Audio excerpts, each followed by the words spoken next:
your list? It's versatile enough to the handle lobby. various So, Just are build they your own advanced right technology, into your natural balcony. phenomena, or something completely unexplained? What just flew over Germany at 4:45 a.m.? If you love an adrenaline rush, 28,000 this electric FPSRs hydrofoil is bending designed for lightning to thrilling their speeds will. of up to 25 miles per hour and gives you up to there's this 120 mini minutes blaster of ride shooting time. fireballs The controller and ensures pressure, stable all Bluetooth while making a connection. sound that'll have And the battery everyone setup doing is a both double easy to take. use and environmentally friendly. The Brasi It's beam a cutter lighter upgrades and your rigid circular board, saw into perfect for any A rocket-like Hour object round. is streaking from west to Easy east, work of with no even blinking the lights, most just massive raw speed beams. and a faint trail. Too fast for a This plane, too handheld controlled console for a looks like a meteor. Rubik's What are we Cube looking at here? and offers What was this 40 strange gigabytes white light moving across the sky in Puerto Rico? It also comes with a travel date. Ahora mismo estoy haciendo el techo de mi casa. Increíblemente aquí en Puerto Rico estamos observando esto. Yo no sé, yo no sé qué diablo es eso, pero Dios nos guarde, Dios nos proteja. Juicy perfection. This one will keep a single bottle at the right Your wallet, temperature. strap You can adjust the temperature between 5 and The light maintained a steady Celsius, 1 intensity, degree. occasionally flickering as It if has a reacting white to unseen LED forces. display and is easy to operate with a touch sensor. We've got some The coolest serious compact firepower and today. stylish This on bad any boy's table no inside. exception. It works for different Look types at of that beverages, one-of-a-kind like design. wine, champagne, Alguien que me explique qué diablo es eso, Dios mío, eso aquí en Puerto Rico ahora Breaking mismo. my heart. Need a way to enhance your video footage? Say goodbye to This gimbal boring stabilizer With no keeps official your shot reports steady, explaining the even if you're phenomenon, moving this around. sighting remains a It mystery. tracks people in Was it just an space, ordinary so you object can seen film under yourself unusual without needing a conditions, camera person. or something truly You can unexplained? control it from your smartwatch. What were or these using an app. mysterious, Make unidentified adjustments aerial and have that phenomena moment spotted over Lexus Curitiba, Black Brazil? It unfolds quickly and works with your smartphone to deliver smooth footage. Any parent or kid wrangler will be all over Its this. outdoor smart case Painting provides without the several chaos, features. spills, or Powerful battery cleanup. bank charges devices and supports wireless charging. Its car wash 550 pounds of clamping force, the Invis MX2 by Mamelot bonds wood seamlessly. With no official explanation, the sighting was fueled Sounds by of children children laughing laughing echoed across What the exactly are courtyard these of the colorful juvenile kites education floating in the sky? Rick Walsh sat on a bench near the fountain, They're watching a witness group of of young serious Centauri students flashlight play a game shot that looked action. like a combination of Electric tag and winds zero-gravity with ballet. bands create 1100 He smiled, remembering how pounds of strange it had force. seemed when he first Talk about arrived 6 launch months ago. Bike lock automatically felt locks normal. when you walk away Rick was and a staff unlocks sergeant into in the a Human pro. Coalition Without Forces, touch anything. though his current assignment It barely has a felt like military 100 duty. decibel alarm. He was supposed to be training the local security team, unidentified teaching aerial them earth phenomena, combat or techniques. something else Most days he entirely. spent more time telling What stories to hobbies parents find than children drilling in soldiers. defying Kids loved technology? hearing about earth animals, especially the weird ones. Ever forget your Last phone? week he had spent an entire afternoon explaining what a platypus was to a group of confused Illyrian youngsters. Mr. Rick, a small voice called out. Lyra, a 9-year-old Centauri girl with silver skin and bright purple eyes, ran toward him. She held a data pad in her hands. I found a picture of that animal you told us On about February yesterday. 4th, Honey 2025, badger. Jalisco, Rick Mexico, chuckled. witnesses spotted a mysterious The object screen showed a suspended. stocky black and white creature with small eyes and visible claws. Built for that's the survival, one. hunting, and Mean fishing. little thing. This robot is Fights animals 10 times its size and doesn't back down from anything. Is that why they call you Honey Badger? Lyra asked innocently. Rick's smile faded just a bit. His call sign was not something he advertised here. It came from a different time. With no official explanation for how known aircraft He matched told his you behavior. The He question asked remains, gently. what was seen I over heard some of the Jalisco that security day? guards talk. What kind of object They said you were hovers for scared 4 when you hours, fought. draws a crowd, She looked worried. disrupts drone But you're nice to us. Rick ruffled her hair, Smooth careful as not to touch the sensitive nerve clusters on her scalp. I'm nice to people who deserve nice. Animals like the honey badger, they're only dangerous when something threatens what they care about. Remember that, okay? Lyra nodded and ran back to her friends. Rick watched her go, then glanced up at the sky. On January 24th, Clear today. 2025, A pale green color thanks to educated Meridian and licensed drone unusual pilot Chris atmosphere. Frederick Three spotted something invisible in the night Just sky. like that. Beautiful. Wrapped up and fresh, Peaceful. like it was never Too washed or peaceful. washed. With magnets, tags, Rick's instincts had been bothering him for 3 days now. Imagine Little without things. those fits. The supply ship that was supposed to arrive yesterday never showed up. The military communication channels had more chatter than usual. But when he asked Given about its it, proximity to everyone said it was just routine what exercises. exactly was flying over Oklahoma? He had noticed the What kind of automated aircraft turrets on the facility's outer walls were running diagnostic tests, Suction grip which tight. usually meant someone Angles suspected just they might right. need to use them soon. He had tried to talk to Headmaster Torvak about running emergency drills with the students. The Illyrian administrator had shut him down immediately. "We will not frighten the children with unnecessary military exercises, Sergeant Walsh. This is a school, not a military base." Rick had wanted to argue, but Torvak was right in a way. The facility had been safe for 30 years. It housed children from 47 different species, mostly the sons and daughters of diplomats and military officers. Security was good. The location was remote. There was no reason to expect trouble, except Rick's gut said otherwise. A soft alarm chimed from his wrist communicator. Time for the afternoon assembly. Rick stood and stretched, his joints popping. He was pushing 40 now, older than most frontline soldiers, but he kept himself in shape. Had to. You never knew when old skills might be needed again. The courtyard filled with students as classes let out. Teachers guided lines of children toward the central assembly area. Rick spotted Headmaster Torvak on the raised platform adjusting his formal robes. The Alarian took these assemblies seriously, always giving speeches about unity and education and the bright future of the coalition. Rick positioned himself near the back, eyes scanning the crowd out of habit. Security guards stood at the regular posts. Everything looked normal. He started to relax, then the shields failed. It was not dramatic. No explosion, no alarm. The shimmering blue barrier that covered the facility like an invisible dome simply vanished. Rick saw it happen because he was looking up at exactly the right moment, watching a flock of local birds that had been deflected by the shield suddenly fly straight through where it used to be. Every instinct he had screamed danger. "Get down," Rick roared, already moving. 3 seconds later, the sky split open with fire. Assault ships materialized out of stealth mode directly overhead, their hulls painted blood red. Rick recognized the design immediately. Marauder-class gunships favored by mercenary groups. The heavy weapons on their undersides glowed with charging energy. The first bombardment hit the security barracks on the east side of the facility. The building exploded in a ball of superheated plasma. The shockwave knocked dozens of children off their feet. Screaming started instantly, high-pitched and terrified. Rick was already running. His mind shifted gears, combat training taking over after months of dormancy. The armory was 300 meters away. He needed weapons. He needed to get the children to shelter. He needed to do both right now. Another explosion rocked the Western Guard Tower. Rick saw bodies thrown through the air. The automated defenses were not responding. That meant someone had hacked the systems before the attack. This was planned. Professional dark shapes dropped from the assault ships. Mercenaries in powered armor descending on jump jets. They landed hard in the courtyard, weapons already firing. Coalition guards who tried to fight back were cut down in seconds. Rick grabbed 2 small children who were frozen in terror and shoved them behind a decorative planter. "Run to the admin building. Underground shelter, go now."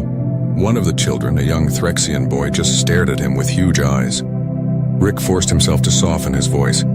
"I need you to be brave. Can you do that for me? Run fast and don't look back." The boy nodded and grabbed his friend's hand. They ran. Rick moved through the chaos, pulling children out of the open, directing them toward safety. A plasma bolt seared past his head, close enough that he smelled burning air. He dove behind the fountain as more shots chewed into the stone structure.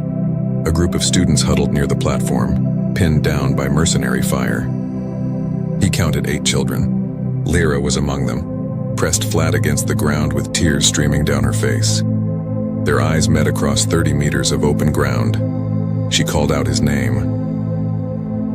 Rick looked at the mercenaries advancing on their position. He looked at the children. He looked at the burning buildings and the bodies of guards who had not been fast enough. Then he looked at the armory, still intact but in the opposite direction.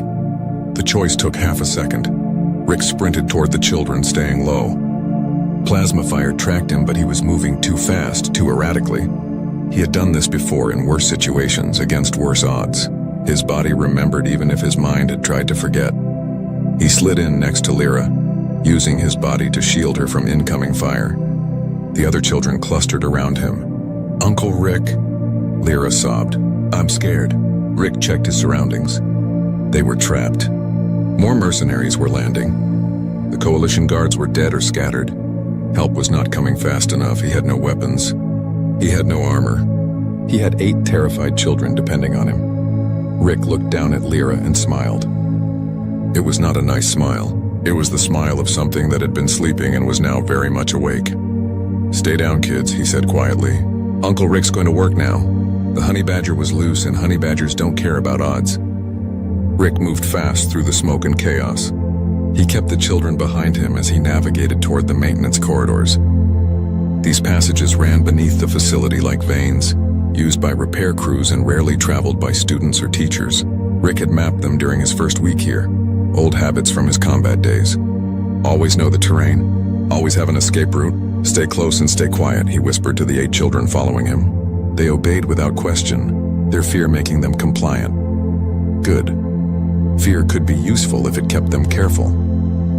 They reached a service entrance hidden behind decorative panels. Rick pried it open with his bare hands, the metal groaning but giving way. Inside, the corridor was dark and cramped. He ushered the children through and sealed the door behind them. Emergency lighting strips glowed faintly along the floor, casting green shadows. Rick led them deeper into the facility's guts, moving by memory. The shelter was on the other side of the complex, beneath the administration building. It would take 15 minutes to get there through these tunnels. 15 minutes where anything could happen. Behind them, muffled explosions continued. The facility was being torn apart. They reached an intersection. Rick held up his hand, signaling the children to stop. He listened. Footsteps above. Heavy boots. Multiple contacts. He counted at least 6 moving in formation. Professionals. He needed a weapon. Rick gestured for the children to stay put and crept forward alone. The corridor opened into a maintenance bay where ventilation systems connected. Through a ceiling grate, he could see into the hallway above. 4 mercenaries stood there, armored and armed with military-grade plasma rifles. They were executing wounded coalition guards, shooting each one in the head to confirm kills. Rick's jaw tightened. These were not soldiers following rules of engagement. These were killers on a payroll. One mercenary split off from the group, moving down a side passage. Rick waited until the others moved out of sight, then silently climbed the access ladder to the grate. He pushed it up slowly, inch by inch, making no sound. The lone mercenary walked past, oblivious. Rick exploded upward. His hand clamped over the mercenary's mouth while his other arm locked around the neck in a chokehold. The mercenary struggled, trying to bring his weapon around, but Rick was already twisting. There was a muffled crack. The body went limp. Rick lowered the corpse to the ground and stripped it quickly. Plasma rifle, sidearm, combat knife. Armor was too big and would slow him down, but he took the communication earpiece and tactical display visor. The earpiece crackled to life in his ear. Mercenary chatter, Sector 7 clear. No resistance, main courtyard secured. We have the landing pads. Command, this is Team 3. We've got approximately 40 hostages in the auditorium, adults and juveniles. Rick filed away every piece of information. 60 combatants total based on the unit designations he was hearing. Their commander was someone called Cross. Their mission was hostage-taking, not slaughter. They wanted leverage that gave him an advantage. They would be cautious about collateral damage. He would not. Rick returned to the children. They stared at the weapons he now carried with wide eyes. Lyra looked like she might cry again. I'm still the same person, Rick said gently. These are just tools. Tools I know how to use to keep you safe. Understand? They nodded. He led them onward. The maintenance tunnels brought them near the administration building without encountering more mercenaries. Rick could see the reinforced shelter doors ahead, sealed but intact. Good. He activated the emergency override code and the heavy doors hissed open. Inside, he found chaos. 50 or 60 people, students and staff, huddled in the dim emergency lighting. Coalition guards stood at the entrance with weapons drawn until they recognized Rick. Sergeant Walsh, Lieutenant Dal, a Centauri officer with blue skin and sharp features, rushed forward. Thank the stars. We thought everyone in the courtyard was dead. Most are, Rick said flatly. He guided his group of children inside, and they were immediately swarmed by relieved teachers. What's your status? We have maybe 20 combat-capable personnel. 15 guards, 5 armed teachers. The rest are civilians and children. The shields are down. Communications are jammed and we have no contact with reinforcements. How long until help arrives? Dal's face darkened. Best case, 4 hours. The nearest coalition fleet is 3 systems away. Rick nodded. That was about what he expected. The mercenaries have 40 more hostages in the auditorium. They're planning to use them as leverage. We should fortify this position and wait for extraction, Dal said. This shelter was built to withstand orbital bombardment. We can hold. For how long? Rick asked. They control the facility. They can cut life support. vent the atmosphere, or just set demolition charges. This shelter becomes a tomb if we wait. What are you suggesting? Rick checked the plasma rifle's charge. Full. Good. I'm going back out there. Dal grabbed his arm. That's suicide. You're one man against 60 trained mercenaries. 57, Rick corrected. I already killed 3. He pulled his arm free. I'm not asking permission, Lieutenant. I'm informing you of my intentions. When you hear explosions near the auditorium, that's your signal to push out and secure the landing pads. We need to call for help. You'll never reach the auditorium alive. Rick smiled that cold smile again. You don't know much about honey badgers, do you, Lieutenant? Before Dal could respond, Rick was moving toward the shelter exit. A small voice stopped him. Uncle Rick, wait. Pax, the young Threxian boy he had saved earlier, ran up to him. The child held out a small device. I know the facility better than anyone. All the kids do. We know every vent, every hidden passage. We want to help. Rick knelt down to the boy's level. You already helped by being brave and getting to safety. That's enough. But you're going to fight them alone. That's what I do, kid. Pax's eyes filled with tears, but his voice stayed steady. The honey badger fights big things and doesn't care. You told us that. But even honey badgers need help sometimes. Rick felt something twist in his chest. He put a hand on the boy's shoulder. You're right. I do need help. I need you to stay here and protect the others. Keep them calm. Keep them safe. Can you do that for me? Pax nodded, wiping his eyes. I can do that. Good man. Rick stood and walked toward the exit. He paused at the threshold, looking back at the frightened faces watching him. Children who had been laughing and playing just an hour ago. Adults who thought today would be like any other day. Listen to me, Rick said, his voice carrying through the shelter. I know you're scared. I know this seems impossible, but I need you to believe something. I need you to believe that I will get those hostages out. I need you to believe that we will survive this. Because that belief, that hope, is what keeps us human. It's what makes us different. We don't give up. We don't abandon each other. And we sure as hell don't let monsters win. He hefted the plasma rifle. So stay strong. Stay together. And when this is over, we'll all walk out of here. That's a promise. The shelter doors sealed behind him with a solid thunk. Rick was alone in hostile territory, outnumbered and outgunned. He had been in worse situations, not many, but a few. The earpiece crackled with mercenary communications. They were consolidating positions, tightening control. They thought they had won. They thought it was over. Rick started moving through the facility like a ghost, silent, deadly, hunting time to show them what happened when you made a human. Angry.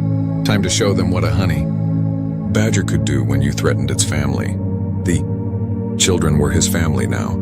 All of them. Every single child in this facility. And Rick Walsh protected family no matter the cost. Rick moved through the facility like death wearing skin. He knew every corner of this place now. Every blind spot and choke point. The mercenaries were good, but they were fighting on his ground. He found Team 5 in the eastern dormitory, 4 soldiers searching rooms for hiding children. Rick watched them from a ventilation shaft above. They moved with discipline, covering each other, checking corners. Professional work, too bad for them. Rick waited until they split into pairs, 2 entering rooms on opposite sides of the hall. Then he dropped through a ceiling panel behind the rear pair. The combat knife entered the first mercenary's neck before the man could turn. Rick caught the falling body, used it as a shield as the second mercenary spun around. The plasma bolt meant for Rick's head hit his dead comrade instead. Rick threw the corpse forward, closing distance. The mercenary backpedaled, trying to bring his rifle up. Too slow. Rick was inside his guard, striking with precise brutality. Elbow to throat, knee to groin, knife to chest cavity. The mercenary dropped without making a sound loud enough to alert his teammates. The other 2 emerged from their rooms and Rick was already moving. He fired the plasma rifle he had taken. Double tap center mass on the first target. The mercenary's shields flared and died. The body hit the floor. Rick rolled sideways as return fire chewed into the wall where he had been standing. He came up behind a support pillar and tossed his knife around the corner. It was a bad throw, not meant to kill, just to distract. The last mercenary tracked the movement, firing at the blade. Rick swung out and put 2 rounds through the man's helmet. 4 down. Rick salvaged ammunition and a better rifle, then melted back into the facility's hidden spaces. The mercenary communication channel erupted with status checks for Team 5. When they did not respond, the chatter changed tone. Confusion became concern. Good. Fear was a weapon too. Rick accessed the facility's internal systems through a maintenance terminal. The mercenaries had locked down most functions, but they had missed the environmental controls. Rick triggered the fire suppression systems in the western wing. Foam and chemical retardant flooded 3 corridors, killing visibility and forcing mercenary teams to relocate. While they stumbled through the foam, Rick hit them from unexpected angles. A plasma grenade rolled down a stairwell. Precisely aimed shots from long distance through windows. He was everywhere and nowhere, striking and vanishing before they could respond. The enemy commander's voice came through the earpiece, tight with anger. All teams switched to thermal imaging. The human is using the environment against us. Teams 6 and 7 converge on the western wing. Find him and kill him, Rick smiled. They were bunching up, abandoning defensive positions to hunt him. Perfect. He led them on a chase through the maintenance areas, leaving just enough traces to keep them following. Footprints in the foam. A door left slightly ajar. The occasional glimpse of movement. Basic stuff, but effective against soldiers focused on closing with an enemy. When 12 mercenaries were grouped in a junction corridor, Rick detonated the plasma battery pack he had rigged to the power conduits above them. The explosion was not huge, but it did not need to be. The conduits ruptured, spraying superheated coolant and electrical discharge. The mercenaries' shields overloaded. Men screamed. The smell of burning flesh filled the air. Rick did not stay to watch. He was already moving to his next position. The mercenary channel dissolved into chaos. Orders being shouted. Teams calling for medical assistance. Someone yelling about falling back. The commander's voice cut through it all. All units consolidate at rally points. Stop chasing him. He's baiting us into traps. Defensive positions now. Rick had bought time, but he had not freed the hostages. He needed to reach the auditorium. According to the communications he was monitoring, Commander Cross had moved the captured civilians there, using them as human shields. He made his way through the facility's upper levels, avoiding the main corridors where mercenaries had regrouped. Through a classroom window, he spotted the auditorium across the central courtyard. 20 soldiers surrounded it in defensive positions. Getting in would be nearly impossible. He needed a new approach. Rick found what he was looking for in the theater's technical booth. The facility's old communication array, shut down by the jamming but still physically intact. If he could boost the signal strength and punch through a burst transmission, he might be able to call for help.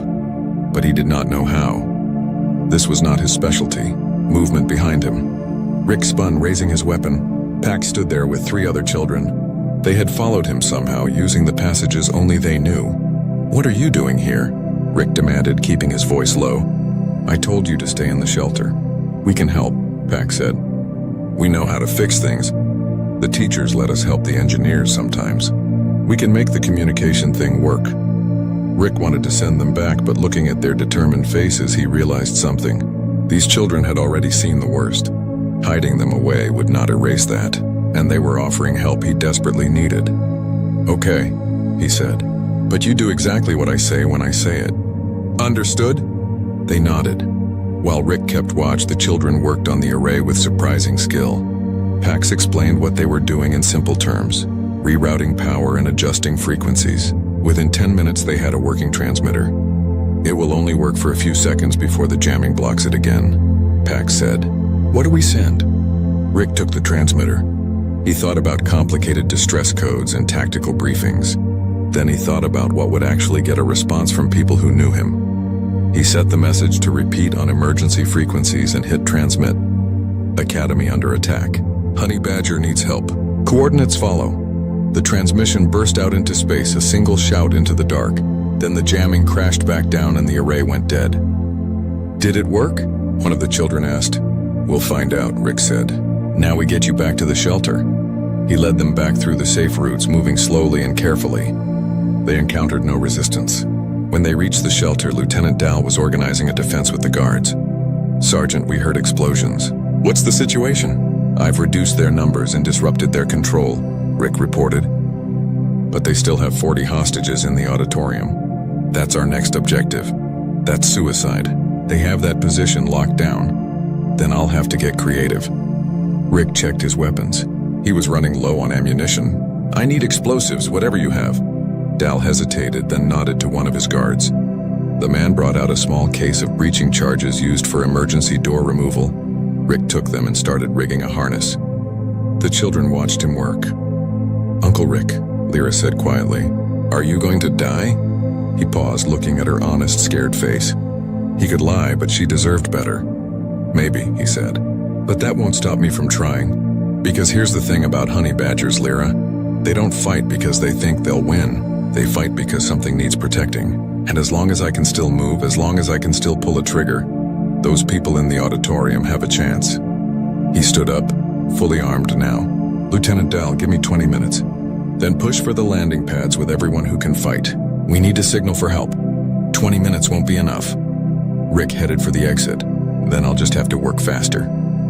The doors sealed behind him for the second time. Somewhere in the facility, 40 people waited for rescue or death. Rick intended to give them the first option, even if it cost him everything. Rick observed the auditorium from his position in the ceiling crawlspace. Below him, 40 hostages sat in the center of the large room surrounded by armed mercenaries. He counted 18 guards positioned around the perimeter. Commander Cross stood near the stage, a tall figure in crimson armor, speaking into a communication device. The hostages looked terrified. Teachers held young children close. Older students tried to stay calm, but their fear was obvious. Headmaster Torvak sat among them, his usual confident posture replaced by something broken and defeated. Rick had 18 minutes left before Lieutenant Dal's push to the landing pads. He needed to create enough chaos to split the mercenary forces. Time to work. He moved through the crawl space above the auditorium, planting breaching charges at key structural points. He was not trying to bring down the building, just create openings. The technical booth overlooked the main floor from a high angle. Perfect position. Rick descended into the booth quietly. The equipment here controlled lighting, sound, and environmental systems for the auditorium. He began preparing his surprise, setting timers and routing commands. Below, Commander Cross addressed the hostages. Your coalition is being contacted now. They will have simple terms. Withdraw all forces from the outer reach territories or you die. Your governments value territory less than they value your lives, so you should hope they choose wisely. A young Alarian teacher spoke up, voice shaking. Why are you doing this? These are children. Cross turned to her slowly. Because children make excellent leverage. Adults will do anything to protect their offspring. It is weakness we exploit. Rick's finger hovered over the activation switch. He wanted to kill this man so badly his hand shook. But timing mattered. He needed maximum confusion. He triggered the first charge. The explosion blew out a section of wall near the stage. Alarms immediately began wailing throughout the facility. Rick activated every sound and light system in the auditorium at once. Speakers roared with feedback. Emergency strobes flashed in random patterns. Fire suppression foam began spraying from ceiling nozzles. The mercenaries reacted instantly, training taking over. They moved to defensive positions, but their formations were broken by the chaos. Hostages scattered in panic, some running for the exits, others freezing in place. Rick dropped through a ceiling panel into the technical booth's upper platform. He began firing controlled shots into the mercenary positions below. 3 went down in the first seconds before the others located him. Return fire chewed into the booth's protective barriers. On the main floor, Headmaster Torvak saw what was happening. Saw Rick fighting alone against impossible odds. Something in the old administrator's face changed. He grabbed the young teacher next to him. Get the children to the exits, he shouted over the noise. When they're confused, we move. The teacher stared at him. We'll be killed, maybe, but that human is dying to save us. I won't let his sacrifice be wasted. Torvak stood up despite the plasma fire filling the air. Everyone move now! Exit doors, go! Some hostages ran. Others hesitated. Rick provided covering fire, forcing the mercenaries to take cover instead of shooting fleeing civilians. But there were too many angles, too many guns. A plasma bolt caught a running Centauri man in the back. He fell. A child screamed. Rick changed tactics. He threw a plasma grenade toward the largest group of mercenaries. They scattered. In that moment, Rick jumped from the booth platform, using a deployed banner as an improvised rope to swing down to the main floor. He landed hard, rolled, came up firing. The closest mercenary went down. Rick grabbed his fallen body and used it as a shield while advancing. Plasma fire from multiple directions hit the corpse. Rick fired around it, targeting weapons and exposed limbs, disabling rather than killing when possible to create obstacles and confusion. A mercenary charged him with a combat blade. Rick sidestepped, let the man's momentum carry him past, then shot him in the back. He spun and fired at a mercenary trying to line up a shot on fleeing hostages. The shot went wide but made the mercenary duck. Half the hostages were out now, running through the exits. Rick moved to a position between them and the mercenaries, drawing fire deliberately.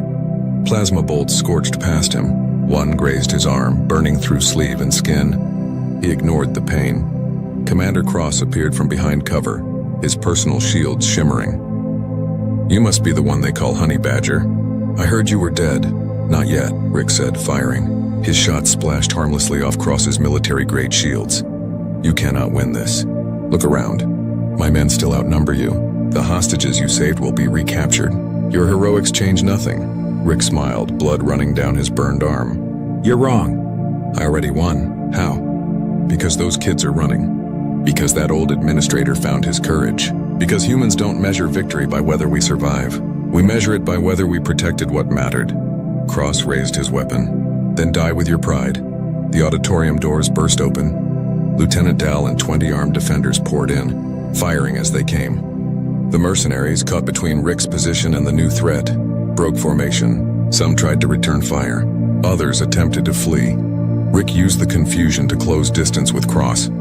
He tackled the commander, both of them crashing to the floor. Cross was stronger, his armor giving him advantage. They struggled for control. Above them, the ceiling groaned. Rick's charges had done more damage than he intended. Structural supports were failing. Dal's voice rang out. "Everyone out. Buildings coming down!" The defenders grabbed hostages and ran. Rick and Cross continued fighting among the chaos. The commander's fist caught Rick's jaw, snapping his head back. Rick responded with an elbow strike that cracked Cross's helmet visor. "You're insane," Cross gasped. "We're both going to die." "Good," Rick said and punched him again. Hands grabbed Rick from behind. Lieutenant Dal and 2 guards were dragging him toward the exit. "Let go," Rick shouted. "He's their commander." "And you're no good to anyone dead," Dal snapped. "Move." They ran for the exit as the ceiling began collapsing. Cross scrambled to his feet and ran the opposite direction, heading for a side emergency exit. Dust and debris filled the air. The main chandelier fell, crushing 2 mercenaries who were too slow. Rick's group burst out into the courtyard just as a section of the auditorium roof caved in. They kept running, putting distance between themselves and the collapsing structure. Behind them, explosions echoed as power systems overloaded. When they finally stopped, Rick counted heads. All the hostages were out, some wounded but alive. The defenders had taken casualties, but most survived. Lieutenant Dal looked at the burning auditorium, then at Rick. "That was the most reckless, stupid, insane thing I have ever witnessed." Rick wiped blood from his mouth. "Did it work?" "The hostages are free. The mercenaries are scattered." "I'd say yes, it worked," a young voice called out. "Uncle Rick!" Lyra's older sister ran toward them from the group of freed hostages. She threw her arms around Rick, sobbing. "Thank you. Thank you for saving us." Rick awkwardly patted her back, uncomfortable with the gratitude. "Just doing my job." "No," Headmaster Torvak approached, his robes torn and dirty. "You did far more than your job. You gave us hope when we had none. You showed us what courage looks like." The old Alarian met Rick's eyes. "I was wrong about you. Wrong to dismiss your concerns. Wrong to think peace meant we could forget how to fight. You tried to prepare us and I refused to listen." Rick shook his head. "Doesn't matter now. We're not done yet. Cross is still out there with at least 20 mercenaries. We need to secure the landing pads and call for real help." As if summoned by his words, a low rumble filled the air. Everyone looked up. The sky split open with light. Coalition fighters screamed through the atmosphere, weapons hot and targeting systems locked. Behind them, the massive shape of a battlecruiser dropped out of faster-than-light travel, its hull bearing the name Vigilant. Rick's emergency transmission had gotten through. Help had arrived. The Coalition fighters hit the mercenary ships like hammers of light. Plasma cannons tore into the Marauder-class vessels still hovering above the facility. One exploded immediately, its reactor breaching in a brilliant flash. The other two tried to run, activating their stealth systems and boosting for orbit. They did not make it. Missiles from the Vigilant tracked them through every evasion attempt. The second ship died in a cascade of secondary explosions. The third managed to return fire, its desperate shots splashing against the battlecruiser's shields, before a fighter wing surrounded it and pounded it into debris. The sky cleared of threats in under 3 minutes. On the ground, the remaining mercenaries saw their escape routes vanish. Some threw down their weapons immediately.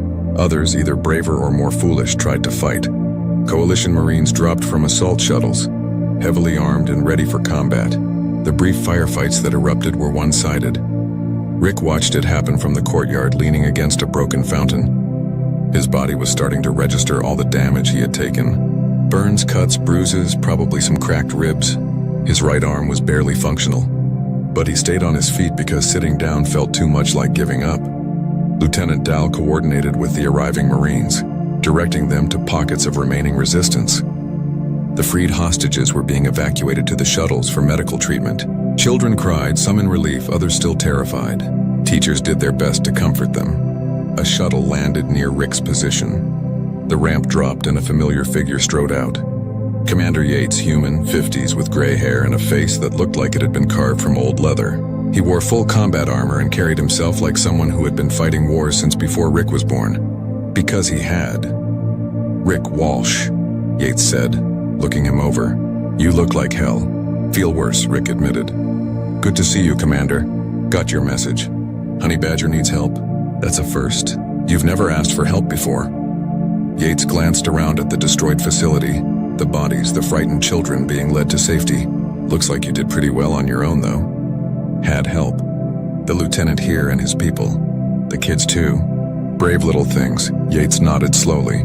"How many mercenaries?" "Started with 60. I dropped maybe 15. The rest scattered or surrendered when you showed up." 15, Yates let that sink in. "You killed 15 trained mercenaries while protecting hostages and coordinating a defense. With no backup and no plan." Rick shrugged, then winced as the movement pulled something painful in his shoulder. "Had a plan. It was just a bad plan. But bad plans are better than no plans." A medic approached, but Rick waved him off. "I'm fine. Check the kids first." "Sir, you're bleeding." "I said I'm fine." Yates dismissed the medic with a gesture. When they were alone, the older man's expression softened slightly. "You know you could have died here, right? Against those odds, you should have died." "Yeah, I know. So why? Why not get yourself to safety and wait for us?" Rick looked across the courtyard to where Lyra sat with her sister, both of them wrapped in emergency blankets. The little girl saw him looking and waved. He waved back with his good arm. "Because she called my name," Rick said quietly. "Because I couldn't leave them. Because someone had to stand between these kids and the monsters. And I was here, so it had to be me." Yates followed his gaze. "The human condition. We can't help ourselves. We see someone in trouble and we have to help even when it's stupid." "Especially when it's stupid," Rick agreed. A commotion drew their attention. Marines were escorting a group of captured mercenaries through the courtyard. Among them, limping and covered in dust, was Commander Cross. His expensive armor was dented and his helmet was missing. He saw Rick and stopped walking, staring. "You," Cross said. "You should be dead." "The building collapsed. I got out. But how? How did one man do all this?" Cross looked genuinely confused. "We outnumbered you, outgunned you, had every advantage. How did we lose?" Rick pushed himself off the fountain, standing straight despite the pain. "Because you thought this was a military operation. Calculated risks and acceptable losses. But for me, this was personal. Every child in this facility became my responsibility the moment you attacked. And humans don't do well with math when someone threatens our kids. We don't care about odds. We care about protecting what matters." Cross shook his head. "Your species is insane." "Probably," Rick agreed. "But we're your insane species. We're the ones who show up when everyone else says it's impossible. We're the ones who stand and fight when logic says to run. And we're the ones who will tear through an army to save a single child. Remember that. Make sure whoever hired you remembers it too." The Marines led Cross away. Yates chuckled. "Making speeches now? You really did hit your head." "Maybe." Rick finally allowed himself to sit down on the fountain's edge. "How bad is it? The casualties?" Yates's expression grew serious. 47 coalition personnel dead, 12 students, 19 injured critically. It's bad, Rick, but it would have been worse. If you hadn't acted, if you hadn't bought time, we would have arrived to find hundreds dead and the survivors held hostage. Rick closed his eyes. 12 students. 12 children who had been laughing and playing just hours ago. He could see their faces in his mind, knew their names, felt their weight settle on his shoulders alongside all the other ghosts he carried. Hey. Yates's hand gripped his shoulder. You saved hundreds more. That matters. Doesn't feel like it. It never does. But those kids over there, they're alive because of you. Their families get to hold them again. That has to count for something. Rick opened his eyes and looked around the courtyard again. Saw the survivors. Saw the relief and grief mixing on their faces. Saw Pax and his friends being reunited with their parents who had just arrived on the shuttles. Saw Lyra running toward him, breaking free from her sister. She crashed into him and hugged him tight, careful of his injuries. You did it, Uncle Rick, you saved us. Rick hugged her back with his good arm, feeling something tight in his chest. We saved each other, kid. You and Pax and all the brave people here. Everyone who didn't give up. That's why we're still standing. Headmaster Torvak approached slowly. The old Ilarian looked like he had aged years in a single day. Sergeant Walsh, I owe you an apology. Several apologies. And my life, along with the lives of everyone here. You fought when it counted. Rick said, that's what mattered. I should have listened to you. Should have prepared. Should have run those drills you requested. Torvak's voice broke slightly. 12 students died because I was too proud, too certain we were safe. No, Rick said firmly. They died because mercenaries attacked a school. Because someone evil made an evil choice. You're not responsible for what they did. None of us are. Torvak wiped his eyes. How do you carry it? The weight of those we couldn't save? Rick looked at Lyra, still holding on to him. At the other children being loaded onto evacuation shuttles.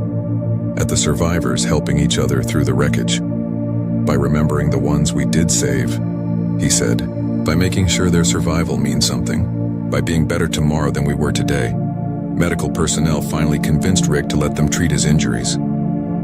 They loaded him onto a stretcher despite his protests. As they carried him toward a medical shuttle, children lined the path. Some waved. Some called his name. Some just watched with wide, grateful eyes. Pax ran up and pressed something into Rick's hand. The honey badger figurine the children had been carving in art class now finished. For you, the boy said. So you remember us? Rick's throat felt tight. I could never forget you, Pax. Any of you. The medical shuttle lifted off, carrying Rick toward the Vigilance medical bay. Through the window, he watched the facility grow smaller below. The destruction was obvious from the air. Collapsed buildings, scorch marks. The evidence of violence, but also evidence of survival. People moving through the wreckage, helping each other, refusing to be broken. That was humanity's real strength, Rick thought, as exhaustion finally claimed him. Not that they were strong or fast or clever, but that they refused to give up. That they cared so deeply for others that they would fight impossible battles and endure terrible costs. That when a child cried out in fear, a human answered, and nothing in the universe could stop them from trying to help. Nothing at all. 3 months passed before Rick was cleared for duty again. The doctors on the Vigilant had patched him up, but the injuries went deeper than burns and broken bones. He spent 2 weeks in the medical bay, another month in rehabilitation, and several sessions with a counselor who specialized in combat trauma. Rick hated every minute of it, but he went through the motions. The counselor was a patient Ilarian woman named Vera, who let him sit in silence for most of their sessions. Eventually he started talking about the children who died, about the ones who survived, about the weight of choosing who to save first when everyone needed saving. You did everything possible, Vera said during their last session. You know that, right? Knowing it and feeling it are different things, Rick replied. They are, but feeling guilty for not being able to save everyone just means you care. And the galaxy needs people who care, Sergeant Walsh, especially now. Rick was stationed on Frontier Base 7 when he received the message. It was a video file, marked as coming from the Galactic Juvenile Education Facility. He almost deleted it, not ready to face those memories. But something made him open it. The screen showed the facility's courtyard rebuilt and clean. Students walked between classes. Teachers supervised. Everything looked normal again, peaceful. Then the camera panned to show a memorial garden that had not existed before. Stone pathways wound between flowering plants from dozens of worlds. At the center stood a statue carved from white marble. It showed a human figure, battle-worn and determined, with children of various species gathered around him in protective embrace. The plaque at its base read, "The Honey Badger. When Earth sends its best, they send their heart, in memory of those lost, in honor of those who stood." The video continued. Headmaster Torvak appeared on screen, looking older but steadier than Rick remembered. "Sergeant Walsh, if you're watching this, I wanted you to see what we built. The memorial honors everyone who fell defending this facility. But the statue is you specifically because you embodied something we needed to remember. That courage is not about being unafraid. It is about acting despite fear. That strength is not about overpowering others. It is about protecting those who cannot protect themselves." The camera shifted to show Lyra, now several months older and smiling. "Hi, Uncle Rick, I hope you're doing okay. We miss you. I wanted to tell you something. After everything happened, I was really scared. Scared to go back to class. Scared to be alone. But then I remembered what you said about honey badgers. They don't care about being scared. They just do what needs doing. So I tried to be brave like you, and it got easier. Thank you for teaching us that." More children appeared in the video, each sharing a brief message. Pax talked about how he wanted to join the coalition forces when he grew up, to help protect others like Rick had protected them. Others shared artwork they had made, stories they had written, ways they had found courage in dark moments by remembering the human who had fought for them. The video ended with Commander Yates appearing on screen. "Rick, stop being stubborn and check your messages. You've received commendations from 7 different governments. The coalition is offering you any posting you want. The facility wants you to come back as head of security with triple your old pay, and about 100 families want to thank you personally. You're famous now. Deal with it." Rick sat in his small quarters on the base, staring at the blank screen. Famous. He did not want to be famous. He wanted to be left alone to do his job. His communicator chimed. "Incoming call." He almost ignored it, but the caller ID made him pause. "Lieutenant Dal. Rick answered. Dal's blue face appeared, looking pleased. "Sergeant Walsh, good to see you up and around. Lieutenant, what can I do for you?" "Actually, I'm calling with an offer. The facility is reopening next month. They want a complete security overhaul. New protocols, new training, new everything. They asked me to head the project. I accepted on one condition, that you join my team." Rick hesitated. "I don't know if I can go back there." "I understand. But consider this. Those children remember you. They need to see that heroes don't just disappear after the battle. They keep going, keep working, keep caring. Your presence there would mean more than any security system we could install.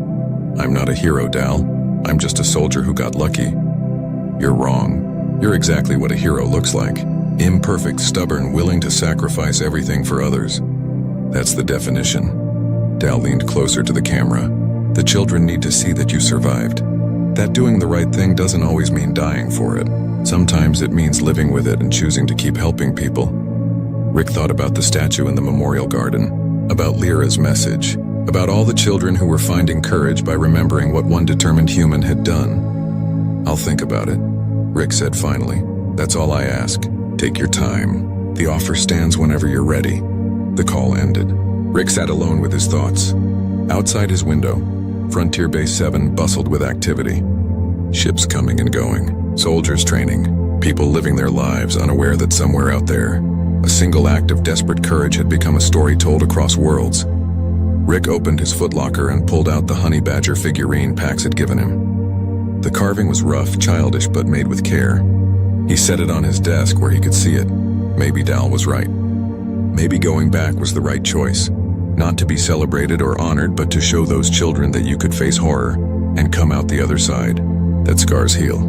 That life continues. That protecting others is a responsibility that does not end when the battle does. His communicator chimed again. This time it was a text message from an unknown number. Rick opened it. "Uncle Rick, this is Pax. Lieutenant Dal gave me your contact info. I hope that's okay. I wanted you to know something. I'm starting a club at the facility. It's called the Honey Badger Corps. We help younger students when they're scared. We stand up to bullies. We do volunteer work in the community. We try to be brave like you were. Like you are. 30 kids joined in the first week. We wear patches with a honey badger on them. Is that okay? Rick stared at the message for a long time. Then he typed a reply. It's more than okay, Pax. It's perfect. Keep being brave. Keep helping others. That's what matters most. I'm proud of you. He sent the message, then stood and walked to his window, looked out at the stars. Somewhere out there, children were learning that courage was not about being fearless. It was about choosing to act despite fear. That strength was not about domination. It was about protection. That humans, for all their flaws and weaknesses, had something special. They cared. They refused to give up. They stood between the innocent and the dark, and when a child cried out, they answered. Rick made his decision. He would go back to the facility, not as a hero seeking glory, but as a teacher showing students what it meant to keep going after tragedy, to turn pain into purpose, to transform fear into determination, because that was the real legacy of the honey badger. Not the violence or the desperate battle, but the choice to keep caring, keep protecting, keep standing up for those who needed someone in their corner. He opened his communicator and sent a message to Lieutenant Dahl. I accept your offer. When do we start? The response came back immediately. Welcome back, Sergeant. We start by rebuilding, together. Rick smiled slightly. Rebuilding, that felt right. Take something broken and make it whole again. Take frightened children and help them find strength. Take a tragedy and transform it into a lesson about resilience. That was the human way. Not the strongest, not the fastest, not the most advanced, but the ones who refused to quit. The ones who cared so deeply that they would fight impossible battles and carry impossible burdens. The ones who, when darkness came, chose to be the light. Rick packed his gear that night. Tomorrow he would ship out to Viridian the 4, back to the facility where he had nearly died, back to the children who remembered him, back to the work of protecting and teaching and showing others that courage was not about never being afraid. It was about being afraid and doing the right thing anyway. As he prepared to sleep, Rick looked one more time at the honey badger figurine on his desk. Such a small thing, such a simple gift, but it represented something larger. Hope, resilience, the refusal to give up even when everything seemed lost. He thought about all the children across the galaxy who would hear the story of the Academy attack, who would learn about the human who stood alone against an army because it was the right thing to do, who would find their own courage in his example. That was the real victory. Not surviving the battle, but inspiring others to be brave in their own battles, whatever form those took. To stand up when it was easier to stay down, to protect when it was safer to hide, to care when it was simpler not to. Rick closed his eyes and for the first time in 3 months slept without nightmares, because he had made his choice. He would keep going, keep helping, keep standing between children and danger for as long as he was able. That was enough. That was everything. The honey badger was going home, and somewhere in the dark between stars the story spread, whispered in coalition briefing rooms and mercenary hideouts and civilian gatherings. The story of one human who had shattered enemy lines with nothing but determination and an absolute refusal to let children die on his watch. The story of what happens when you threaten something a human has decided to protect. The story of the honey badger who didn't care about odds, only about doing what was right. And the galaxy listened and learned and remembered. Because some stories, some acts of courage echo forever. This was one of them. The galactic station hummed with its usual symphony of alien life. Clicks, whistles, and harmonics that would drive most humans mad. But Lisa had grown accustomed to it during her 3 years as the sole human maintenance technician on Outpost Kepler 9. Her quarters were cramped, a modest cube tucked between the waste recycling sector and the botanical gardens.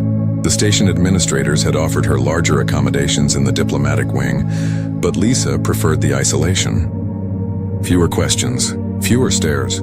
Today had been brutal. 12 hours crawling through ventilation shafts, repairing oxidation damage that the station's Velkari engineers couldn't reach with their bulky exoskeletons. Her muscles ached, her coveralls were stained with coolant, and her stomach growled with a ferocity that echoed through her small habitat.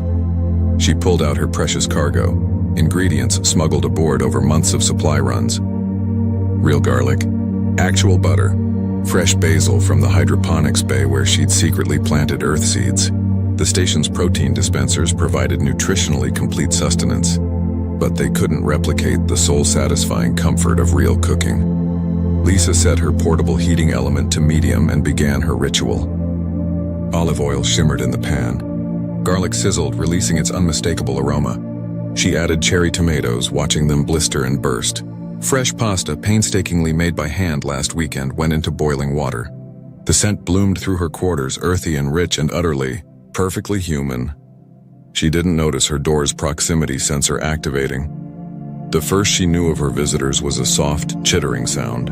Lisa turned to find 3 Quarksian cubs pressed against her doorway, their crystalline eyes wide, their fur-covered snouts twitching frantically. The species stood barely 3 feet tall, with 6 limbs and bodies covered in dense silvery fur that shifted colors with their emotions. Currently, all 3 glowed a curious amber. "Oh, hello," Lisa said, startled. She recognized them from the station's residential sector. Quarksians were a species in recovery, their homeworld still rebuilding after a devastating plague. These cubs and their family were refugees, granted sanctuary aboard Kepler 9. The smallest one, Rex, she remembered his name from station logs, stepped forward. In his 4 upper limbs he clutched a bowl. Not a standard-issue station bowl, but something clearly homemade, carved from compressed plant fibers and decorated with careful, childish etchings. "Please," Rex said in halting universal standard. His translator implant struggled with the language, designed for adult Quarksian physiology. "Food? Smells like..." He trailed off, but his fur rippled through shades of gold and green, hope and longing. Lisa had learned. The other 2 cubs raised their own bowls, hand-carved, hopeful. Lisa's heart clenched. She glanced at her pan. Enough pasta for 1 hungry human. Certainly not enough for 3 alien children whose dietary needs she didn't fully understand. But those eyes, those trembling whiskers, those carefully crafted bowls brought with such tentative courage. "I don't know if you can eat this," she said gently. "Human food might make you sick." Rex's fur dimmed to gray, disappointment. "We eat many things," he said. "On homeworld, before plague, we eat grandmother-made food. Hot food smells like yours, not dispenser food. Real food." Understanding crashed over Lisa like a wave. They weren't just hungry. They were homesick. She made her decision in an instant. "Come in, sit." The cubs scrambled inside, clutching their bowls. Lisa checked her tablet, pulling up Quarksian dietary restrictions. Compatible proteins, check. No toxic alkaloids in tomatoes or basil for their species, check. Garlic might be intense but not harmful. She portioned out her dinner into their 3 bowls, then the remaining into her own. What was meant to be a generous meal became 4 modest servings. She added a sprinkle of the precious Parmesan she'd been hoarding, then drizzled each bowl with herb-infused olive oil. The cubs stared at their portions with reverence. "Blow on it," Lisa demonstrated. "It's hot." They mimicked her, their small breaths creating ripples across the pasta. Rex took the first careful bite. His fur exploded into brilliant gold, then shifted rapidly through every color Lisa had ever seen. Joy, surprise, nostalgia, gratitude, all cascading across his small body like living art. The other cubs dove in, the small quarters filled with chittering appreciation and the comfortable sounds of eating. Lisa took her own bite, savoring the taste but finding more satisfaction in watching her unexpected guests. "Your grandmother?" Lisa asked Rex between bites. "What did she make?" Rex's translator struggled, but his gestures were universal. Stirring, seasoning, serving with love. "Warm grain," he managed, "from our fields. With," he gestured at the tomatoes, "sweet pods from vine." She sang while cooking. "Made food, special, made it love." "Yeah," Lisa whispered. "Food can be love." They ate in comfortable silence. When the bowls were empty, the cubs cleaned them with their dexterous tongues, then clutched them close again. "Thank you, Lisa Human," Rex said formally. His fur settled into a deep, peaceful blue. Was not just food. Was memory. Was home. After they left, Lisa sat in her quiet quarters, her own stomach only half full, but her chest somehow warm and full simultaneously. Her tablet pinged, a message in the station's common channel. Then another. Then 5 more. Cubs from other species. Adolescent Velkari. Even a juvenile Methrix, a species she'd never seen interact with others. All asking the same thing. Could the human cook again? Could they bring their bowls? Lisa looked at her meager supplies, did quick mental calculations, and smiled. She began a message to the station's quartermaster, requesting ingredients. Real ones, the expensive ones. She'd use her entire month's bonus pay if necessary. Tomorrow, she'd cook for 20. Next week, maybe 40. She'd teach them too, anyone who wanted to learn. Because she finally understood something profound. Humanity's greatest export wasn't technology or diplomacy, or even their stubborn resilience. It was the simple, revolutionary act of turning sustenance into communion, of making food that remembered home, of cooking with love. Rex returned twice more that week, bowl in hand, and each time his fur glowed a little brighter.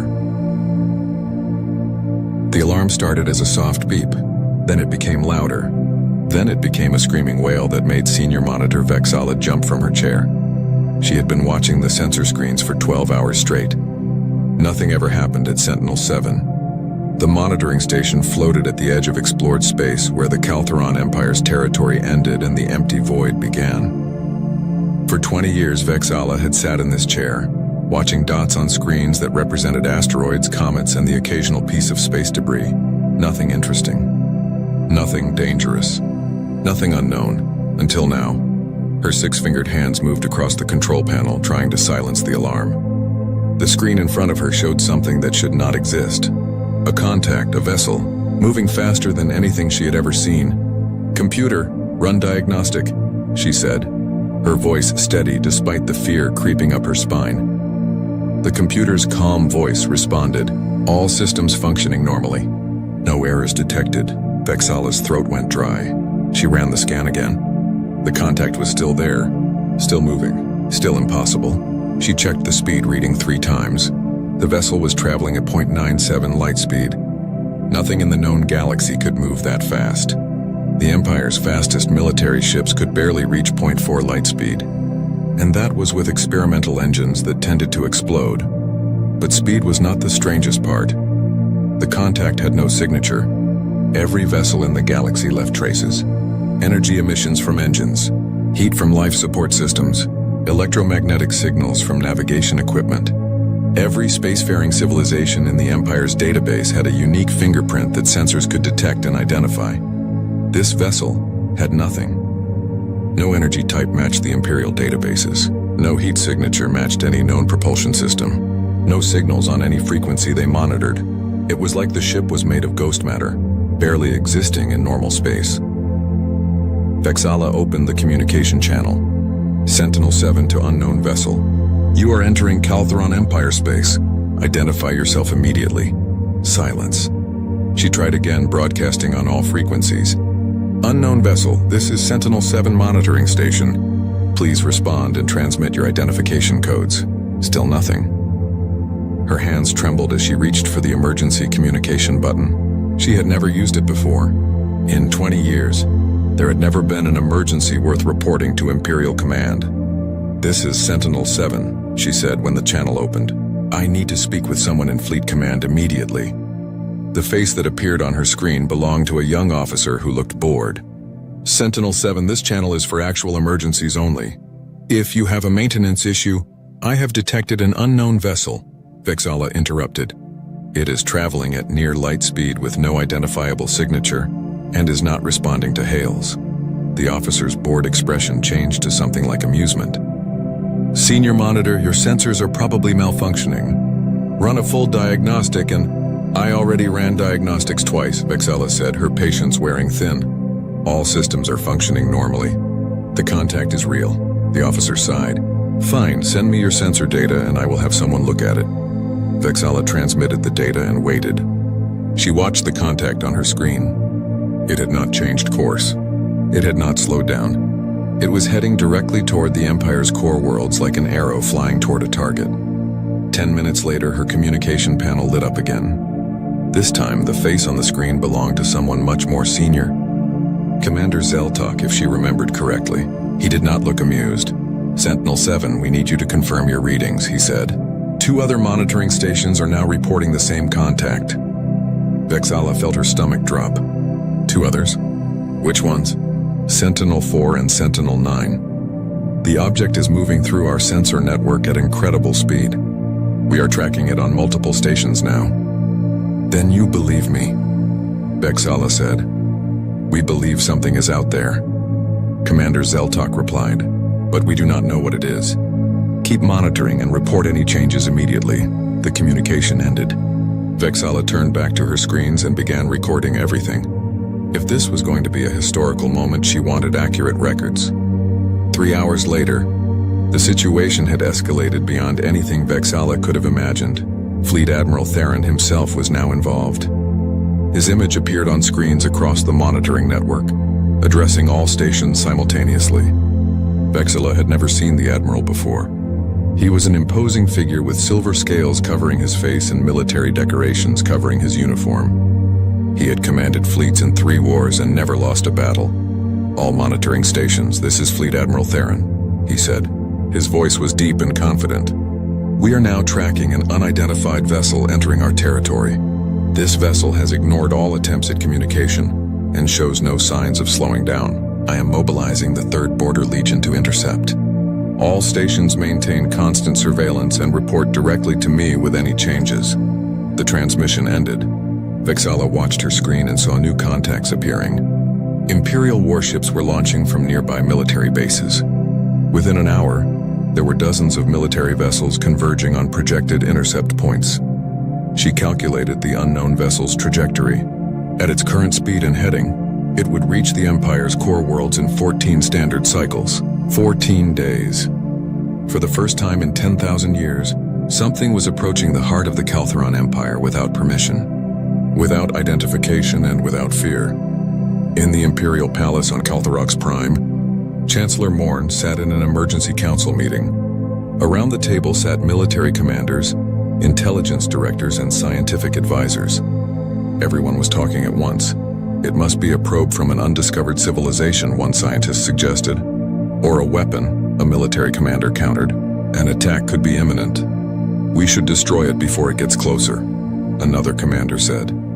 Chancellor Morn raised one hand for silence. The room quieted immediately. What do we actually know? Morn asked. The head of Imperial Intelligence stood. Very little, Chancellor. The object is traveling at near light speed. It has no identifiable energy signature. It does not respond to communication. And most concerning, it is heading directly toward our core worlds on a perfectly straight course. What does that last part mean? Morn asked. It means the vessel knows exactly where it is going, the intelligence director said. It has not made a single course correction since we first detected it. Either it has incredibly accurate navigation, or it has been to this region of space before. That is impossible, Fleet Admiral Theron said. We have cataloged every spacefaring species in this sector for the past 10,000 years. There is nothing we do not know about. Apparently, Admiral, there is something we do not know about, Morn replied quietly. The Chancellor stood and walked to a large window overlooking the capital city. Billions of beings lived on this world alone, trillions more across the Empire's thousands of planets. They all believed the Empire was invincible. They all believed the Empire knew everything worth knowing about the galaxy. That belief was about to be tested. Admiral Theron, Morn said without turning around. Deploy your fleet, but do not fire unless fired upon. If this is first contact with a new civilization, I will not have it said that the Caltheron Empire shot first. And if they are hostile? Theron asked. Then defend the Empire, Morn said. But do not start a war out of fear of the unknown. Back on Sentinel-7, Vexala continued her watch. The unknown vessel maintained its impossible speed and perfect course. It was now less than 13 cycles from the core worlds. She wondered who they were, where they came from, what they wanted.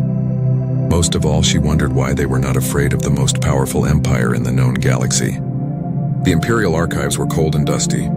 Ambassador Kael'thos walked through rows of data crystals that had not been touched in centuries. Most of them contained information about first contact protocols from thousands of years ago, back when the Empire was still discovering new civilizations instead of ruling them all. Kael'thos had been an ambassador for 40 years. In that time, he had negotiated trade agreements, settled border disputes, and welcomed 3 newly spacefaring species into the Empire's fold. But he had never conducted actual first contact with a completely unknown civilization. Nobody had, not for millennia. found something, called Dr. Silren from across the archive room. The xenoarchaeologist was younger than Kael'thas, but had a reputation for finding answers in forgotten places. Kael'thas walked over to where Silren stood, holding an ancient data crystal up to the light. "What is it?" "First contact protocols from 9,000 years ago," Silren said. "Back when we still met new species regularly. There are procedures here for everything. Translation matrices, diplomatic approach patterns, gift exchange customs, even instructions for what to do if they are more advanced than us. And are they useful now?" Kael'thas asked. Silren set the crystal down carefully. "Maybe, but there is something else here. Something strange." She activated a holographic display. Ancient text appeared in the air, written in an old form of Kaltheron that was barely readable. "This section is marked as forbidden knowledge," Silren said. "It talks about civilizations that went beyond." "Beyond what?" "Beyond this region of space. Beyond normal physics. The text is fragmented, but it mentions species that achieved technology so advanced they simply left. Went somewhere else. The archive calls them the Others."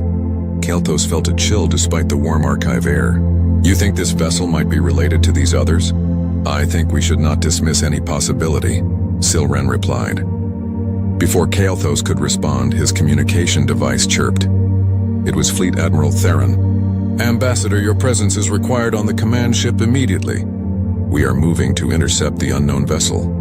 The command ship Dominator was the largest vessel in the 3rd Border Legion. Its bridge was a massive room filled with screens, holographic displays, and dozens of officers monitoring every system. Kael'thas felt small standing there, surrounded by military might. "Ambassador," Theron greeted him, "we are approaching the unknown vessel's projected path. We will attempt to intercept in 6 hours."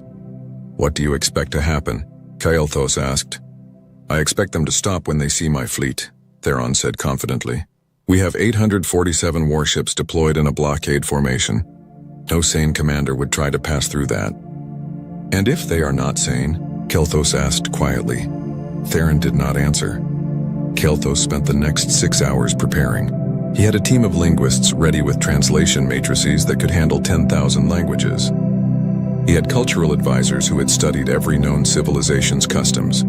He had diplomatic gifts prepared, ranging from simple symbols of peace to valuable resources. He was ready for any kind of first contact scenario, except perhaps for being completely ignored. "Contact in 30 seconds, an officer announced. The main screen showed the empty void of space ahead. Kael'thas held his breath. Around the Dominator, hundreds of warships waited in formation, their weapons powered but not aimed. A show of strength but not aggression. "Contact in 10 seconds. Kael'thas saw it before the sensors announced it. A flash of light that resolved into a shape. The unknown vessel dropped out of faster-than-light travel and coasted through space at a mere fraction of light speed. For the first time, they could see it clearly. The ship was sleek and dark, its surface seeming to absorb light rather than reflect it. It was smaller than Kael'thas expected, perhaps the size of a mid-range cargo vessel, but there was something about its shape, its presence, that spoke of incredible power being held in check. "Hailing on all frequencies," the communication officer said. Kael'thas leaned forward. "Unknown vessel, this is Ambassador Kael'thas of the Kaltheran Empire. We mean you no harm. Please identify yourself so we may speak peacefully." Silence. They tried every frequency, every communication method in the database. Radio waves, laser signals, quantum entanglement messaging, even ancient methods like light pulse patterns. The vessel did not respond. It simply continued forward, not fast but steady, moving through the fleet formation as if the warships were not even there. "Ambassador, they are ignoring us," Theron said, his voice tight with frustration. "Request permission to fire a warning shot across their bow." Kael'thas hesitated. A warning shot could be interpreted as an act of war, but letting the vessel simply pass through might show weakness. "One warning shot only," Kael'thas agreed. "Make it clear we are not trying to hit them." Theron gave the order. A beam of energy lanced out from one of the warships, passing a safe distance in front of the unknown vessel. The vessel did not slow down, did not change course, did not react at all. "They are approaching the neutral zone boundary," an officer announced. "If they cross, they will trigger the automated defense satellites." The neutral zone was a buffer region at the edge of Imperial space. Ancient defense satellites, thousands of years old but still functional, guarded it. Any unauthorized vessel that entered would be fired upon automatically. Recall the satellites, Kael'thas ordered. Shut them down before... Too late, Theron said. They just crossed the boundary. On the screen, Kael'thas watched as 3 defense satellites activated. They were old technology, primitive by modern standards, but still dangerous. They fired kinetic projectiles at incredible speeds, designed to punch through the hull of any vessel. The unknown ship did not try to dodge. The projectiles simply vanished before they reached it. No explosion, no impact. They just ceased to exist as if they had never been fired. Then the vessel did something that made every officer on the bridge freeze. It destroyed the satellites. Not with weapons. There were no energy beams, no missiles, nothing visible at all. The satellites simply came apart, their pieces drifting in space like someone had gently disassembled them. How did they do that? Theron whispered. Nobody had an answer. The vessel continued forward. It still had not changed course even slightly. Kael'thas pulled up the navigation data and felt his blood run cold. "Admiral," he said slowly, "this ship has not made a single course correction since we first detected it." "What does that mean?" Theron asked. "It means they know exactly where they are going," Kael'thas replied. "They have been here before, or they have incredibly detailed maps of our space. Either way, this is not random exploration." Dr. Silren's voice came through on the communication channel. She had been monitoring from the science vessel. "Ambassador, I am reading the energy output from that vessel. It is orders of magnitude beyond anything in our technology. Whatever power source they are using, it is more advanced than our most experimental reactors by at least several hundred years." "Could you calculate where they are heading?" Kael'thas asked. There was a pause while Silren worked. Then her voice came back, quieter now. "Based on their current trajectory, they are heading for the outer mining colonies. Specifically, Colony 793. Why would they want to go there?" Theron demanded.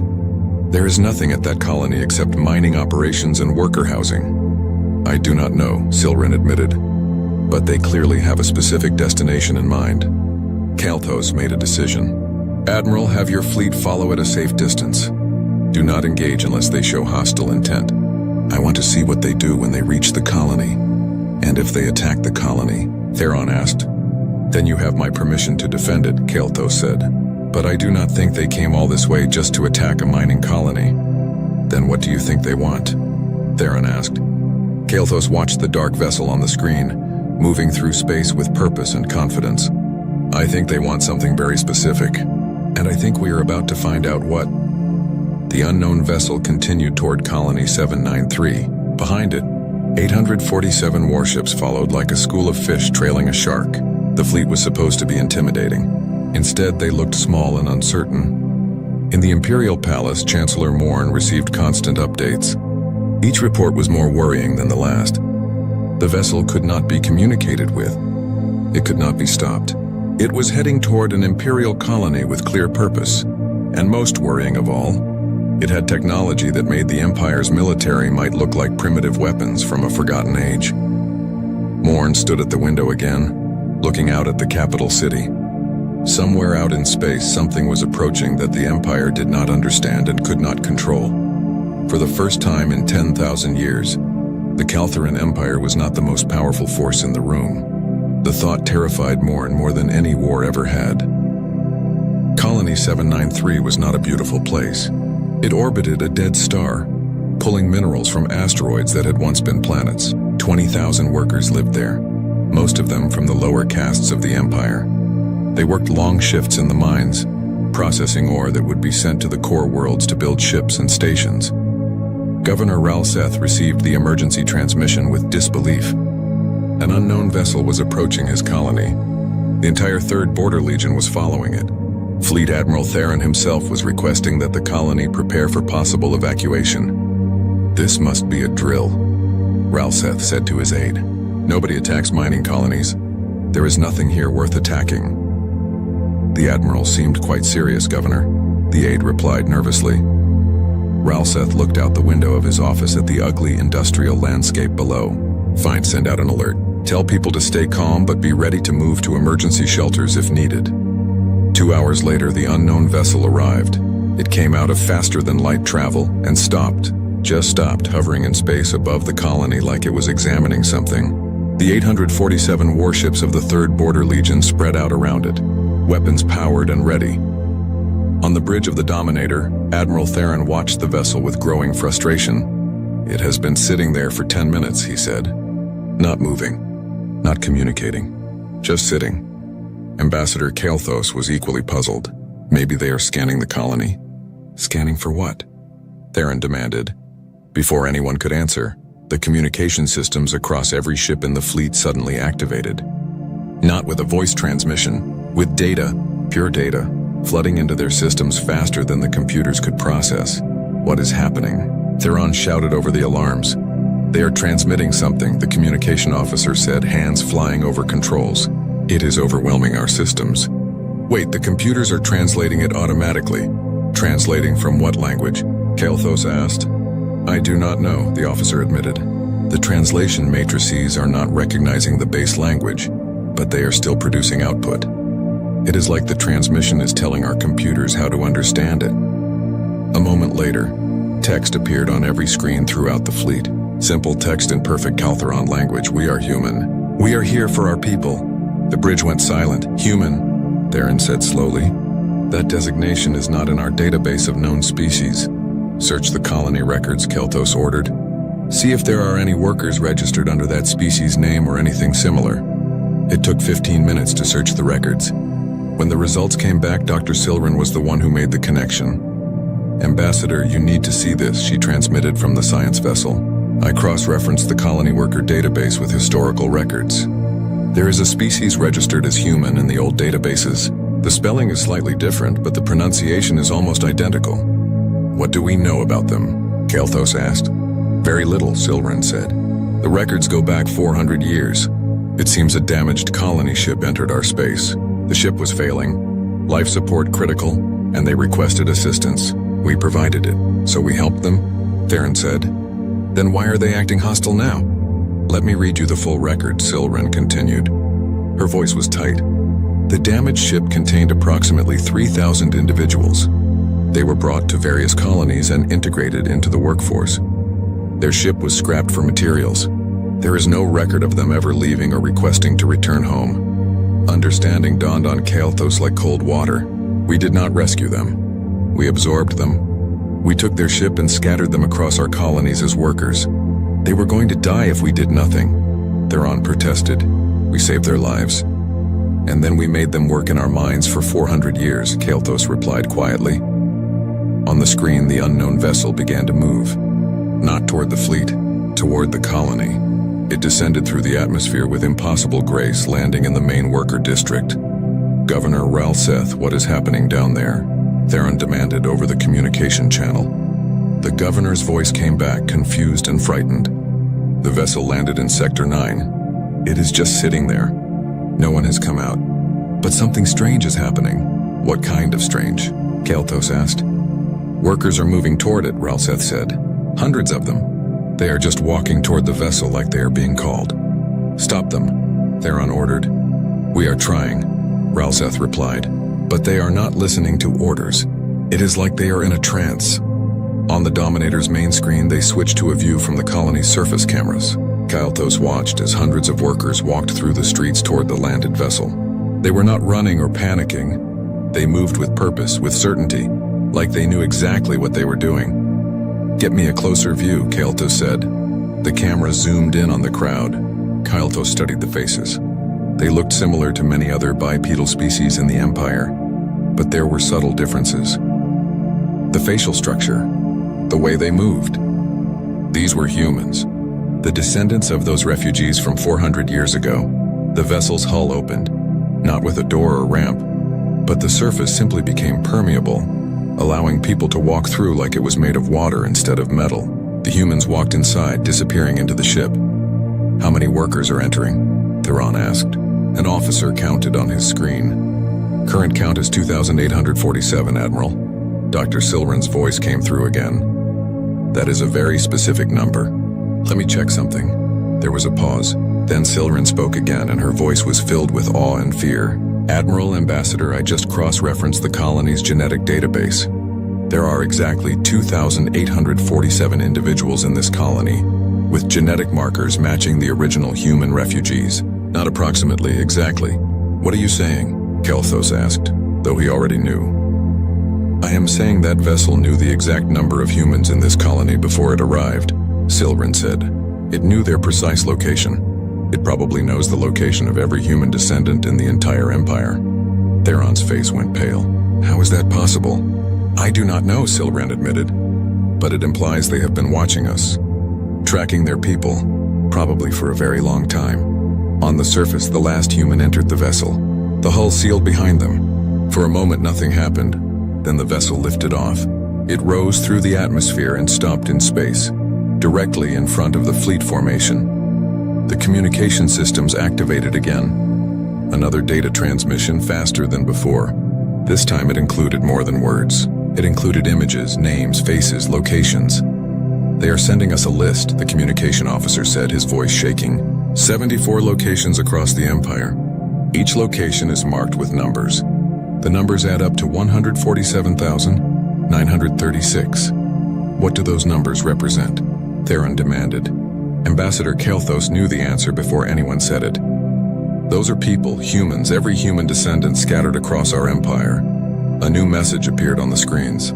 This time, the words were not polite. You have 10 cycles to gather our people and bring them to designated release points. If you comply, we leave peacefully. If you do not comply, we will retrieve them by force. You have been warned. The transmission ended. The human vessel accelerated and vanished, returning to faster-than-light travel. It was gone in seconds, leaving only the stunned fleet behind. They are giving us an ultimatum, Theron said. His voice was hard, angry. They are ordering the Kaltheran Empire to obey them. They are asking for their people back, Kelthos corrected. People we took from them. We saved them from certain death, Theron insisted. And then we kept them as workers without their consent, Kelthos replied. Admiral, we need to contact Chancellor Morn immediately. This situation is bigger than either of us can handle. Back on Kaltherox Prime, Chancellor Morn convened another emergency council. This time, there was no debate about whether the threat was real. Everyone had seen the transmission. Everyone understood what was being demanded. We cannot comply, General Korseth said firmly. If we give in to this ultimatum, it will show weakness. Every enemy of the Empire will see that we can be intimidated. If we do not comply, Kelthos countered, we may be starting a war with a civilization that has technology centuries beyond ours. We do not know they are that advanced, Korseth argued. We have only seen one ship. For all we know, that is all they have. Dr. Silren spoke up from her position at the Science Council. With respect, General, I do not think that is true. The vessel's energy signature suggests it is not a warship. The design, the size, everything about it suggests a transport or rescue vessel, a civilian ship. The room went quiet. You are saying their civilian ships are more advanced than our military vessels? Morn asked. I am saying this ship came alone confidently to retrieve their people from the heart of a galactic empire. Silren replied. That suggests either incredible arrogance or absolute certainty that they are safe. Given what we have seen of their technology, I believe it is the latter. We need more information, Morn decided. General Korseth, begin mobilizing additional fleets. The first 3 days were chaos. Across the Empire, planetary governors received orders to identify and gather any workers with human ancestry. The orders came with little explanation, which caused confusion and panic. On industrial worlds, human descendants were pulled from their jobs. On agricultural colonies, they were separated from other workers. Some went willingly, curious about what was happening. Others resisted, afraid they were being punished for something they did not understand. Governor Ralseth of Colony 793 sent daily reports to Imperial Command. After the human vessel took the workers, the colony's productivity had dropped by 15%. Other governors reported similar problems. The humans and their descendants had been integrated so deeply into the Empire's economy that removing them caused disruptions everywhere. We cannot simply give up 147,000 workers, Economic Minister Tolvex argued in a council meeting. Do you know what that will do to our production quotas? Some colonies will have to shut down entirely. Better than starting a war we cannot win, Ambassador Kelthos replied. We do not know we cannot win, General Korseth insisted. He stood at a holographic display showing fleet positions. I have mobilized the first fleet to join the 3rd Border Legion. That gives us over 2,000 warships. Whatever technology these humans have, they cannot stand against that kind of firepower. Chancellor Morn rubbed his temples, feeling a headache building. And if they can, then we die defending the Empire's honor, Korseth said simply. Dr. Silren had barely slept in 3 days. She spent every waking moment in the archives, searching for any information about humanity. What she found was frustrating. The records from 400 years ago were sparse and vague. The human colony ship had been damaged badly. The refugees had been grateful for rescue. That was all the official record said. But Silren had learned to look in unofficial places. Old personal journals, maintenance logs, even entertainment broadcasts from that time period. Slowly, a different picture emerged. She found a journal entry from a cargo ship captain who had been part of the rescue operation. The captain described the human colony ship as primitive but functional. The humans had been traveling for generations, seeking a new home. Their ship was old and worn, but it had not been failing when they entered Caltheron space. It had been attacked. Attacked by what? Silren muttered to herself, reading further. The captain did not specify, but he mentioned that the human ship's weapon systems had been destroyed. Their engines damaged, their life support barely functioning. Another entry, this one from a medical officer who had examined the refugees. They are remarkably adaptable, strong for their size. They seem to have an unusual resistance to various environmental stresses. One of them told me their species originated on a high-gravity world, which would explain their physical resilience. Silren kept searching. She found census records showing where the humans had been sent. Mining colonies, mostly. A few agricultural worlds. Places that needed manual labor. Over 400 years, they had integrated into the Empire's lower castes. They had families, children, grandchildren. By now, most of them probably did not even remember they were originally from somewhere else. But someone remembered. Someone had been keeping track. On the 6th day, Silren found something that made her blood run cold. It was buried deep in a restricted archive, marked as classified by authority of the Imperial Science Council. The file was labeled Precursor Species Database, restricted access only. She should not have had access. But in the chaos of the current crisis, security protocols had been relaxed. She opened the file. Inside were references to dozens of species that had once lived in this region of space. Not recently. Tens of thousands of years ago. The database called them precursor species. Civilizations that had achieved advanced technology, and then simply left. Disappeared from the known galaxy. One entry caught her eye. The species designation was corrupted in the database, but the description was clear. Bipedal. Bilateral symmetry. High adaptability. Originated from a high-gravity world in the inner systems. Last confirmed sighting approximately 50,000 years ago. Believed to have achieved post-physical technology and departed for regions unknown. The physical description matched humans perfectly. Silren transmitted her findings to Ambassador Kael'thas immediately. Are you saying humans are one of these precursor species? Kael'thas asked, his voice tight with tension. I am saying humans were here before we were, Silren replied. They achieved technology we cannot even imagine and left. They went somewhere else, somewhere beyond. And now they are back, Kael'thas said slowly. Now they are back, Silren confirmed. And we accidentally enslaved their descendants. On the 8th day, Chancellor Morn made a decision. Sort of. We will gather the humans as requested, Morn announced in a council meeting. But we will not simply hand them over. What do you mean? Kael'thas asked. I mean we will bring them to a designated location, but we will also have every available military asset in position, Morn explained. If the humans come to collect their people, we will be ready to negotiate from a position of strength. Or fight, General Korseth added with satisfaction. Or fight, Morn agreed reluctantly. I am offering them a choice. Peaceful negotiation or conflict. Let them decide which they prefer. Kael'thas wanted to argue, but he understood the political reality. The Empire could not appear weak. Even if they gave the humans back their people, it had to look like a negotiation, not a surrender. Where will this meeting take place? Kael'thas asked. Neutral space, Morn said. Sector 14. It is far enough from our core worlds to be safe.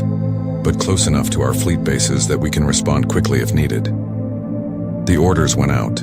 All humans and their descendants were to be transported to collection points, then moved to Sector 14. The process was not gentle. Many humans protested being taken from their homes. Some tried to resist, but the Empire's security forces were efficient, and within 2 days, nearly 120,000 humans had been gathered. That is not enough, Admiral Theron said, reviewing the numbers. They wanted all of them. We are missing almost 30,000. Some are in remote locations, an aide explained. Deep space stations, long-range exploration ships, colony worlds that have not responded to our hails. We are still trying to reach them. We do not have time, Theron said. The deadline was in less than 2 days. Bring whoever we have to Sector 14. We will explain the situation to the humans when they arrive. If they arrive, Theron thought but did not say. Part of him hoped the humans would not show up, that this was all some elaborate bluff. But he knew better. They would come. The question was how they would respond to the Empire's military display. Vexilla, back at Sentinel-7, was monitoring long-range sensors when she detected them. 4 contacts this time, coming from the same direction as before. Moving at the same impossible speeds, multiple contacts detected, she reported to Fleet Command. 4 vessels on approach vector to Sector 14. Estimated arrival time, 3 hours. In Sector 14, the trap was set. Over 2,000 warships were positioned in a massive formation. At the center of the formation, transport ships held the gathered humans. The entire 1st Fleet and 3rd Border Legion were present, representing the largest concentration of military power the Empire had assembled in centuries. Admiral Theron stood on the bridge of the Dominator, watching the sensors. Ambassador Kael'thas stood beside him, looking uncomfortable in the military environment. 4 ships, Theron said with confidence. We have 2,000. Even with their technology, those odds should give them pause. Or it will make them angry, Kael'thas replied quietly. Then we will see what they are really capable of, Theron said. The human vessels arrived exactly on schedule. They dropped out of faster-than-light travel at the edge of the sector and stopped. For a long moment, nothing happened. The 4 vessels just hung in space, dark and silent. Then one of them transmitted. This time it was not just data. It was video. A face appeared on every screen in the fleet. A human face. The being looked middle-aged by most species standards, with short dark hair and eyes that seemed tired and disappointed. I am Captain Sarah Chen of the Human Recovery Vessel Remembrance, the human said. Her voice was calm, measured, but there was steel underneath. You have gathered our people. Thank you. Transfer them to our vessels and we will depart. Admiral Theron activated the fleet's communication system. This is Fleet Admiral Theron of the Kaltheron Empire. Before any transfers occur, we need to discuss terms. Terms? Captain Chen's expression did not change. There are no terms. You have our people. We are taking them home. That is all.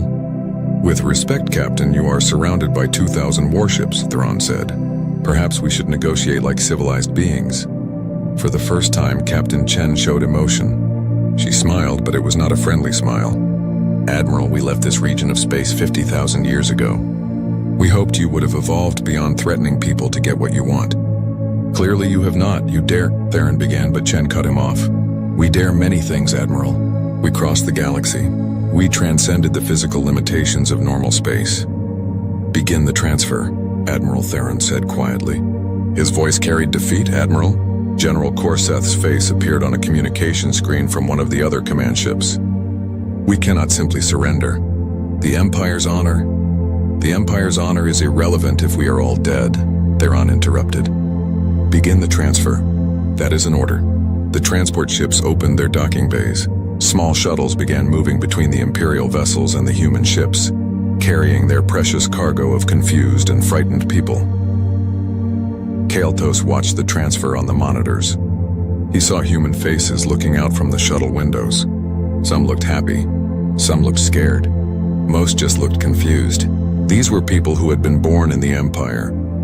Their parents and grandparents had been born in the Empire. Many of them probably thought of themselves as Imperial citizens, not humans. Now they were going home to a place they had never seen.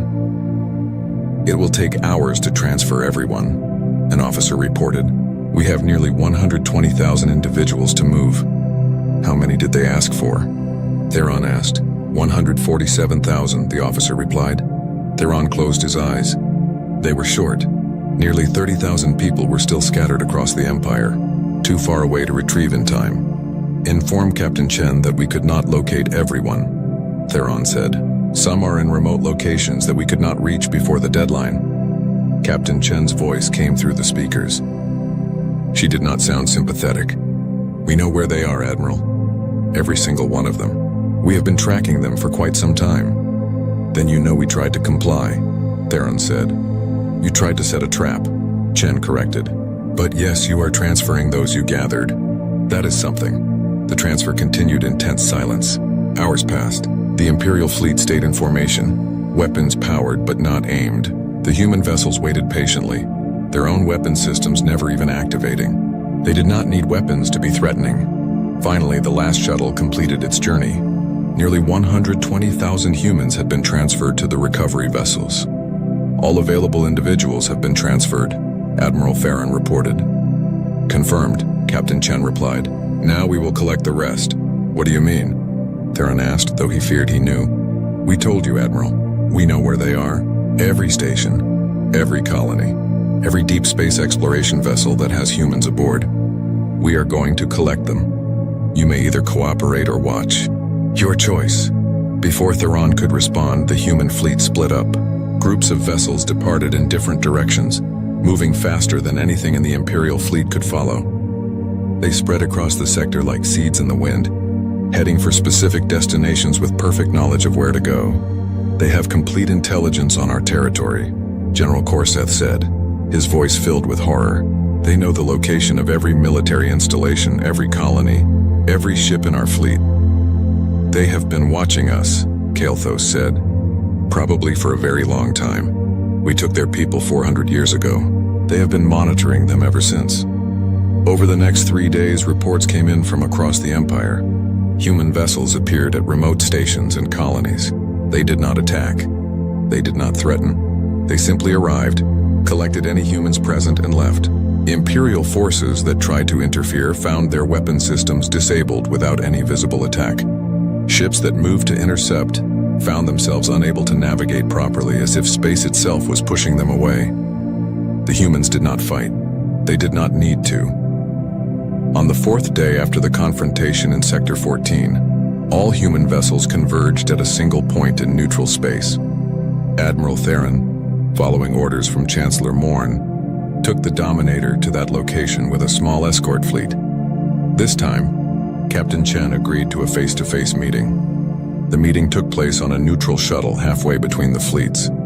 Admiral Theron, Ambassador Kael'thas, and Dr. Silrin represented the Empire. Captain Chen came alone. She looked different in person, smaller than Theron expected. Humans were not an impressive species physically, but there was something in her eyes that made Theron want to look away. Authority, power, the confidence of someone who knew exactly what they were capable of. Thank you for meeting with us, Kael'thas began, trying to be diplomatic. I am here as a courtesy, Chen replied, sitting down across from them. You seem like you want to understand what happened. I can give you that much before we leave. We want to avoid future conflicts, Kael'thas said. We did not know who you were. We did not know your people were here. You did not know because you did not ask, Chen said flatly. When you found that refugee ship 400 years ago, did anyone think to find out where they came from? Did anyone consider that maybe they had a home to return to? Silence. We thought the ship was alone, Theron said. A lost colony vessel with no home. That vessel was exploring this region, Chen explained. We sent dozens of them out thousands of years ago before we left. They were generational ships meant to travel for centuries, documenting this part of the galaxy. That particular ship ran into some kind of spatial anomaly that damaged their engines. They limped into your space asking for help, and we helped them, Theron insisted. You helped them and then kept them, Chen repeated. Admiral, let me tell you something about humans. We do not forget our people, ever. When that ship failed to report back, we sent others to investigate. By the time they arrived, your empire had already scattered the survivors across dozens of worlds. We have been watching them ever since. Watching you. Dr. Silrin spoke up. The archives call your species precursor. They say you left this region 50,000 years ago. Chen nodded. That is correct. This area of space was our original home. We evolved here, built our first civilization here, but we outgrew it. We discovered technologies that allowed us to go further, to do more. So we left, seeking new frontiers. Why come back? Silren asked. Because it is still home, Chen said simply. We left, but we never forgot where we came from. We maintain long-range monitoring systems. We protect this region even though no one here knows it. When we detected that one of our exploration vessels had been absorbed into your empire, we came to get them back. You could have contacted us, Kael'thas said, asked for their return peacefully. Would you have given them back? Chen asked. Or would you have made excuses? Claimed they were integrated, that they wanted to stay? That they were too valuable to your economy to release? No one answered because they all knew she was right. Chen stood. This meeting is over. We have all our people now. We are leaving. But I want to give you some information before we go. She placed a data crystal on the table. This contains coordinates. Safe routes through this sector. Dangerous areas you should avoid. Warnings about spatial anomalies. Think of it as a gift from a more advanced civilization to a younger one. Why would you help us after what we did? Theron asked. Because we remember being where you are now, Chen replied. Young, ambitious, thinking we were the pinnacle of civilization. We made mistakes too. We learned from them. Maybe you will too. She moved toward the door, then paused. One more thing. This region of space is under human protection. We have monitoring stations throughout the sector. Automated defense systems. If you expand into areas we have marked as dangerous, you will encounter them. Follow the guidelines in that data crystal and you will be fine. Ignore them and you will have problems. Are you threatening us? Theron asked. I am informing you, Chen corrected. The galaxy is bigger than you imagine, Admiral. More complex, more dangerous. You have been living in a small, safe pocket of space, thinking you are the dominant power. You are not. You never were. But you can be safe if you are smart. She left the shuttle. Through the window, they watched her return to her vessel. Minutes later, the entire human fleet vanished. Not gradually, not in sequence. All at once, they simply ceased to exist in normal space, leaving only faint energy readings that quickly faded to nothing. Back on Kaltharox Prime, Chancellor Morn addressed the Imperial Council. News of what had happened had spread quickly. Some council members demanded revenge. Others called for increased military spending. A few suggested trying to acquire human technology. Morn listened to them all, then raised a hand for silence. For 10,000 years, we believed we were the greatest civilization in the galaxy, Morn said. We were wrong. That illusion died in the last week. Now we have a choice. We can rage against that reality or we can learn from it. You are suggesting we accept this humiliation? General Korseth demanded. I am suggesting we accept the truth, Morn replied. The humans could have destroyed our fleets. They could have taken their people by force from the beginning. Instead, they gave us chances to do the right thing. They could have left us with nothing. Instead, they gave us navigation data and warnings about dangers we did not even know existed. They showed mercy, Ambassador Kael'thas said quietly. They showed us what we could be, Morn corrected. Advanced, powerful, but still capable of kindness. Still capable of giving younger civilizations chances to improve. So what do we do now? Economic Minister Tolvex asked. We reform, Morn said. We examine every species in our empire. We look for others we have mistreated.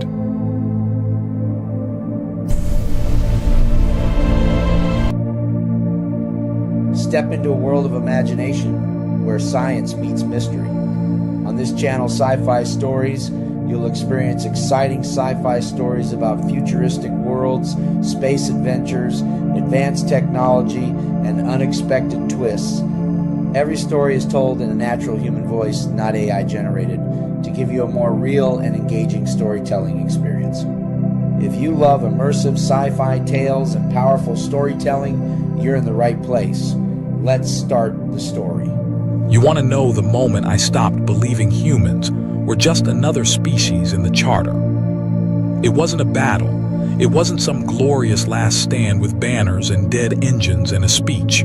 It was a girl, asleep, face down on a cot, one boot still on while the whole mountain tried to kill us. But I'm getting ahead of myself.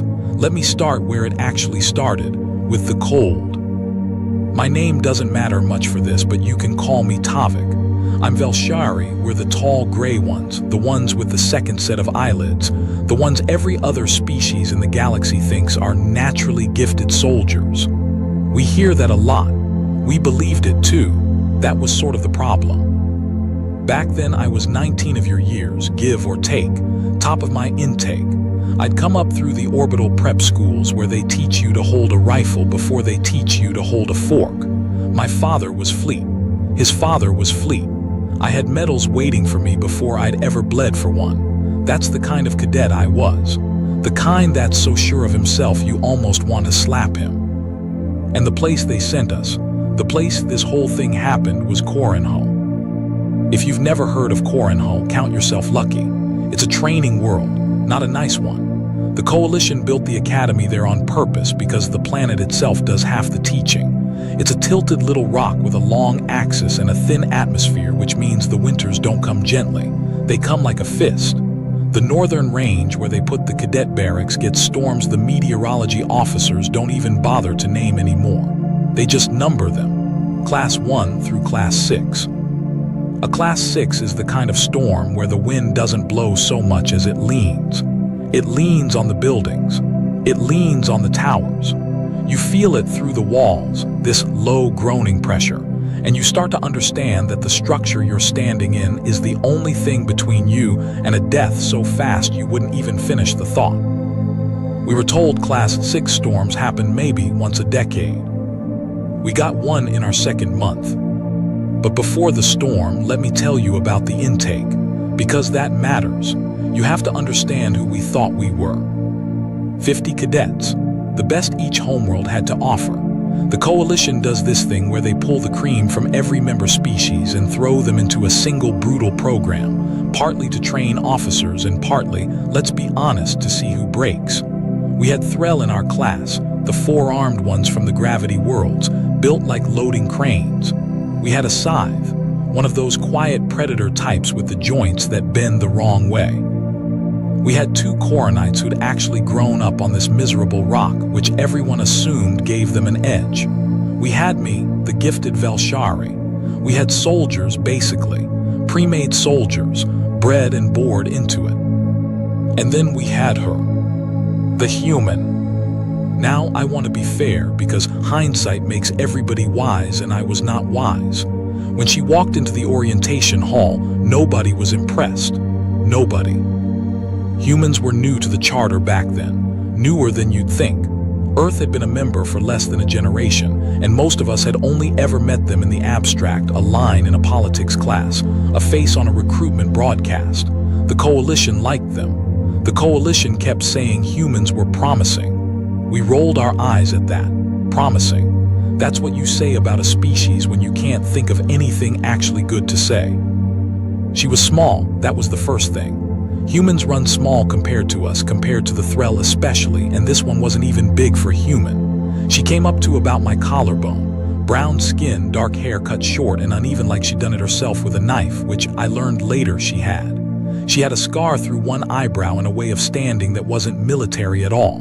We all stood at attention like we'd been carved that way. She just sort of stood, loose. Hands not quite at her sides, like she was waiting for something to happen so she could react to it. Her file said her name was Ren H. L.L. Halloway. Ren Halloway. And under Origin it said a word that I didn't recognize at the time, but would come to understand better than I ever wanted to. Tarsus. You probably don't know Tarsus either. Most people don't. It's not on the tourist lanes, let me put it that way. It's a death world, that's the technical Coalition term, Category 5 hazard environment, but everyone just says death world. Tarsus has gravity that would crush most of us flat. It has a day-night swing of 200 degrees. It has predators that hunt in packs and weather that hunts in seasons. The Coalition surveyed it once, lost the survey team, and marked the whole planet not for development. People still lived there. Humans mostly. Don't ask me why. I've asked humans why and they just shrug and say something like it's home, like that explains it. Like home is a reason to live somewhere that's actively trying to murder you. Ren Holloway came from there. But that first day, all I saw was a small, scruffy human who didn't stand up straight, and I made the same mistake everyone made. I dismissed her. We all did. I want you to remember that because that's the whole story really. We dismissed her, and the planet, slowly and then all at once, taught us not to. The first few weeks she was a curiosity, a joke almost. Here's the thing nobody tells you about elite training. A lot of it at the start is just suffering. They're not teaching you tactics yet. They're breaking you down. Sleep deprivation, cold exposure, endless drills in full kit-up-the-mountain switchbacks until somebody vomits and somebody else cries and the instructors write notes on their slates without expression. The point is to find the floor of each cadet, to find where you crack. Most of us cracked somewhere. That's normal. The Threll cracked on the breath-holding exercises, gravity world species. Their lungs are built for thick air, and Corrinhull's thin atmosphere left them gasping. The Scythe cracked on the heat and cold cycling. I cracked a little on the sleep stuff. I'd never gone that long without rest, and my second eyelids started flickering on their own. This awful involuntary stutter, and an instructor looked at me and said, "There's the floor, Velshari," and I have never in my life been so ashamed. Ren Holloway didn't crack on anything. Not because she was showing off. That's the part that's hard to explain. She wasn't trying. She'd do the up-mountain runs in full kit and arrive at the top not even breathing hard, and she'd look around at the rest of us heaving and retching, and she'd have this expression, not smug, not proud, confused, like she genuinely didn't understand what was difficult about it.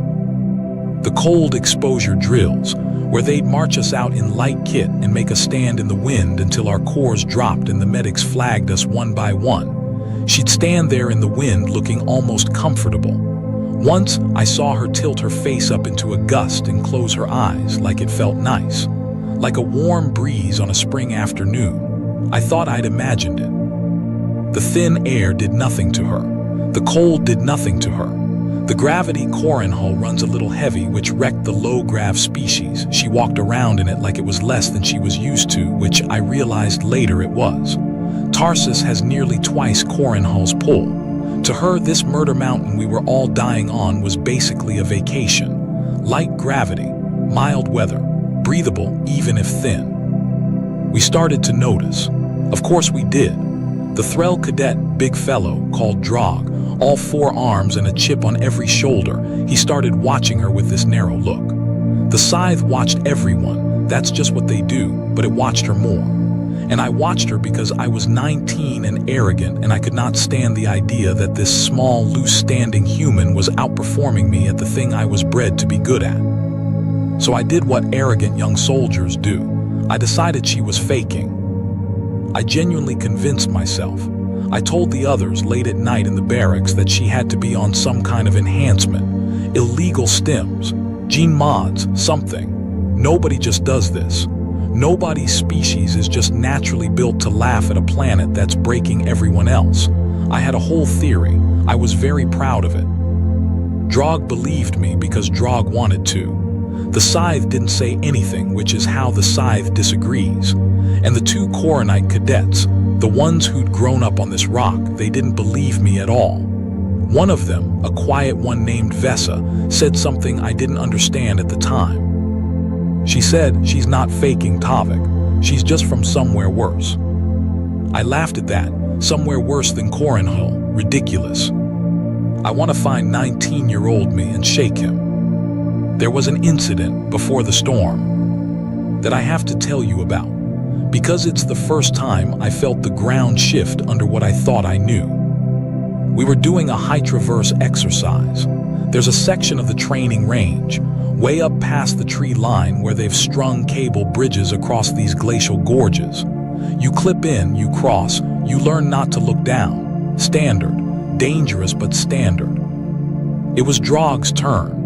Big confident Drog, 4 arms, sure of himself the way I was sure of myself, which is to say completely and stupidly. He's crossing the cable and there's a gust, not even a big one, a class 2 maybe, and the bridge sways, and one of his clips fails. I saw it happen. I was next in line. I saw the clip snap, and I saw Drog's lower left arm lose the cable, and I saw a creature that weighed as much as 3 of me start to fall sideways off a bridge over a 100-meter drop onto blue ice. And I froze. I'm not proud of it. I'm telling you the truth because you should know who I was. I froze. The gifted Velshari, top of the intake future fleet officer, I locked up solid and watched a classmate start to die. Ren Holloway was 2 positions behind me. She was not clipped to the same cable. She had no business being able to reach him. I don't fully know what I saw next. It happened in under 2 seconds, and my brain has tried to make sense of it ever since. She moved off the platform, not onto the bridge, off the side of it, onto the rock face, the bare frozen rock that nobody climbs because nobody can, and she went across that rock face like it was a floor. Hands and feet finding holds that I swear were not there. 2 seconds, maybe 3. And she had Drog by his upper arm, and she had the rock with her other hand, and she just held him. Held him. 3 of me, dangling off a cliff, held by one small human gripping frozen stone with the fingers of one hand. The instructors got lines down and got him secured and got them both back up. And the whole time, Ren Holloway's face was doing that confused thing again, like she didn't understand why everyone was upset, like catching a falling crane-sized soldier off a bare rock wall was just a thing you do on a Tuesday. Afterward in the staging tent, Drog wouldn't look at her. His pride was more bruised than his arm, and I, coward that I was, I muttered something about her enhancements again, my stupid theory, to cover the fact that I'd frozen. And Vesa the Coronite, she heard me, and she said quiet, not even unkind. You froze, Tavik. She didn't. That's not a chemical, that's just where she's from. I had nothing to say to that. For the first time, I had nothing to say. Now the storm. I need you to understand how a Class 6 actually works on Corin Hull, because if you don't understand the storm, you won't understand the night, and the night is everything. The meteorology tower has long-range sensing. They can see a front building days out, normally. But Corin Hull's weather is treacherous in a specific way. The big storms can fold in fast off the polar cell, dropping in hours instead of days. So the Academy runs blizzard drills, constantly. The idea is that when a real one comes, your body already knows the protocol so well you don't have to think. The protocol is this. When the alarm sounds a specific tone, 3 rising notes, you never forget it once you've heard it. Every cadet has 11 minutes to get into full survival kit and reach the hardened core of the barracks complex. The barracks themselves aren't rated for a Class 6. Only the core is. Reinforced, sealed, independent heat and air. 11 minutes from alarm to core, sealed door, full accountability. Miss the window and the door seals anyway. That's the rule. The door seals on schedule whether you're inside or not, because the alternative is everyone dies waiting for the one cadet who didn't make it. 11 minutes. We drilled it probably 40 times in those first weeks. Day, night, mid-meal, mid-shower. The alarm would go and we'd scramble, and the instructors would time us and shame the slow ones. By the end, the whole intake could do it in 8. We were proud of that 8. We thought 8 minutes was elite. Here's what we didn't know. We didn't know that the night the real one came, the meteorology tower would lose its long-range array to an ice load failure 6 hours before the front hit. We didn't know the warning we got would be almost no warning at all.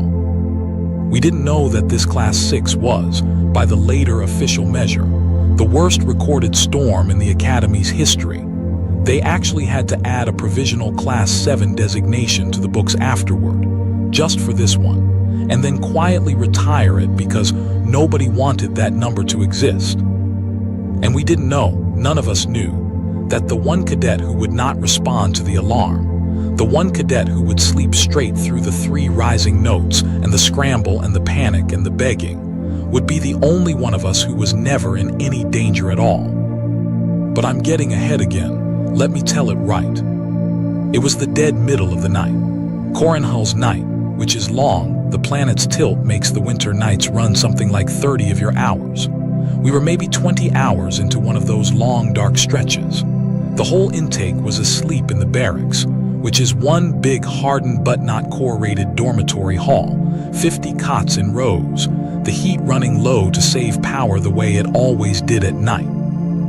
I was asleep too.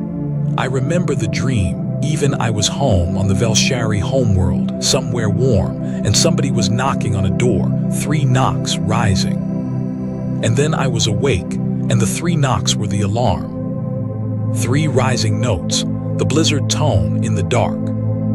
You have to understand, we'd heard that tone so many times it should have just been routine. But something about it at that hour in that dark, with the wind already, making the barracks groan in a way I'd never heard before. Something about it put ice straight into my chest before I was even fully awake. The lights came up to emergency amber.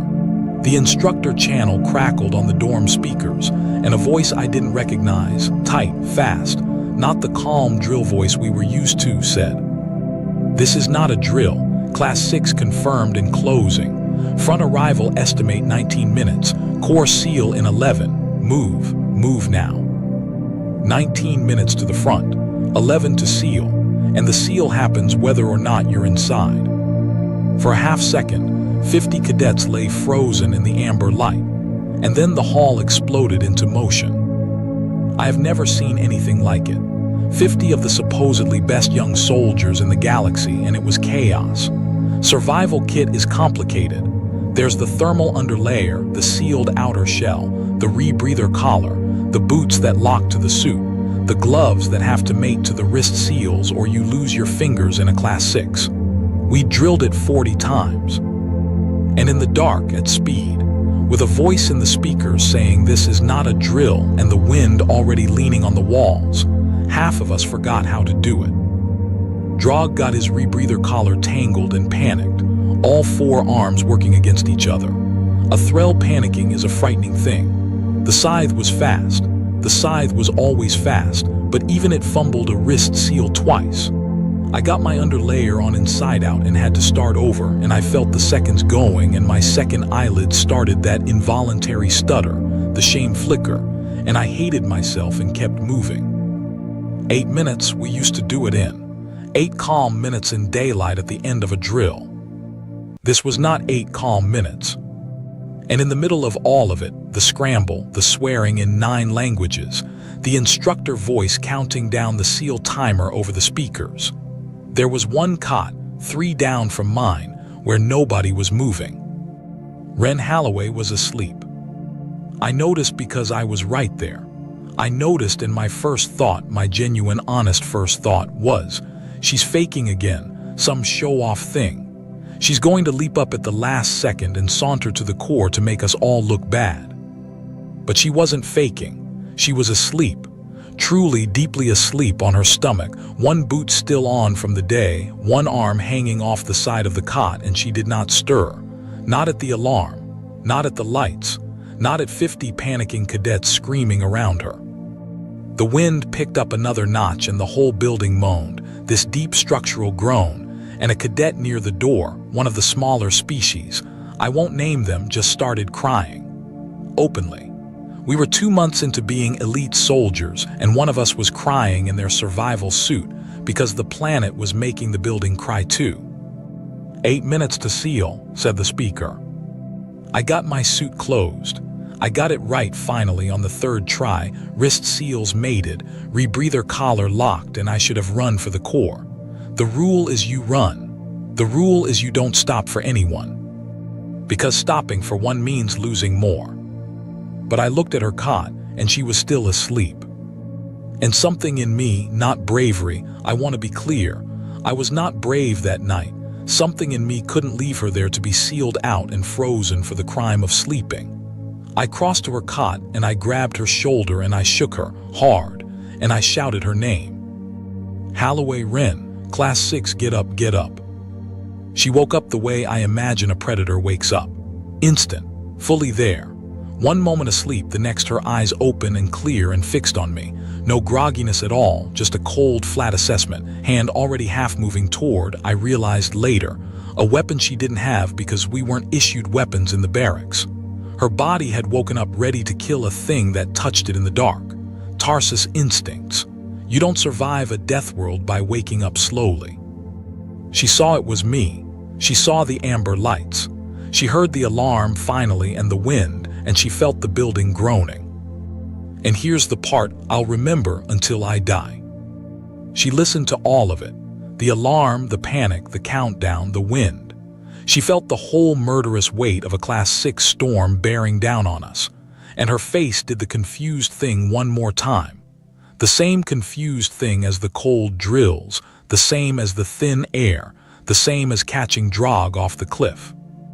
She looked at me, this small human from a planet that eats people for breakfast, and in the middle of the worst storm in the Academy's recorded history, with 49 elite cadets falling apart around her, she said, and I swear this is exactly what she said, "Tavik, what's all the fuss about?"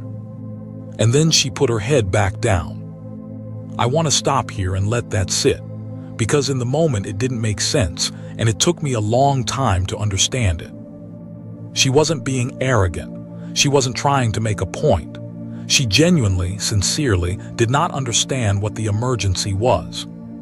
To us, a Class 6 was death, the end, the planet finally winning. To her, to a girl who'd grown up where the normal weather killed coalition survey teams, where the gravity alone would flatten most of us, where the night cold and the day heat swung 200 degrees and the predators hunted in coordinated packs, to her, a Corinhull Class 6 was a mild night. Cold, sure, windy, but survivable, boringly survivable, the kind of weather you sleep through with one boot on. She didn't get up because, from where she was standing, there was nothing to get up for. But I didn't understand any of that yet. In the moment, all I knew was that the human had put her head back down with 7 minutes left on the SEAL timer, and the wind was getting worse, and I had a choice to make. I should have run. The rule says run. I grabbed her again. 5 minutes to SEAL. Now the instructor voice had lost the last of its calm. They were good people, the instructors. I want to say that. They weren't villains. They were terrified too.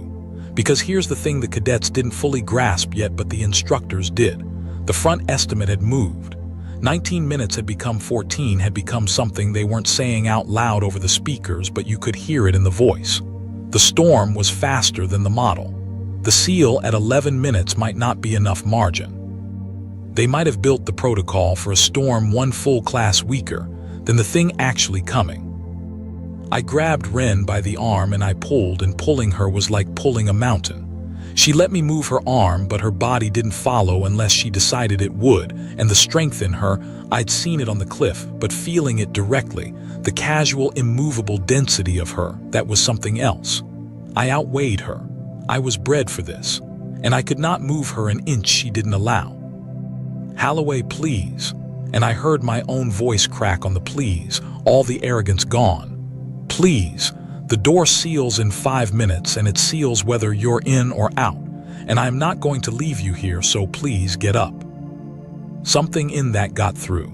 Maybe it was the please. Maybe it was the fact that I, of all the cadets, the one who'd called her a liar to her face, was the one standing at her cot refusing to leave. Maybe she just finally registered that this wasn't normal for us, that to my species this really was death, and that to her was the surprising part.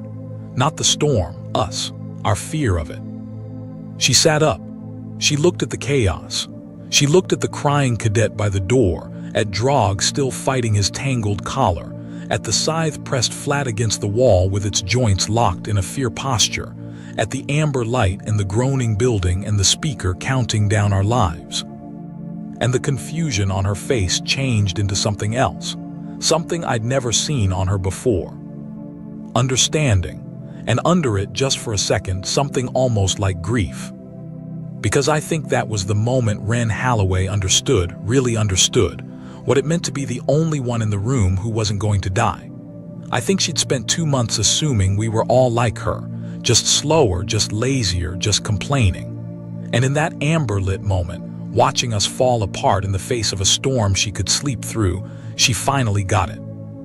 We weren't her. This was actually going to kill us. And she was the only one of 50 who could do anything about it. She stood up off that cot and her whole posture changed. The loose, waiting, off-duty Ren was gone. What stood up was something the Death World had made and the Coalition had never seen, and it looked around the barracks once fast, counting, and it said in a voice that cut clean through the panic and the wind and the speakers, "Nobody is getting sealed out. Listen to me. Every one of you is getting through that door. Do exactly what I say." And 49 elite cadets, the supposed best of every world in the charter, stopped panicking and turned to look at the small, scruffy human who didn't stand up straight. Because in the worst moment of our lives, she was the only one who wasn't afraid. So there she was, standing on a cot in a barracks that was starting to sound like it was in pain, telling 49 of the galaxy's best young soldiers to do exactly what she said. And the strange thing, the thing I've thought about 100 times since, is that we listened. You have to understand how unlikely that was. We were proud. Every one of us came from a world that thought it was the best world. We had Threll who'd never taken an order from anything smaller than a transport. We had a Scythe whose whole culture is built around not deferring to anyone. We had me, the gifted Velshari, who 2 weeks earlier had stood in a tent and called this girl a liar. And in that amber light with the seal timer ticking, every single one of us shut up and turned toward her. I think it's because fear has a smell. Not a real smell, you know what I mean. A feeling. When everyone in a room is afraid, you can feel it. It bounces around and gets louder. And when one person in the room isn't, when one person is genuinely, bone-deep calm in a way that isn't an act, you feel that too. It's like a still point. Your eyes go to it without you deciding. Your body wants to stand near it. Ren Holloway was the still point. 4 minutes to seal, said the speaker. She jumped down off the cot and she was moving before her boots hit the floor. You, she pointed at me. You're with me. You do the runs, don't argue. Drog. She crossed to the big Threll who was still fighting his rebreather collar, all 4 arms tangled in the strap like he was wrestling a snake. She didn't slow down. She just reached up. She had to reach up. He was twice her height, grabbed the collar, found the snag by feel, popped it, and seated it on his neck in one motion. Click. Locked. Breathe. You're fine. Go stand by the door and do not go through it until I say. Drog, who outweighed her by 300 kilos, who had a chip on every one of his 4 shoulders, said, "Yes." Just that. Yes. And went and stood by the door. I'd never heard Drog say yes to anyone. She went down the row like that. Fast, so fast. The crying cadet by the door, I'll tell you now, it was one of the Lumii, the little luminous ones from the ring worlds, and they cry light, it leaks out of them when they're terrified. The whole corner was glowing. She crouched in front of them and said something low I didn't hear, and put both hands on the sides of their face, and the glow steadied. Didn't stop, but steadied. The Lumii nodded and started getting their gloves on with shaking hands, and Ren was already 3 cots away. The scythe was the hard one. It was locked up, joints bent into the fear posture, that awful folded shape they go into when their predator brain decides the threat is too big to fight or flee. You can't talk a scythe out of the fear posture. Everyone knows that. It has to come out on its own. Ren got down on the floor next to it, on the floor, in the middle of all that. And she did the strangest thing. She folded herself into the same posture, matched it, got low and small and tucked the way it was tucked so they were eye to eye, 2 predators in the dark. And she made a sound. I can't describe the sound. It was low and it came from her chest, not her mouth, and it was a sound I did not know a human throat could make, and the scythe's locked joints moved, just slightly. It uncurled one limb. Then another. I found out later that the scythe homeworld and Tarsus have a kind of parallel evolution, both hunting worlds, both with apex pack predators, and the human packs and the scythe packs develop some of the same signals because the math of survival is the same everywhere. She wasn't talking it down. She was telling it, in the oldest language there is, "You're in my pack, get up." We moved together. The scythe got up. It looked at her for one long second with those flat, reflective eyes. And it followed her like a shadow for the rest of the night. 3 minutes to seal. Here's the part where it stopped being a rescue and started being a problem of math. The barracks hall has one route to the core. Down the central aisle, through the antechamber, through the inner door into the hardened core. The inner door is the one that seals.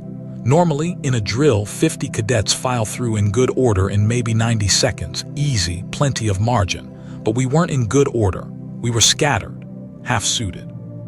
Some still fumbling. And the antechamber is a bottleneck. It only takes so many bodies at once, and if you crowd it, you jam it, and a jam at the door with 3 minutes left is how everybody dies. Ren saw the bottleneck before any of us did. I watched her see it. She stopped in the middle of the aisle for exactly 1 second, head turning, and I could almost watch her run the numbers. 50 bodies, 1 door, 3 minutes. Some fast, some slow, some still suiting. "New plan," she said, and her voice carried over everything. "We go in waves.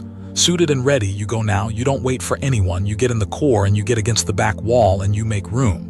Not suited, you suit by the door in the antechamber where I can see you. Tavik runs the floor. Anyone face down, anyone frozen, he brings to me. Move." And it worked. It worked because it was simple and because she said it like there was no other possibility.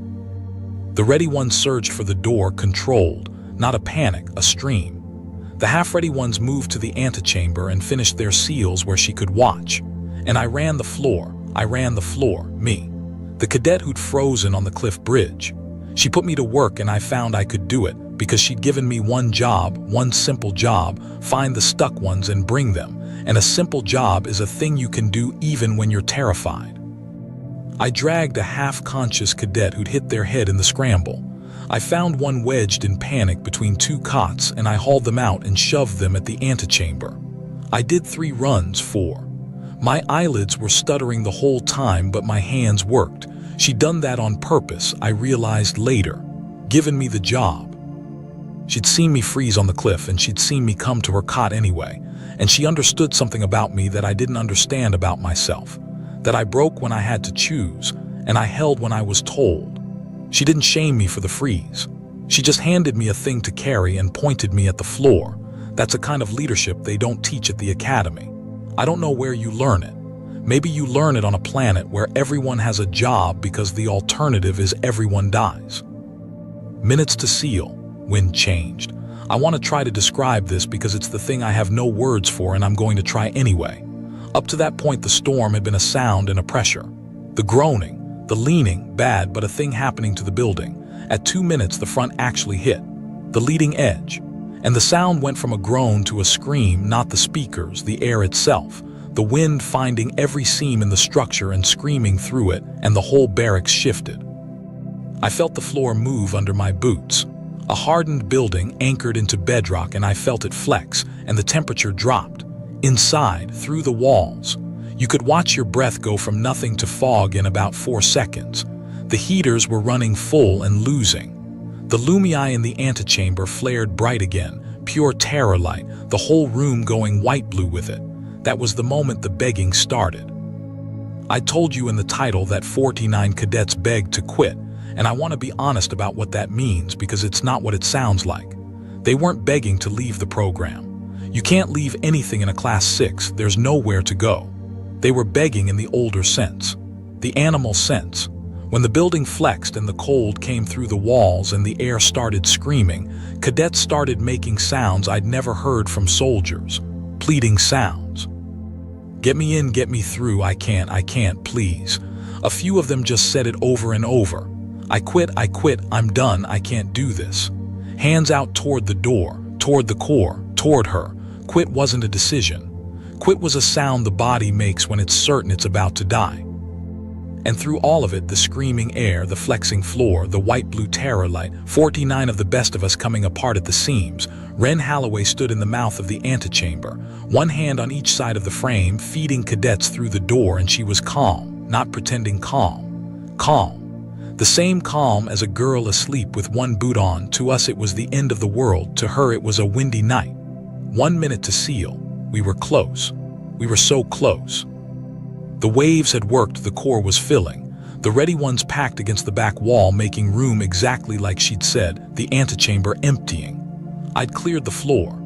I'd done my last run and there was nobody face down anymore, nobody frozen, and I was standing next to her in the doorway and she shoved me toward the core and said, "Go." And I went.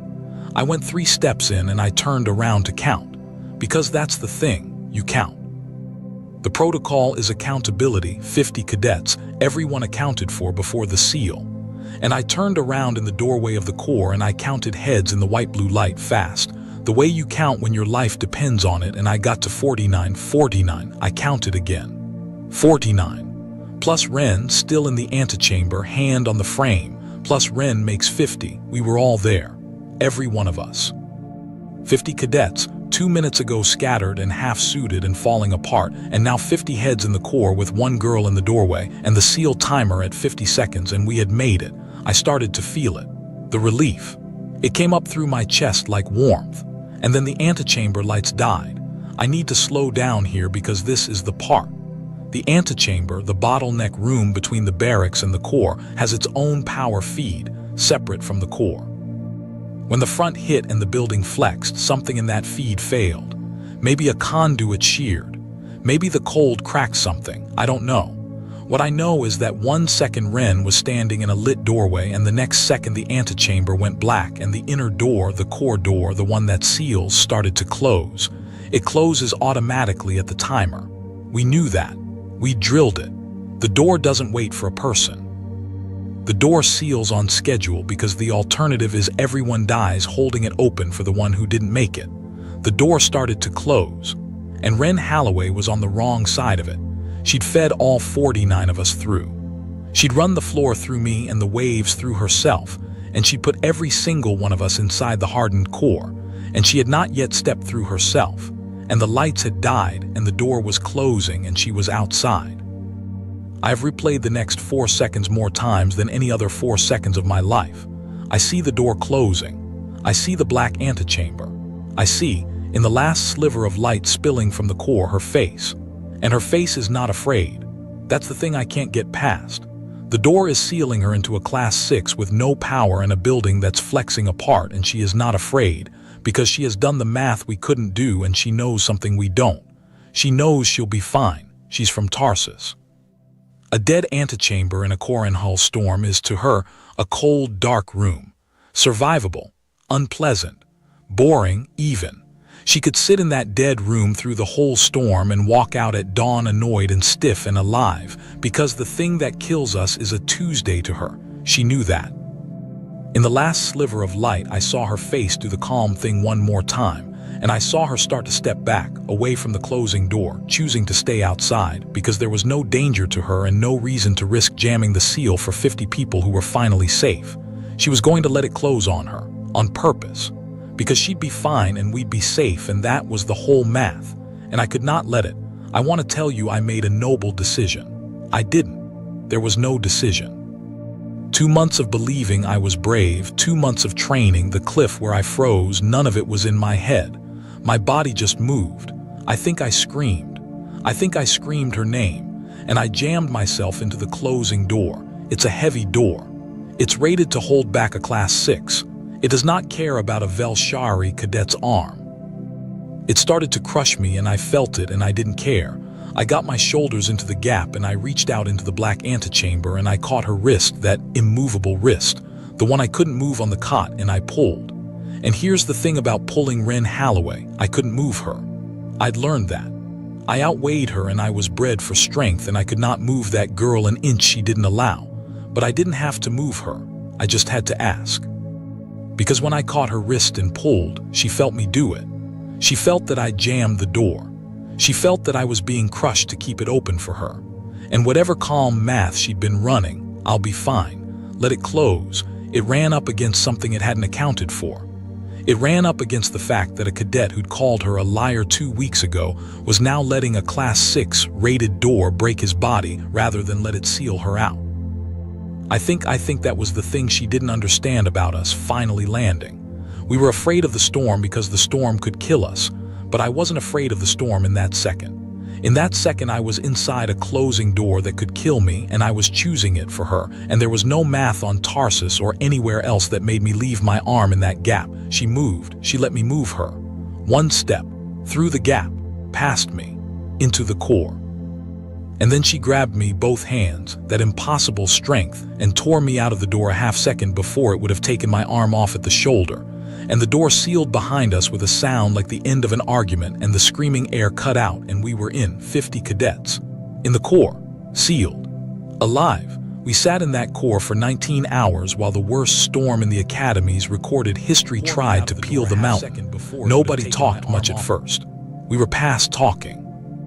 The Lumie's light had gone dim and steady, which is how they look when they're spent. Drog sat against the wall with all four arms wrapped around his knees.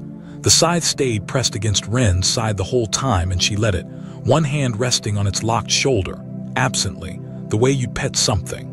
The crying cadet wasn't crying anymore. Everyone had that hollow look you get after the fear leaves and takes all your energy with it. My arm was a deep, ugly purple from shoulder to elbow where the door had caught me. A medic looked at it and said nothing was broken, which I still don't believe, and wrapped it. Ren came and sat next to me while they wrapped it. She didn't say anything for a long time. Then she said, "You jammed a Class 6 door." Yeah, that's the stupidest thing I've ever seen anyone do. Yeah, she was quiet again. The wind screamed somewhere far above us, muffled now, the core holding. Then she said, quieter, "I didn't know." I looked at her. "I didn't know it was real for you," she said. She was looking at the wall, not at me. "The cold, the drills, the runs up the mountain. I thought you were all just complaining. I thought everybody felt the way I felt and the rest of you were just soft about it. I've been laughing at you all for 2 months." She turned and looked at the room, at 49 cadets who'd begged to quit, at the purple bruise on my arm. "I didn't know it was actually trying to kill you, all of it, the whole time. This whole place is just trying to kill you and you keep showing up anyway." I didn't know what to say to that, so I said the true thing. "That's what your planet does to you, every day, and you keep showing up." She thought about that for a long time. "Yeah," she said finally. "I guess it does." And that was the first time I ever saw Ren Holloway look like she belonged somewhere. Not because she'd proven she was stronger than us. She'd always been stronger than us. But because for the first time she understood that we were doing, every single day, the same thing she did, getting up and facing a world built to break us. And the only difference was the size of the world. Her world was bigger. That's all. She just never had to notice ours could hurt. The aftermath quickly, because you'll want to know. The storm got its provisional Class 7 in the books, and then, like I said, they quietly retired the number because nobody wanted it to be real. Every cadet survived. 50 for 50. That had never happened in a storm anywhere near that size. The historical numbers for a Class 6 are bad, genuinely bad. The Academy lost cadets in the last one a decade back, and that one was weaker. 50 for 50 in a Class 7 was not supposed to be possible. The instructors knew why. They'd been watching the core feeds the whole time. They'd seen a small human in a doorway feed 49 panicking cadets to safety and run the waves and break the bottleneck and talk a scythe out of the fear posture in its own language. They'd seen everything. There was a review. There's always a review. And in the review they asked Ren why she hadn't responded to the alarm, why she'd slept through it, and she told them the truth, which is that to her it hadn't registered as an emergency because it wasn't one. For her. And they wrote that down. And somewhere in the coalition, a meteorology officer and a xenobiology officer had a very long conversation about exactly what the word death world implies about the people who come from one, and exactly how badly the rest of the charter had been underestimating them. That conversation, I'm told, is part of why the coalition started taking human cadets a lot more seriously. Why the recruitment broadcasts stopped saying promising and started saying other words. Why a few years later, when there was real trouble out past the rim, the kind of trouble I'm not going to get into here, humans were the ones they sent first. It started, in a small way, in a sealed core on Corinhull, with 50 cadets who lived because one of them couldn't understand the fuss. Drog apologized to her. That surprised me more than anything. The big proud Threll, who'd refused to look at her after the cliff, came up to her in the mess a week later and said, in front of everyone, that he'd been wrong about her, and that she'd put a rebreather on him when his own 4 hands couldn't, and that he owed her. She told him he didn't owe her anything. That's not how it works. You don't keep score when you're in a storm together. He didn't understand that at first. It took him a while. It's a death world idea. You don't keep score, you just get everybody through, and the rest of us had to learn it the way you learn a second language. Slowly, badly, but we learned it. The scythe never left her side again the whole rest of the program. Some pack bond formed in that black antechamber that doesn't come undone. When we graduated, they stood together. They got posted together. Last I heard, they still serve together. Two predators from two different hunting worlds. And I'd pity anything that came at the two of them at once. And me, the gifted Velshari who froze on the cliff and jammed a door with his own arm. She and I never talked about it much after that night. We didn't need to. There's a thing that happens between two people when one of them has let a door break their body for the other. You don't have to discuss it. It just sits there, solid, underneath everything else. We were friends after that, real ones. The kind you only get a few of in a life. My arm healed crooked. The medic was wrong, something was broken and it set a little off, and to this day in cold weather it aches. Every winter I feel it. And every winter when it aches, I think about a black doorway and a sliver of light and a girl's face that wasn't afraid. I used to think I'd been brave that night. I held that for years. The cadet who jammed the Class 6 door. It made a good story at the officers' tables. But I'm older now, and I've thought about it more honestly, and here's where I've landed. I wasn't the brave one that night.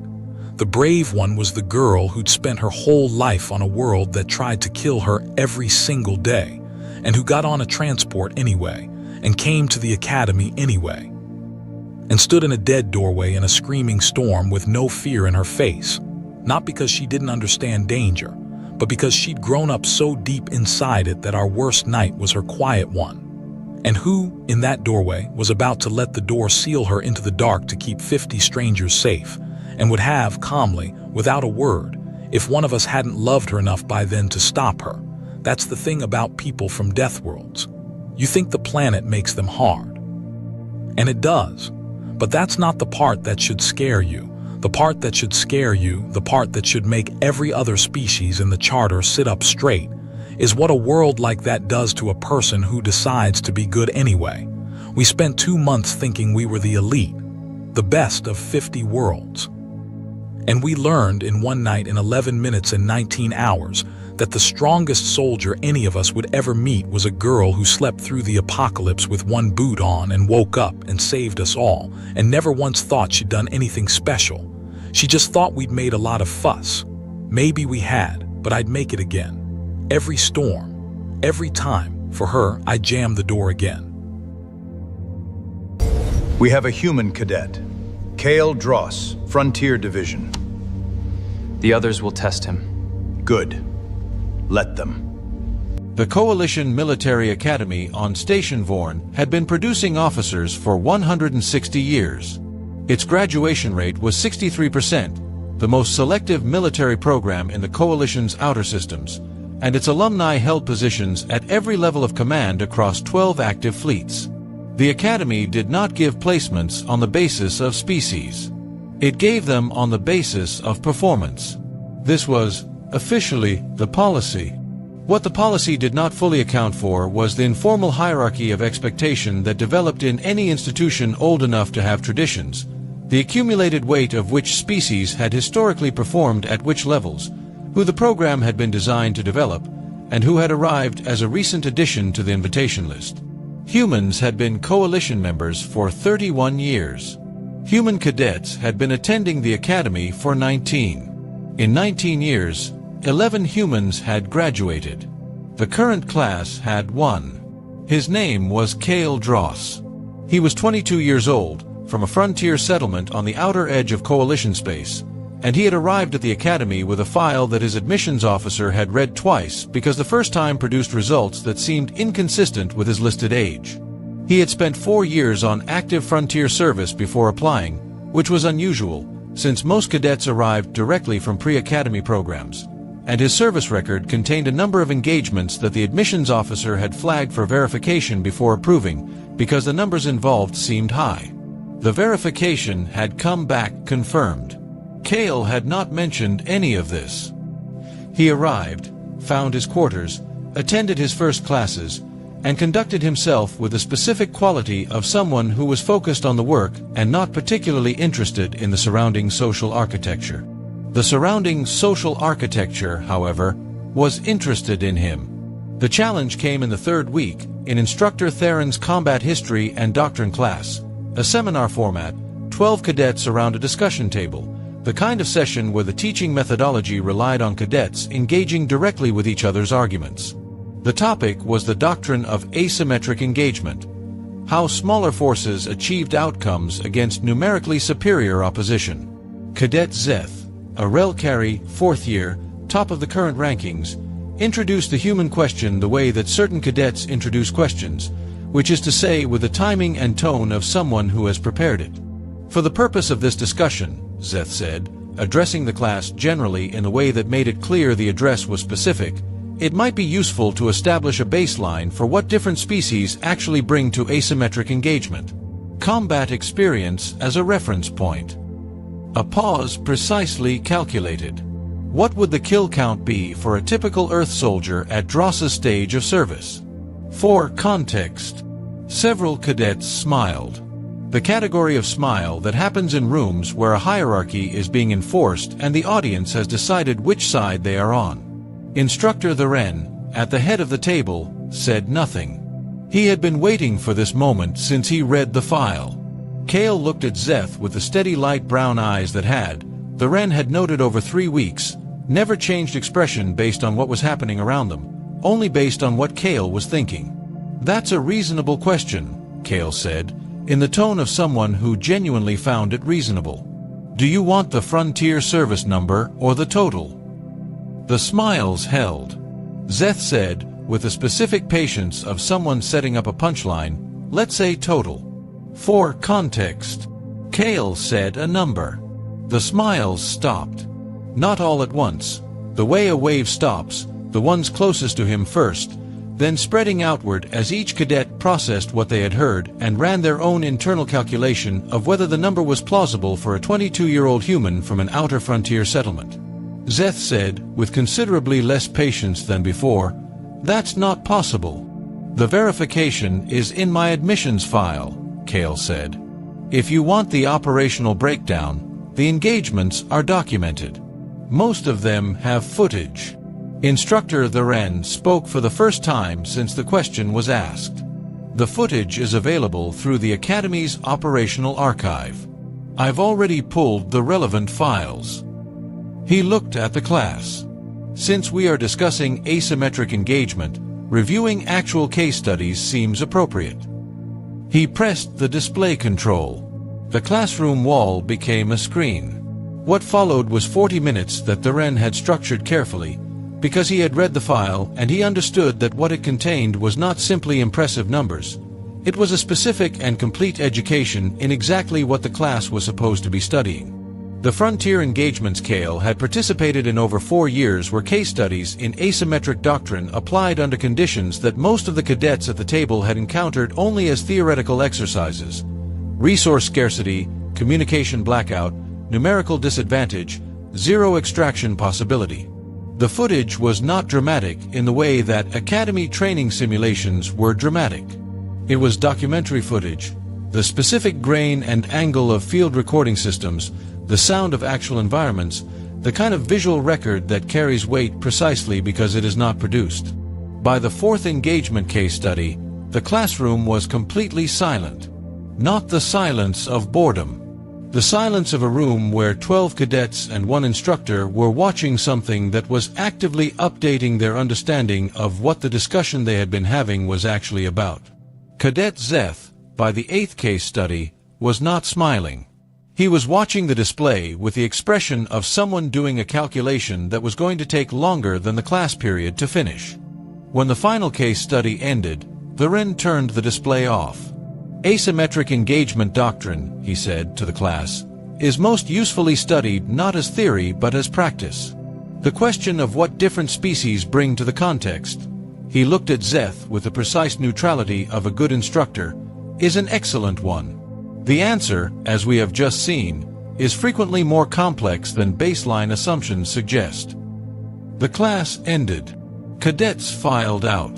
Several stopped near Cale's position at the table, not to speak, but with the specific body language of people who had updated their assessment and were not yet certain what the new assessment was. Zeth stopped at the door. He stood there for a moment with the expression of someone who had asked a question expecting a particular answer and had received a complete education instead.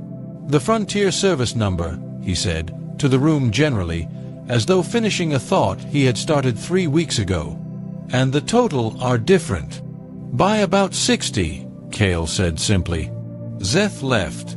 Cale gathered his materials from the desk, the training spear he had brought for the practical component, his notes, and looked at Instructor Tharen, who was still at the head of the table. "You already had the footage pulled," Cale said. "It was not a question." "Since the second week," Tharen said.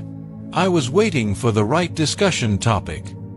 Cale looked at him for a moment with those steady eyes. Then something moved in his expression, not satisfaction, not pride. Something quieter than both. "Asymmetric engagement," he said. "It's always been the most interesting doctrine." He picked up the spear and walked out. Tharen stayed at the table for a moment. Then he opened the class performance record and began writing his assessment of the session. Under Cadet Dross, he wrote 3 words, already teaching it.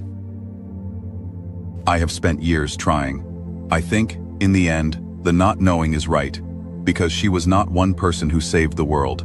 She was 300 people who saved the world, and they should be remembered as one, the way they fought as one, the way 1,000 human minds had moved as one, from the first day to the last. The Severance was gone, the Overseer was gone, and in the silence over Earth, the war ended, though it took the Concordance some time to understand that it had. They withdrew. They had no choice.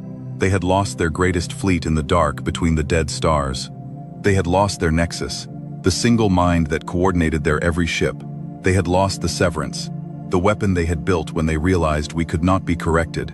And they had lost Vashek, the Overseer who had carried the will of the Concordance, and the certainty of 411 entries of perfect order. Without the Nexus, without the Overseer, a species that fought with a single mind simply could not continue.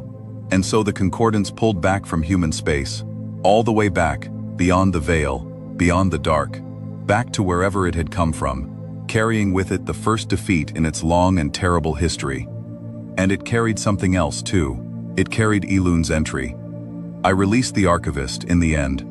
I flew it back toward the edge of human space, toward the dark where its people had retreated, and before it left, it asked to speak to me one last time, and I went down to the hold where it had spent the war, the keeper of 411 conquests, the memory of the Concordance, the one mind among them that had chosen, somewhere along the way, our entry over its own. "I have finished it," Elun said. "Your entry, the 412th in the index of the Concordance. It is unlike any of the others, and I have written it carefully, because I believe it is the most important entry I will ever write, and because I intend to carry it home and place it at the head of the index, where every Overseer and every fleet and every survey vessel of the Concordance will see it before they ever consider surveying another species again." Its deep stone eyes held mine. "Would you like to know what it says, Captain Holt?" "Tell me," I said. "The first 411 entries are records of subdued peoples," Elun said. "Yours is not. Yours is a warning. I have written, at the head of your entry, the lesson the Concordance must never forget, the lesson it learned in the rings of a gas giant, and the dark of a nebula, and the fall of a green world, and the dark between 2 dead stars, and the sky over the world where you began. I have written it so that no Overseer who comes after Vashek will ever make the error that Vashek made. I have written that the Concordance surveyed a species, and indexed it, and assigned it a provisional compliance rating, and moved to correct it as it had corrected 411 peoples before, and I have written what that decision cost." It paused, and in that flat, patient voice, for the first and only time, I heard something I can only call awe. "I have written, at the head of the entry, the words that the entire index now begins with. Congratulations. You have just started a war with the deadliest creatures the Concordance has ever faced in all of its history. They cannot be surveyed because they will not behave as the survey predicts. They cannot be indexed because they have no single nature to record. They cannot be corrected because they do not value continued existence above their freedom, and so there is no cost that will make them submit. They can only be destroyed, and they cannot be destroyed, because they are not a world or a fleet or a leader, but 1,000 minds that move as one, and the more you take from them, the more dangerous they become, until at last they take everything from you. Do not survey them. Do not index them. Do not approach them. Leave them to their stars, and pray that they choose to leave you to yours. I stood in the hold of my battered ship and listened to the archivist of the Concordance read the entry it had written about us, the first entry in its long history that was not a record of conquest, but a warning never to try. And I understood that the war was truly over, not because the Concordance had been defeated in battle, though it had, but because it had finally, fully, completely understood what it had picked a fight with. You did not have to write that, I said. You did not have to take it home. You could have let them try again. No, Elune said, I could not. Because I have spent my existence recording the subjugation of peoples who valued their lives above their freedom, and I told myself, 411 times, that this was order, that this was the natural shape of the universe, that any species shown the choice clearly enough would choose to live as ours rather than cease as its own. And then I met a species that showed me I was wrong, that showed me there is a thing worth more than continued existence, and that the willingness to spend everything for it is not a flaw in the mathematics of survival, but the highest expression of what it means to be alive. Its deep eyes held mine, and I saw, at the very last, that the dread had become something else entirely, something like reverence. I do not want to record the day the Concordance dies, Captain Holt, and if my people ever approach yours again, that is the entry I will be writing. So I am taking your warning home, and I am placing it at the head of the index, and I am going to spend whatever remains of my existence making certain that no overseer ever forgets it. It is the only way I know to keep both our species in the universe. Yours, because it would not stop. Mine, because it finally learned that it must. I let the archivist go, at the edge of human space, and I watched its ship fold into the dark and carry our warning home, and I have never seen a member of the Concordance again. Neither has anyone else. They left us to our stars, as Elune's entry instructed, and we have left them to theirs. And the war that began above a mining station nobody had ever heard of, ended not with the destruction of either species, but with a single warning, written by the one mind among them brave enough to understand us, placed at the head of an index of conquests, so that there would never be a 413th. I think about the cost, still. I think about it every day. Alden's world is being reclaimed now, slowly, and the 31 million who escaped it are scattered across the colonies, building new lives, carrying the memory of the world they lost. The 9 million who did not escape are remembered in every one of those new lives, in the names of children, in the names of ships, in the long quiet lists that humanity reads aloud once a year on the day the war ended. The 300 ships over Earth are remembered too, the swarm with no head and no center, the people who had already lost everything and gave the last thing they had, and the woman whose name I never learned, who led them down the throat of the world's ending with a voice as steady as stone. We won, but winning is not the same as being whole, and we will be a long time healing. There is something else, though, that the cost bought, something we did not expect and did not fight for. The Concordance kept an index of 411 peoples, 411 species that had been surveyed and weighed and given a number and told to submit or cease to exist, and had chosen, every one of them, across all the long cold history of that empire, to submit. 411 peoples who had powered down their ships and lowered their flags and accepted a small safe place on the bottom rung of someone else's order, because the alternative was to be erased, and no one, in all that time, had ever decided that freedom was worth more than not being erased. Until us, we were the 412th, and we were the first to say no, and mean it, and live. You cannot keep a thing like that quiet. The Concordance tried, but Elune was not the only archivist, and ours was not the only ship that learned the truth, and the news moved out through the subdued worlds the way a single crack moves through ice under pressure, quietly, and then all at once. We started hearing from them within a year. Careful signals at first, from species we had only ever known as names on a list of the conquered, sent on strange frequencies in borrowed words, asking the same question in 100 different ways. They wanted to know if it was true. They wanted to know if a people could really refuse the formula and survive. They wanted to know how. And behind every one of those careful, frightened questions was the thing the Concordance had spent 411 conquests making sure no one would ever dare to feel again. The thing we had handed back to the whole quiet galaxy without meaning to, simply by refusing to die on command. They wanted to know if they could be free too. We did not free them. That was never ours to do. But we showed them the thing the Concordance had hidden from them for 10,000 years, which was that it was possible, that the wall was not as solid as they had been told, that you could put your whole self against it and come through. The number had been 0 for longer than humanity had existed. Now the number was 1, and 1 is the hardest number in the universe to go back from. But we are free. That is the thing. That is the thing the Concordance offered to take from us in exchange for our continued existence. And the thing we decided, as a species, with no single mind directing us, that we would not give up for anything.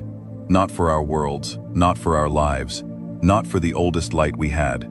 They came to survey us and index us and correct us, and they learned, at a price they will never forget, that we are not a thing that can be surveyed, or indexed, or corrected.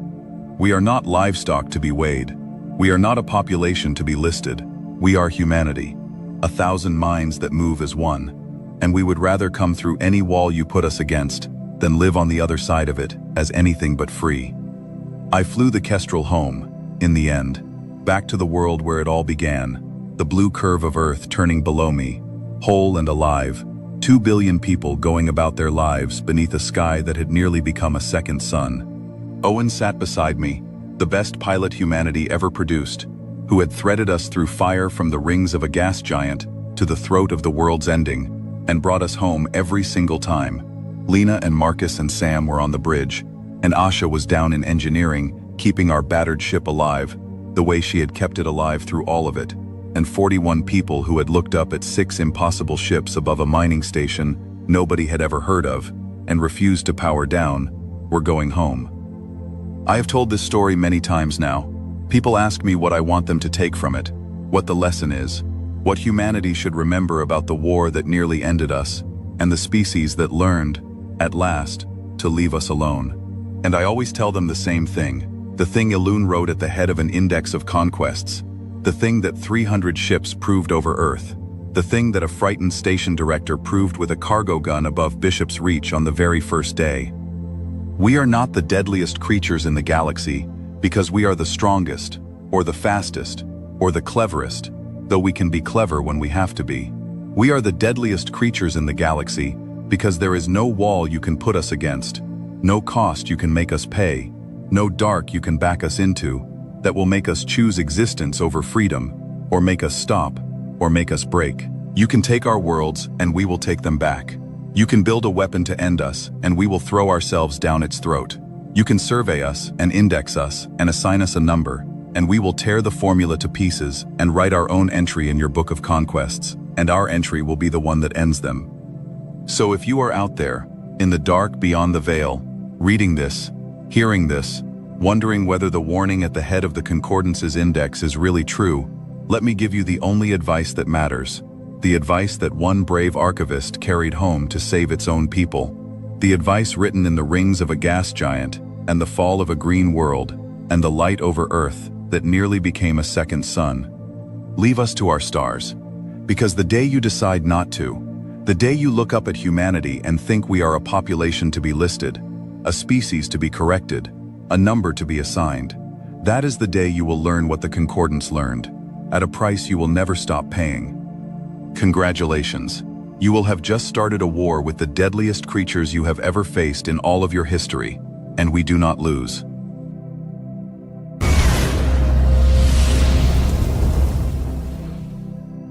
Welcome to Starbound. My name's Chikondi, and I'll be your narrator today. Nearly 500 supporters get early access to our stories, including brand new episodes of Sunspire Academy and Freyrin and Rimiki. If you'd like to unlock early access and support new episodes and future series, tap join below to become a Starbound member. Now let's get into today's story. Levila's heart was racing. It was her first day on the job as a galactic law enforcer, and her superior had just mentioned a secret test, and she utterly hated it. What about all the other tests she had already passed? And now her superior had the audacity to ask her to do one more, just to make sure she could handle being near her assigned partner, apparently something called a human. The worst part was that she had no idea what the test would be all about. All she knew was that she had been asked to wait in this room with 3 bipedal robots hanging on an alcove in front of her. The chamber itself was sterile and unremarkable, smooth metal walls that curved seamlessly into the ceiling, harsh white lighting that eliminated any shadows, and absolutely nothing else except for those 3 mechanical figures suspended in their individual recesses like dormant sentinels. The robots were unnervingly lifelike in their basic structure. Each stood approximately 2 meters tall, bipedal with articulated joints that mimicked organic movement. They possessed 2 eyes, or at least optical sensors positioned where eyes should be, a mouth-like opening, and a protrusion that resembled a nose, all arranged in a disturbingly familiar pattern. Their entire exterior was composed of a fully reflective material that caught and threw back the light just like mirrors, making them appear almost liquid despite their obvious solidity. Lavila found herself pacing around the room, her footsteps echoing against the metal floor as she examined the robots more closely. The basic bipedal form wasn't unfamiliar to her. She herself was part of the bipedal faction of the Galactic Federation, after all.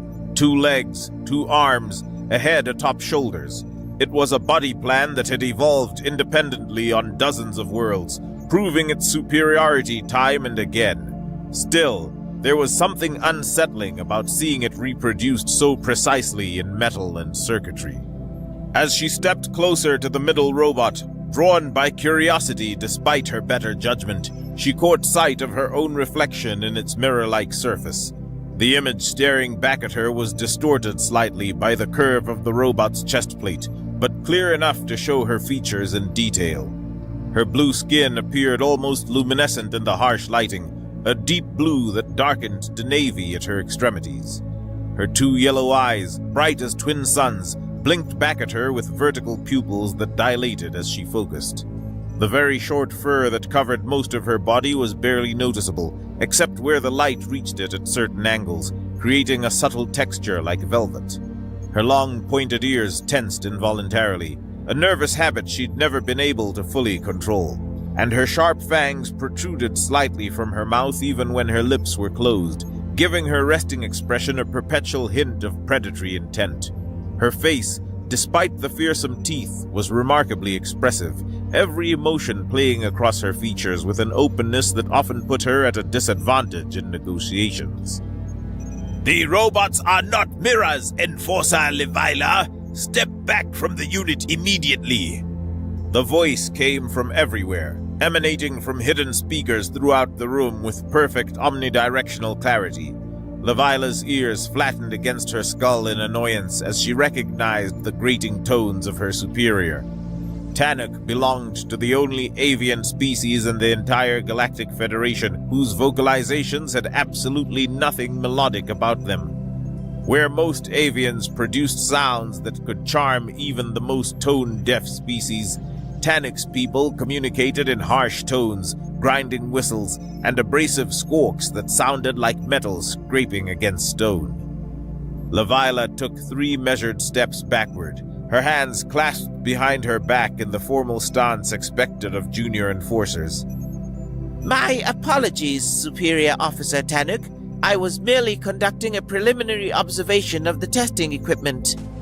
A sound that might have been laughter, or possibly someone strangling a rusty hinge, filtered through the speakers. Save your observations for when they matter, Enforcer. Now pay attention. What I am about to explain could mean the difference between a successful partnership and a medical emergency. Levila's ears perked forward despite her irritation. Medical emergency? Indeed. Tell me, Enforcer Levila, are you familiar with the human custom known as a handshake?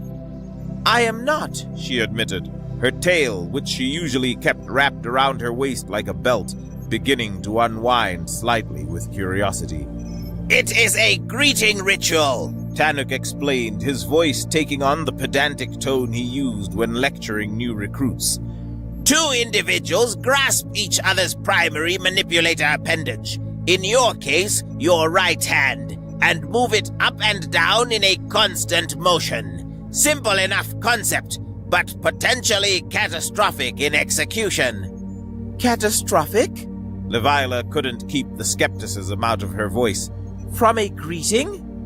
3 years ago, a human accidentally crushed the hand of Ambassador Zunnik during what should have been a routine diplomatic introduction. The Zunnik are fragile under compression. The human claimed he was merely being friendly and giving a firm handshake.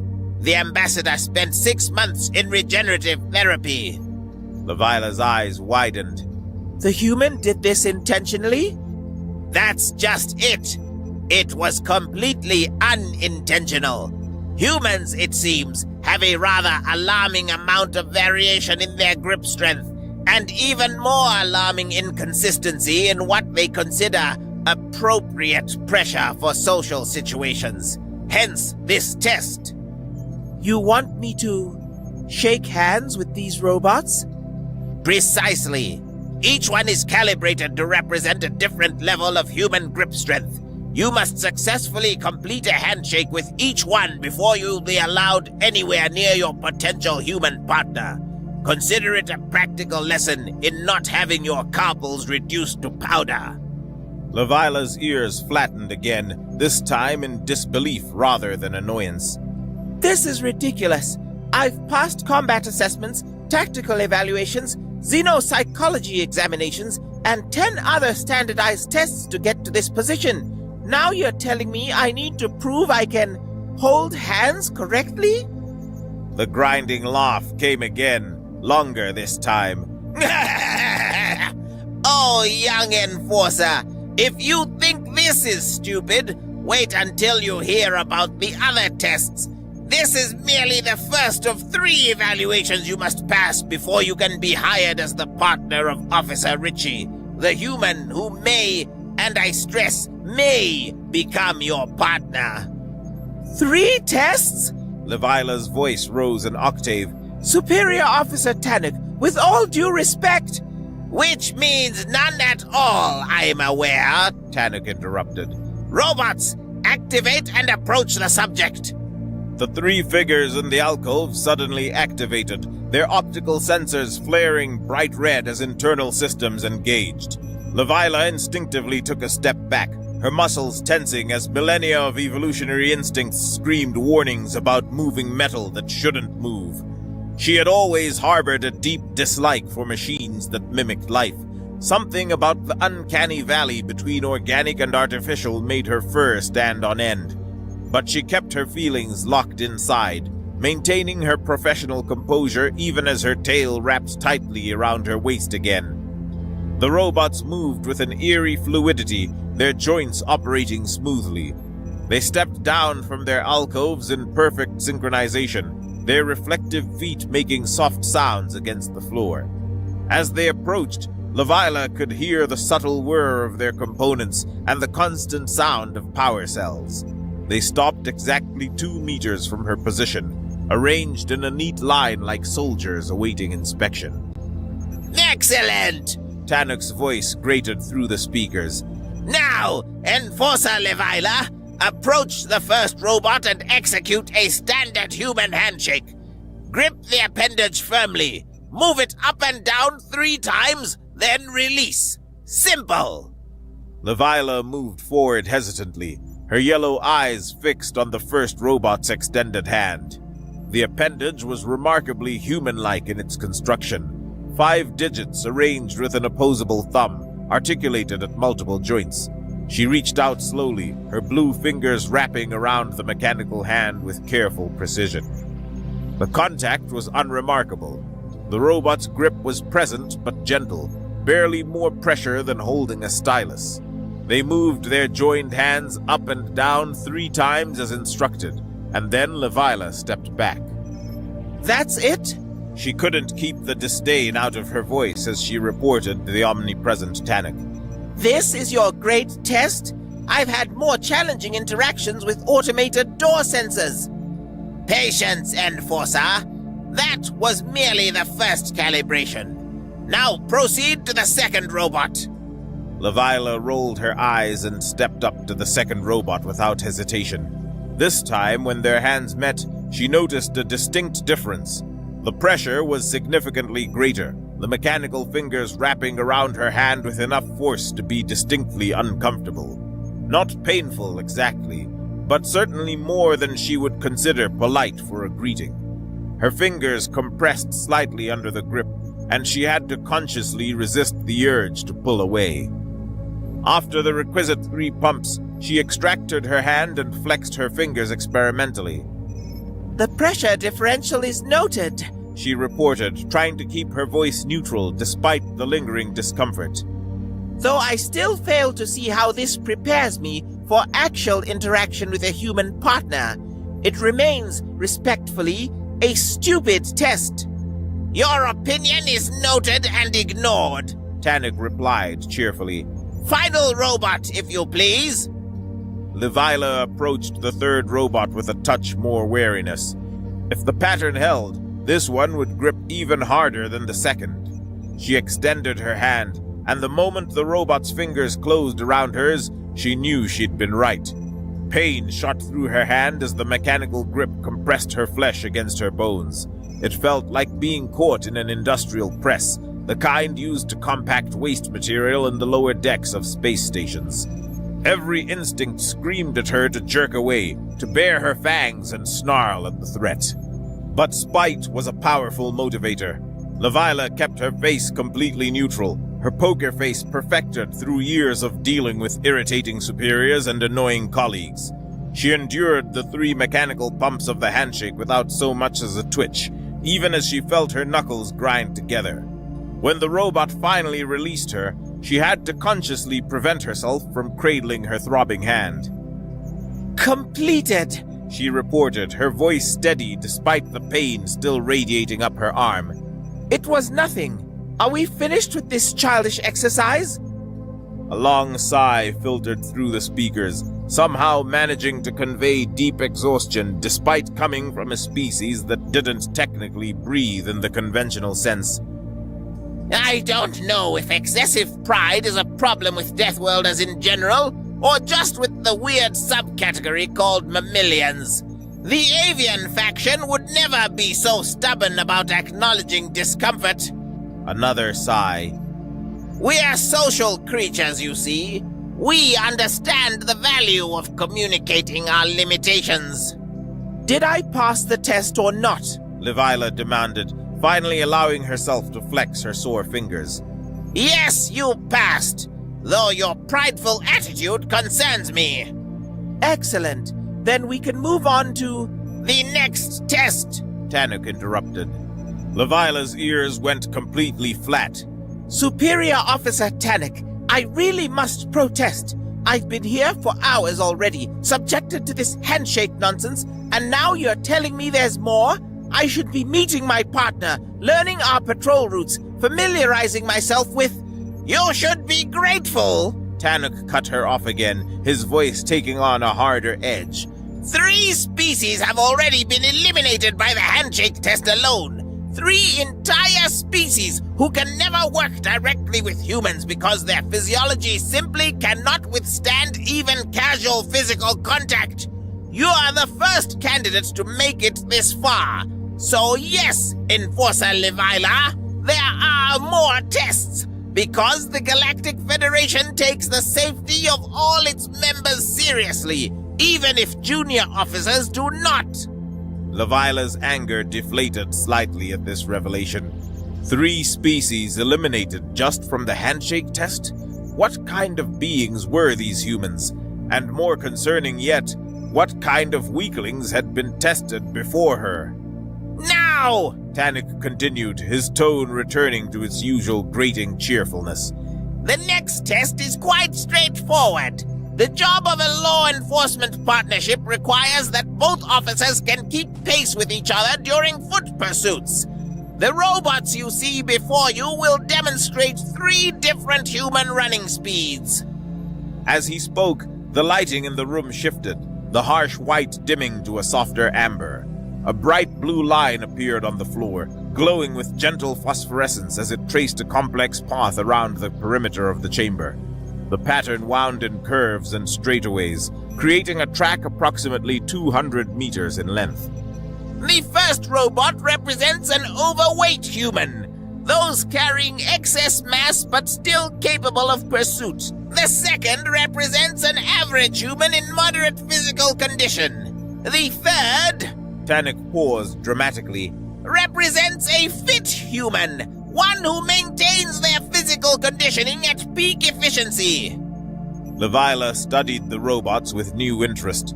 They didn't look any different from each other, their reflective surfaces giving no hint of the performance differences programmed into their systems. The test is simple, Tannic explained. You must maintain pace with each robot for as long as possible. The guidance line will show you the path. Begin when ready. All 3 at once? Leviathan asked, already dropping into a runner's crouch. Indeed! Marathon protocol begins now! The robots took off at different speeds immediately, their mechanical legs pumping with impressive speed. Leviathan launched herself forward, her powerful legs propelling her along the glowing path with ease. The first few circuits were almost laughably simple. The overweight robot moved at barely more than a brisk walk by her standards, and even the average robot's pace was well within her comfort zone. She found herself having to consciously slow down to avoid overtaking them. This is your test? She called out as she rounded a curve, her breathing still easy and controlled. I could do this in my sleep. Patience, Enforcer, came Tannic's irritating response. The test has only just begun. 5 minutes passed. 10. 15. Leviathan began to understand the insidious nature of the challenge. While her organic body began to show signs of exertion, increased heart rate, the beginning of muscle fatigue, the need for deeper breaths, the robots continued at exactly the same pace they'd started with. No variation, no fatigue, no slowing down for turns or speeding up on straightaways, just relentless mechanical consistency. By the 20-minute mark, she had fallen behind the fit robot. Not by much. It remained visible ahead of her on the track, but the gap was steadily widening. She couldn't sweat, but her breathing had become labored, and her legs, so confident at the start, now felt like they were weighted with lead. Tannic? She gasped out beneath breaths. How long do these things run for? Humans, Tannic replied with what sounded like amusement, have been known to run continuously for over 40 of your standard hours. It's called ultra-marathon running. Quite fascinating, really. Their bodies can enter a state where they essentially shut down everything non-essential and just keep going. 40 hours? Leviathan nearly stumbled in shock. No species she knew of could maintain continuous motion for that long. Even the renowned Kellen runners, who dominated the Federation's athletic competitions, maxed out at around 6 hours. The average robot was pulling away from her now, too. Leviathan pushed harder, her pride refusing to let her fall behind what was supposed to represent a mediocre human performance. But her body had limits, and she was rapidly approaching them. Her legs burned with lactic acid buildup, her lungs felt like they were on fire, and her usually precise movements were becoming increasingly uncoordinated. At the 30-minute mark, she stumbled to a halt, hands on knees as she gasped for air. Both the fit and average robots continued their circuits, now far ahead of her. Only the overweight robot remained within easy reach, still maintaining its steady, plodding pace. Had she failed? The worry gnawed at her as she fought to catch her breath. If maintaining pace with an average human was a requirement for the job, then she'd just demonstrated her complete inability to do so. Questions flooded her mind. Would she be sent home in disgrace? Would her entire species be eliminated from consideration, just as 3 others had been? Had she just cost her people a chance at this prestigious new position? The silence stretched on, broken only by the sound of mechanical feet on metal flooring and her own ragged breathing. Finally, after what felt like an eternity, a door she hadn't noticed before slid open with a soft hiss. Through it stepped Tanuk himself, no longer just a disembodied voice, but a physical presence. He was smaller than she'd expected, standing perhaps 3/4 of her height. His body was covered in sleek black feathers that seemed to absorb light rather than reflect it, giving him an almost shadow-like quality. His wings, currently folded against his body, showed hints of a deep purple when they caught the light. His head cocked to one side in the characteristic manner of avians, one bright orange eye fixed on her while he approached. "Congratulations, Enforcer Levila," he said, his physical voice even more grating than the speaker-filtered version. "You've been approved for continuation to the final phase." Levila straightened up, confusion evident on her expressive face. "But I failed. I couldn't keep pace with the average human, let alone the fit one." Tanuk made a sound that might have been laughter. "Did you think we expected you to outrun a persistent predator from a death world? No. The test wasn't about winning. It was about determining if you could keep up for a few minutes. More importantly, how you handled reaching them. You pushed yourself to exhaustion without complaint, maintained effort despite obvious distress, and showed admirable determination. These are the qualities that matter when working with humans." Relief flooded through her, followed quickly by elation. She had passed. Despite her concerns, despite the seeming impossibility of the test, she had passed. Her tail unwound from her waist and swayed with happiness, a gesture she didn't bother to suppress. "Now then," Tanuk continued, his head tilting to the other side. "Are you ready for the final test? This one won't involve robots, I promise you that. Instead, you'll finally get to meet Officer Ritchie, the human who you might, if all goes well, be working with. But there's one last evaluation that must be completed, and this one is perhaps the most important of all." Levila straightened her uniform and tried to calm her still racing heart. After mechanical handshakes that could crush stone and running tests that defied biological possibility, what could this final test possibly involve? "I'm ready," she declared, hoping she sounded more confident than she felt. Tanuk studied her for a moment, then nodded. "Follow me, then. It's time you learned what it really means to work alongside a human." He turned and walked back toward the door, his taloned feet clicking against the floor in a rhythm completely different from the robot's mechanical precision. Levila followed, her mind racing with possibilities. What kind of being was this human? What made them so dangerous that 3 separate tests were required just to stand in the same room with one? And most importantly, what was this final test that Tanuk considered the most important of all? As they walked down a featureless corridor toward an uncertain future, Levila couldn't shake the feeling that everything she thought she knew about the universe was about to change.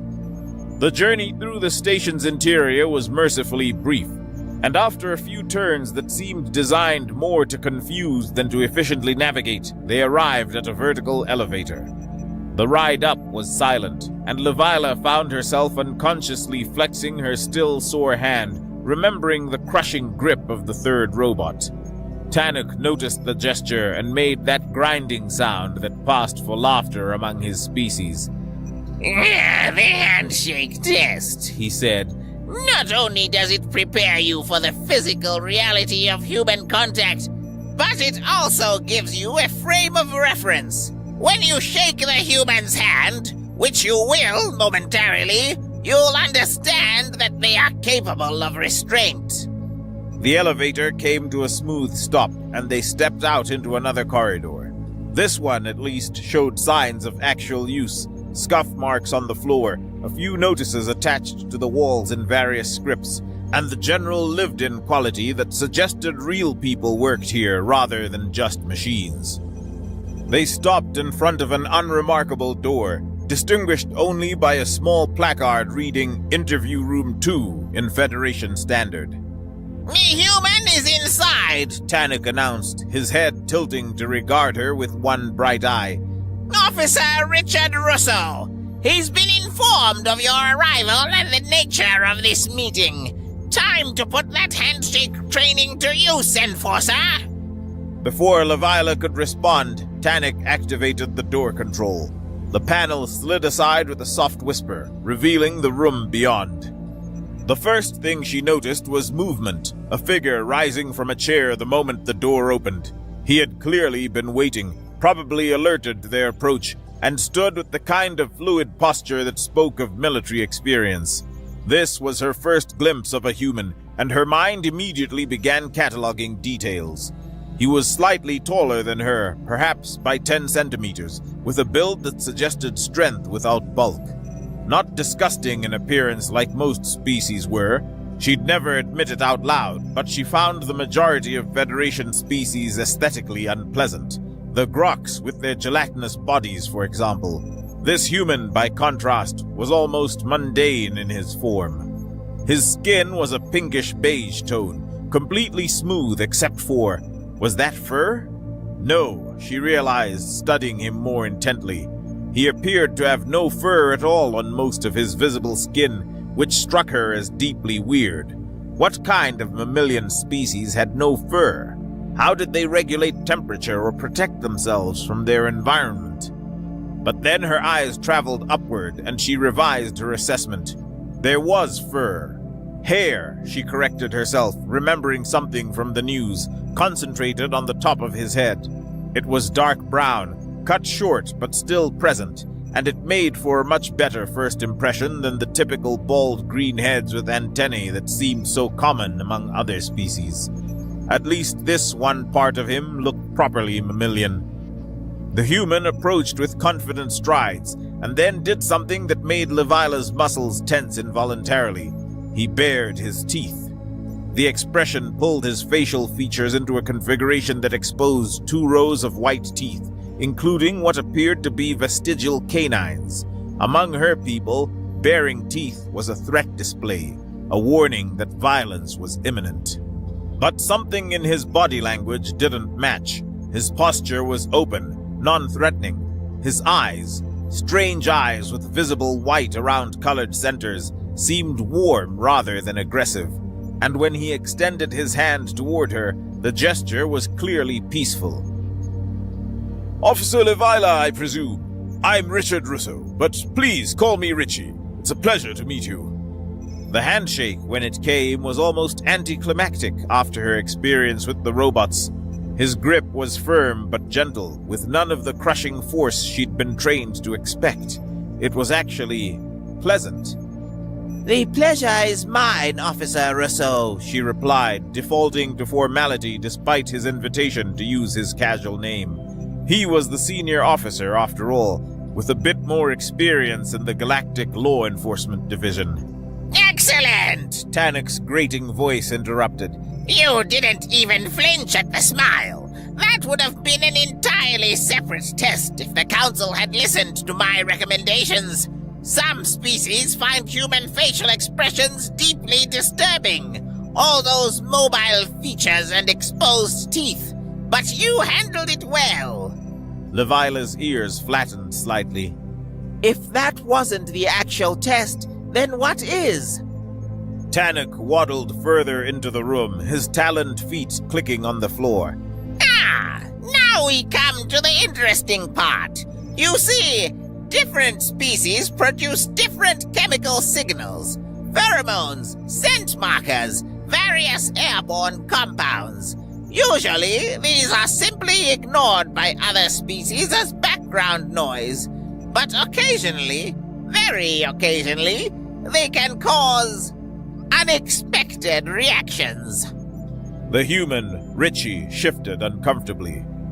You're talking about the smell test. Precisely! Tannock seemed delighted that the human remembered. It's quite important that we ensure you two can share an environment for extended periods without any adverse reactions. Allergies, psychological discomfort, involuntary aggressive responses all have been documented when certain species combinations work together. Levilah felt her ears flatten completely. You want me to smell him? Standard procedure, Tannock assured her, though his tone suggested he was enjoying her discomfort. Of course, we need Officer Russell's permission as well. Humans have some degree of taboos about personal space, I'm told. Richie rubbed the back of his neck, a gesture Levilah couldn't interpret. I mean, it's weird, I'm not going to lie, but if it's necessary for the partnership to work. Finally, Levilah muttered. Someone else who thinks these tests are weird. She turned to Tannock, her tail lashing once before she controlled it. Why is this necessary for humans specifically? I've never had to do this with other species. Tannock sighed, the sound like air escaping from a punctured pipe. 2 reasons. First, humans are new to the Federation. We're still learning about potential interaction issues. Second, you are both convergent mammals. Avians like myself don't have to deal with this nonsense. We don't rely on that weird mammalian quirk of unspoken chemical communication, so we're immune to most scent-based incompatibilities. He began pacing, his wings rustling slightly. You'd be surprised how many partnerships have failed due to olfactory incompatibility. The Renaki incident 3 years ago. Partners couldn't stand to be in the same room after 2 weeks.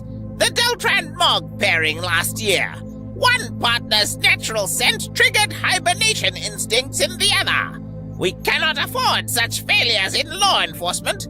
Lives depend on partners who can work together without distraction. So, Levilah said slowly, we need to ensure we can tolerate each other's scent.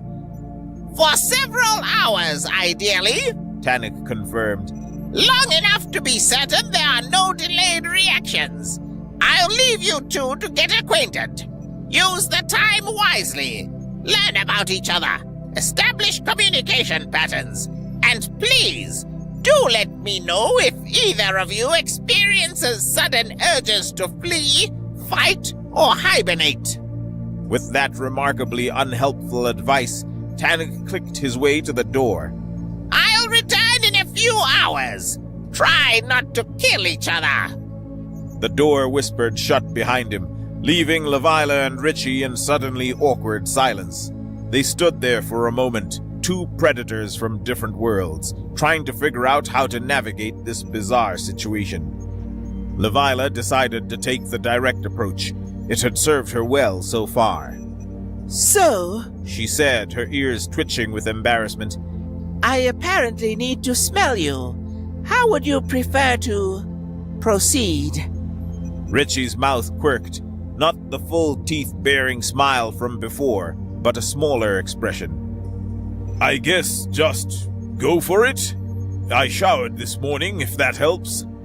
She stepped closer, noting how he held himself still, clearly trying not to make any sudden movements. Professional, she thought approvingly. Up close, she could see more details. The fine lines around his eyes, the way his chest rose and fell with steady breaths, the subtle play of muscles under his uniform as he maintained his relaxed stance. Leaning in, she inhaled carefully through her nose. The scent was unusual. Not unpleasant, but not particularly pleasant either. There was a bass note that was distinctly familiar but foreign. Something like metal mixed with salt and a hint of something sweet she couldn't identify. Well, Richie asked after she stepped back, do I pass? You smell like you, she said, realizing how inadequate that sounded. Neither good nor bad, just different. I don't feel any urge to flee or attack, so I suppose that's positive. High praise, he said with another of those small mouth quirks. Should I? He gestured vaguely at her. Unnecessary. I heard your species has a remarkably poor sense of smell compared to most mammals. You wouldn't be able to detect anything meaningful. Ouch, but fair. They stood there for another moment before Richie gestured to the chairs around the small table. Since we've got a few hours to kill, might as well get comfortable. Tell me about yourself. Your world? Levila settled into a chair, noting how it adjusted automatically to accommodate her tale. My world is classified as Category 2 on the danger scale. Moderate predators, some environmental hazards, but nothing compared to... She paused. I'm told Earth is Category 4? Richie nodded, leaning back in his own chair. First Category 4 death world to join the Federation, yeah. Though honestly, most of us think the classification system is pretty arbitrary. I mean, Australia alone probably qualifies for Category 4, but places like Europe, they're practically paradise. You don't believe in the classification system? Levila's ears perked forward with interest. Oh, I believe it exists, Richie clarified. I just think it's kind of stupid. You can't reduce an entire planet danger level to a single number. My people feel the same, Levila admitted, warming to the topic. Though most other species just call us too narrow-minded to understand science. Richie laughed, a warm sound completely different from Tannock's grinding noise. Sounds about right. They continued talking, trading stories about their respective worlds. Richie told her about Earth's vast oceans and how humans had explored less of them than they had of space. Levila shared tales of her world's crystal forests, where there was a mushroom life form that sang in the wind. Time passed without either of them noticing. The conversation flowed from professional topics, patrol routes, arrest procedures, Federation law, to more personal ones. Richie mentioned his family back on Earth, 2 sisters who had followed him into law enforcement. Levila found herself telling him about her clutch siblings and how she was the only one to leave their world. They were deep in a discussion when the door suddenly opened. Tannock stood there, looking somewhat disheveled. One of his wings was held at an odd angle, and there were suspicious stains on his usually pristine feathers. My apologies for the delay, he said, his voice even more grating than usual. A Sagogi in detention decided to have a digestive episode. Acid everywhere. The corridor will need to be replaced. Levila blinked, suddenly aware that significant time had passed. The chronometer on the wall showed they'd been talking for nearly 4 hours. How had that happened? So, she asked, trying not to sound too eager. Did I pass? Is this finally over? No more surprise tests? Tannock's head tilted, studying them both with those bright orange eyes. You two didn't even notice I was gone, did you? Yes, Enforcer Levila, you pass. No allergic reactions, no aggressive responses, no hibernation triggers. You're hired. Relief and joy flooded through her in equal measure. She had done it. Despite the bizarre tests, the mechanical handshakes, the impossible running challenge, and the deeply weird requirement to smell her partner, she had succeeded. Her tail unwound from her waist and swayed with happiness. You are certain? She pressed. This is the last test? No more surprises? I won't show up next week to find out I need to wrestle a robot or prove I can digest human food? Tannock made his grinding, laughing sound.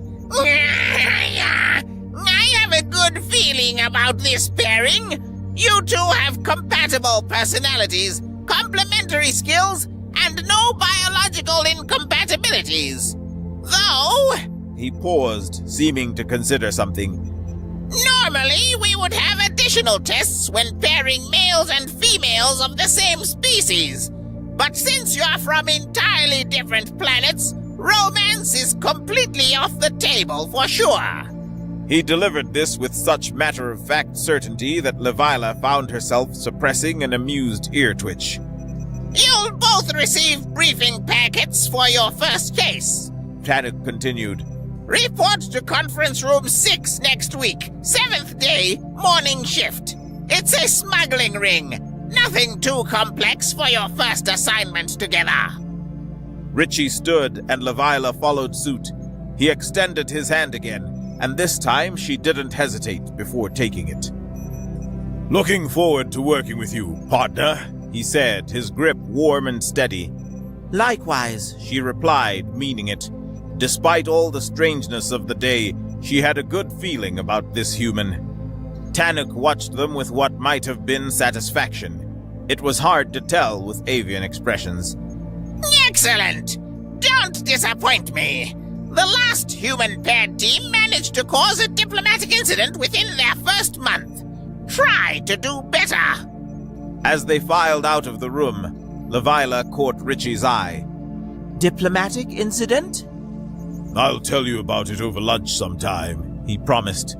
Plenty of opportunities next week. She found herself looking forward to that lunch, and to whatever challenges their partnership might bring. Their initial patrol routes would be challenging, but Levila now felt ready. She was strangely confident that nothing about the human would surprise her now, though she knew better than to voice that aloud. The invasion started with one pulse. Every light on Earth went dark, every engine went quiet. But in one Pennsylvania valley, a farmer named Eli Stoltzfus lit a lamp, hitched his horse, and went out to milk his cows because nothing on his farm had ever been plugged in. The aliens landed in his field first. If you are enjoying stories like this one, take a second to hit that like button and subscribe. Your support helps us reach our first 1,000 subscribers, and it costs you nothing but a tap. Drop a comment and tell me what you would do if the power went out tonight and never came back. Now let's walk out into that dark valley together, because the strangest first contact in human history is about to begin at 4:30 in the morning, in a barn that smells like hay and warm milk. Far above the Atlantic, an analyst named Dren was staring at a hole in the light. He worked for the Terra Unconquered, and the Terra Unconquered had a very simple way of taking planets. They did not bomb cities. They did not land armies into gunfire. They fired one weapon called the Cascade, and the Cascade turned off electricity. All of it. Every wire, every relay, every pump, every cold storage room holding the food of 100 million people. Then the Conquered parked in orbit and waited about 70 hours, and the surrender always came up from the surface on its own. It had worked 43 times. Dren had personally mapped 19 of those worlds, and every one of them looked the same from above at night. A glowing web. Bright knots where the cities were, thin threads where the roads ran, and a soft haze over everything in between. Earth looked exactly like that too, which was why the dark patch bothered him so much. It sat in the eastern part of the largest, brightest landmass on the planet. Roughly 40 square miles of nothing. No radio traffic, no data flow, no heat signature from machinery. At night, the surrounding countryside blazed with light, and this one stretch of farmland stayed black except for a few tiny points that flickered like fire. Dren ran it 3 times. Then he brought it to Overseer Kesh. "It is shielded," Kesh said, because that was the only answer that made sense to him. A hardened site. They put their command bunkers under farmland and they run them dark. That is what we would do. There are structures, Dren said. Large ones. Wooden, camouflage. They move on the roads at 15 miles per hour. Decoys, so the Conquered made a plan. Fire the Cascade at full strength across the planet. Wait for the lights to die. And then land a survey force directly on top of the dark zone to capture whatever the humans had been hiding there. Kesh assumed it was a bunker complex. Kesh assumed it would be defended. Kesh had never heard the word Amish in his life. Down in that valley at 4:15 in the morning, Eli Stoltzfus was already awake, because cows do not care what is happening in orbit. He was 41 years old, built like a man who had thrown hay bales since he was 9, and he moved through his own kitchen in the dark without bumping into anything. He struck a match. He lit the mantle on a propane lamp, and warm yellow light spread across the table, and the hand-stitched quilt hanging by the stairs. His wife Katie was already at the stove, and the coffee was already going. The refrigerator in the corner hummed faintly. It ran on propane, not electricity. It cooled itself with heat, which sounds backward until somebody explains absorption cooling to you. And it had no circuit boards, no sensors, and nothing at all that a power surge could hurt. Eli pulled on his boots, crossed the yard, and pushed open the barn door. Inside, he started a diesel engine that was older than he was. It coughed twice and settled into a steady knocking rhythm. That engine did not run the lights. It ran an air compressor and a vacuum pump, and those two things ran almost everything in the barn through rubber lines and simple valves. The milking machines. The water pump, the bulk tank that chilled the milk down to the temperature the dairy inspector required. The engine had mechanical injection, no electronics, no computer. Nothing in it that a pulse from space could reach in and kill. 62 Holsteins came in on their own schedule, in their own order, the same way they did every morning of every year. Eli worked down the line. His son Jonas, who was 12, carried the wash bucket and complained about it, exactly as he did every morning. Out past the fence line, the English world was still glowing. That was the word the Amish used for everyone outside the church, and it was not an insult, just a fence made out of language. Eli could see the yard light on Tom Prescott's place a half-mile off, and the red blinking tower on the ridge, and the faint orange smear over the town. At 4:51 in the morning, all of it went out at once. The tower stopped blinking, Tom's yard light vanished.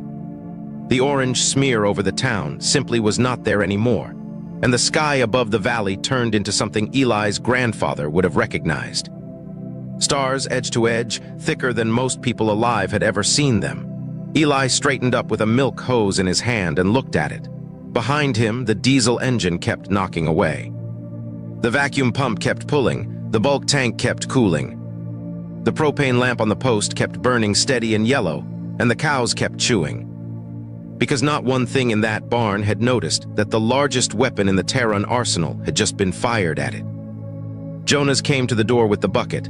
"Dad, the sky is wrong." "The sky is fine," Eli said slowly. "The town is wrong." He walked out into the yard to look, and that was when he heard it. Not a roar, a low, heavy pressure, like standing too close to a grain dryer coming down out of the dark. Something enormous was settling into his north cornfield. The lander came down slow, and it came down wrong. The Terran crews were trained to set heavy craft on hard stands, on roads, on the flat concrete aprons that every industrial world builds around its cities. The survey maps showed a level surface and no structures. What the maps did not show was that a plowed spring field in Pennsylvania is not a surface at all. It is 8 inches of worked soil sitting on top of clay that holds water like a bowl. The lander touched down, and the ground accepted it and kept accepting it. By the time the engines cut, the craft was resting 2 feet lower than it should have been, with mud pushed up around its landing pads in soft brown waves. Nobody on board thought much of it yet. They had a bunker to capture. The ramp came down and 20 soldiers came out in a wedge, weapons up, expecting fortifications. They found corn stubble, a fence, and a barn. Overseer Kesh walked out into the field himself, which was against his own doctrine, and stood there while his troops swept a farmyard that contained no defenses of any kind. His analyst Dren came behind him, holding a survey plate and looking increasingly unwell. "Report," Kesh said. "No power draw," Dren said. "No emissions, no signal traffic in or out of this valley. There is a functioning heat source in the large structure, but the pattern is combustion, not fusion. Under it, look under it." "I did look under it, Overseer. There is dirt under it." "There is a hole with vegetables in it, and then there is more dirt." That hole with vegetables in it was a root cellar. And the vegetables in it were the reason the Stoltzfus family had eaten fresh food all winter without a freezer. Dren's instruments had no category for it. Then 2 men walked out of the barn toward 20 armed soldiers, and neither of them was running. The older one was Bishop Amos Baylor, who had white in his beard and no mustache, and who had driven over at first light because half the district had seen the thing come down. The younger one was Eli. They stopped at the fence, and Amos said something quietly in Pennsylvania Dutch, and Eli answered him in the same language. Up on the lander, the translation matrix produced absolutely nothing.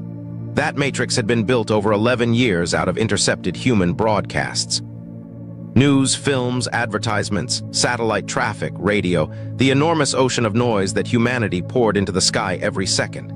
It could handle English, Mandarin, Spanish, Hindi, and 30 more. What it could not handle was a spoken German dialect carried in families for 3 centuries by people who had never broadcast anything in their lives. Their command language is not in the archive, Dren said, and his voice cracked. It is not in the archive at all. Impossible. There is no record of these people, Overseer, no images. No voices. Nothing of them anywhere in 11 years of collection. Kesh felt something cold move through him. Because in his experience, there was exactly one kind of group that leaves no trace in a planet's information stream. And that kind of group is very well funded and very heavily armed. He raised his weapon and stepped forward, and Bishop Amos Baylor switched to English. "Good morning," Amos said. "That is my neighbor's field you are sitting in." The Matrix caught up. Kesh's voice came out flat and layered through the speaker on his chest.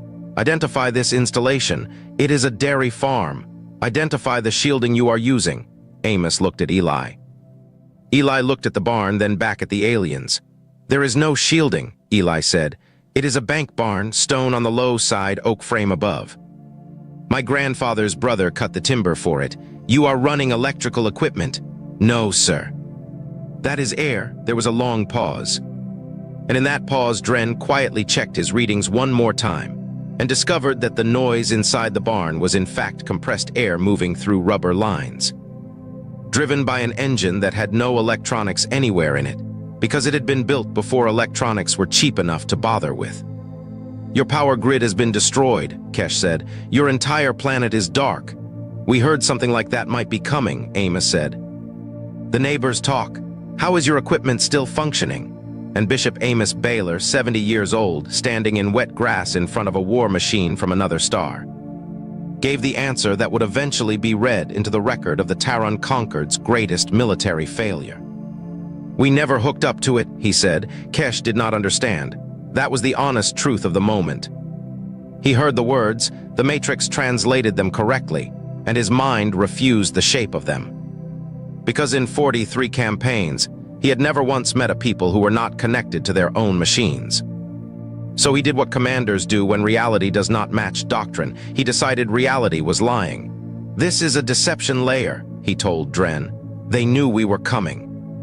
They built a false settlement over the site and staffed it with actors. "Overseer, the timber in that structure is over a century old. Then they planned it over a century ago. Prepare a deep pulse. Full yield, narrow focus, this valley only. Whatever they have buried under this farm, I want it dead." Meanwhile, 12-year-old Jonas Fisher had run 3/4 of a mile to the phone shanty at the end of the lane, which was a small wooden booth shared by 4 families, because the church allowed a telephone as long as it stayed out of the house. He picked up the receiver. The line was dead, of course. Everything was. So Jonas did what people did before there were lines. He got on a scooter and rode to the next farm, and that farm sent a boy on a horse to the next one. And by 7 in the morning, that valley had a working communication network again, running at roughly 8 miles per hour, and completely immune to anything the Terran Conquered could fire at it. At 7:15, the deep pulse hit the valley at full yield. Eli felt his back teeth ache. A hanging battery lantern in the barn flickered once and died. Out on the ridge, the county's last emergency radio repeater melted into slag, and every vehicle within 20 miles that had survived the first strike stopped forever. Then it was quiet. And in that quiet, the old diesel engine in the Stoltzfus barn kept knocking away, steady as a heartbeat, and the windmill by the well kept turning, and the propane lamp kept burning. And the cows kept chewing. Kesh stared at his readout. Dren stared at his. "Overseer," Dren said carefully, "the pulse fired correctly. There was nothing here for it to do." By mid-morning, the valley had visitors, and none of them were the ones Kesh expected. The first was Tom Prescott, who ran the garage in town and had walked 4 miles because his truck was a very expensive paperweight now. He came up the lane, saw the alien lander sitting in the corn, said a word that Bishop Amos pretended not to hear, and then kept walking toward the farmhouse because he had not eaten since the night before. Behind him came others, a family from the edge of town with 2 kids and a wagon they had loaded by hand. an old woman named Ruth Kaminsky who had walked with a cane and refused all offers to be carried. The manager of the grocery store, who had spent the night watching $30,000 of frozen food turn to water in the dark, and who had finally locked the doors and left because there was nothing else to do.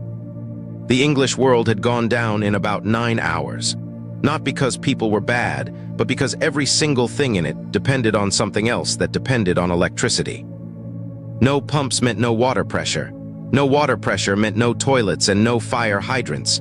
No refrigeration meant food had a 2-day clock on it. No fuel pumps meant the gas in the ground stayed in the ground. And the Amish farms in that valley did not notice any of it because they had been running the same way for a very long time. Water came up from a well by a windmill, which does not care about the grid, and by a hydraulic ram pumped down at the spring, which uses the weight of falling water to push water uphill and has no moving parts worth mentioning. Milk stayed cold in a tank chilled by a diesel compressor. Food came out of jars in the cellar, hundreds of them, tomatoes and beans and peaches put up during the summer with a pressure canner and a lot of patience. There was ice, too. Real ice, cut in blocks in the winter and packed in sawdust in a stone ice house behind the Baylor place, which sounds like something from a museum until the day the freezers stop. Katie Stoltzfus looked at the growing crowd in her yard and did the only math that mattered to her. Then she started cooking for all of them. That was where Colonel Dale Merrick found her.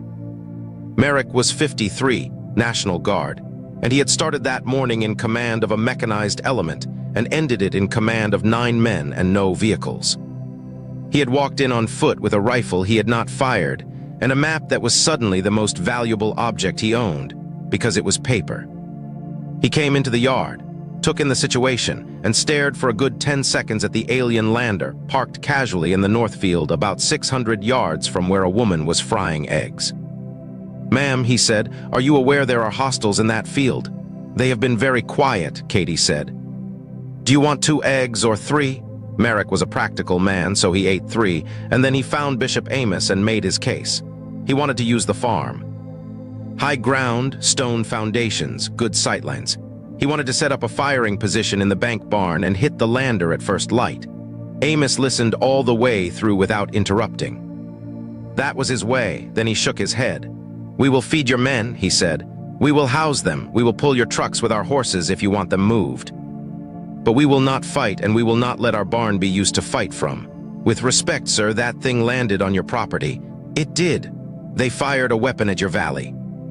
"Twice, they did," Amos agreed.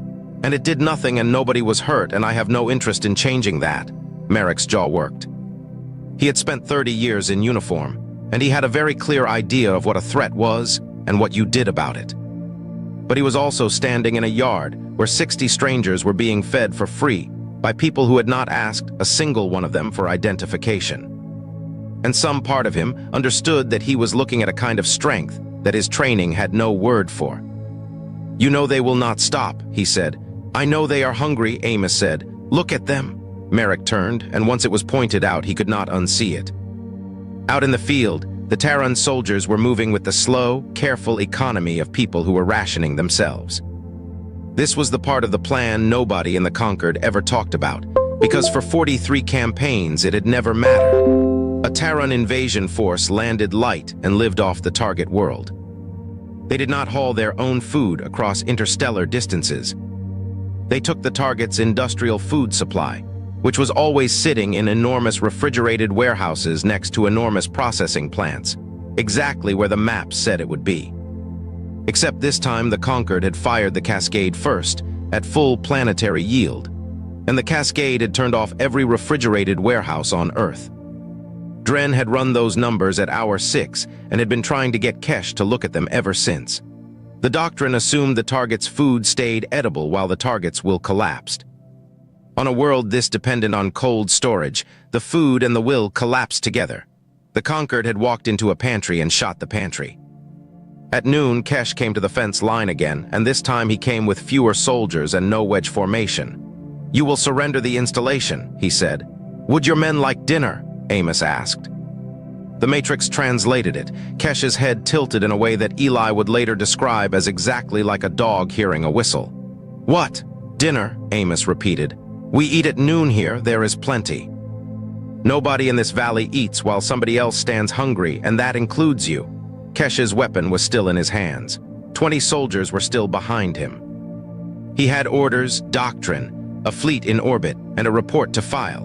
And every one of those things told him that the correct response to this offer was to level the farm and take what he needed by force. What he actually said was, "Why?"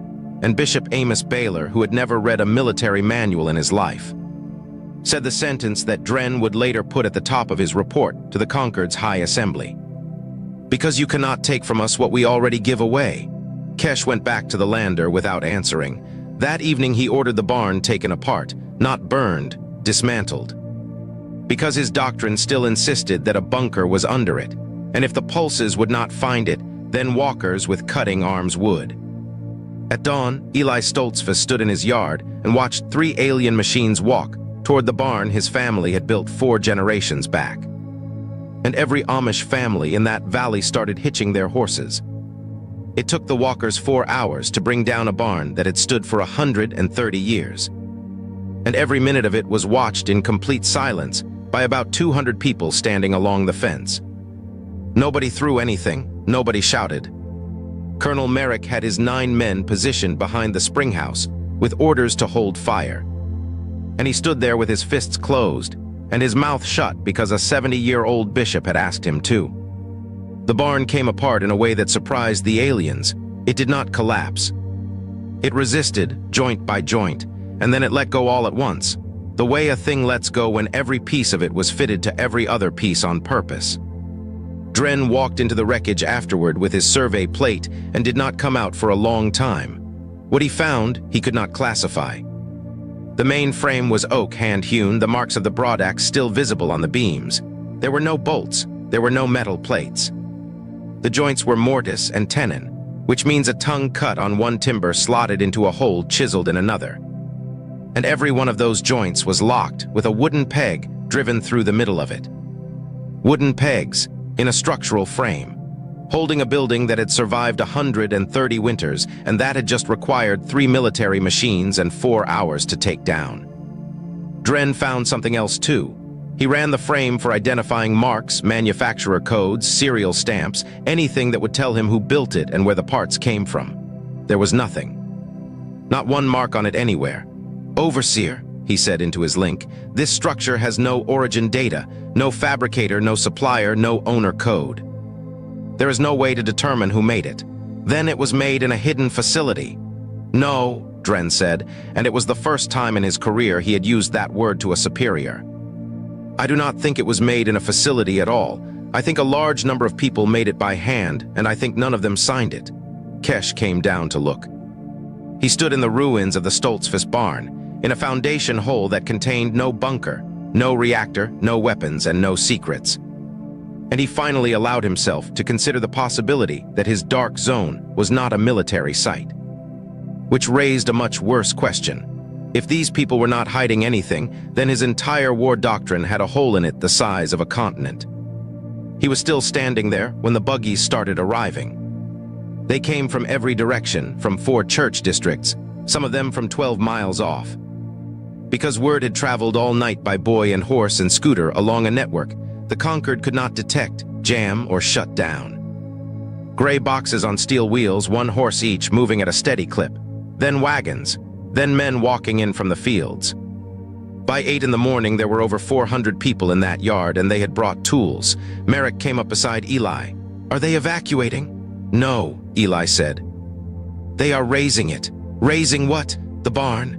Merrick looked at the enormous hole in the ground where a barn had been 3 hours earlier. "Today, well," Eli said, "yes." What happened next has been described by the men who watched it as the single strangest tactical event in the history of First Contact. And the funny part is that nothing about it was tactical at all.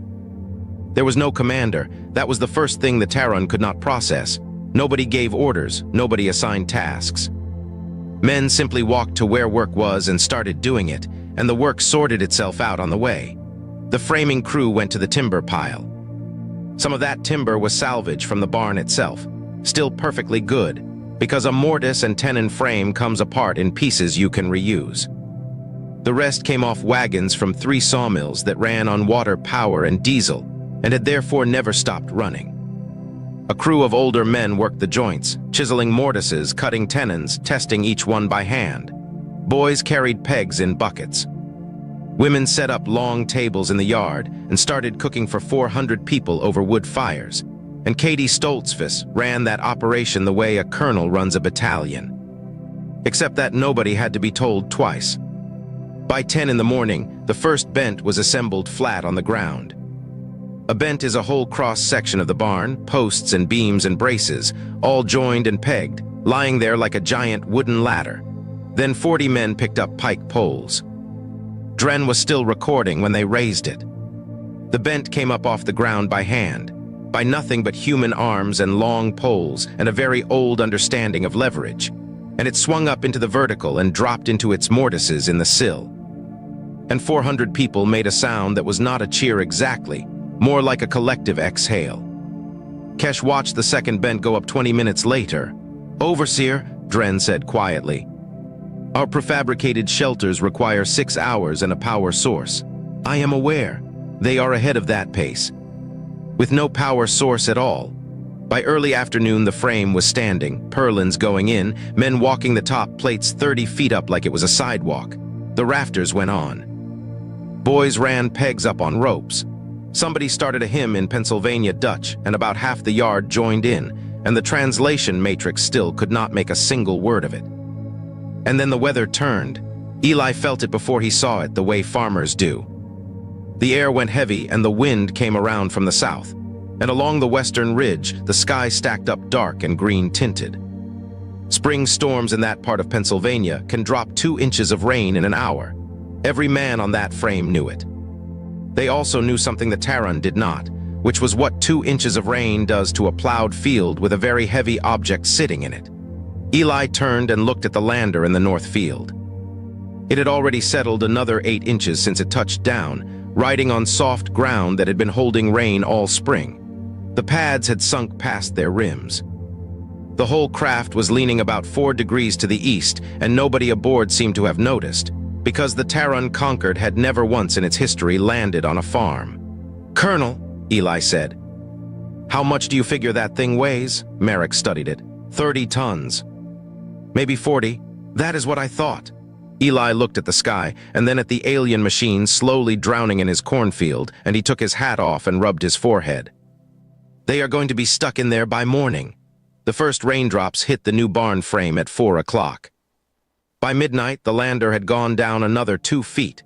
Its engines could not break the suction, and 43 Terran soldiers were sitting inside a war machine that the mud had decided to keep. Kesh tried everything his doctrine allowed him to try, and the mud beat all of it. He ran the lift engines to full. The craft shuddered, and the suction under the hull held it like a hand, and the only result was that the port pad sank deeper than the starboard one, and the lean went from 4 degrees to 9. He tried again at half power, and the hull groaned in a way that made his pilot go pale. He called for a recovery craft from orbit. The recovery craft was designed to hook onto a hull and lift. And when Dren ran the numbers, he discovered that hooking onto a hull held by that much suction and pulling would probably separate the hull from the frame. He sent soldiers out to dig. They dug for 3 hours in the rain, and the holes filled in behind them, because that is what saturated clay does, and one of them went in past his waist and had to be pulled out by 4 others. At 2 in the morning, the craft was down almost 4 feet. The lean was at 11 degrees, and the interior deck angle had passed the point where the crew could sleep in their berths. At sunrise, Overseer Kesh walked out of his half-sunk warship, crossed a wet field in the gray light, and stood at the fence of a farm he had tried to destroy twice. Eli Stoltzfus was already up because cows. Bishop Amos came out of the new barn in his shirt sleeves. Behind him, the frame stood complete, roof boards on, smelling of fresh cut oak 1 day old. Kesh looked at it for a while before he spoke. "My craft is compromised," he said finally. The matrix flattened it, but the strain came through anyway. "We noticed," Amos said. "Your ground is defective. It is very good ground, actually, best in the county." That is the problem. There was a pause that lasted maybe 6 seconds and contained the entire future of the invasion. I am told, Kesh said, that you move buildings.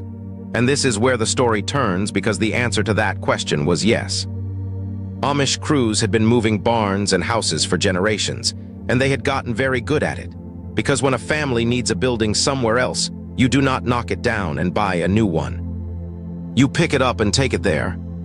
They did it with timber cribbing, screw jacks, hardwood mats, steel rollers, block and tackle, and teams of draft horses. And they did it slowly and precisely and almost never broke anything. None of that equipment needed electricity. All of it worked on the same principles that built every cathedral and every pyramid on Earth, which is to say leverage, patience, and a lot of people who know exactly what they are doing. Colonel Merrick objected, loudly. He got Amos alone by the springhouse and laid it out. That craft was a hostile military asset. Leaving it stuck was the single greatest strategic advantage the human species currently possessed. Helping them free it was, in his professional judgment, insane. Amos heard him out. Then he asked one question. Colonel, if we leave them in that field, what happens to them? They run out of food and they surrender. And then, Merrick opened his mouth and stopped. Because he had been a soldier long enough to know the honest answer. Then 43 armed, starving beings decide they have nothing left to lose, 600 yards from a yard full of families. That is not a plan, Amos said. That is just waiting to see who breaks first. We have a better one. The work started at 7 in the morning and took 2 full days. Levi Zook, who ran the buggy shop and had moved 11 barns in his life, took one look at the situation and started calling for oak. Not steel, oak. They cut cribbing timbers and stacked them in crossed layers around each landing pad, building 4 solid towers of wood. And then set screw jacks on top of the cribbing and started lifting a starship 1 inch at a time. Lift an inch, add a layer of timber, lift another inch. It is unbelievably boring, and it is unbelievably effective, and it is exactly how humans moved heavy things for 4,000 years before anyone thought of a crane. Dren recorded all of it. He recorded the moment they broke the suction, when the hull came free of the clay with a wet groan that everybody in the valley heard. He recorded the hardwood mats going down in an overlapping road, 140 feet of them laid by hand from the low field up to the stone lane. And he recorded the horses, 14 teams. 28 Belgians and Percherons, brought in from 6 farms, animals bred and trained to pull in unison and to stop when a man says whoa. Levi rigged them in stages with block and tackle running off the anchor points. So the mechanical advantage did the real work and the horses only had to be steady. They moved 38 tons of alien warship 140 feet across a wet field without cracking a single hull plate. The Terran crew stood in the rain and watched it happen, and not one of them made a sound the entire time. When the last pad came down on the stone lane, on solid ground, Kesh walked over to Bishop Amos and stood in front of him for a long moment, and the thing on his face was not gratitude exactly. It was something closer to grief, because he had just watched his entire understanding of warfare come apart, joint by joint, the way his walkers had taken apart that barn.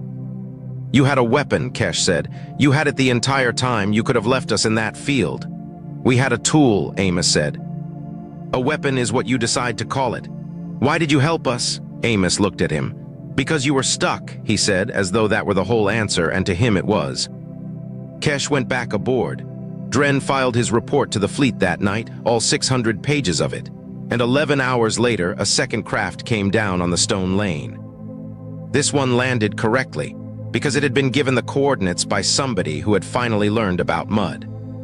It carried Prime Warden Vole, who had come down personally from the flagship, who had read exactly 4 pages of Dren's report, and who had arrived with a single order already written. Burn the valley, erase the anomaly, restore the doctrine, and Overseer Kesh, standing in a farmyard that had just saved his ship, had about 90 seconds to decide whether he was going to obey it. Kesh did not refuse the order. He did something smarter than that. He asked the Prime Warden to walk with him for 10 minutes first. They walked out to the north field where 4 towers of stacked oak cribbing still stood in the mud. Vole looked at them and asked what they were. That is what lifted my ship, Kesh said. Wood. Cut by hand. Stacked by farmers. Then he walked Vole past the new barn, 1 week old, standing square and solid with the smell of fresh oak still coming off it, and told him it had been built in a single day by 400 people who were not paid, not conscripted, and not commanded. Then he took him to the yard, where 600 people from the town were being fed at long tables, and where a one-room schoolhouse down the lane had been running classes every morning through the entire invasion, because nothing in it had ever needed a wire. "Prime Warden," Kesh said, "I fired the cascade at this valley twice. Full planetary yield, then full narrow yield. Do you know what it destroyed here? Tell me." "1 battery lantern." Vole was quiet for a while, then Kesh gave him the part that actually mattered, the part Dren had put on page 1. The Conquered's entire model of war rested on a single assumption, that an advanced civilization is a body and electricity is its blood. So if you stop the blood, the body surrenders. That assumption had been correct 43 times, but it was never a law, it was a description of a stage.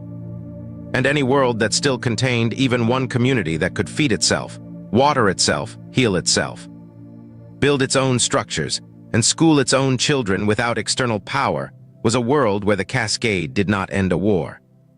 It just made the low-technology communities the most powerful places on the planet overnight. Earth had thousands of them, not just this valley. Farmers with horse-drawn equipment, off-grid homesteads, whole regions that had never been fully connected in the first place. The Conquered had spent 11 years mapping the bright parts of this planet, and had learned nothing at all about the dark parts. And the invasion force was now dependent on those dark parts for food, because it had personally destroyed every refrigerated warehouse it had planned to eat from. "We are not winning," Kesh said. "We are being fed." Vole countermanded his own order that evening, not out of mercy, out of arithmetic. An occupation that requires the cooperation of the occupied to survive its first month is not an occupation. It is a very expensive visit. The Conquered withdrew over the following 11 days. They left in stages, quietly, and they left behind about 900 pages of survey data and 1 deeply changed analyst. The last thing Dren did before he lifted was walk down the lane to the schoolhouse and stand at the back for a full lesson. 30 children, 8 grades, 1 teacher, no power. He listened to a 10-year-old work a long division problem out loud on a chalkboard and get it right. He wrote 1 line in his personal log about it, which was later read aloud to the Conquered's High Assembly. "They keep their knowledge in people. You cannot pulse a person." The grid came back slowly. Transformers had to be rewound, and there were not many of those left in the world, so it took months, and in some places longer. That valley became the busiest place in 3 counties. The Amish taught, and they did not charge for it. They taught canning, which is not complicated but has rules you cannot guess. They taught how to build a root cellar, and why a spring house keeps butter cold, and how a hydraulic ram pump moves water uphill with nothing but falling water.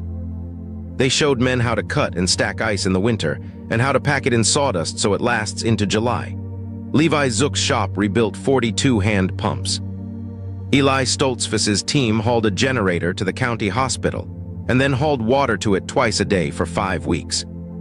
The one-room schoolhouse ran a second session in the afternoons for English children whose schools had no lights. Colonel Merrick stayed through the whole of it. He put in his papers at the end and stayed in the county. And when a reporter finally got to him and asked him how humanity had beaten the Terran Conquered, he laughed for about 10 seconds. "We did not beat them," he said. "Nobody fired a shot in that valley. They came here to take our power away, and they landed in the one place in America that never had any to take. Then they got stuck in the mud, and we pulled them out, and I think that is the part that broke them." Bishop Amos Baylor never gave an interview and never allowed his picture taken. And if you drive through that valley today, you will not find a monument, because that is not how those people mark things. What you will find is a barn. Bank barn, oak frame, stone foundation on the low side, hand-cut joints locked with wooden pegs, standing exactly where the last one stood. There is not a single mark on it saying who built it. That is the whole point. If this story was worth your time, do me a favor and leave a comment down below. Tell me one thing in your house that would still work tomorrow if the power never came back on. Because I promise you, the answers are going to be more interesting than the video. And if you know somebody who would enjoy this one, share it with them. It genuinely helps more than you would think. Thank you for riding this one out with me. Take care of your neighbors, and I will see you in the next story.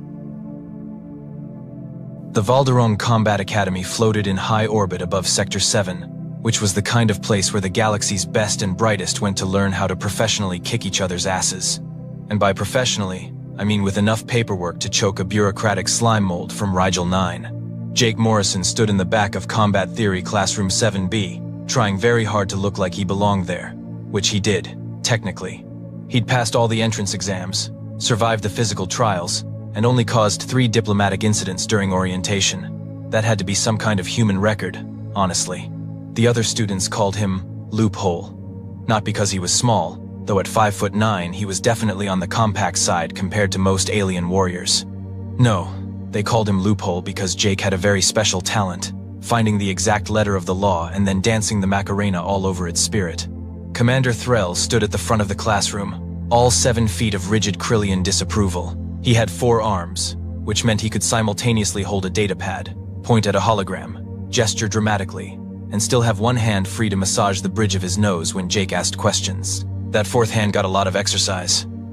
Tomorrow, Threll announced, his voice carrying the kind of authority usually reserved for funeral directors and tax auditors, you will face your final combat examination. This will determine your assignment upon graduation. Fail, and you will be relegated to cargo escort duty. Succeed, and you may earn a position on an elite strike team. Jake perked up at that. Elite strike team sounded way better than babysitting space boxes. To his left sat Zara, an apex warrior who looked like someone had taken a panther, given it opposable thumbs, and taught it mixed martial arts. She'd made it very clear on day 1 that she thought humans were adorable, in the same way you might think a puppy trying to climb. Stairs is adorable. Patronizing, in other words. To his right was Grunts. That wasn't actually his name. His real name was something like Kirk, TKKKTsh, Boom, which sounded like rocks in a blender having an argument. Everyone just called him Grunts because that's the noise most people made trying to pronounce it. He was Gorlath, which meant he looked like someone's mountain had gotten up and decided to take a combat class. Quiet guy, though. Jake liked him. And then there was Pip, hovering near the ceiling because Pip was made of energy and didn't really do furniture. Pip was basically a nervous floating light bulb with anxiety issues and a voice like a radio stuck between stations. Nice kid, just a little high-strung. Literally. The combat arena will test your skills with melee weapons, Threll continued, pulling up a hologram of an obstacle course that looked like it had been designed by someone who really hated fun. Close quarters, multiple terrain types. Victory conditions are simple. Incapacitate your opponent or force them out of bounds. Zara cracked her knuckles, all 16 of them. Show off. You may use any weapon in the Academy's armory, Threll said. Then he paused, and his eyes, both primary and secondary sets, fixed on Jake with the kind of look a teacher gives the student who ate glue last semester. However, there will be restrictions. Jake felt the entire class turn to look at him. Why is everyone staring at me? He asked innocently. The plasma cannon incident, Zara muttered. That was one time, and technically the rule said no weapons above Class 4. It was a Class 9. Right, which is above 4. I was helping demonstrate why the rule exists. Educational purposes. Commander Threll's 4th hand was already reaching for his nose bridge. It was going to be that kind of briefing. Which brings me to the restrictions, Threll said, his voice taking on the tone of someone who had spent considerable time consulting with the legal department. For this examination, the following are prohibited.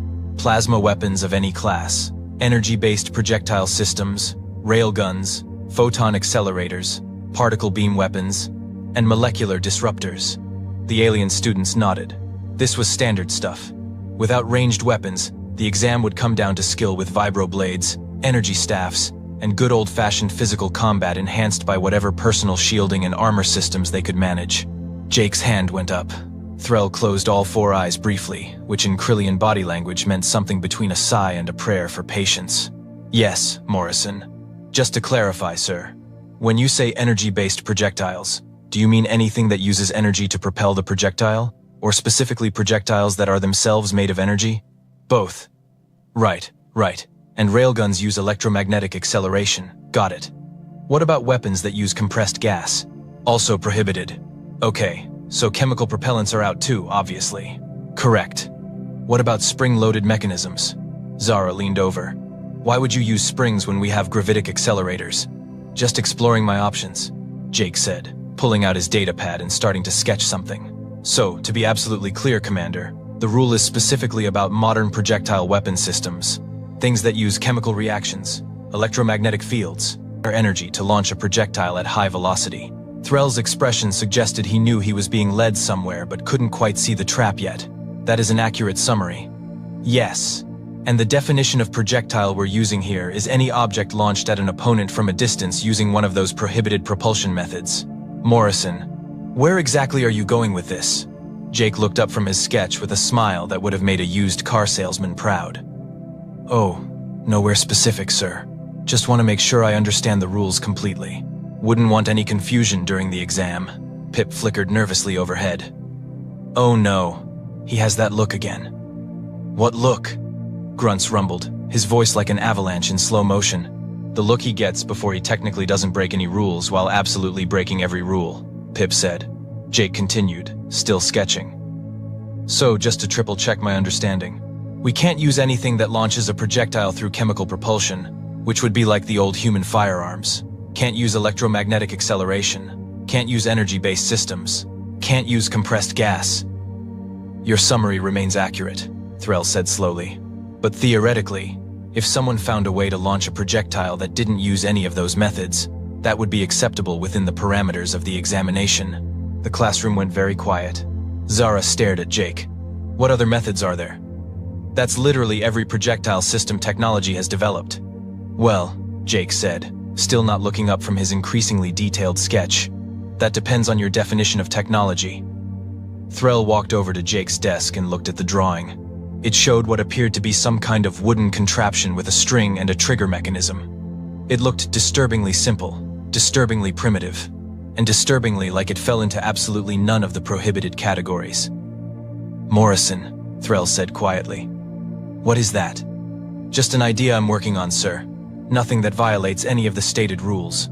Jake looked up with eyes full of innocence that fooled absolutely no one. Unless you'd like to add any additional restrictions before tomorrow's exam? Commander Threll stood there for a long moment, his four hands clenching and unclenching. He was clearly running through the rules in his head, trying to find something, anything, that would stop whatever chaos Jake was planning. No biological weapons, he finally said. No chemical agents, no explosives. Wouldn't dream of it, sir. And Morrison? Threll leaned down, all four eyes fixed on the human. Whatever you're planning, it had better be good. Because if you embarrass yourself with some primitive human nonsense, cargo escort duty will be the least of your concerns.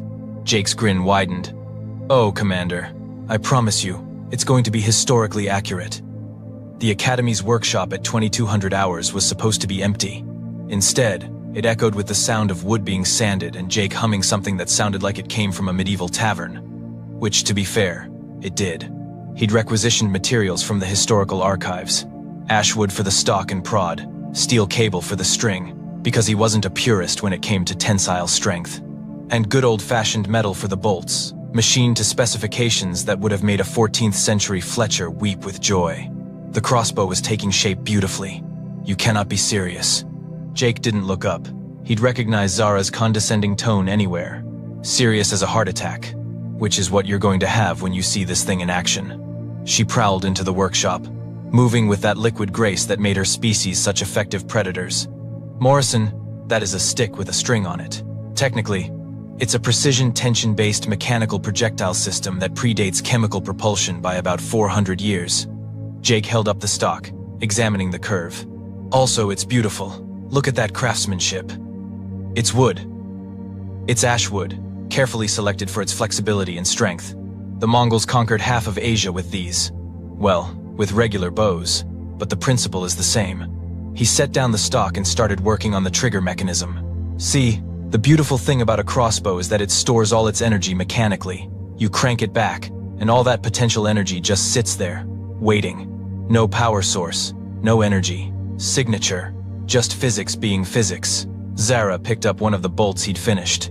And you think this pointy metal stick is going to defeat energy shields? Personal armor? Have you completely lost your human mind? See, that's the thing everyone forgets about energy shields. Jake finally looked up, his eyes bright with the kind of enthusiasm usually reserved for mad scientists and people explaining their cryptocurrency investments. They're designed to detect and deflect high-velocity projectiles. Plasma bolts, particle beams, railgun slugs. All that stuff comes in hot and fast with massive energy signatures. Obviously. Right. So, the shields have sensors. They detect the incoming projectile, calculate trajectory, and generate a counterfield. It's all very advanced and impressive. He went back to his work. But it's also calibrated for modern weapons. There's a minimum velocity threshold. Go too slow, and the shield reads it as debris or environmental noise.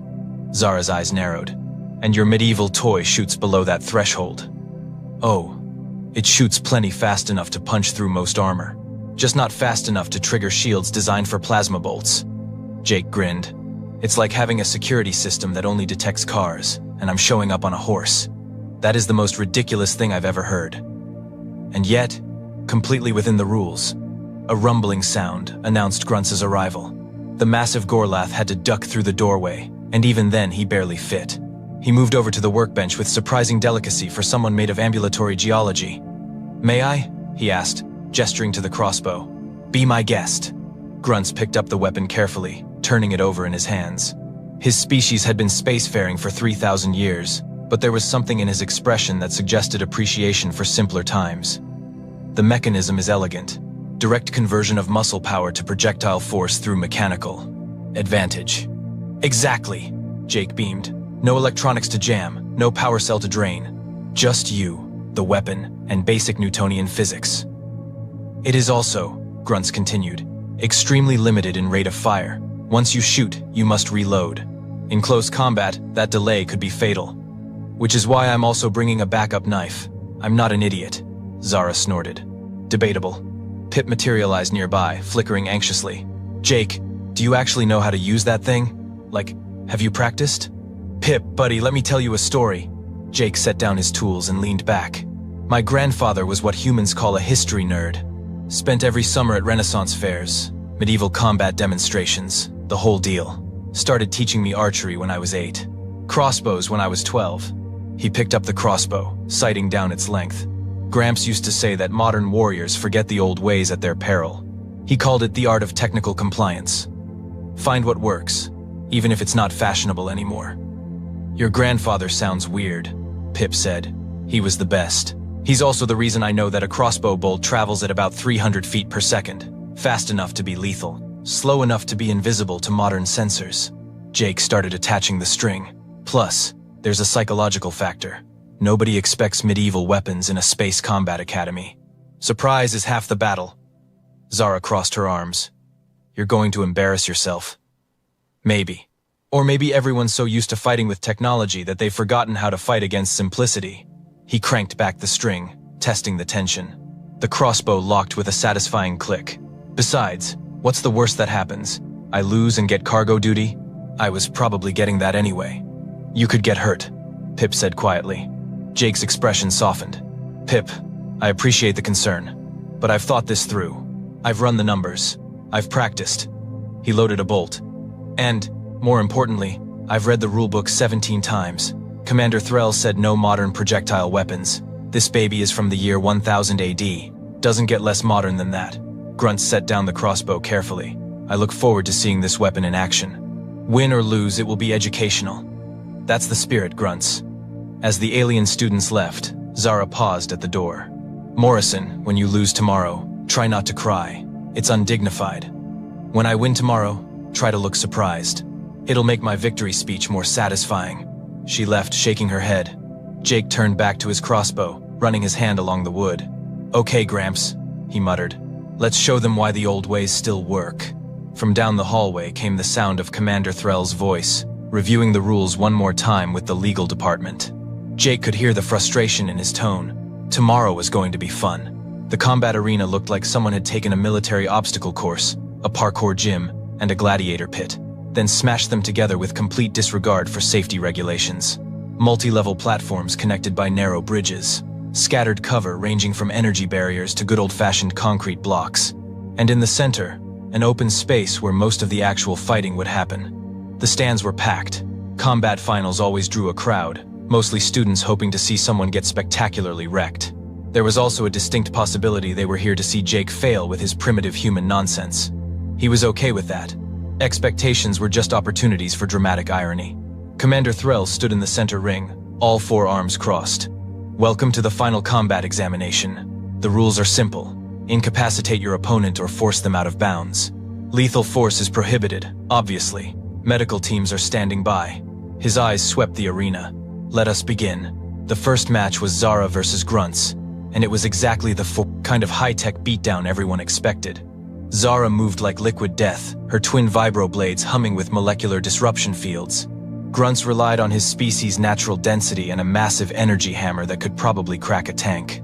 The fight was beautiful in its own way. Zara's energy shield flickered and flashed as she deflected blows that would have liquefied a normal person. Grunts' armor plating absorbed strikes that would have bisected most species. It was technology versus biology, speed versus strength, and it ended with Grunts landing a hit that sent Zara sliding out of bounds. The crowd went wild. Grunts helped Zara up with one massive hand, and she nodded respect. That was class right there. 3 more matches followed. Each one a showcase of advanced weapons technology that made modern Earth militaries look like they were still throwing rocks, molecular blades that could cut through anything, energy staffs that delivered enough voltage to power a small city, personal shield generators that cost more than Jake's entire education. Then came the announcement everyone had been waiting for. Morrison, Jake, versus Skryx of Velstar. Jake walked into the arena carrying his crossbow and a quiver of 20 bolts. He looked like he'd time-traveled from a medieval battlefield, which was basically accurate. The crossbow was polished wood and gleaming metal, absolutely zero electronics anywhere on it. The crowd's reaction was immediate. Laughter rippled through the stands. Skryx emerged from the opposite entrance, and Jake had to admit, the guy looked impressive. 4 arms, each holding a curved blade that shimmered with some kind of molecular edge. His personal shield generator was top of the line, probably military grade. The Velstari were known for being assassins and ambush predators. This was not going to be easy. Skryx took one look at Jake's crossbow and actually laughed. It was a chittering, clicking sound that definitely meant the alien. Equivalent of, "You have got to be kidding me. A bow?" Skryx called across the arena. "Human. I almost feel bad about this. It's a crossbow, actually. There's a difference." Jake loaded a bolt with practiced ease. "But don't worry, I'll explain it to you, slowly." Using small words, Commander Threll raised one hand. "Combatants ready?" Jake brought the crossbow up to his shoulder. The weight was familiar, comfortable. He could hear his grandfather's voice in his head. "Breathe, aim, squeeze. The old ways still work, kiddo." "Begin!" Skryx activated his shield and charged. The energy barrier around him shimmered blue-white, a pocket of force that could stop plasma bolts and deflect particle beams. He moved fast, 4 blades ready to turn Jake into human confetti. Jake didn't move, he just aimed. The crossbow bolt left the weapon with a soft thwip sound, almost polite compared to the crack of energy weapons. It flew straight and true, a simple piece of metal and wood following a ballistic arc that would have made Newton proud. And it went straight through Skryx's shield like the barrier wasn't even there. The crowd went silent. Skryx's confident charge became a stumbling stop as the bolt punched into his shoulder armor. The armor held, barely, but the impact spun him sideways. His expression shifted from confidence to confusion in real time. "What? How did you? That's impossible!" Skryx sputtered. Jake was already cranking back the string for another shot. "See? That's a 50,000 credit shield you're wearing. Top of the line. Designed by the finest military engineers in the sector." He locked the string and loaded another bolt. Calibrated to detect and stop projectiles moving faster than 2,000 meters per second, which is what most modern weapons shoot at. Skryx was backing up now, all 4 blades coming up defensively. "My crossbow bolt," Jake continued, taking aim again, "travels at about 90 meters per second. Your shield's sensors literally cannot comprehend something moving that slowly. It's like having a lock that only recognizes digital keys, and I showed up with a chunk of metal from the Bronze Age. That's cheating. That's reading the rule book." Jake fired again. The second bolt caught Skryx in the leg, and this time the alien went down. Not seriously hurt. The bolts were designed for impact rather than penetration, but definitely down.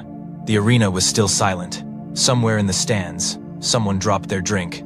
Jake walked forward, crossbow lowered but another bolt ready. Here's the thing about modern technology. It's amazing, incredible really, but it's designed to fight modern technology. Nobody thought to defend against weapons from 1,000 years ago because why would you? Skryx looked up at him, all 4 blades still ready. This is humiliating. Yeah, probably. But you know what's more humiliating? Not adapting. Jake offered his hand. You charged straight at a ranged weapon. Didn't use cover. Relied entirely on your shield. That's not tactical, that's lazy. For a moment, Screeks just stared at the offered hand. Then, slowly, he took it. You fight strangely, human. I fight effectively. There's a difference. As medical teams helped Screeks out of the arena, Jake turned to face the crowd. The silence was breaking into confused murmuring. He could see Commander Threll in the judge's booth, all 4 hands pressed against his face. Jake raised the crossbow over his head. And here we observe, he announced in his best-natured documentary voice, the confused alien, whose expensive technology cannot comprehend pointy stick mechanics from Earth's Middle Ages. Truly, evolution has failed to prepare them for this moment. The crowd finally reacted. Half of them were laughing. The other half were probably calculating how much their own shields would cost to recalibrate. Next match! Threll's voice boomed, sounding deeply tired. Morrison advances. Jake walked back to Abrend, the preparation area, where Pip was flickering with what looked like electronic shock. That was the most ridiculous thing I've ever seen. Thanks, Pip. I try. I mean, it violated every expectation of modern combat. That was kind of the point. Zara was there too, and her expression was hard to read. Finally, she spoke. That was either brilliant or stupid, and I genuinely cannot tell which. Why not both? She almost smiled. Next round is in 20 minutes. Don't get overconfident, Morrison. Not everyone will make Screeks' mistakes. Jake checked his bolts, making sure none were damaged. I know, but they'll make other mistakes. Because nobody here has trained to fight against medieval weapons. That's my advantage. Until someone figures you out. Then I guess I better win fast. Jake's second match was against Thraxus, a Mantelian with 8 eyes and reflexes that made most species look like they were moving through molasses. Thraxus didn't make Screex's mistake. He used cover, moved unpredictably, and tried to close the distance without relying on his shield.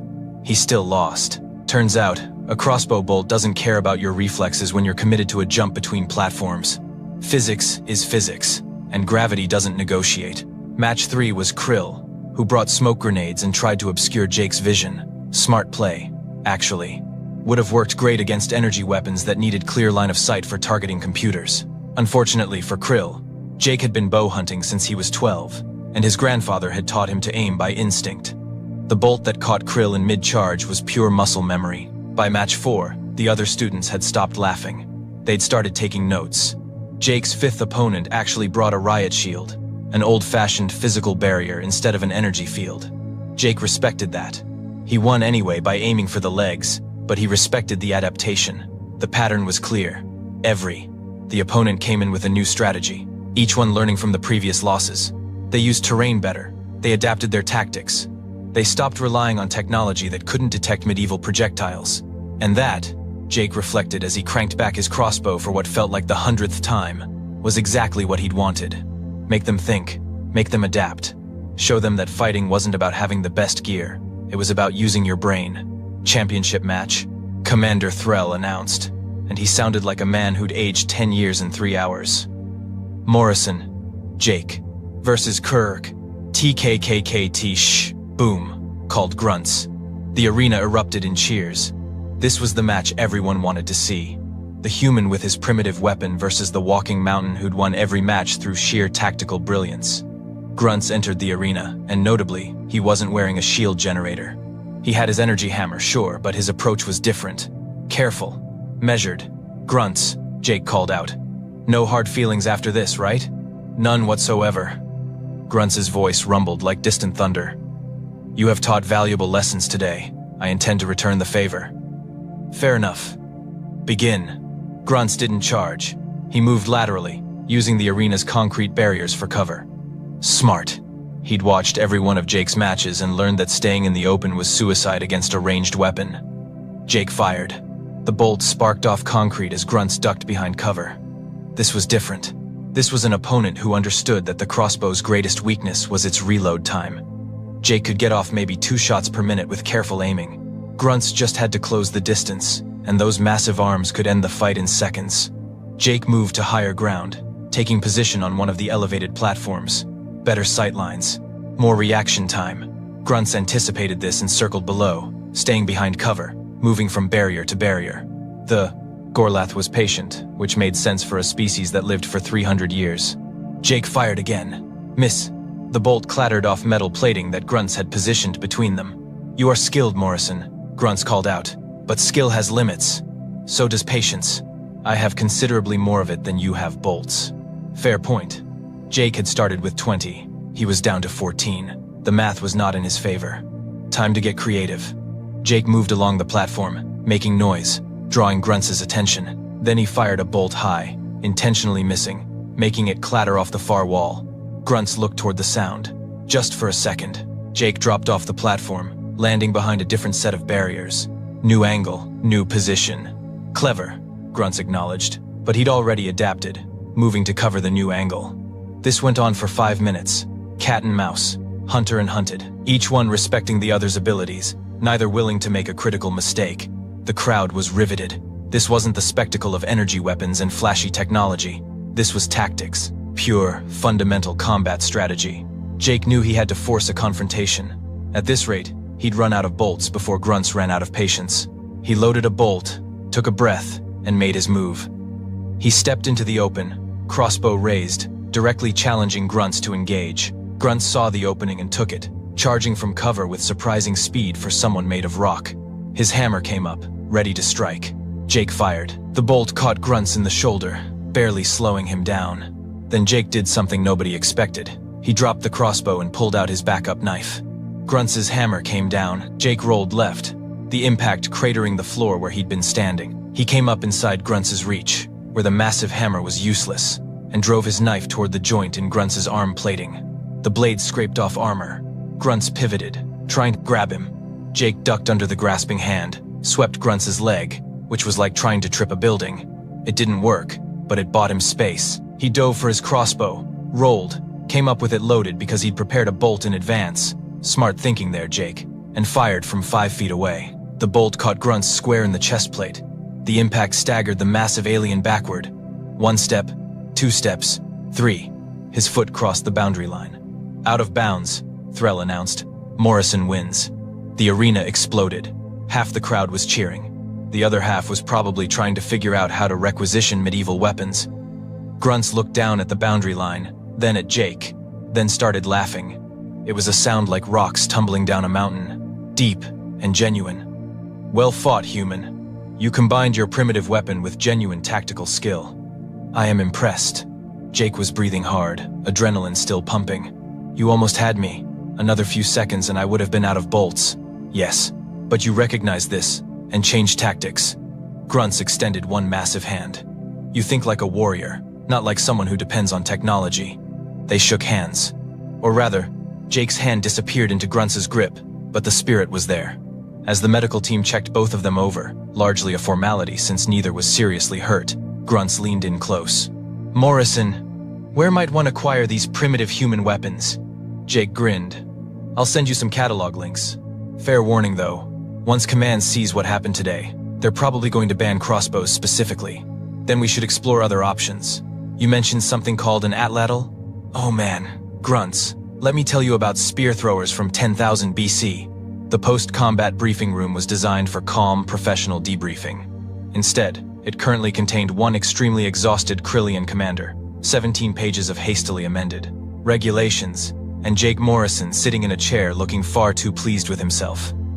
Commander Threll sat behind his desk, all 4 hands working simultaneously. 2 were typing new regulations into the database.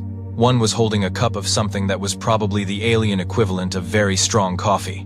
The 4th was massaging his temples in slow, circular motions that suggested he'd been doing this for the past hour. Morrison, Threll finally said, his voice carrying the weight of someone who just watched their entire worldview get pierced by a medieval projectile weapon. Sir? I have been an instructor at this academy for 23 years. I have trained warriors from 467 different species. I have overseen approximately 9,000 combat examinations. He looked up, all 4 eyes fixing on Jake with an expression somewhere between respect and the desire to throw something heavy. Never, in all that time, has anyone forced me to add the phrase, "No weapons predating the discovery of gunpowder" to the official rulebook. I'm honored to be a pioneer. Sir, That was not a compliment. I'm choosing to take it as one anyway. Threll set down his coffee with a heavy thunk. You do realize what you've done here, don't you? Right now, there are approximately 300 students attempting to requisition historical Earth weapons. I have received formal requests for longbows, compound bows, slings, atlatls, throwing axes, and something called a trebuchet, which I am told is a siege weapon that requires an engineering degree to operate. Jake tried very hard not to smile. He failed. To be fair, sir, a trebuchet would technically be outside the arena's weight limits. Morrison. Right. Sorry. Serious face. Jake composed himself. But you have to admit, there's a legitimate point here.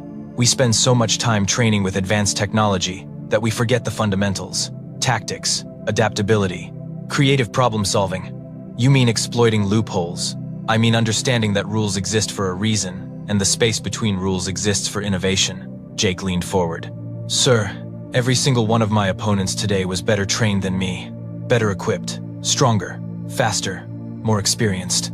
But they all made the same mistake. Which was, they assumed that modern problems require modern solutions. They saw my crossbow and thought primitive, outdated, useless. They didn't see a weapon. They saw a joke. Jake pulled out his datapad and brought up footage from his matches. Watch Screeks here, full frontal charge, no tactical assessment. Why? Because his shield cost 50,000 credits, and obviously expensive technology beats cheap wood and metal. Threll watched the footage, his expression unreadable. Or here, Thraxus. Incredible reflexes. But he was trained to dodge energy weapons, which have charge-up times and targeting lasers. A crossbow bolt just flies. No warning, no electronic signature. His entire combat style was built around technology that didn't apply. Your point being? My point is that the galaxy has gotten comfortable. We have amazing technology, and that's great. But we've started thinking that technology is a substitute for tactical thinking. It's not. It's a tool. And tools only work if you understand their limitations. Threll was quiet for a long moment. Then he pulled up his own screen. The championship match. Against Kirk. TKKKT. Shh. Boom. Why did you win? Because Grunts made me work for it. He didn't rely on his equipment. He used terrain, patience, and forced me to adapt. That's what made it a real fight. Jake smiled. He's going to be an incredible soldier, by the way. That guy thinks 3 moves ahead. He requested to be assigned to the same unit as you. Jake blinked. Really? Really? Along with approximately 30 other students who apparently want to learn what you called the old ways. Threll's expression might have been a smile, though it was hard to tell with Krillian facial structure. You have started something of a movement, Morrison. The Historical Weapons Club has tripled in membership in the last 4 hours. That's actually kind of awesome. That's a logistical nightmare. Threll pulled up another document. However, the command staff has reviewed your examination performance. Despite your unorthodox methods, or perhaps because of them, you demonstrated exceptional tactical thinking, adaptability under pressure, and the ability to analyze and exploit enemy weaknesses. Jake sat up straighter. This sounded promising. Therefore, you are being assigned to Strike Team 7, Special Operations Division. Your commanding officer will be Captain Ven, who specifically requested you after watching the arena footage. Apparently, she appreciates soldiers who think creatively. Sir, thank you. Don't thank me yet. Strike Team 7 specializes in asymmetric warfare, situations where conventional approaches fail. You'll be operating in environments where your tendency to find unconventional solutions will be considered an asset rather than a disciplinary problem. That sounds perfect. It sounds dangerous. Which brings me to my next point. Threll fixed Jake with all 4 eyes. The rules have been updated. As of today, the following are prohibited in Academy combat examinations. Crossbows, longbows, compound bows, recurve bows, slings, atlatls, blowguns, boomerangs, bolas, throwing axes, throwing knives when used with non-electronic propulsion, catapults, trebuchets, ballistae, and any other pre-gunpowder projectile weapon I may have missed. Jake raised his hand slowly. Yes, Morrison? That's a really comprehensive list, sir. Thank you. Just one question, though. Threll's 4th hand returned to his temple. What now? Well, technically speaking, all those weapons you listed use mechanical energy storage and release. Springs, tension, torsion, gravity. All mechanical systems. Jake pulled out his datapad, where he'd definitely not been researching alternatives for the past hour. But there are other pre-gunpowder technologies that work on different principles. Such as? Well, there's the Kusarigama, which is a Japanese chain weapon, not really projectile-based, more of a ranged melee system. Then there's the meteor hammer, which uses centrifugal force. Oh, and war boomerangs, which are self-returning and technically don't use stored energy in the traditional sense since it's all about aerodynamics. Threll stared at him. Also, Jake continued, warming to his theme. There's this thing called a shepherd's sling, different from a regular sling, uses more of a throwing motion than a release mechanism. And technically, throwing rocks really hard doesn't involve any weapon at all, just projectile physics and good aim. Morrison. I'm just saying, sir, that if we're going to write comprehensive rules, we should be thorough. Wouldn't want any confusion. For a long moment, Commander Threll said nothing. Then he reached over and pulled up the regulations database again. His hands started typing, faster than before. New regulation, he muttered. No weapons, devices, or techniques predating the invention of chemical propellant firearms, defined as any weapon system developed before approximately Earth year 1200 CE. Furthermore, no improvised weapons based on historical designs. Furthermore, no exploiting aerodynamic properties of thrown objects. Furthermore, he looked up. Morrison, is there anything else you're planning to weaponize from human history? I mean, the Romans had some interesting things to say about construction equipment that could be repurposed.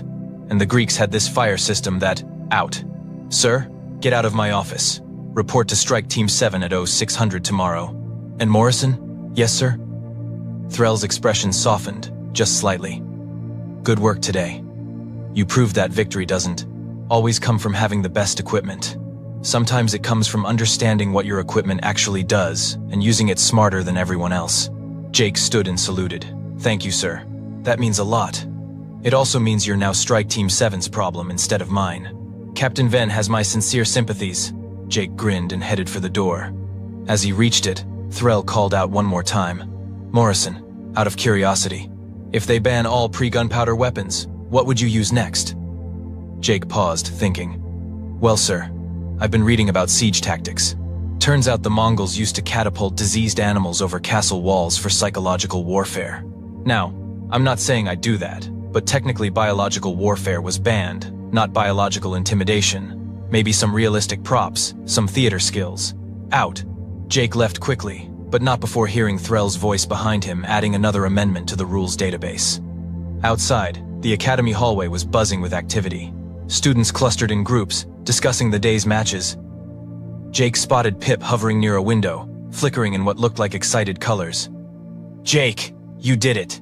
Elite Strike Team. Thanks, Pip, though I think I may have given the commander a stress disorder. Worth it though, right? Absolutely. Zara approached from the other direction, and her expression was complicated. Morrison. That was. I'm not sure what that was. A comprehensive demonstration of why you should never underestimate simplicity? More like a comprehensive demonstration of why humans are absolutely terrifying when they get creative. She paused. I also requested assignment to Strike Team 7. Jake raised his eyebrows. Really? Really? Someone needs to make sure you don't get the entire team killed with your insane ideas. Plus, she added, almost reluctantly, you made me realize I'd been relying too much on my equipment. That's a weakness. I need to fix it. Happy to. Help. Grunts emerged from another corridor, ducking to avoid the ceiling. Morrison, I have acquired catalog access to Earth historical weapons. The selection is extensive. I am particularly interested in what is called a warhammer. It appears to be a human adaptation of my people's traditional weapons. Grunts, buddy, I will absolutely help you with that. The three of them, plus Pip, headed toward the mess hall, already planning their first day with Strike Team 7. Behind them, Commander Threll was probably still updating the rulebook. Somewhere in the historical archives, a clerk was processing an unusual spike in requisitions for pre-modern weaponry. And in his quarters, Jake Morrison pulled up his personal research files. He had folders labeled atlatl techniques, sling ammunition optimization, and, somewhat concerningly, improvised medieval siege engines for urban environments. Strike Team 7 had no idea what was coming, but then again, neither did the enemy. And really, wasn't that the whole point? The galaxy had spent millennia developing incredible technology, building weapons that could level cities and shields that could stop armies. They'd created combat systems so advanced that they bordered on art. And then a human showed up with a wooden stick and a piece of string and reminded everyone that sometimes the simplest answer is the right one. Commander Threll's final regulation entry, added at 2300 hours and flagged as Morrison Protocol, reads simply, in all combat situations, participants must use weapons and tactics that would be recognizable to someone from the modern spacefaring era. If your grandmother from a pre-spaceflight civilization would understand how it works, you can't use it. The next morning, Jake reported to Strike Team 7 carrying his crossbow, a backup knife, and a datapad full of research on ancient warfare tactics. Captain Venn took one look at him and sighed. You're the medieval weapons kid. Yes, ma'am. I watched your examination footage. That was either brilliant or insane. I'm told it can be both, ma'am. She smiled. It was not a comforting smile. Good, because we have a mission that requires someone who thinks sideways. There's a pirate stronghold that's impervious to modern weapons. Adaptive shields, sensor nets, the works.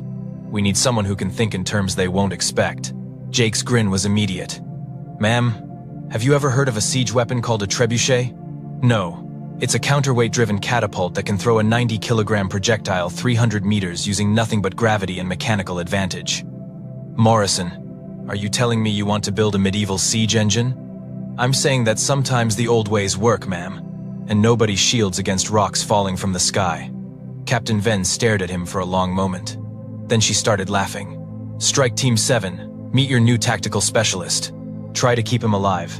And Morrison, ma'am, whatever you're planning, make it ridiculous. We have a reputation to maintain. Yes, ma'am. As Jake joined his new team, grunts gave him a nod of approval. Zara looked resigned to her fate. Pip flickered nervously. And somewhere in the academy, Commander Threll was already updating the regulations database again. The galaxy was in for an interesting time. Humans, after all, were very good at finding loopholes, and they had several thousand years of pre-spaceflight warfare to draw inspiration from. The future was about to get a history lesson. The alarm sounded loud in the quiet ship.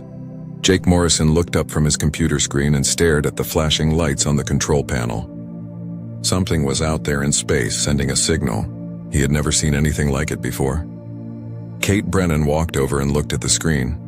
She was the second in command on the ship. Her face showed worry. They had been traveling through empty space for 3 months. This was the first time they found any sign of life. The signal came from a small planet near a dying star. Jake checked the computer. There was a ship down there. It had crashed. The metal was torn open in many places. The ship looked strange. It did not match any design they knew. Jake made his choice fast. They would go look. 1 hour later, he was wearing his spacesuit. He climbed into the small shuttle with Kate and Lisa Grant. Lisa was the doctor on their ship. They flew down through the thin air toward the crashed ship. The crash site looked bad. Black burn marks covered the hull. Deep cuts showed where weapons had hit. Someone had attacked this ship before it fell. Jake felt his heart beat faster as they walked to the broken entrance. A sound came from inside. It was low and sad. Part growl, part cry. Jake put his hand on his weapon. They moved into the darkness slowly. Their helmet lights cut through the black. Broken things lay everywhere. Personal items scattered across the floor. Then Jake saw them. 3 small creatures huddled in the corner. They were the size of house cats. Their scales caught the light and shimmered. Small wings pressed tight against their sides. Big eyes glowed orange in the dark. Those eyes looked scared. Jake knew what they were. Dragons. Baby dragons. Their bodies were too thin. He could see their ribs through their scales. They were starving. Lisa made a small sound of shock. The creatures shook with fear. They pushed themselves harder against the wall. One was bigger than the others. It had red scales that looked like fire. This one made a hissing sound. Its tiny fangs showed, but the sound was weak. There was no real danger in it. Only terror. Jake took a slow step forward. He raised his hands to show he meant no harm. The baby dragons flinched back. The red one tried to stand in front of the other 2. It wanted to protect them. Jake could see how hard it tried to be brave. But its legs shook. It was too weak to stand for long. Kate found the bodies. 2 adult dragons lay under broken metal near the back. They were dead.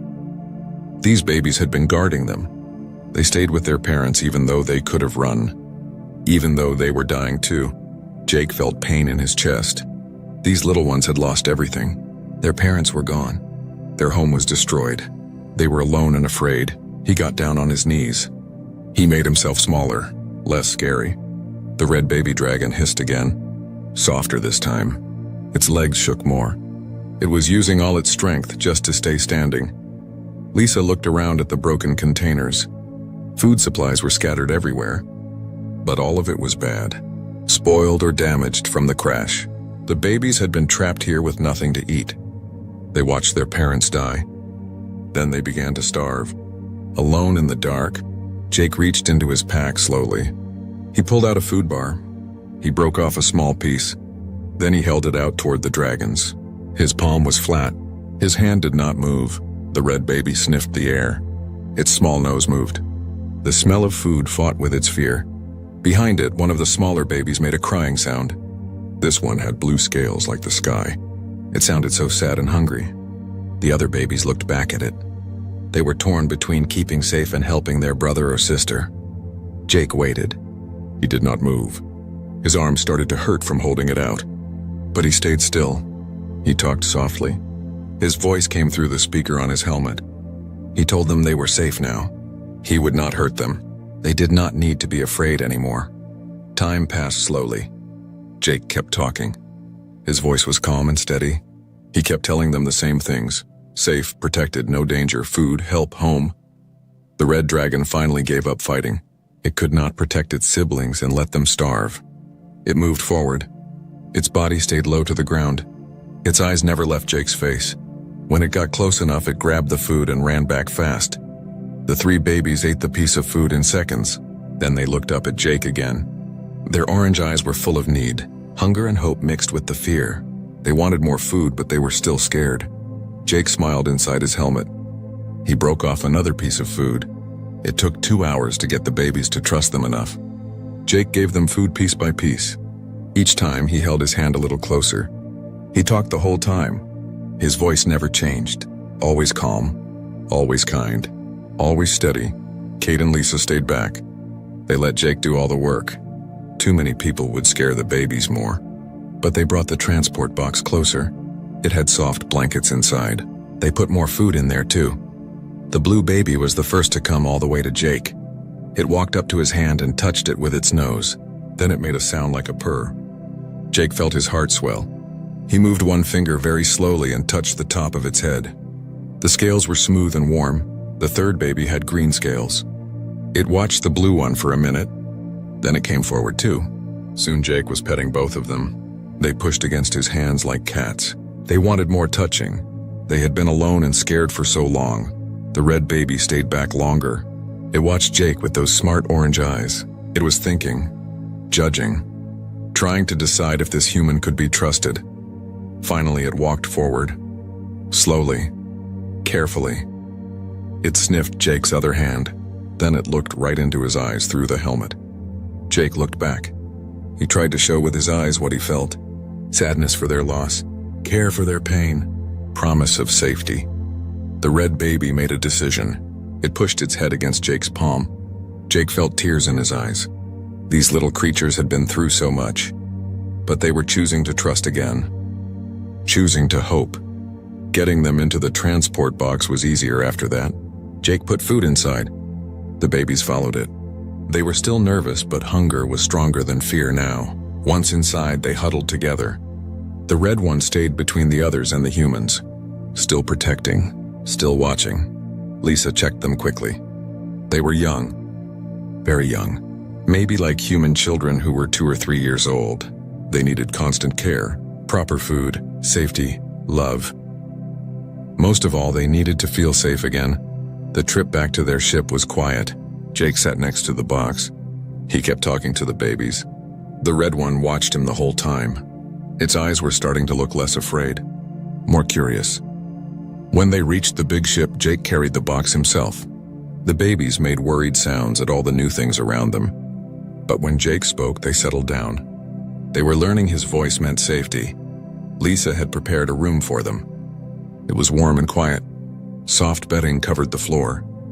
Water and food waited in bowls. The lights were dim. Everything was calm. Jake opened the transport box. The babies looked out. They saw the new space. Fear started to show in their eyes again. New place, new smells, new dangers. But Jake sat down on the floor. He did not try to take them out. He just sat there, patient, calm, waiting. The blue baby came out first. It sniffed around, found the water and drank. Then it looked back at Jake. Its eyes seemed to say thank you. The green one followed. Then finally the red one. It came out last. It checked everything, made sure its siblings were safe. Then it looked at Jake one more time. Jake smiled. He spoke softly. "Welcome home, little ones. You are safe now. I promise." The red dragon baby sat down. For the first time since Jake found them, it stopped shaking. It let its guard down just a little, and in that moment something changed. A bond began to form between a human and 3 dragon babies who had forgotten what kindness felt like. Jake stayed with them for hours that first night. He sat on the floor and watched them eat, watched them drink, watched them finally curl up together to sleep. The red one kept one eye open, still watching, still guarding, but even it was starting to believe that maybe, just maybe, everything would be okay. The first few days were hard. The baby dragons stayed in one corner of the room.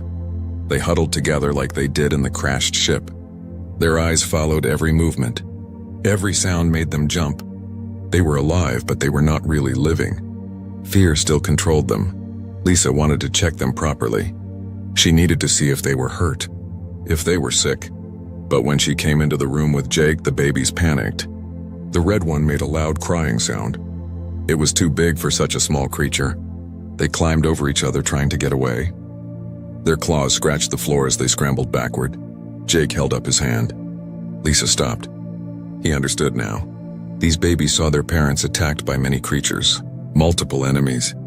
When more than one person came near, they thought danger was coming. They needed one person, one familiar face, one voice they could learn to trust. So Jake became that person. For the next 3 days, he was the only one who entered their room. He moved slowly every time. He always talked before opening the door. His voice came first. Then he appeared, predictable, safe, always the same. He brought food 3 times each day, fresh water, clean blankets. He talked while he worked. Sometimes he read his reports out loud. Sometimes he told stories about Earth, about oceans and mountains, about rain and snow, things the babies had never seen. His voice filled the room, steady and calm, never loud, never harsh. The babies watched him, at first from far away, then from a little closer. They learned his schedule.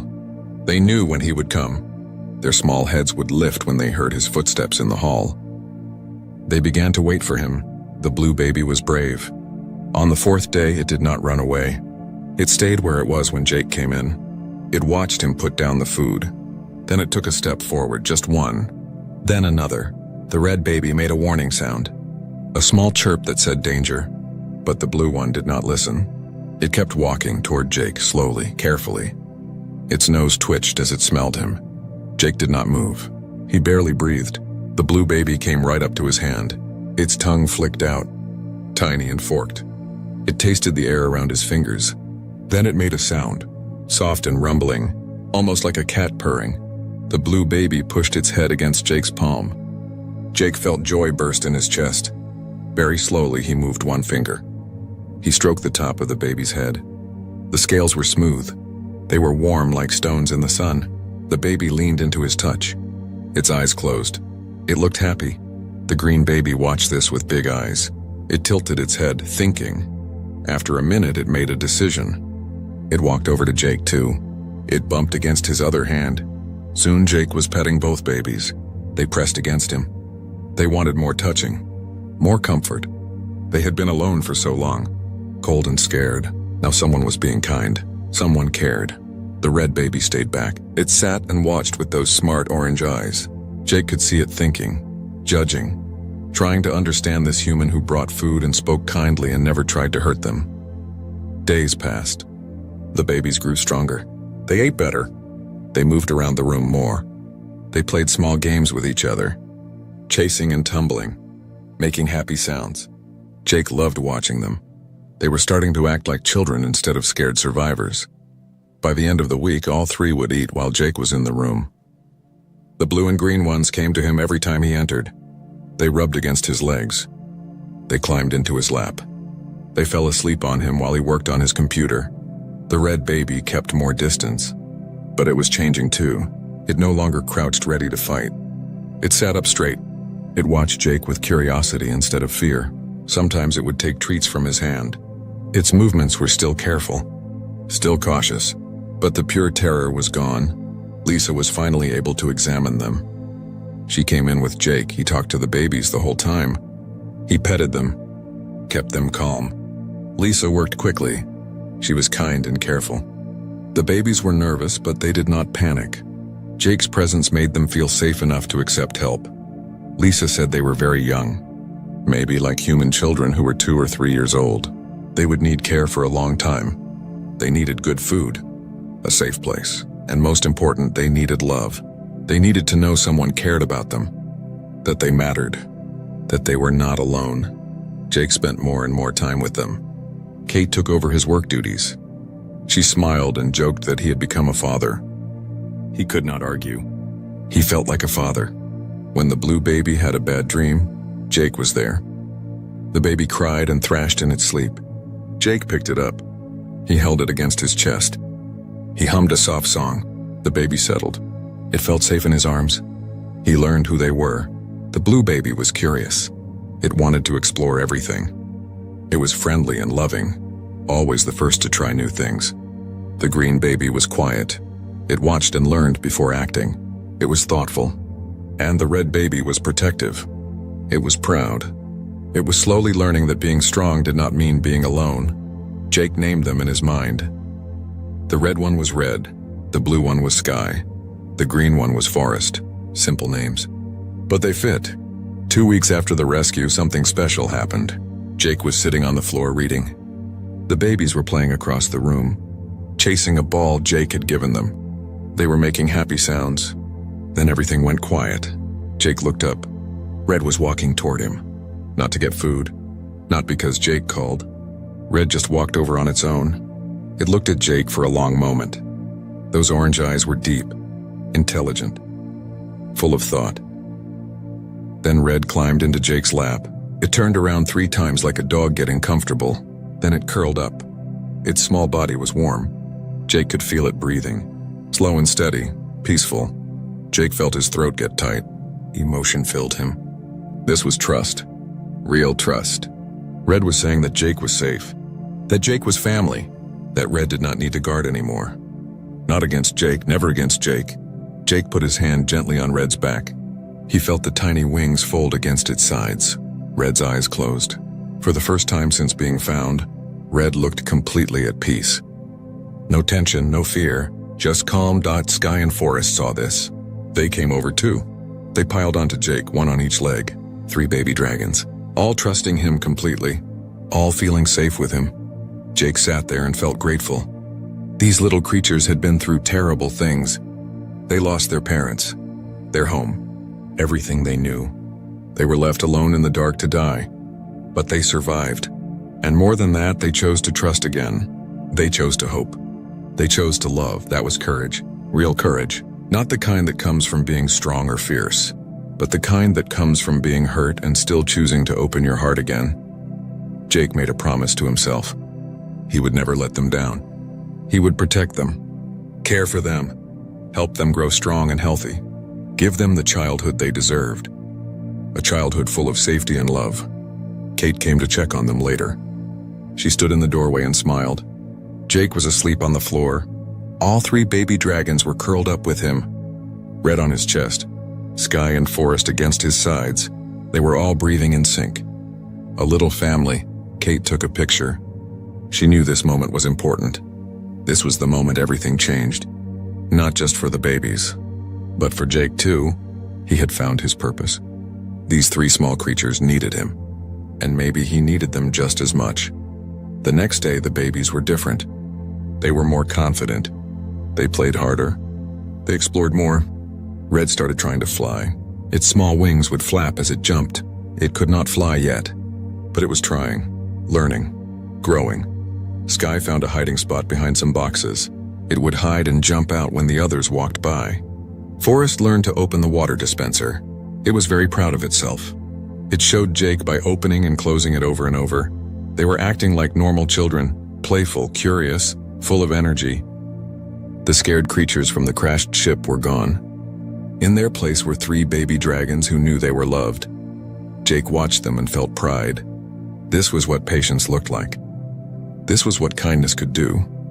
These babies had been so broken, so afraid, but with time and care and love they healed. They learned to trust again. They learned that the world had good in it. Trust was not given easily. It was earned, day by day, action by action, by showing up, by being consistent, by proving that your words matched your deeds. The babies had given Jake their trust, the most precious gift of all, and Jake would never take that gift for granted. He would honor it, protect it, nurture it, because these 3 baby dragons were not just his responsibility. They were his family now, and family meant everything. 3 weeks after finding the babies, the ship's alarms went off. Kate stood at her station and her face went pale. 20 ships had just appeared on the sensors. They were moving fast. Coming right toward them, the ships looked like the crashed one. The same strange design, like they were grown instead of built. Jake ran to the command room. His heart was pounding. He knew what this meant. Someone was looking for the babies. He called for Lisa to bring the babies to the command room. If this was about them, their presence might help. It might make the difference between peace and war. The screen turned on. A dragon appeared. But this was not a baby. This was huge. Even through the screen, Jake could feel its power. Its scales were deep purple.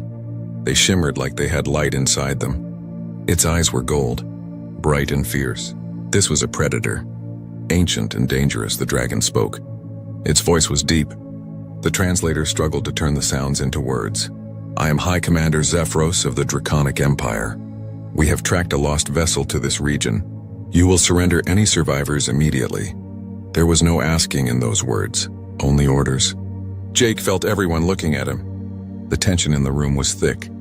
He put his hand on the armrest. His fingers tapped nervously. Commander Zephyros, Jake said carefully. His voice was steady even though he felt scared. We did locate a crashed vessel. We recovered 3 survivors. Young ones.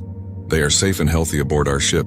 The dragon's eyes became narrow. You dare to hold Imperial heirs hostage, human? Your species will pay dearly for this transgression. Jake raised his hands quickly. No hostages, Commander. Rescued refugees. There is a difference. They were starving, alone, and terrified. We gave them care and safety. Nothing more. Show them to me. Now. The dragon's voice was hard. Lisa stepped forward. She held Forrest in her arms. Sky and Red walked at her feet. The babies looked up at the screen. Their eyes went wide. Red made a chirping sound. It was excited, happy, the sound of recognition. Everything about Zephyros changed. The anger melted away. His face showed relief and pain mixed together. By the eternal flame, he breathed. Princes Ember, Azure, and Verdant. You live. The babies chirped and whistled back. They were trying to talk. Zephyros listened. His big head tilted. Then he looked back at Jake, but now his eyes were different. He was judging Jake, but not with anger, with thought. They speak highly of you, human, Zephyros said slowly. They say you fed them when they were starving, protected them when they were afraid, showed them kindness when they expected only death. Jake felt his shoulders relax a little. We did what anyone should do when they find those in need, Commander. Zephyros studied him. His gold eyes were deep and wise. The cubs, he said carefully, refuse to leave your side. Prince Ember in particular. He claims you are pack now, family. Jake looked down. Red was standing beside his chair, its small body pressed against his leg. The baby looked up at him. Those orange eyes trusted him completely. I would be honored to be considered such, Jake said quietly. Something deep moved across Zephyros's face. You do not understand what you have done, human. These cubs, they are the children of our Emperor and Empress. Their parents died protecting them from an assassin's attack. We thought them lost forever. The command room went silent. Jake felt the weight of those words. Royal children. He had rescued the children of dragon royalty, the future leaders of an entire empire. But more than that, Zephyros continued. His voice became soft, almost reverent. You did something we could not. Young dragons who experience such trauma often refuse to eat. Even when food is provided, they grieve themselves to death. We have lost many cubs this way, yet these 3 thrive in your care. How? Jake thought about those first days. The patience, The gentle persistence. The hours of sitting quietly. I just showed them they were safe, he said. Gave them time to trust again. Proved through actions, not words, that the world still had good in it. Zephyros was quiet for a long time. Finally he spoke. The Draconic Empire owes humanity a debt that can never be repaid. These cubs are the future of our people. Without them, our line ends. You have given us hope itself. The dragon's form changed on the screen. He became less threatening, almost humble. I request permission to come aboard your vessel, Commander Morrison. Not as a warrior, but as one who wishes to learn from you. To understand how you reached the cubs when we could not. Jake smiled. Permission granted, Commander Zephyros. I think we have much to discuss. Commander Zephyros came to the ship with guards, but the massive dragon moved carefully through the small hallways. Jake met him in the cargo bay. It was the only space big enough. The 3 babies danced around Jake's feet. They were excited. When Zephyros saw the babies, he lowered himself to the floor. He made himself less scary. The babies rushed forward. They chirped and whistled in their language. They climbed over him. They were so happy to see someone from their own kind. But after a few minutes, something strange happened. Red broke away from Zephyros. It came back to Jake. It climbed up his uniform and sat on his shoulder. Sky and Forest followed. They came back to Jake too. They sat at his feet. They looked between Jake and Zephyros. Their choice was clear. Zephyros looked surprised and sad. They trust you more than their own kind now, he said. This is unprecedented. Jake stroked Red's head gently. They know you are family, Commander. But trauma changes things. We were there in their darkest moment. That creates a bond. Over the next few hours, Jake explained everything. How he approached them slowly. How he fed them patiently. How he was consistent and kind. How he showed them through actions that they were safe. Zephyros listened carefully. He asked questions. His questions showed how different their approaches were. We are warriors, Zephyros said. His voice was heavy. We value strength, independence, the ability to overcome. When our young experience trauma, we provide them space to recover their strength. We do not coddle. We do not show weakness. But perhaps, he paused and looked at how the babies nestled against Jake. This is not weakness at all. Gentleness is not weakness. Jake agreed. Sometimes the strongest thing you can do is be soft. Zephyros lowered his head. It was a sign of respect. We have much to learn from humanity, it seems. Our empire is vast and powerful, but in this you have shown us a better way. They talked about what would happen next. The babies needed to return to their people eventually, but forcing them now would only hurt them more. Zephyros had a solution. It was as unusual as everything else that had happened. I will assign one of our vessels to travel with yours, Zephyros said. You continue to care for the princes while we observe and learn. When they are ready, when they choose to return to us, we will welcome them home. Until then, you are their guardian. More than that, he continued. His golden eyes gleamed. I propose an alliance between the Draconic Empire and humanity. We have watched your species from afar. You are young, aggressive, and unpredictable. We deemed you too dangerous for contact. But what you have shown us, this capacity for compassion and patience, this speaks to a strength we had not considered. Kate stepped forward. An alliance, Commander Zephyros? What would that entail? The dragon looked thoughtful. Trade, knowledge exchange, mutual defense. We have enemies that would threaten both our peoples. Together, we could stand against them. But more than that, he looked at the babies again. Perhaps we could learn from each other. Warriors need wisdom. Strength needs balance. You have shown us one path. We can offer you others. Jake felt the weight of history on his shoulders. This was bigger than him. He did not have the authority to decide for all humans, but he understood how important this was. A species that avoided humanity was now offering friendship, all because he showed kindness to 3 scared babies. I cannot speak for all humanity, Commander, Jake said carefully. But I can promise you that we will treat this opportunity with the respect it deserves. We will contact our governments and relay your proposal. Zephyros bowed his massive head. That is all I ask. In the meantime, I entrust these precious lives to your care. Teach them well, Jake Morrison. They will lead our people one day. Let them remember that true strength comes not from claws and fire, but from compassion and understanding. As Zephyros prepared to leave, Red chirped loudly from Jake's shoulder. The baby launched into the air. Its young wings flapped hard. It glided down to land in front of Zephyros. Red spoke in fast whistles and clicks. Too fast for the translator. Zephyros listened carefully. Then he looked at Jake. There was wonder in his eyes.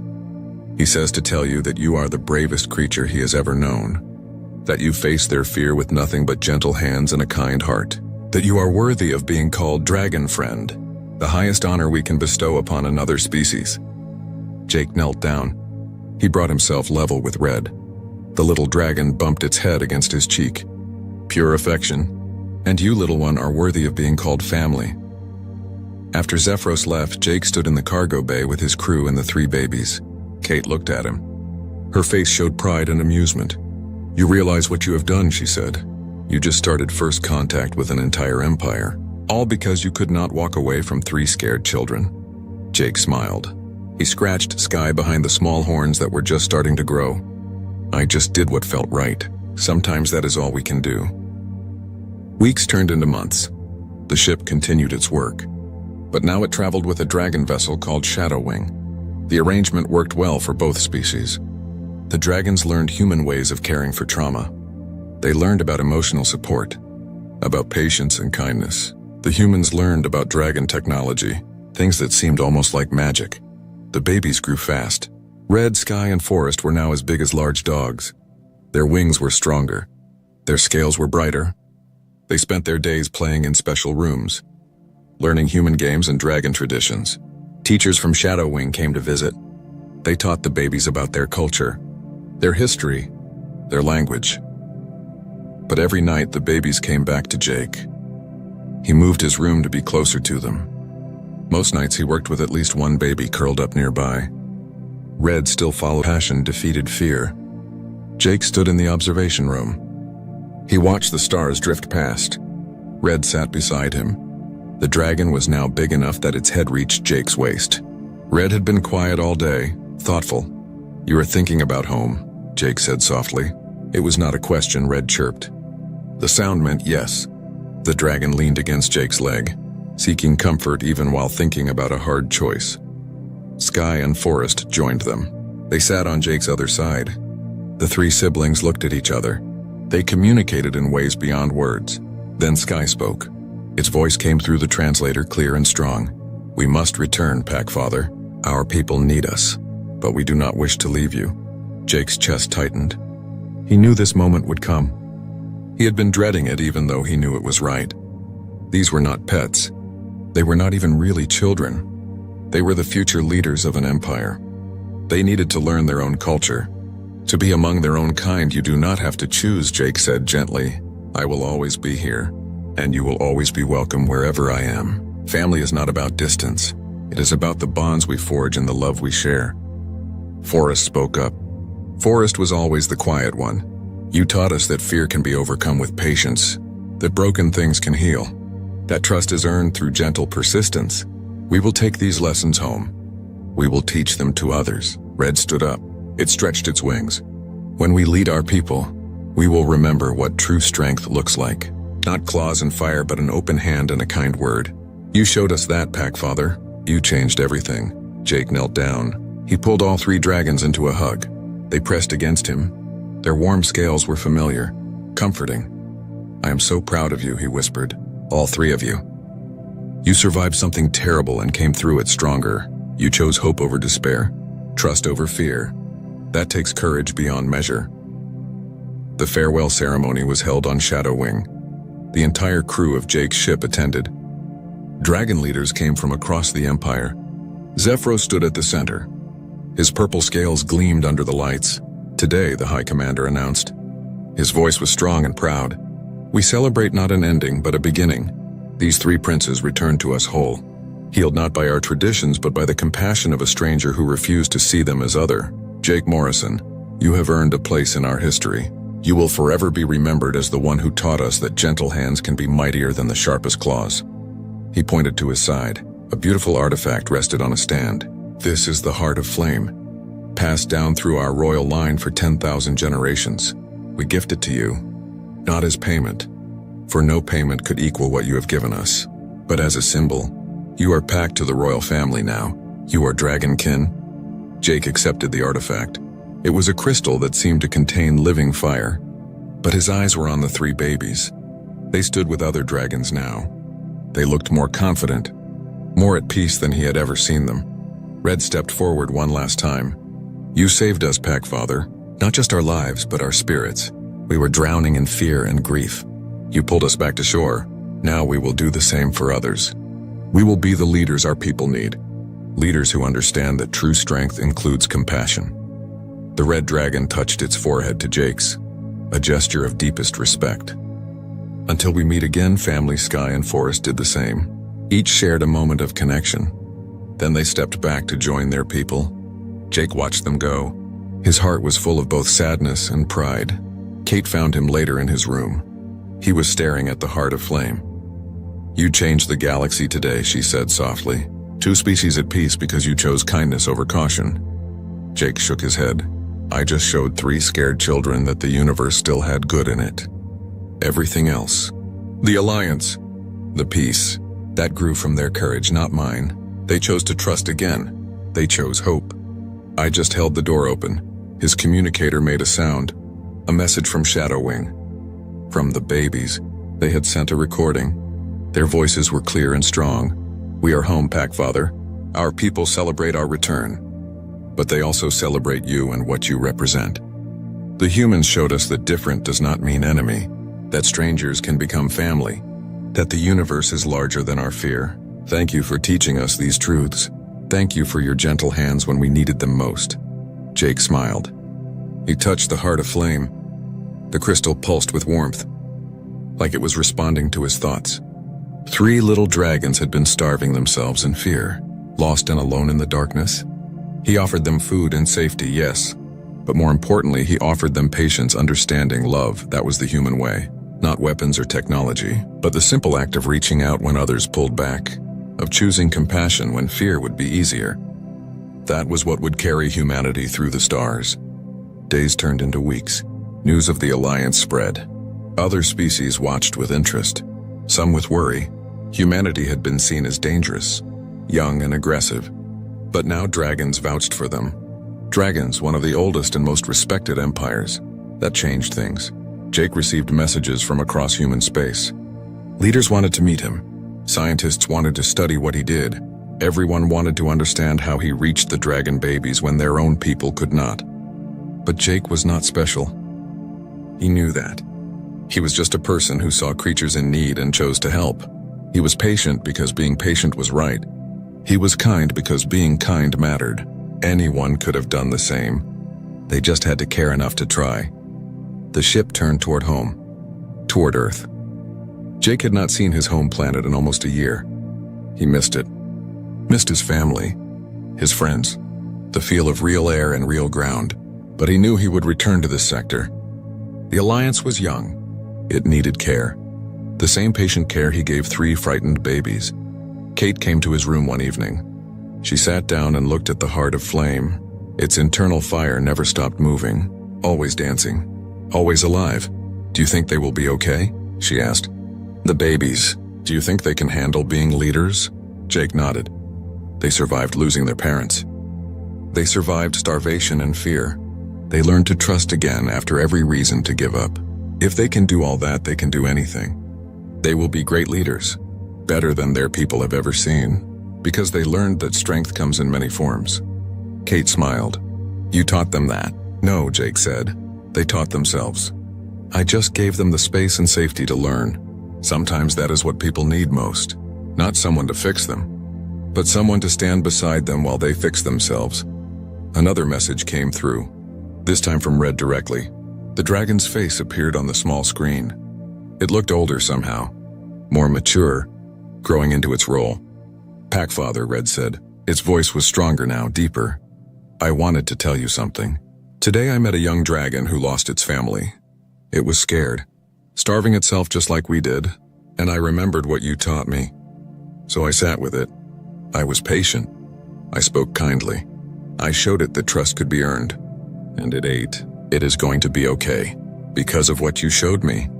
Jake felt tears in his eyes. That is what leadership looks like, Red. I am so proud of you. Red's eyes softened.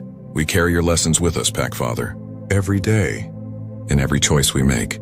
You showed us that the universe can be kind, That love is stronger than fear. That family is not just blood.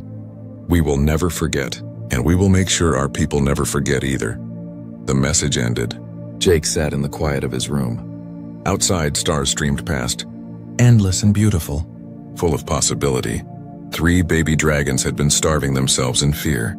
A human's gentle hand changed everything, and now those dragons were changing their entire empire, teaching others what they learned, spreading compassion where once there was only warrior pride. The galaxy was shifting, becoming something new, something better. All because one person chose to kneel down and offer food to 3 terrified creatures. All because kindness mattered more than caution. Love mattered more than fear. And somewhere in the depths of dragon space, 3 young princes were learning to lead, carrying with them the memory of gentle hands and patient words, ready to show their people that true strength was not about being the fiercest. It was about being the kindest. 2 years passed. The alliance between humans and dragons grew stronger each day. Trade routes opened. Knowledge flowed between the 2 species. Dragon ships protected human colonies. Human doctors taught dragon healers about trauma care. It was a partnership that benefited everyone. Jake was now an ambassador. He traveled between human and dragon space. He helped solve problems, taught others about patience and understanding. But he always made time to visit Red, Sky, and Forest. They were adults now, nearly full-grown. Their scales gleamed with health. Their wings were powerful. Red had grown into a magnificent dragon. Its crimson scales looked like living fire. It stood taller than a house. Its voice commanded respect. But when Red saw Jake, it became the baby it once was, running over, making happy sounds, nuzzling against him like it used to. "Pack, father," Red always said. "You came." The joy in its voice never changed. No matter how important Red became, Jake would always be family. Sky worked as a diplomat now. It traveled to other species, built bridges, made friends. Its curious nature made it perfect for the role. It approached every new culture with wonder and respect, just like it once approached Jake with cautious hope. Forrest became a teacher. It worked with young dragons who experienced trauma. It taught them about healing, about patience, about trust. Every lesson came from what Forrest learned in those dark days after the crash, and from what Jake showed them all about kindness. The 3 siblings changed their entire culture. They introduced new ways of thinking about strength, about leadership, about what it meant to be dragon. The old ways valued only fierceness, only power. But the 3 princes showed that compassion was power, that gentleness was strength, that love could conquer what claws could not. Not everyone agreed at first. Some dragons thought the princes were too soft, too influenced by humans. But then those critics saw the results. Young dragons stopped starving themselves when they experienced trauma. They healed faster, grew stronger, because now there were dragons who knew how to help them. Dragons who learned from the best teacher of all, a human with gentle hands. Jake was visiting the dragon capital, a massive city built into a mountain. Spires of crystal reached toward the sky. Dragons flew everywhere. It was beautiful and grand. Red met him at the landing platform. Behind Red stood hundreds of young dragons, all waiting. "What is this?" Jake asked. He felt confused. Red's eyes gleamed. "These are the cubs we saved." Every one of them was starving themselves after losing their families. Everyone was given up as lost. But we used your methods. Patience, kindness, consistency. And they all lived. They all healed. They wanted to meet the human who saved us, who taught us how to save them. Jake looked at all the young dragons, hundreds of them, all alive because he showed 3 scared babies that trust was possible. His throat tightened with emotion. One by one, the young dragons came forward. They touched their heads to Jake's hands, a gesture of respect and gratitude. Each one whispered thanks, for saving the princes, for teaching the dragons a better way, for showing that different did not mean enemy. Jake felt tears run down his face. He did not try to hide them.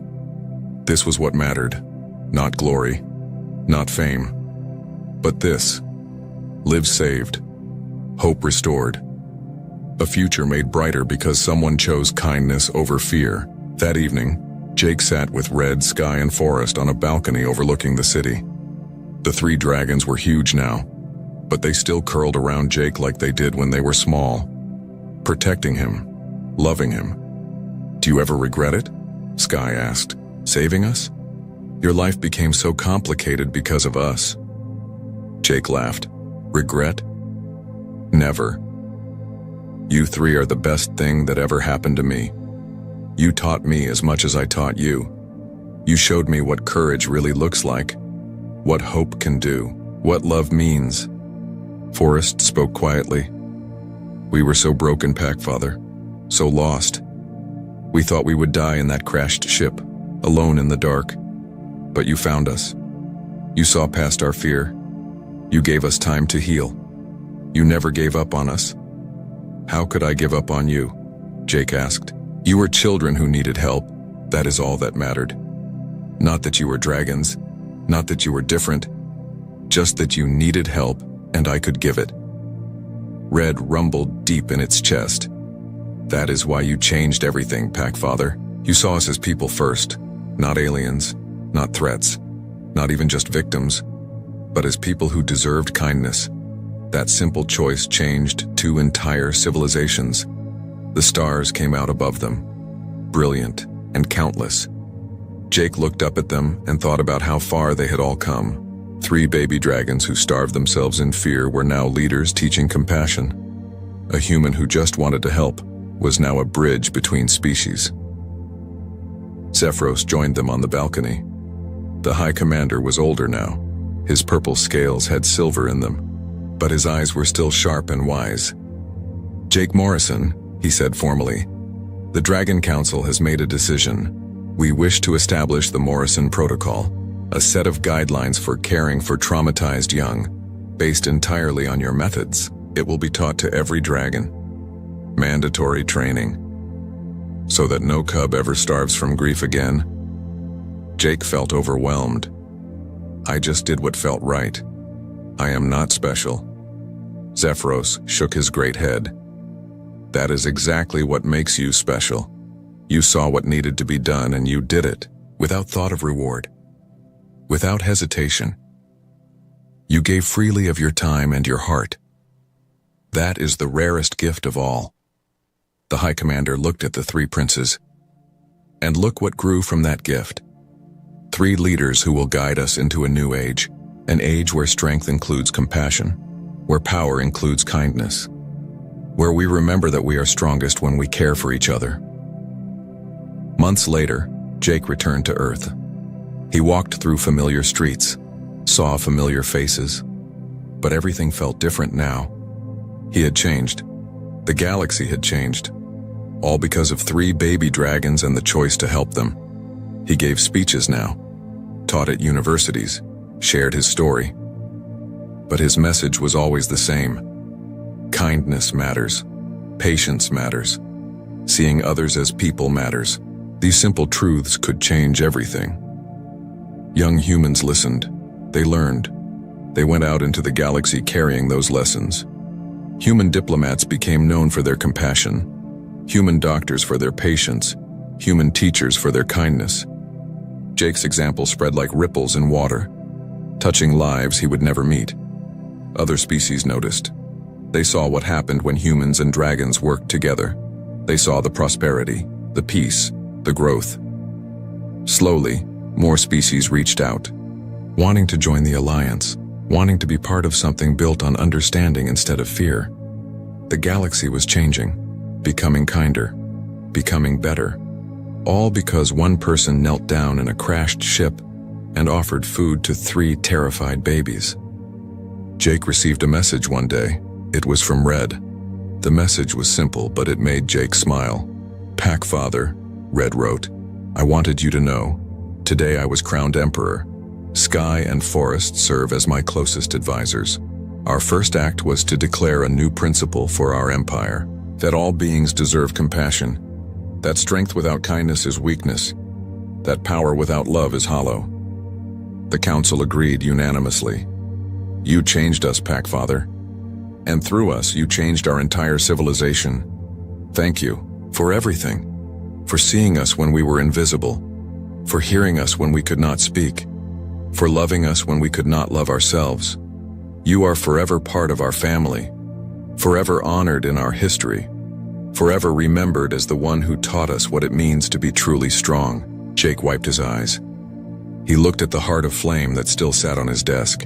Its inner fire danced and swirled, eternal and beautiful, a symbol of the bond between him and 3 dragons who started as strangers and became family. He wrote back, "Congratulations, Emperor Ember. You earned that crown through courage and compassion, through wisdom and love. I always knew you would be a great leader. You and your siblings are proof that broken things can heal. That fear can be overcome. That trust can be rebuilt. I am proud to call you family. Always." Years continued to pass. Jake grew older. His hair turned gray. His body slowed down. But his heart remained strong. He visited the dragon capital often, watched Red rule with wisdom, saw Sky bring new species into the alliance, observed Forest teaching generation after generation about healing and hope. The 3 dragons had children of their own now. Dozens of baby dragons who never knew the terror their parents experienced, who grew up in a world where compassion was valued, where kindness was taught, where love was the foundation of strength. And every one of those baby dragons learned the story of the human with gentle hands, the one who found their parents starving in fear, who showed them patience, who taught them trust, who changed everything. Jake Morrison became a legend. In dragon culture, in human culture, across dozens of species. But he never thought of himself as special. He just did what anyone should do when they find someone in need. He helped. That was the lesson. The one that echoed across the galaxy. Changing civilizations, saving lives, building bridges between the stars. Help when you can. Be kind when possible. Show patience when others show fear. Choose love over hate. Choose understanding over judgment. Choose compassion over cruelty. These simple truths, learned in a crashed ship, taught to 3 baby dragons, spread across the galaxy like light breaking through darkness. The dragon cubs had starved them.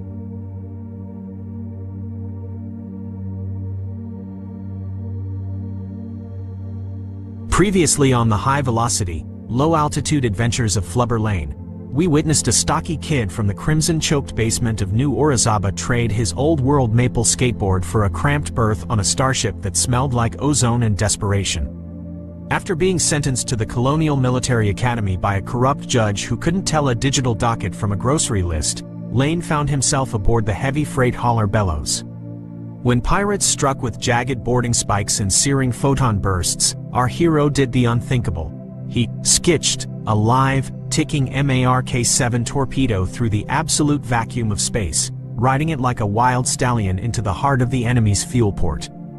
The resulting explosion was a masterpiece of accidental heroism, vaporizing the pirate threat and turning Flubber Lane into a name whispered in awe by some and in total confusion by others. Now, the radiation has cleared, the adrenaline has faded, and for Flubber Lane, the true nightmare of military life has begun. The absolute, crushing weight of the logistical backlog and the relentless bureaucracy of a ship that is falling apart at the subatomic seams. The red iron dust of New Orizaba was a stubborn ghost that clung to the seams of Flubber Lane's service coveralls, a gritty reminder that no matter how high he climbed into the spires of the military elite, he was still just a kid from the basement who knew the taste of ozone and cheap, synth-leveled meat. Following the explosive decompression of the Bellows and his frantic ride on that live torpedo, the ship was a hollowed-out carcass of twisted alloy and flickering hard light interfaces. Lane didn't have time to celebrate his new status. He was too busy with a hydro wrench in one hand and a roll of prehistoric copper wiring in the other. He had been summoned to the shattered bridge, not for a reprimand, but for a ceremony that felt more like a funeral for his free time. The commanding officer, whose face now looked like a topographical map of a planet that had been hit by a relentless, multi-generational meteor shower, stood stiffly amidst the sparking debris of what used to be a command console.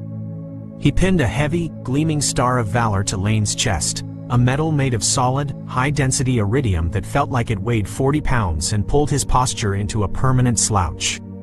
Along with the medal came a datapad flickering with his promotion, head of maintenance and supply. The CO barked that Lane was now the unifying force of the ship's systems, a title that sounded suspiciously like the only person we trust not to blow us up while we sleep. Lane looked at the datapad and realized his nightmare had just begun. The promotion was a Trojan horse of bureaucracy. It came with a backlog of 30 critical projects, ranging from stabilizing the subatomic gravity drives to recalibrating the synthetic meat synthesizers which were currently stuck on burnt rubber and wet dog flavor. Okay, can you bitch at me now? Lane muttered to Celine as she hovered over him like a nervous hummingbird, complaining that the life support nanites in the upper ward were vibrating at a frequency that made her high-born hair frizz. He was currently shoulder-deep in a junction box where an ultra-tech hard light projector had melted into a conventional mechanical cooling fan. It was a mess of cross-tech nightmares. The Ultra systems relied on thought mapping and ethereal power flows, while the conventional gear needed physical contact, actual juice, and the occasional kick. Lane was forced to strip the insulation from a high-tension cable and weave it into the light matrix using a pair of needle-nose pliers he'd found in a junk bin labeled pre-void relics. I didn't put that there, he grunted, pulling a calcified piece of ancient chewing gum out of the primary optical sensor. He bypassed the logic gate by wedging a copper penny, a literal relic from 1998, into the circuit breaker. Suddenly, the lights flickered from a sickly, nausea-inducing orange to a crisp, cool blue. The ship groaned, its systems coming back online in a stuttering, coughing fit of electronic rebirth. But as the long-range scanners finally shook off the radiation interference from the pirate explosion, a moderately moving ship appeared on the fringe of the sector. The bridge went cold, with the bellows still trailing a plume of coolant and its stealth systems only at 12% capacity. Revealing themselves to a potential pirate scout was a death sentence. The struggle to identify the vessel was a war of static and frustration. The ultra-tech sensors were screaming about spectral anomalies and quantum shadows, while the conventional radar showed nothing but a gray, uncooperative smudge that looked like a thumbprint on the screen. Lane diverted power from the laundry room and the mess hall, ignoring the distant, muffled shouts of hungry sailors whose lunch had just been sacrificed to the god of electromagnetism, to boost the symptomatic transmitter power. He pushed the load so hard the wires behind the wall began to sing a high, vibrating note of protest that smelled like scorched plastic and lost hope. I didn't put that there, Lane whispered as a small fire started in the corner of the console, which he promptly smothered with his new Iridium Star of Valor metal, the heavy metal acting as a perfect heat sink. Finally, the image resolved. It wasn't a pirate. It was a derelict transport, a drifting tomb that had been gutted long before by the same pirate faction they had recently engaged. The ship was a ghost, its systems failing in a slow, agonizing crawl through the void. It was caught in a stationary holding field, likely a remnant of a pirate's tractor beam that had never been deactivated. Lane knew they had to act. He organized a rescue party, including Celine and 2 conventional grunts who were better with sledgehammers than sensors. They launched in a cramped repair shuttle, but as they neared the derelict, a cloud of micro-debris, shattered glass and frozen fuel, swirled like a storm. The shuttle took a hit to its comms array. The 2 rescuers in the lead were suddenly cut off, their signals disappearing into a distorted wall of radiation and false readings that made it look like they were spinning into a black hole. Celine panicked as the last location of the rescue party showed them inside a solid wall of the derelict ship, a physical impossibility that challenged her understanding of orbital mechanics. The radiation is bending the sensor return. Lane yelled over the roar of the shuttle's struggling engines. They aren't inside the wall. They're stuck in the wreckage outside it. He watched the small communicator on his wrist flash a mocking, steady red. No contact. Lane realized that the survivors on the other side of the derelict's hull could see the rescue party through the viewports, but they weren't helping. In fact, they were frantically barricading the airlock with storage crates and fused metal. They thought the rescuers were pirates left behind to finish the job, and with the comms dead, there was no way to explain that the monsters outside were actually the maintenance crew coming to save them from a slow suffocation. Lane decided he couldn't wait for the tech to fix itself. He suited up and leapt into the debris field, his low center of gravity allowing him to skate off the floating plates of armor like they were quarter pipes in a zero-G skate park. He reached the trapped rescuers, who were pinned under a collapsed support beam that looked like a giant, twisted finger of an angry god. Okay, can you bitch at me now? He hissed into his helmet as Celine's voice crackled with 1,000 reasons why his plan was scientifically unsound and likely to result in his immediate and messy vaporization. Lane reached the airlock where the survivors were pointing jury-rigged pulse rifles at the glass. He didn't have a weapon. He had a broken piece of structural pipe and a heavy, reinforced chair he'd dragged from the shuttle's cockpit. Using the raw, conventional education of the basement, he began a frantic bit of battlefield engineering. He took the chair apart, using the circular metal base as a makeshift pulley. He looped a length of hanging ceiling wire, thick, insulated rope, around the pipe and the pulley, creating a mechanical advantage that no ultra-tech computer would have bothered to calculate because it was too primitive. He started hauling the debris off the trapped rescuers, his muscles screaming under the strain as he pulled against the weight of the galaxy. The survivors watched through the reinforced glass, their fingers on the triggers, as this stocky human worked with the frantic energy of a man who didn't understand the word impossible and had apparently never read a safety manual. He looked at them through the glass and started gesturing wildly, using the phonetic hand signals he'd learned in the academy for emergency, friend. He wasn't attacking. He was clearing their only exit. I didn't put that there.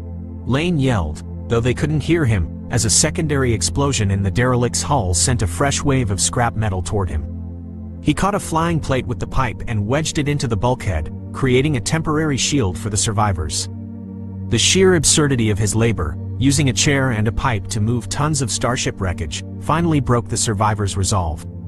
They lowered their weapons. They realized that no pirate would work this hard or look this ridiculous just to save someone. The airlock hissed open, and the rescue was completed in a frantic rush of pressurized air and sobbing relief.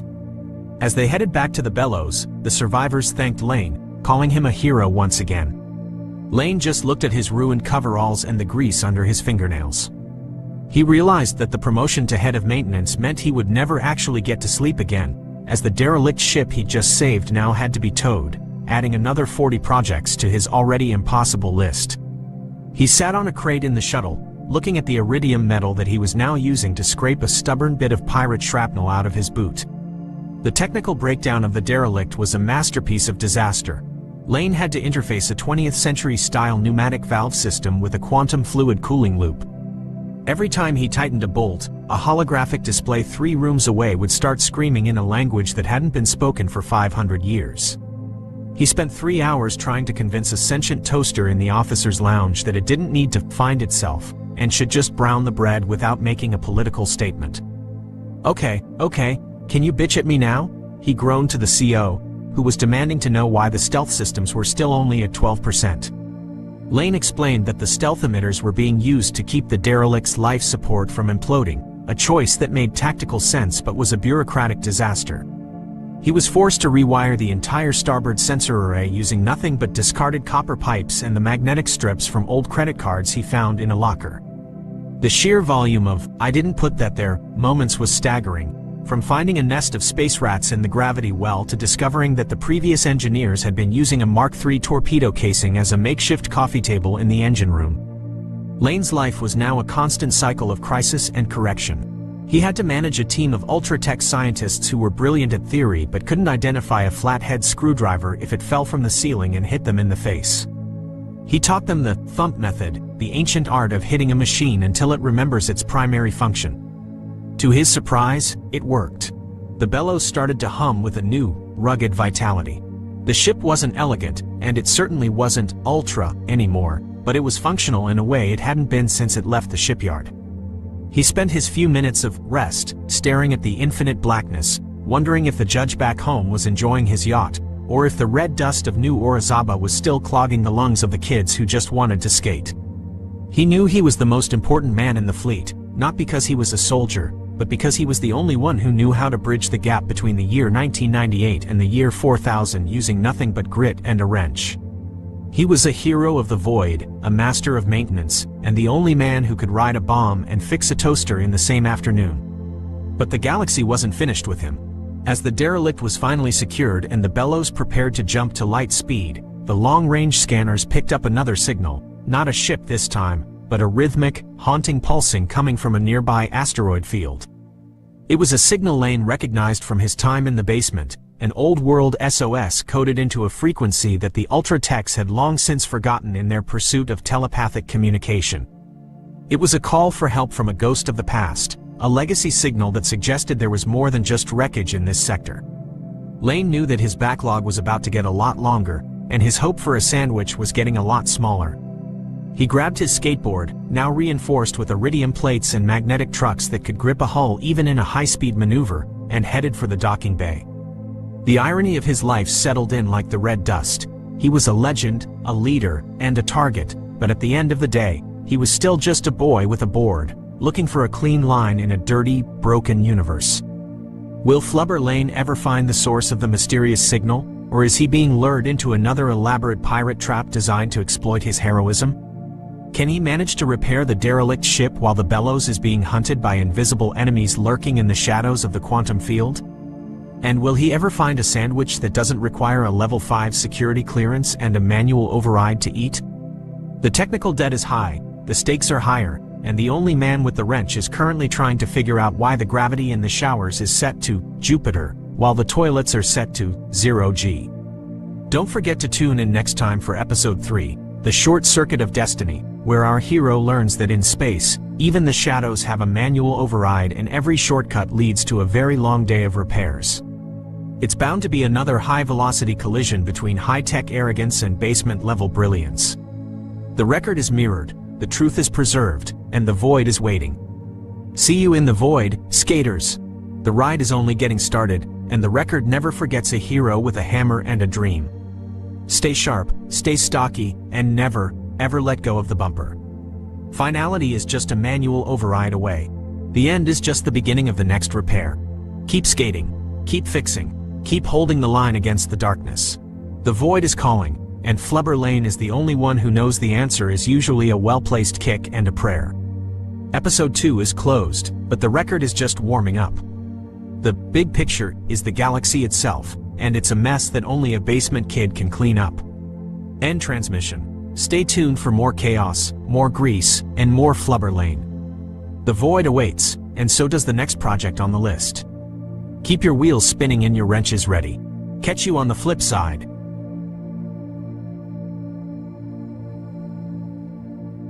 Jake Dalton stepped off the transport shuttle and onto Station Kepler 9 with exactly 2 things: a duffel bag full of clothes and a sword strapped to his back. Not a plasma rifle, not a pulse cannon, not even one of those fancy disintegrator pistols that were all the rage in the outer colonies. Just a sword. A honest-to-God, forged steel, completely analog sword. The recruitment officer who'd hired him had been very clear. Humanity was the newest species to join the Galactic Coalition, and Earth needed representatives in every branch of the Alliance. The military academy was desperate for instructors who could teach close-quarters combat. Jake had 20 years of martial arts training, a background in medieval weaponry, and absolutely nothing to lose. Perfect candidate. What the recruitment officer had not mentioned was that every single alien species in the galaxy thought humans were adorable idiots. Jake found this out approximately 45 seconds after entering the Academy's main training hall. Commander Thraka stood at the front of the room, all 7 feet of him, with 4 muscular arms crossed over a chest that looked like it had been carved from granite by a sculptor who really hated subtlety. His scales were a deep purple, his eyes were the color of molten gold, and his teeth could probably bite through a shuttle door. He was addressing a classroom of about 30 cadets, representing a dozen different species, when Jake walked in. The room went quiet. Every eye turned to stare at the human. Thraka's mouth curled into something that might have been a smile on a creature that understood joy. On him, it looked like a predator spotting lunch. "Ah," Thraka said, his voice like gravel in a blender. "You must be the human instructor, Dalton, yes?" "That's me," Jake said, dropping his duffel bag by the door. "Sorry I'm late. Your station's gravity is a bit higher than I'm used to." One of the cadets, an insectoid creature with too many eyes, chittered, something that the translator rendered as laughter. Thraka's golden eyes drifted down to the sword on Jake's back. His smile widened. "Tell me, Instructor Dalton, is that your weapon of choice?" Jake knew a setup when he heard one. "It is. A blade," Thraka said slowly. savoring each word like expensive wine. Made of sharpened metal, no power source, no energy field, no molecular edge, just metal that you swing with your arms. That's the general idea, yeah. The entire classroom erupted in laughter. Not polite chuckles, full-blown, doubled-over, wheezing laughter. One cadet, a blob-like creature that might have been liquid, actually jiggled so hard it nearly fell off its chair. Thraka raised one hand, and the room fell silent again. Forgive me, instructor. I mean no disrespect to your species. I am sure that on your primitive world, such weapons were very effective against other primitives. Jake smiled. It was the kind of smile that didn't reach his eyes. No offense taken, Commander. However, Thraka continued, warming to his theme. You should understand that we are training the finest warriors in the galaxy here. Our cadets will face enemies armed with plasma weapons, energy shields, and combat armor that could withstand a direct hit from an orbital strike. I am not certain how a sharp piece of metal will factor into their education. I guess we'll find out, Jake said. Thraka's expression shifted to something almost pitying. Indeed we shall. Please, take a seat. We were just discussing advanced shield technology. Jake found an empty spot along the back wall and leaned against it, arms crossed. For the next 20 minutes, he listened to Thraka lecture about the latest developments in defensive equipment. The cadets took notes on holographic tablets. Nobody looked at Jake. That was fine. He'd been underestimated before. What Jake didn't expect was for Thraka to turn the lecture into a full-blown roast session with him as the guest of honor. You see, Thraka said, gesturing at a holographic display of a shimmering energy shield. Modern defensive technology has made primitive weapons completely obsolete. A blade like Instructor Dalton's would simply bounce off military-grade shielding. It would be like trying to cut through a starship hull with a butter knife. More laughter from the cadets. Jake said nothing. In fact, Thraka continued, clearly enjoying himself now. I would wager that Instructor Dalton's weapon could not even scratch the paint on standard Coalition armor. Perhaps we humans should stick to teaching history classes instead of combat tactics. A few cadets actually applauded. Jake pushed off from the wall and walked toward the front of the room. The laughter died down. Thraka watched him approach with an expression of mild curiosity. Something to add, Instructor? Thraka asked. Just a question, Jake said pleasantly. You seem pretty confident in your shield technology. I am. Confident enough to put your money where your mouth is? Thraka's eyes narrowed. What are you suggesting? Jake unstrapped the sword from his back and let it rest casually on his shoulder. A demonstration. You pick the toughest shield in your armory. If I can't leave a mark on it with this primitive piece of metal, I'll resign. Right here. Right now. The classroom went dead silent. Thraka stared at Jake for a long moment. Then, slowly, his smile returned. And if you succeed, you apologize, in front of everyone, for calling humans primitive. The tension in the room was thick enough to cut with a knife, or maybe a sword. Thraka's forearms unfolded. Agreed. Thraka didn't waste time. Within 5 minutes, he'd sent a message to the Academy's administration, and within 10, the entire student body was being summoned to the main arena. Word spread fast on a space station. By the time Jake walked into the massive circular chamber, there had to be at least 300 aliens packed into the full observation decks. This was going to be either the best or worst first day of work in history.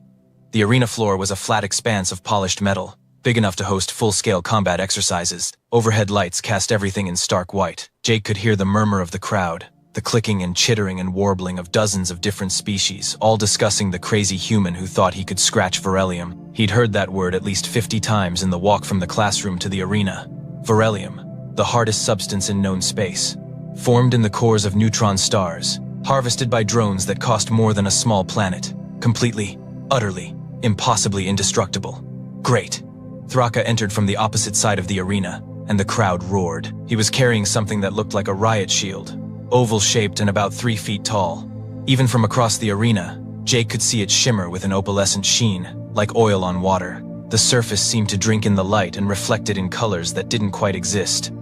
Behold, Thraka announced, his voice amplified through the arena's speaker system. My personal shield, forged from pure Verelium, gifted to me upon my promotion to commander. It has turned aside plasma bolts, kinetic rounds, and even a glancing blow from an antimatter rifle. Not a single mark upon its surface. The crowd cheered. Someone started a chant in a language Jake's translator couldn't parse, but the meaning was clear enough. They were chanting Thraka's name. Jake walked to the center of the arena, sword in hand. Up close, the shield was even more impressive. The beryllium seemed to pulse with an internal light, and the craftsmanship was exquisite. The edges were perfectly smooth, the surface flawless. It was, objectively speaking, a work of art. It was also apparently going to be his resignation letter if he couldn't scratch it. Having second thoughts? Instructor Dalton? Thraka asked. He wasn't quite shouting, but his voice carried. He wanted the crowd to hear everything. Just admiring the workmanship, Jake said. This is beautiful. Custom made? On Varela Prime, by the master smiths themselves. The molecular structure is a lattice of interwoven crystalline bonds, each one reinforced at the quantum level. There is quite literally no stronger material in existence. Thraka held the shield out. Please, examine it, touch it. Convince yourself of its authenticity. Jake stepped forward and ran his hand over the surface. It was cool to the touch, smoother than glass. He tapped it with his knuckle. The sound was a deep, resonant note that hung in the air. He walked around it, examining the edges, the back, the mounting handles. How thick is it? Jake asked. 2 inches at the center, tapered to 1 inch at the edges. And the crystalline structure you mentioned? That's consistent throughout? Thraka's expression flickered with something that might have been confusion. Yes. Why do you ask? Just curious about the manufacturing process. Do they grow these crystals or forge them? They are grown in zero-gravity foundries over a period of months. Each crystal is seeded and allowed to form naturally, then bonded to its neighbors through a process I do not fully understand. The result is a single, unified structure with no weak points. Thraka was clearly enjoying showing off his knowledge. The orientation of the crystalline bonds is randomized, you see, which prevents any directional vulnerability. Randomized, Jake repeated. Interesting. Indeed. Now, shall we begin this demonstration, or would you prefer to withdraw your challenge? The crowd started booing. Someone threw what looked like a snack food at the arena floor. The natives were getting restless. Jake stepped back and looked at the shield one more time. Then he looked at Thraka. Then he looked up at the crowd, shading his eyes against the lights. I'm going to need about 15 minutes, Jake said. The arena went quiet. 15 minutes? Thraka repeated. For what? To prepare. You know, sharpen my blade, get my head in the game. Maybe do some stretches. I'm not as young as I used to be, and your station's gravity is murder on my knees. Thraka stared at him. You want me to wait while you stretch? Unless you want me pulling a hamstring in front of all these people.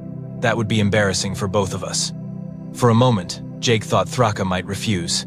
The commander's forearms tensed, and his golden eyes narrowed to slits. But then he threw his head back and laughed. It was a booming sound that echoed off the arena walls. By all means, Instructor Dalton, take your 15 minutes. Take 20 if you need them. The outcome will be the same. Thraka gestured to one of the arena exits. There is a preparation room through that door. I will wait here with my shield. The crowd will wait. We all want to see this. The crowd laughed and jeered as Jake walked toward the exit. He could hear them placing bets, arguing about how quickly the human would fail. Some were speculating he wouldn't even try, that he'd just slink away and never come back. Jake smiled to himself as the door hissed shut behind him. He had 15 minutes to figure out how to do the impossible. Good thing he'd been paying attention during Thraka's lecture. The preparation room was small and functional. A bench, a weapons rack, a sink, and a full-length mirror. Jake set his sword down on the bench and pulled out his phone. Yes, his phone. The same device that had made the aliens on the transport shuttle look at him like he'd brought a stone tablet to a hologram convention. He opened his notes app and started typing everything he remembered from Thraka's bragging session. Crystalline structure, zero-gravity foundries, months of growth, quantum-level reinforcement, randomized orientation of bonds. That last part was the key. Thraka had said it like it was a feature. But to anyone who actually understood materials science, randomized crystalline bonds were both a strength and a potential weakness. Random meant unpredictable, sure, but it also meant inconsistent.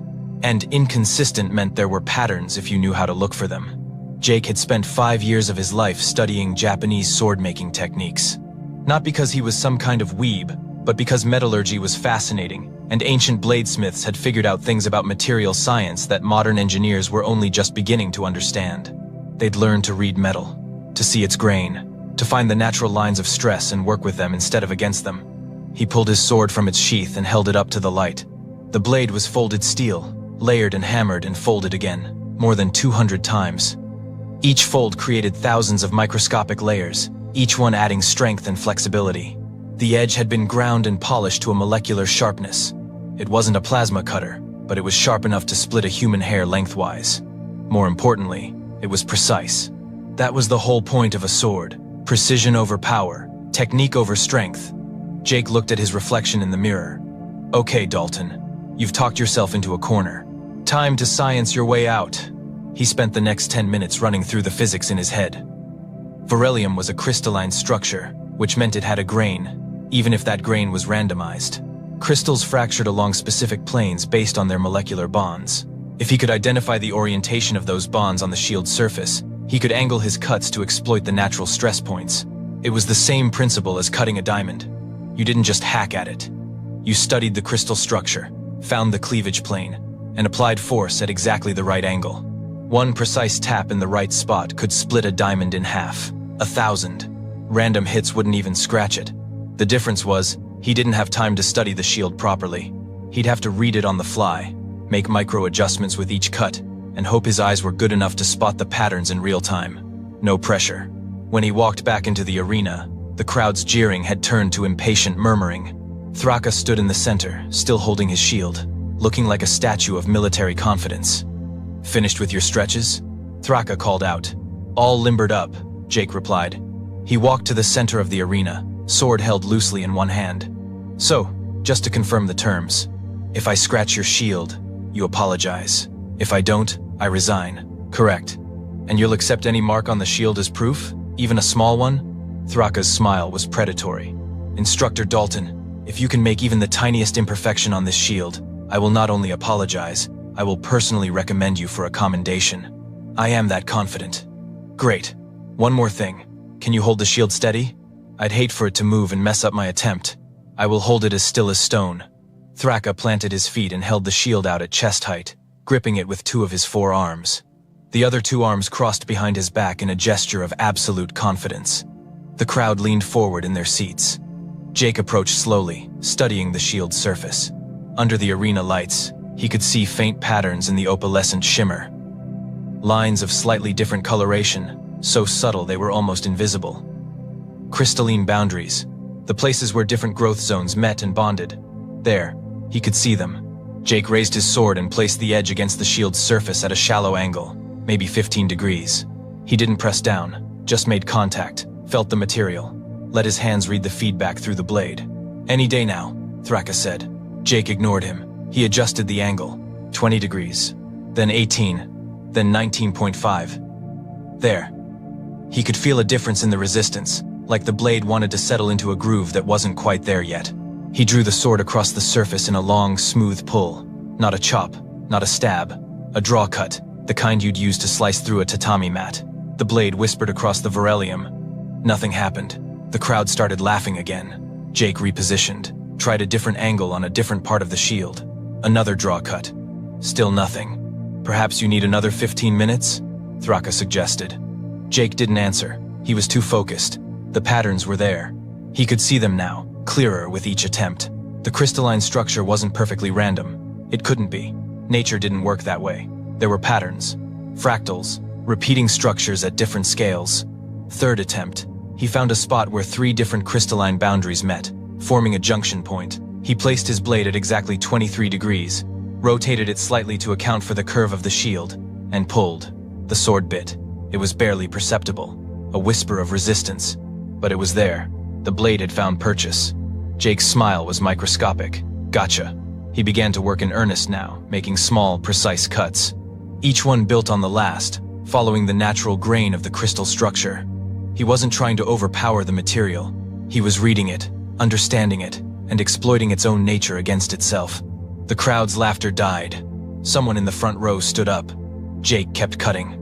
The blade moved in short, controlled strokes. He was carving now, following a pattern only he could see. The sword sang against the beryllium, a high, clear note that changed pitch with each angle adjustment. Thraka's smile faltered. What are you doing? Jake didn't answer. He was too busy carving the letter J into the shield's supposedly indestructible surface. The arena went absolutely silent. You could have heard a pin drop, or in this case, you could hear the whisper of folded steel cutting through impossibility. The J was perfect. Clean lines, smooth curves, about 3 inches tall, and carved a solid 1/4 inch deep into the beryllium. Jake stepped back to admire his work, then moved to the next letter. A was trickier.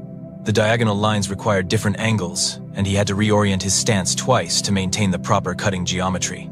But once he found the right approach, the blade carved through like the shield was made of hard cheese. The crossbar of the A took 5 seconds. He didn't even break a sweat. "This is impossible," Thraka breathed. His forearms had gone rigid. The shield trembled in his grip. "Hold it steady, please," Jake said without looking up. "I'd hate to mess up the kerning."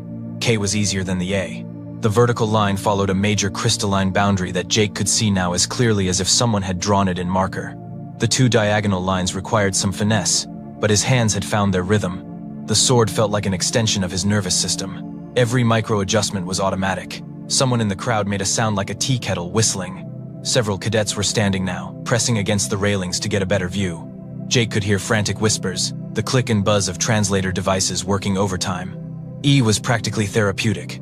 4 simple lines: horizontal, vertical, horizontal, horizontal. He finished it in under 30 seconds and paused to roll his shoulders. Thraka's gravity was still murder on his back. "You are cheating somehow," Thraka said. His voice had lost its commanding boom. Now it just sounded confused. "This is not possible. You are using some kind of Earth technology, a hidden energy field, a molecular destabilizer." Jake looked up at him. "Want to inspect the sword? No power source, no batteries, no circuitry, just about 3 pounds of folded steel, and a really good edge." "Then how? I'm not done yet. Hold still." D was a nice change of pace after all those straight lines. The curve required a different cutting motion, more of a rocking draw than a straight pull. Jake adjusted his grip and let the blade's natural curve do the work. The steel whispered secrets to the beryllium, and the beryllium, betrayed by its own structure, gave up its integrity, one crystalline bond at a time. The D took a full minute. Jake wanted it perfect. This was his signature, after all. Might as well make it look good. A again. Jake was getting efficient now. He'd mapped the major stress lines in the shield structure. He knew where the crystal boundaries ran, where the growth zones overlapped, where the quantum reinforcement was strongest and where it was just slightly weaker. The second A took half the time of the first. L was a gimme. 2 lines, vertical and horizontal. Done. The crowd wasn't making any noise anymore. The silence was profound, almost religious. 300 aliens watched a human do something that violated everything they understood about materials, science, physics, and reality in general. Jake carved the T in long, confident strokes. The horizontal line at the top was perfectly straight. The vertical line bisected it with mathematical precision. He was showing off now, and he knew it, but he'd earned the right. O was meditative. A perfect circle, carved with a series of overlapping curved cuts that blended seamlessly together. Jake took his time, making each cut deliberate and smooth. The sword sang its high, clear note, and the beryllium surrendered in shavings so fine they were nearly invisible. When he finished the N, Jake stepped back and lowered his sword. His name, Jake Dalton, was carved across the face of Commander Thraka's personal shield in letters 3 inches tall and deep enough to feel with your fingers. The cuts were clean, professional, and absolutely permanent. Jake wiped his blade on his sleeve and sheathed it. There we go. 1 scratch. Well, technically several thousand scratches arranged in letter shapes, but I think it counts. Thraka stared at the shield. His golden eyes were wide. His mouth hung open. All 4 of his arms had gone limp, and he was holding the shield now like it was a dead thing, like it had betrayed him personally. The arena exploded. It wasn't cheering, exactly. It was more like the sound of 300 different species all having existential crises simultaneously. Jake heard shouting in at least a dozen languages. Someone was chanting something that his translator kept rendering as, "The human broke physics." Another voice kept repeating, "Impossible," over and over, like a mantra. A few of the cadets had their phones out, recording video. Jake made a mental note to check the station's social media later. This was definitely going viral. Thraka looked up from the shield to Jake, then back to the shield, then back to Jake. "How?" he finally managed. "Would you like the short answer or the long answer?" "Any answer, please." Jake gestured at the shield. "May I?" Thraka handed it over like a man in a dream. Jake held it up to the light, turning it so the crowd could see the carved name. "So here is the thing about crystalline structures," Jake said, projecting his voice so everyone could hear.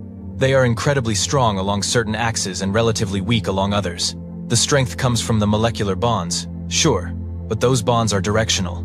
When you said the crystalline orientation was randomized, you accidentally told me the shield's weakness. That makes no sense, Thraka said. It does if you understand grain structure. See, crystals grow in predictable patterns. Even when you randomize the orientation, you get boundaries where different crystal zones meet. Those boundaries are the weak points. Not weak enough to matter against blunt force or energy weapons, but weak enough that a blade at exactly the right angle can exploit them. Jake ran his finger along one of the carved lines. I spent 15 minutes thinking about everything you told me. Then I spent the first few attempts reading the shield's structure. Once I found the patterns, it was just a matter of precision. Cut along the grain instead of against it. Work with the material instead of against it. It's the same principle Japanese swordsmiths have used for 1,000 years. The arena was dead quiet now. Every eye was on Jake. Even Thraka seemed to be listening, though he still looked like he'd been hit in the head with a physics textbook. The sword is not about strength, Jake continued. It is about technique, about understanding your target better than your target understands itself. You can have the hardest armor in the galaxy, but if someone knows how it is made, how the molecules bond, how the structure forms, they can find a way through. Every defense has a weakness. You just have to be smart enough to find it. He handed the shield back to Thraka. So yeah, I scratched it. Several thousand times, in fact. My name is now a permanent part of your personal equipment. You are welcome. Thraka held the shield like it was evidence at a crime scene. His scaled face had gone through several colors in the last 30 seconds, settling on a pale purple that suggested either shock or a minor stroke. Jake couldn't tell which. Hava. But the quantum reinforcement, Thraka said weakly. The molecular bonds. The master smiths of Varela Prime spent centuries perfecting this material. And they did a great job, Jake said. Seriously, this is impressive work. But here's the thing about master craftsmen. They get really good at making something one specific way. And after a while, they stop questioning whether that way has any flaws. They just assume it is perfect because it has always worked before. Jake pulled out his sword again, not to threaten, just to illustrate. He held it up so the lights caught the rand, wavy pattern in the steel. See this? This is a Hamon line. It is created during the differential hardening process. The edge is hard enough to hold sharpness, but the spine is softer and more flexible. That combination gives you a blade that can cut and also absorb impact without shattering. It is a compromise, an acknowledgement that no material is perfect for every situation. He sheathed the blade again. Your Varelium smiths made their material optimized for one thing, stopping high-energy impacts. Plasma bolts, kinetic rounds, explosions, all the stuff you mentioned. And for that, it is fantastic. But they optimized so hard in one direction that they created a vulnerability in another. The crystalline structure that makes it great at dispersing energy makes it susceptible to precise mechanical stress along specific vectors. You are saying our greatest defensive material has been flawed this entire Androgis time? Thraka's voice was barely a whisper now. Not flawed, just specialized. There is a difference. Jake gestured at the crowd. How many people in this station do you think could have done what I just did? Actually carved through Varelium with a hand weapon? Thraka was quiet for a moment. I do not know. I am guessing not many. You need someone who understands both crystalline structures and traditional blade work. Someone who has studied material science and also spent years learning how to read metal. Someone crazy enough to bring a sword to a space station. That is a pretty specific skill set. Jake walked in a slow circle around Thraka, addressing the crowd now as much as the commander. Humans have been working with metal for about 7,000 years. We have been making swords for most of that time. We have had entire civilizations rise and fall, and through all of it, we kept making blades and figuring out better ways to make them cut. Not because we are violent. Well, not just because we are violent, but because we are curious. We want to understand how things work. He stopped and faced Thraka again. When you gave me that lecture about the Varelium crystalline structure, you thought you were showing off. And you were. But you were also teaching. You told me everything I needed to know to beat your shield. The growth process, the bonding method, the randomized orientation. You gave me a complete technical breakdown of your defense, and then you were surprised when I used that information. I did not think it mattered, Thraka admitted. I thought the material was invulnerable. Nothing is invulnerable. That is lesson 1 in any human combat doctrine. Everything has a weakness. Armor has joints. Shields have edges. Fortresses have gates. The stronger something appears, the more important it becomes to find that one critical flaw. Jake tapped the carved shield with one finger. Your shield's flaw was its own complexity. Too many crystalline boundaries, too much structural variation. It made the material incredibly strong against random impacts, but vulnerable to someone who could read those variations and exploit them systematically. A voice called out from the crowd. It was one of the cadets, a tall, thin alien that looked like a praying mantis crossed with a giraffe. But how did you see the crystalline boundaries? We cannot see them. The shield looks uniform to us. Human eyes are pretty good, Jake said. We are persistence hunters. We evolved to track prey over long distances by spotting tiny details, broken twigs, disturbed dirt, changes in color or texture that most predators would miss. That same visual processing helps us spot patterns in materials. I am not saying my eyes are magic. I am saying they are trained. I have been studying metal grain for years. I know what to look for. Another voice, this one deeper and raspier. Could this technique work on other materials? On our armor? Our hulls? Jake shrugged. Maybe. I would have to study them. Every material is different. But the principle is universal. Understand the structure, find the stress points, apply force precisely. It works on metal, on crystal, on ceramic, on composite materials. Physics does not care what your armor is made of. Physics just cares about molecular bonds and force vectors. The crowd erupted in conversation. Jake could see cadets arguing with each other, instructors pulling out data pads and running calculations. Someone was already trying to contact the Varelium Smiths on Varela Prime, probably to tell them their entire product line had just been compromised by a human with a sharp stick. Thraka still looked shell-shocked, but something had shifted in his expression. The arrogance was gone. The condescension had evaporated. Now he just looked like a soldier who had learned something new and was trying to process the tactical implications. You could have failed, Thraka said quietly. You risked your career on a theory, on a guess. That was foolish. Maybe, Jake agreed, but I was tired of being laughed at. Sometimes you have to take a risk to make a point. Besides, it was not really a guess. I did the math. I knew it would work.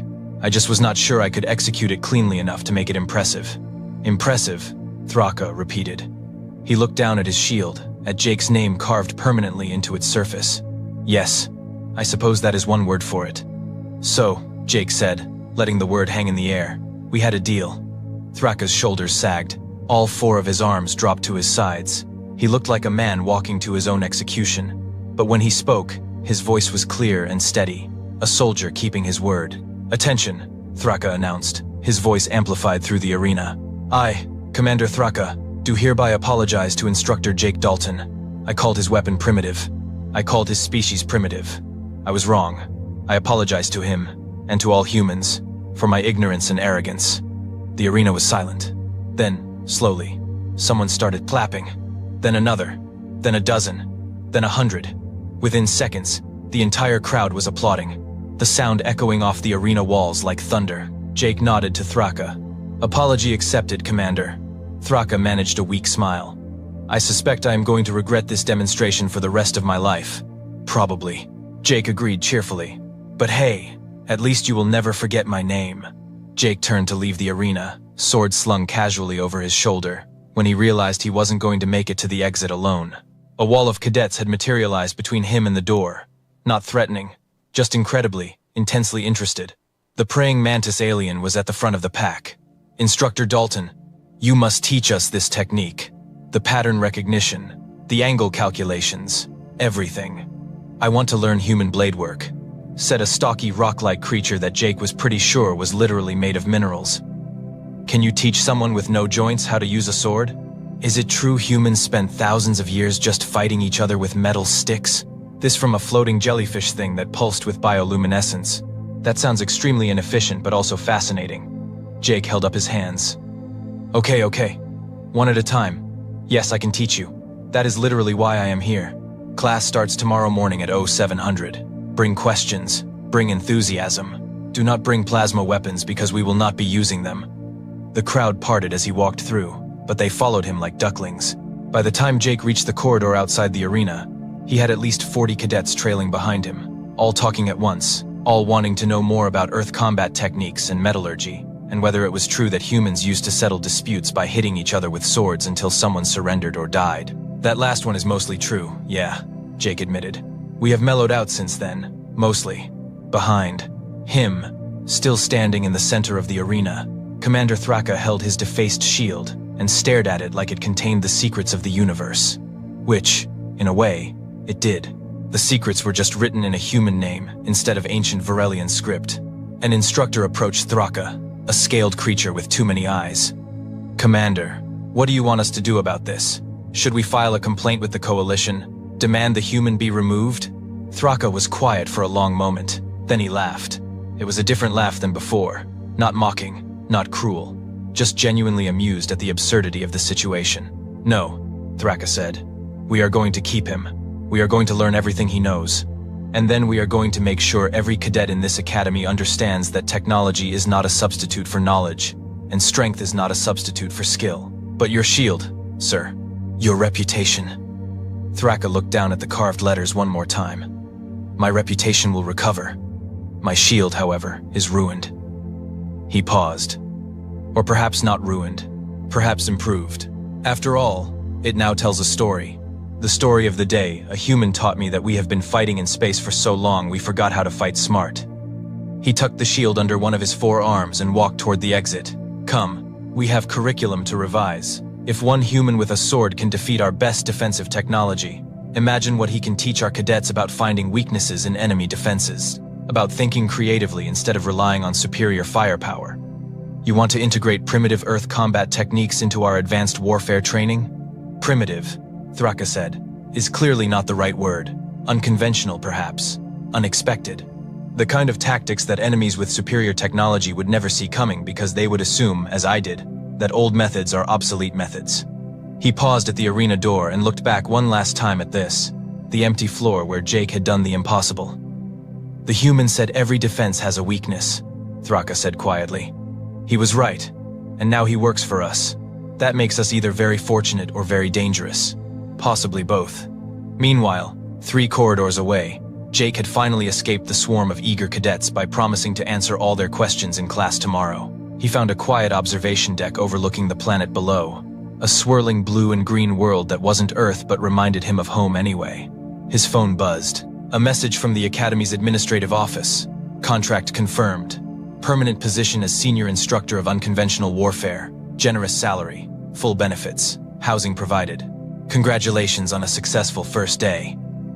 Jake laughed and typed back a reply. "Thanks. It was definitely memorable." Another message appeared, this one from an unknown sender. When Jake opened it, he found a photo.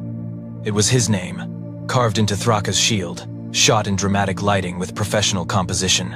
Already it had 17,000 shares on the station's social network. The caption read, "Human defeats impossible material with ancient weapon. Full story at link." Jake saved the photo. His mom was going to love this. He looked out at the stars, at the endless black, punctuated by distant lights, and allowed himself a moment of satisfaction. He had come to Station Kepler 9 with a sword and a dream. He was leaving his first day with a job, a reputation, and the knowledge that somewhere in the galaxy, Commander Thraka was going to see Jake's name on his shield every single day for the rest of his military career. Not a bad start. Behind him, the observation deck door hissed open. Thraka stepped through, still carrying the shield. They stood in silence for a moment, watching the planet turn below. "I am going to display this in my office," Thraka said finally. "As a reminder. A reminder of what? That arrogance is a weakness. That assumption is a flaw. That the most dangerous opponent is not the one with the biggest weapon, but the one who understands the fight better than you do." Thraka glanced at Jake. "Also as a reminder that humans are terrifying and should never be underestimated again." Jake grinned. "We grow on you. Like a particularly persistent fungus, yes." They stood together, human and alien, instructor and commander, watching the stars wheel overhead. Tomorrow there would be classes to teach, techniques to demonstrate, and a whole academy of cadets eager to learn the human way of war. But tonight, there was just this. A quiet moment. A mutual respect earned through steel and stubbornness.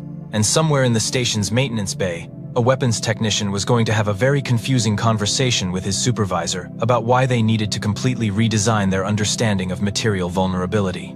Humanity had arrived in the galaxy, and the galaxy was never going to be quite the same. The emergency session of the Galactic Concordat had been going for 6 hours, and nothing had changed. The holographic display in the center of the grand chamber showed the same terrible truth it had shown that morning. Red markers spread across the star map like a disease, each one representing a world conquered by the Krithak Dominion. 47 species had seats in this council chamber. 12 of those species no longer had homeworlds to return to. Ambassador Velnara stood at the center podium, her forearms gesturing in a pattern that her species used to show deep distress. Her compound eyes reflected the red glow of the display as she watched another admiral present another plan that would not work. The Dominion had more than 10,000 warships. The Concordat had perhaps 8,000, and half of those were damaged or pinned down defending critical systems. Admiral Thexul was speaking now, his reptilian face set in grim determination. We must consolidate our forces at the Hadrian defense line. If we fall back to a tighter perimeter, we can hold them for perhaps 6 months, long enough to build more ships. 6 months to build ships that will face the same fate as the ones we have already lost. Someone muttered from the gallery above. Velnara wanted to disagree, but she could not. The Krithak ships were massive, some of them 15 kilometers long. They carried thousands of warriors and enough firepower to crack a planet's crust. The Concordat ships were impressive too, most of them ranging from 2 to 8 kilometers in length. But the Dominion had numbers and they had momentum, and they had 400 years of conquest behind them. A soft chime indicated an incoming transmission. Velnara's assistant, a young human named Sarah Chen, appeared on a smaller display near her station. Humans were the newest members of the Concordat, having achieved faster-than-light travel only 12 years ago. They were an odd species, short-lived and energetic, but pleasant enough. Their single representative on the council rarely spoke during military discussions. Ambassador, we have a priority transmission from Earth. Admiral Helena Voss requests to address the council. Velnara felt a flutter of hope, then immediately suppressed it.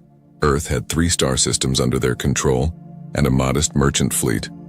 What could they possibly offer? Still, courtesy demanded she accept all offers of assistance. Put her through. The holographic display shifted and a human woman appeared. She wore a dark blue uniform with silver insignia on the shoulders. Her hair was gray and pulled back severely, and her eyes were the color of Earth's oceans. She looked old by human standards, perhaps 60 of their short years. Members of the Concordat, I am Admiral Helena Voss, commander of humanity's 3rd Fleet. We have been monitoring the situation with the Krithak Dominion. Earth wishes to offer military assistance. The chamber fell silent for a moment, then someone laughed. It was a bitter sound, not meant to be cruel but full of despair. Velnara spoke quickly, trying to smooth over the awkwardness. Admiral Voss, humanity's support is deeply appreciated. However, this conflict requires massive military assets. Perhaps Earth could assist with refugee transport or medical supplies? We are offering military assets, Ambassador. Voss did not seem offended. Her expression remained calm, almost neutral. The 3rd Fleet is ready to deploy immediately. We await only your coordinates. Another admiral, a being of pure energy contained in a crystalline matrix, spoke up. With respect, Admiral, we have reviewed Earth's naval registry. You have approximately 90 vessels total across all your fleets. We face an enemy with 10,000. 87 operational vessels in 3rd Fleet specifically, Voss corrected. Our largest ship is 400 meters long. I understand how this appears. The Crystal Admiral's light pulsed in a pattern that indicated sympathy. Your courage is commendable, but this is not a conflict that can be won with courage alone. Velnara pulled up Earth's naval specifications on her private screen. The numbers were worse than she had imagined. Destroyers barely 200 meters long, frigates even smaller. Their largest vessels, which they called battleships, would be dwarfed by even a standard Concordat cruiser. She had seen civilian cargo haulers with more mass than these warships. Perhaps, she said carefully, Earth's forces would be better suited to defensive operations, protecting your own systems, ensuring the Dominion does not threaten human space. Admiral Voss smiled slightly. It was not a happy expression. Ambassador, if the Concordat falls, Earth falls with it. We know this. The Dominion does not negotiate. They do not take prisoners. They conquer. We would rather fight beside you now than wait to fight alone later. Thexul leaned forward, his clawed hands gripping the edge of his console. Your spirit is admirable, human. But you must understand, the Dominion's smallest warship is larger than your largest. Their shields can withstand sustained bombardment from weapons that would reduce your vessels to atoms. This is not cowardice I speak, but simple mathematics. I understand mathematics quite well, Admiral, Voss replied. And I understand war. We're not asking for a key strategic position. We're not asking for glory. We're asking for coordinates and permission to engage the enemy. The chamber filled with the sound of a dozen species, all trying to speak at once. Velnara raised two of her arms for silence. The Council appreciates Earth's willingness to join this fight. However, I must be frank. We cannot afford to waste resources recovering human casualties when your fleet is destroyed. It would be a tragedy and a strategic burden. Then assign us somewhere the tragedy will be minimized, Voss said quietly. Give us the least critical front.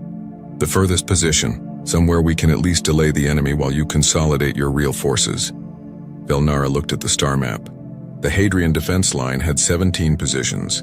15 were critical choke points that absolutely had to hold. One was a moderately important system with civilian populations, and one was essentially empty space near a gas giant, important only because it represented a gap in the line.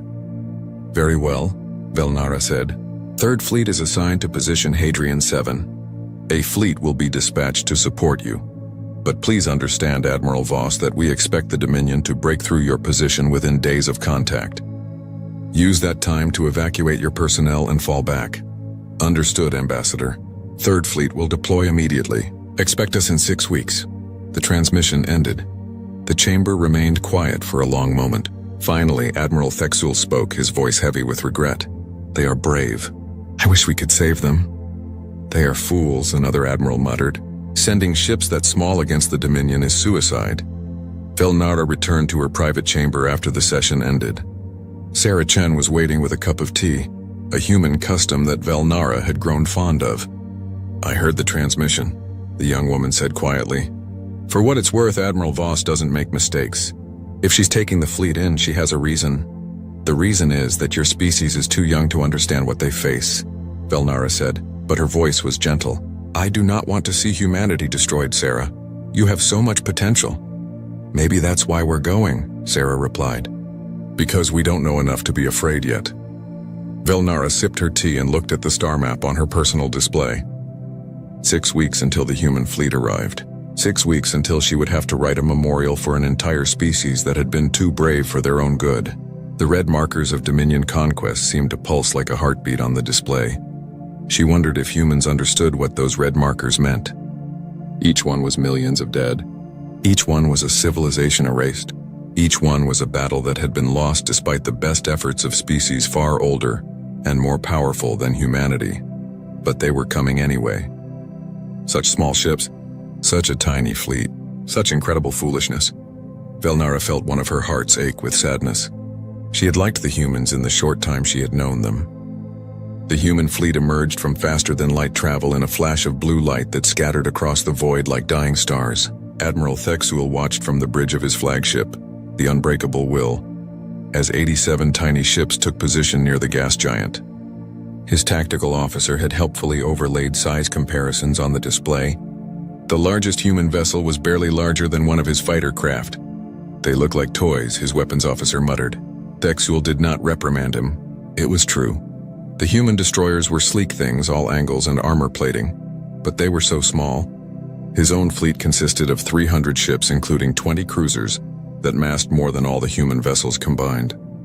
And he knew with grim certainty that his fleet was not enough to hold this position. Open a channel to the human commander, he ordered. Admiral Voss appeared on his screen. She looked tired, as if the 6-week journey had aged her. Humans always seemed tired to Thexul. Their lifespans were so short that perhaps they were always racing against time. Admiral Thexul, 3rd Fleet reporting for duty.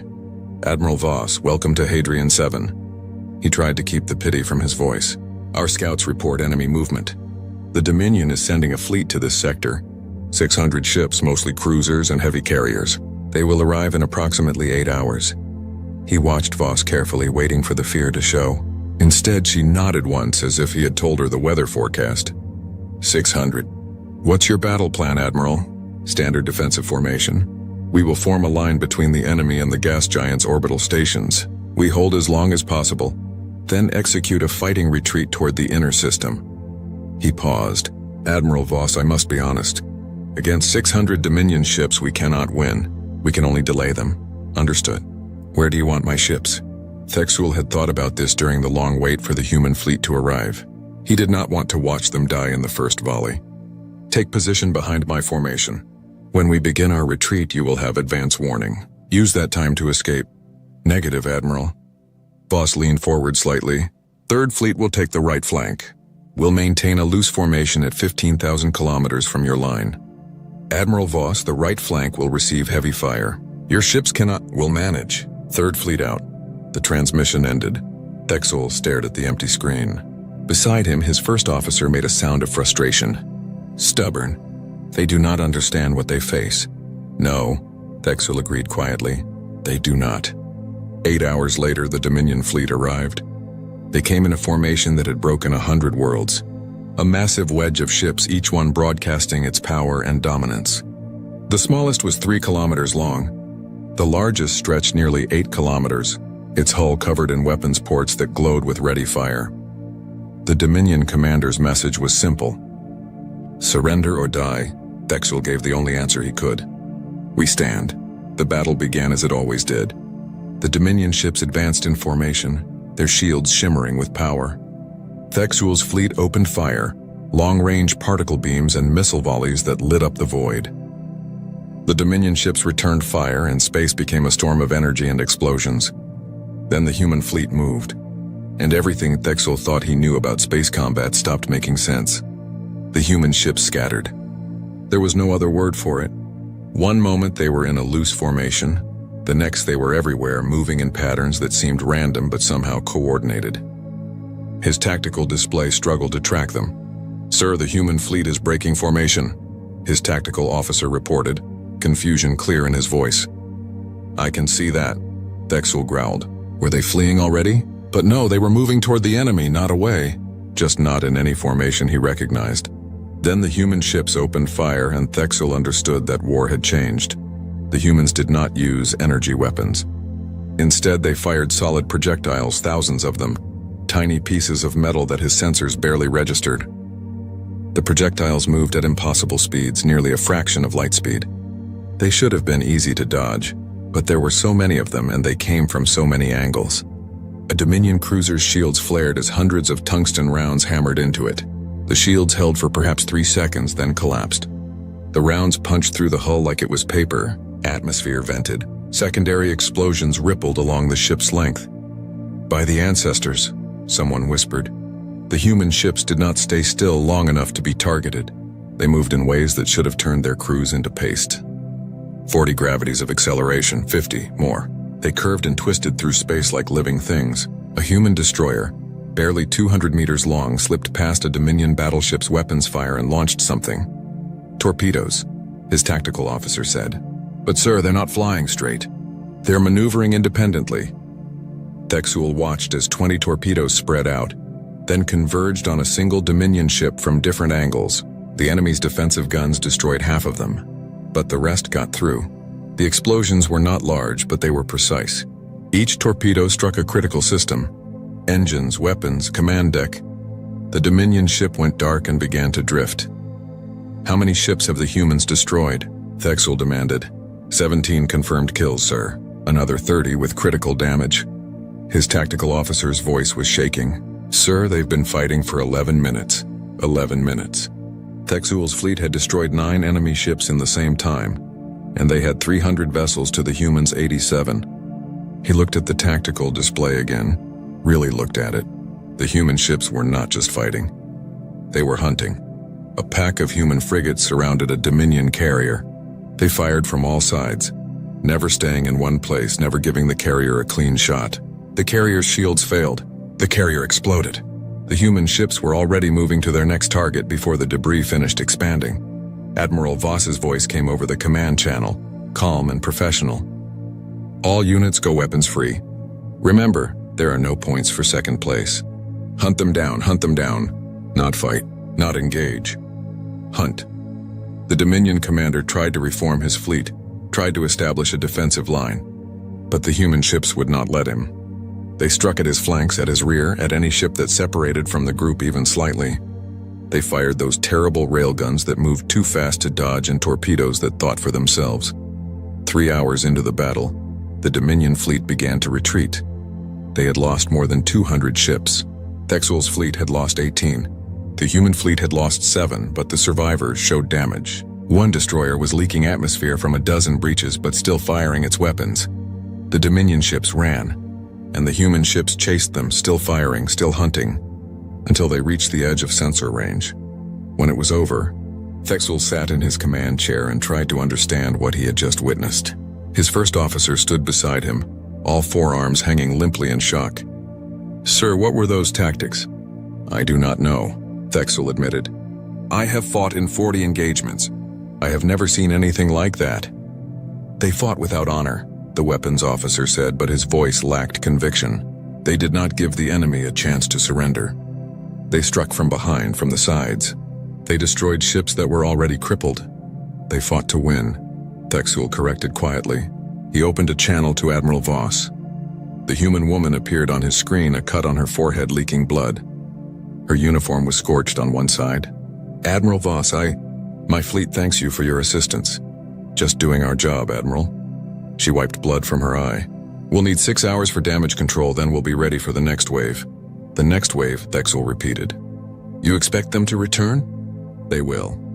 We hurt them, but we didn't break them. When they come back, they'll bring more ships." She smiled, but it was not a pleasant expression. It was the smile of a predator. "Let them come. We'll be ready." The transmission ended. Thexul turned to his first officer. "Send a message to Ambassador Velnara. Tell her the human fleet has engaged the enemy and achieved victory. Tell her—" He paused, searching for words. "Tell her we were wrong about them." "What should we tell her about their tactics, sir?" Thexul looked at the tactical display, at the debris field that stretched for thousands of kilometers, at the markers showing where 87 tiny ships had broken an enemy fleet 6 times their number. "Tell her the humans do not fight like anyone we have ever known. And tell her we may actually survive this war."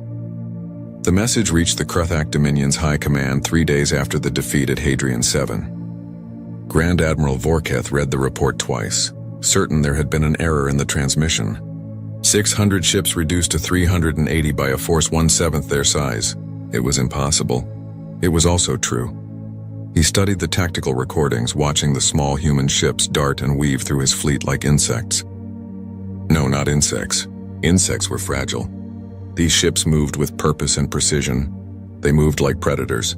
"What species are these humans?" he demanded. His intelligence officer brought up the file. "Newcomers, Grand Admiral. They achieved faster-than-light travel only recently. They control 3 star systems.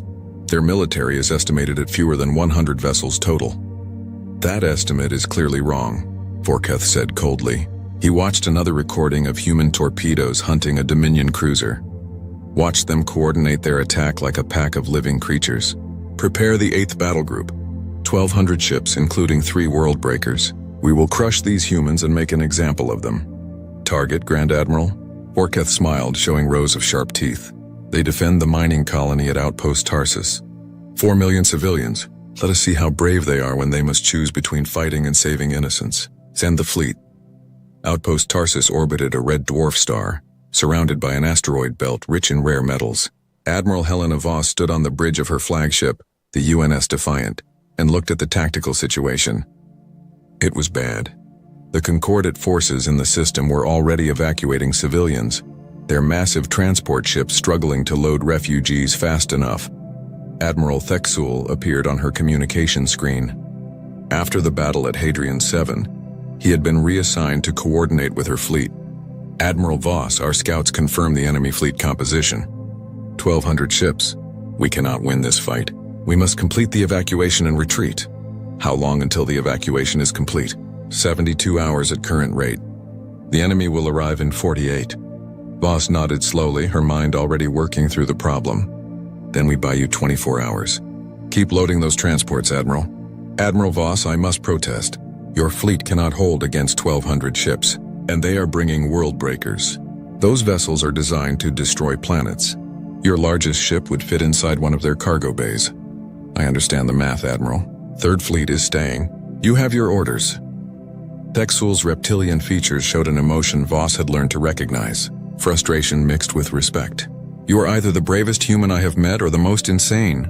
"Maybe both," Voss said with a tired smile. "We'll find out in 48 hours. She cut the transmission and turned to her staff. "Get me Commander Park from the Engineering Corps, and I want complete mining surveys of this asteroid field. Every rock bigger than a shuttle. I want to know where it is and what it's made of." Her first officer, Commander Sarah Chen, raised an eyebrow. Sarah was young, barely 30, but she had proven herself in the last battle. "What are you planning, Admiral?" "We're going to do what humans do best, Commander. We're going to cheat."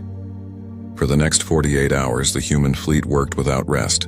Engineering crews in spacesuits moved through the asteroid field, attaching small devices to carefully selected rocks. Mining charges, normally used for extracting ore, were repurposed and networked together. Navigation buoys were hacked and reprogrammed. Civilian mining equipment was hauled up from the colony and converted into weapons. Commander Park, a stocky woman with grease-stained hands, reported to Voss on the bridge. "Admiral, we've placed 8,000 mines throughout the field. They're linked to a central control system. We can detonate them in any pattern you want. We've also got 50 fusion reactors from the colony rigged as improvised energy weapons. They'll get one shot each before they melt down, but that one shot will hurt." "What about the asteroid positioning?" "Trickier. We've attached maneuvering thrusters to 300 large asteroids. We can move them, but not quickly. Think of them as very slow missiles." Voss studied the tactical display. The asteroid field surrounded Outpost Tarsus like a shell. Millions of rocks from pebbles to mountains. The perfect place to hide surprises. "Good work, Commander. Now get some sleep. You'll need to be sharp when this starts." The Krethak Dominion fleet arrived exactly on schedule. 1,200 ships dropped out of faster-than-light travel in a formation meant to inspire terror. 3 Worldbreaker-class dreadnoughts led the fleet, each one 20 kilometers of armor and weapons. They were not built for speed or elegance. They were built to destroy civilizations. Grand Admiral Vorketh broadcast his message to the colony. "Humans of Outpost Tarsus, you have 1 hour to surrender unconditionally. If you refuse, we will demonstrate the power of the Dominion. Your fleet will be destroyed. Your colony will be reduced to ash. Your species will learn what happens to those who defy us." Admiral Voss responded calmly. "This is Admiral Helena Voss of the United Nations of Earth. Your terms are rejected. If you want this colony, come and take it." Vorketh felt a flash of anger at the insolence. "As you wish. Fleet advance. Destroy everything." The Dominion fleet moved into the asteroid field, confidently pushing through the rocks. Their shields were strong enough to shrug off any natural debris. Their sensors swept ahead, looking for the human fleet. They found nothing. The asteroid field appeared empty except for rocks and mining equipment. "Where are they hiding?" Vorketh demanded. Then space exploded around him. Thousands of mines detonated simultaneously, not randomly but in carefully timed patterns. Each explosion sent debris flying at tremendous speeds. Asteroids shattered and their fragments became projectiles. The fragments hit shields, weakening them. More mines detonated, more debris flew. The chain reaction spread through the fleet like wildfire. A Dominion cruiser's shields failed under the constant bombardment. A chunk of asteroid the size of a building punched through its hull. The ship broke in half. "Evasive maneuvers," Vorketh shouted, but it was too late. The fleet was deep in the asteroid field now, and the rocks themselves had become weapons. Navigation buoys hacked by human engineers broadcast false coordinates. Ships that relied on those coordinates suddenly found themselves on collision courses with asteroids.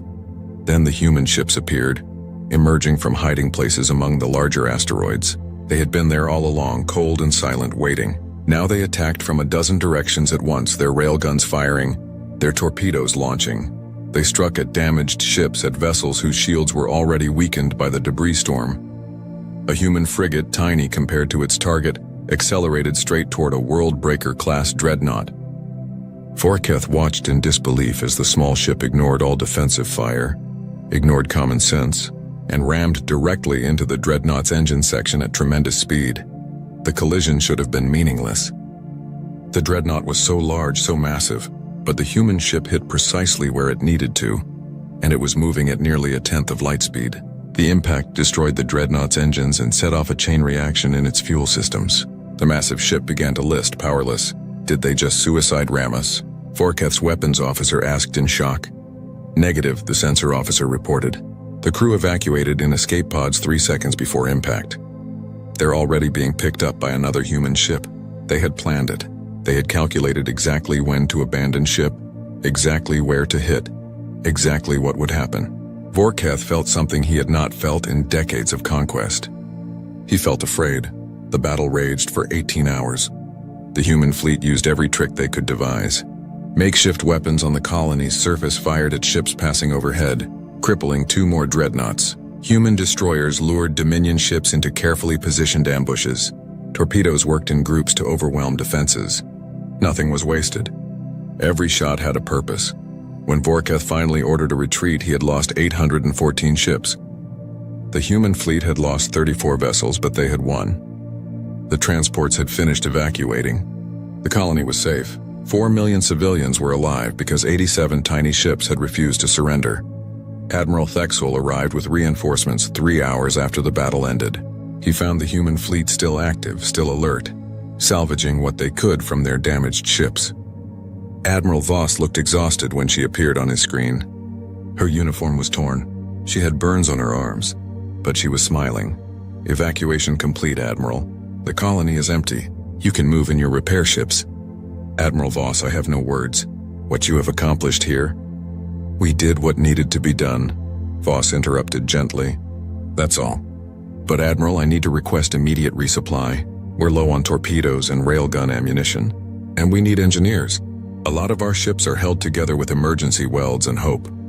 Thexul looked at the tactical recordings, at the debris field that stretched through the entire asteroid belt. Ships held together with welds and hope had just defeated a fleet 15 times their size.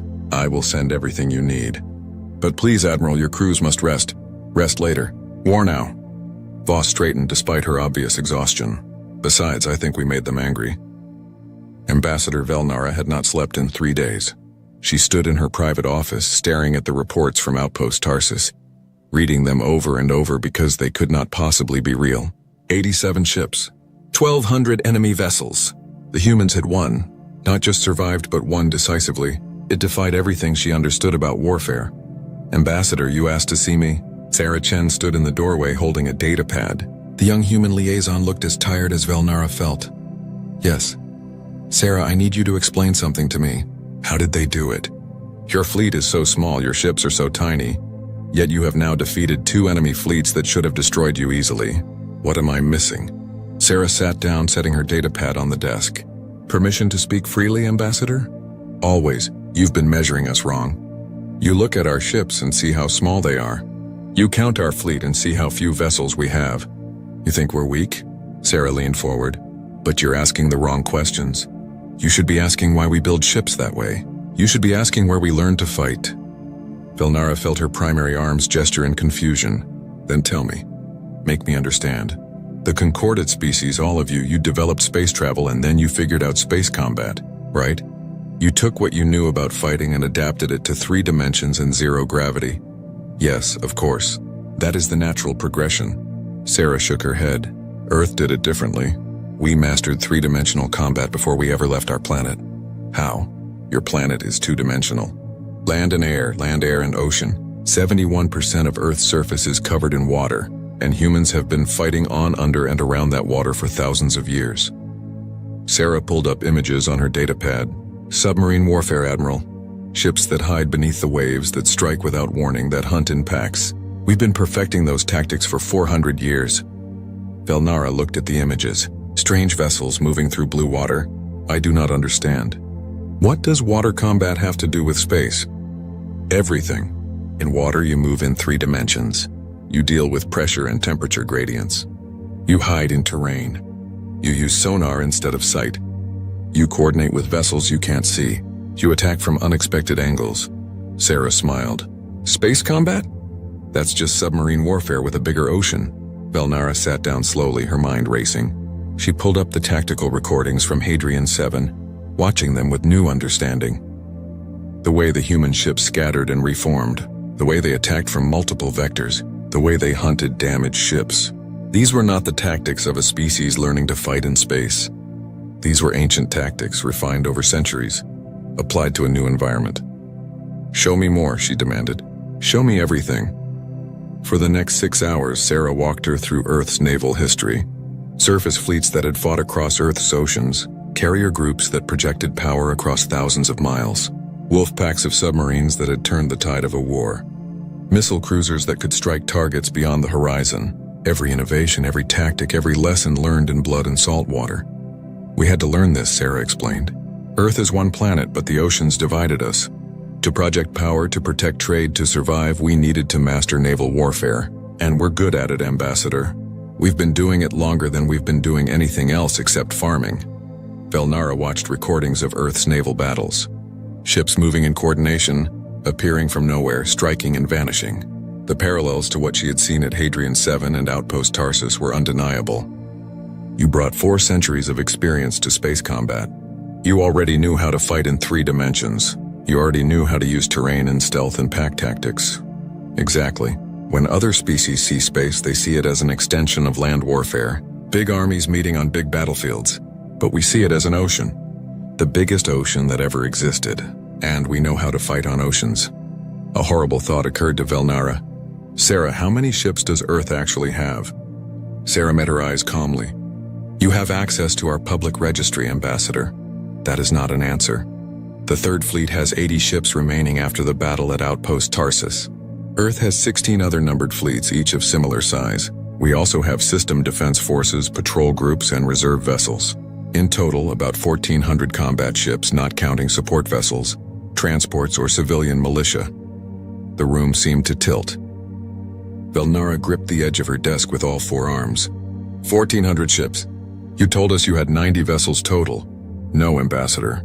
We told you the Third Fleet had 87 vessels. The Council assumed that was our entire navy. We didn't correct that assumption because Admiral Voss wanted to prove what we could do before asking for a command position. It seemed more polite than showing up and demanding you put a human in charge of your military. In charge of... Velnara could not finish the sentence. She pulled up the battle reports again, seeing them in a new light. A tiny fleet, representing less than 6% of humanity's total military strength, had defeated 2 enemy fleets many times larger. What could the full human navy do? I need to call an emergency council session, Velnara said quietly. The council needs to know all of this. I'll inform Admiral Voss, Sarah said. She's been waiting for this conversation. The emergency session convened within hours. The council chamber was packed, with representatives from all 47 species present. Velnara stood at the central podium, and beside her stood Admiral Helena Voss, present via hologram from her flagship. Velnara began with a simple statement. The Council has been operating under incorrect assumptions about humanity's military capabilities. We believed their entire fleet consisted of approximately 90 vessels. This information was incomplete. The chamber filled with confused voices. Admiral Thexel spoke up. Ambassador, we have reviewed Earth's public registry. The numbers are clear. The registry listed Earth's Third Fleet, Admiral Voss said calmly. It did not list the 1st, 2nd, 4th, 5th, 6th, 7th, 8th, 9th, 10th, 11th, 12th, 13th, 14th, 15th, 16th, or 17th fleets. It did not list our system defense forces. It did not list our reserve vessels. It did not list our civilian militia. Earth's total military numbers approximately 1,400 frontline combat vessels. Silence. Complete absolute silence. Then everyone tried to speak at once. Velnara raised her arms for quiet. Admiral Voss, why did you not inform the Council of this earlier? Because you would not have believed us, Ambassador. You looked at our small ships and saw weakness. If we had claimed to have 1,400 vessels, you would have assumed we were counting cargo haulers and patrol boats. So we showed you what one fleet could do. We let our actions speak for us. Your actions, a crystalline admiral said slowly, have included destroying nearly 2,000 Dominion ships while losing fewer than 50 of your own. If one fleet can do this, what could your full navy accomplish? That depends on how you use us, Admiral. We can't win this war alone. We don't have enough ships to hold all the critical systems, and we can't be everywhere at once. But we can teach you how we fight. We can show you our tactics. And if the Council is willing, we can coordinate a unified strategy. Admiral Thexel stood up. Ambassador Velnara, I move that we grant Admiral Voss the rank of Supreme Allied Commander, with full authority to coordinate concordate and human forces. We have fought the Dominion for 2 years and lost ground every month. The humans have fought them for 2 battles and won both times. I do not care about pride or tradition. I care about survival. Let the humans lead. The vote was not unanimous. Some species objected to giving an outsider such authority. Some felt their honor was at stake. Some simply could not accept that their way of fighting was inferior, but the vote passed with enough support. Admiral Voss accepted with a simple nod. Thank you for your trust. I'll do my best to earn it. Now let's get to work. I need complete tactical assessments from every fleet commander.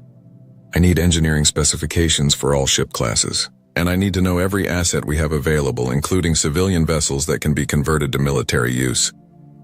What is your plan, Admiral? Velnara asked. We're going to stop playing defense. The Dominion has momentum because they've been advancing for 2 years without significant resistance. We're going to take that momentum away from them. We're going to hit their supply lines, their communication networks, their forward bases. We're going to make them fight on our terms, not theirs.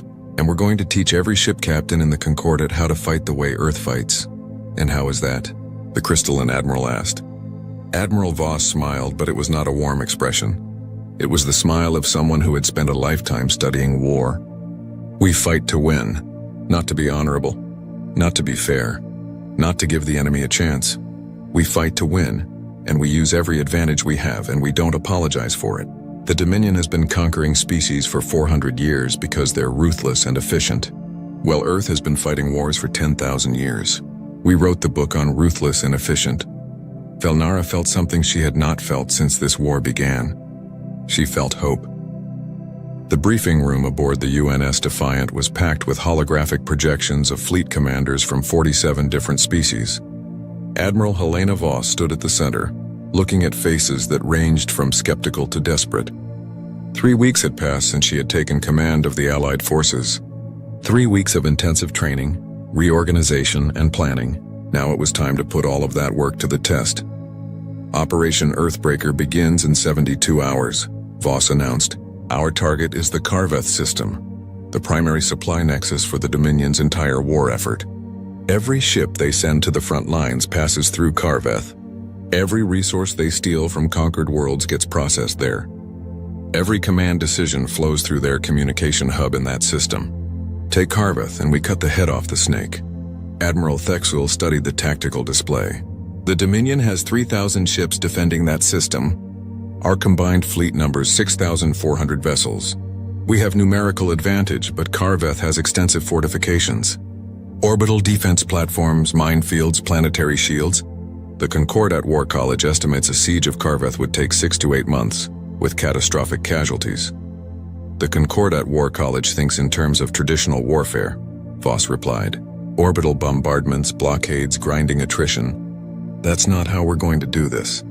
We're going to take Carveth in 72 hours. A Concordat admiral, a being of crystalline structure that pulsed with skeptical light, spoke up.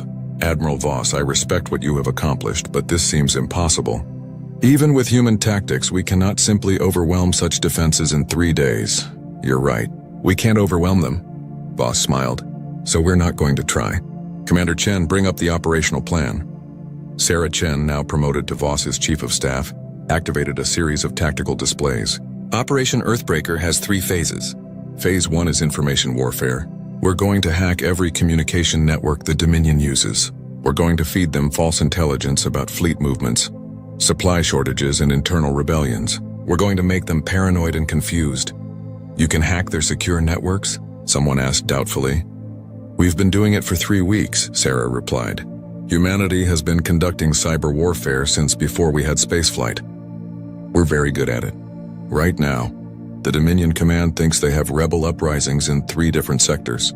They've pulled ships from Carveth to respond, ships that aren't coming back in time. Voss took over. Phase 2 is distributed assault. We're not going to mass our fleet and attack head-on.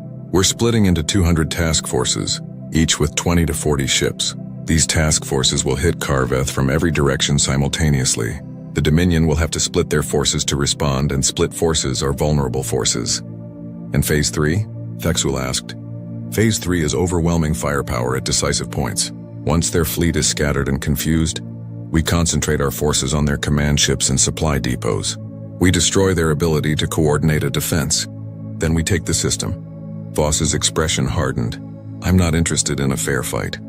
I'm interested in winning. This operation will be fast, brutal, and decisive. The Dominion has been fighting honorable battles for 4 centuries. We're going to teach them what happens when honor meets efficiency. The fleet assembled at the staging point. A System 3 jumps from Carveth. 6,400 ships representing 47 species, organized into 200 task forces. It was the largest military operation in Concordat history. Admiral Thexul commanded one of the task forces, a mixed group of 30 human and Concordat vessels.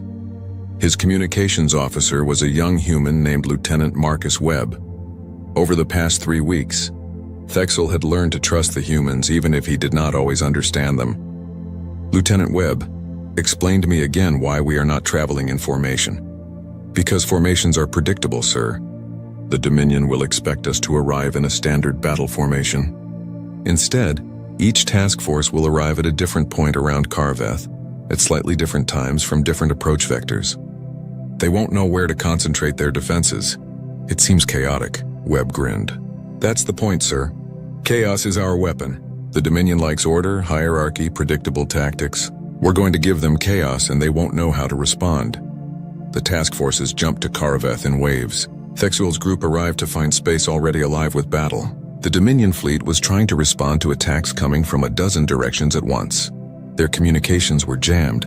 Their sensors were being spoofed by human electronic warfare, and their command structure was falling apart. Sir, we're detecting Dominion flagship Eternal Domination at coordinates 337, Webb reported. Admiral Voss is requesting all available task forces converge on that target. All available task forces? How many is that? 42, sir. 860 ships. Thexul felt his blood run cold. We are concentrating nearly a seventh of our fleet on a single target. Yes, sir. Once we take out their flagship, their command structure collapses. Then they're just individual ships without coordination. It went against everything Thexul had learned about warfare. You did not risk so many ships on a single target, but he had learned to trust human tactics even when they seemed insane. Helm, set course for the flagship. Weapons, prepare for concentrated fire. 42 task forces moving from 42 different directions converged on the Eternal Domination. The Dominion flagship was massive, 15 kilometers of armor and weapons. Its shields could withstand bombardment from 100 ships. But it was not facing 100 ships. It was facing 860, all firing simultaneously from different angles. The flagship's shields lasted 40 seconds. Then the concentrated railgun fire, the torpedo salvos, the particle beams, and missile swarms all struck home. The Eternal Domination broke apart in a series of explosions that lit up the system like a new sun. Flagship destroyed, Webb reported calmly. Dominion fleet is breaking formation. They're trying to retreat. Do not let them, Thexul ordered, and he felt strange saying it. A year ago, he would have allowed a defeated enemy to retreat with honor. Now he understood what Admiral Voss had tried to teach them. This was not about honor. This was about ending the war. Pursue and destroy. The battle raged for 51 hours. Human Marines in powered armor boarded Dominion command stations, fighting their way to control centers and capturing enemy officers. Task forces hunted down fleeing ships not out of cruelty but out of tactical necessity. Supply depots were destroyed. Communication arrays were smashed. The orbital fortifications that should have made Carveth impregnable were methodically eliminated. Grand Admiral Vorketh watched from his command ship in an adjacent system as Carveth fell. He had retreated there after the disaster at Outpost Tarsus, waiting for reinforcements that would never come. Now he watched as the supply nexus that fed his entire war machine was torn apart by an enemy that fought without mercy or hesitation. Sir, we're receiving a transmission from the humans, his communication officer said quietly. Admiral Voss appeared on his screen. She looked tired, as humans always did, but there was steel in her eyes. Grand Admiral Vorketh, I am authorized to offer terms of surrender on behalf of the Galactic Concordat. Terms? Vorketh spat the word. You expect the Dominion to surrender? I expect you to look at the tactical situation and accept reality. We have taken Carveth. We control your primary supply line. We have destroyed more than half your fleet in the past 8 weeks. Your forces are scattered, demoralized, and cut off from support. You can continue this war and watch your empire crumble, or you can accept our terms and save what remains of your people. What terms? Immediate cessation of hostilities, withdrawal from all conquered Concordat territories, reparations to be negotiated, war crimes tribunals for those responsible for atrocities, In exchange, we guarantee the territorial integrity of your core systems and a place at the negotiating table. Vorketh felt rage boiling inside him. The Dominion had never surrendered. For 400 years they had conquered and destroyed. To accept defeat from these tiny humans, these newcomers who had been in space for barely a decade. But he looked at the tactical display, at the shattered remains of his fleet, at the red markers showing concordate and human forces advancing on every front. He looked at the recordings of human ships darting through his formations, human tactics that he still did not fully understand, human determination that seemed limitless. I need to consult with my government, he said finally. You have 72 hours, Voss replied. After that, we advance on your homeworld. I don't want to do that, Admiral. But I will if I must. Choose wisely. The transmission ended. Vorketh sat in his command chair, feeling the weight of 4 centuries of conquest crushing down on him. They had thought themselves invincible. They had believed no one could stand against the Dominion's power. They had been wrong. 7 days later, the Dominion signed the peace treaty aboard the UNS Defiant. Vorketh stood across from Admiral Voss as both of them signed the documents that ended the war. Commander Vex Talaran had seen a lot in his 30 years running the Galactic Combat Training Facility on Station Kronos 7. He had trained Krellian shock troops, Azurian berserkers, and even a Thoraxian hive warrior who could technically count as 12 beings in one body. His forearms crossed with practiced authority as he surveyed his domain, the crown jewel of which was the Gauntlet Mark 9 combat simulator. Beautiful piece of machinery that cost more than a medium-sized moon, could generate any combat scenario in the known galaxy, and had a perfect track record of breaking even the most arrogant warriors within an hour. So when the human walked into his facility that morning, Vex's primary reaction was amusement. The secondary reaction was concern for the poor creature's mental health. You want to run the gauntlet, Vex said slowly, as if speaking to a particularly dim child. You, a human. That is why I'm here, yes, Marcus Reeves replied, setting down his gear bag with a thud that suggested it was heavier than it looked. I need the advanced combat certification for my assignment, and apparently, this is the only facility in the sector that offers it. Vex's antenna twitched, which in Krellian body language meant something between pity and second-hand embarrassment. He had heard of humans, of course. Everyone had. They were the new species on the block, barely 2 centuries into galactic society. Soft, pink, distressingly fragile-looking things. They had exactly 2 arms, no natural armor, no venom sacs, no electromagnetic sensing organs, and their homeworld was a death world only by the most generous possible definition. Sure, it had weather and some large predators, but please. Vex had trained people from planets where the rain was sulfuric acid. Listen, Vex said, his voice taking on what he imagined was a kindly tone. The gauntlet is designed for elite military personnel. We are talking about warriors who have survived actual combat. The psychological trauma alone has hospitalized dozens of beings. Perhaps you would be better suited to our introductory programs. Marcus just smiled. It was not a particularly reassuring smile. I appreciate the concern, Commander, but I assure you I can handle it. I did read the description. Multiple hostile environments, adaptive AI opponents, escalating difficulty. Sounds fine. Sounds fine. Vex resisted the urge to physically shake this delusional mammal.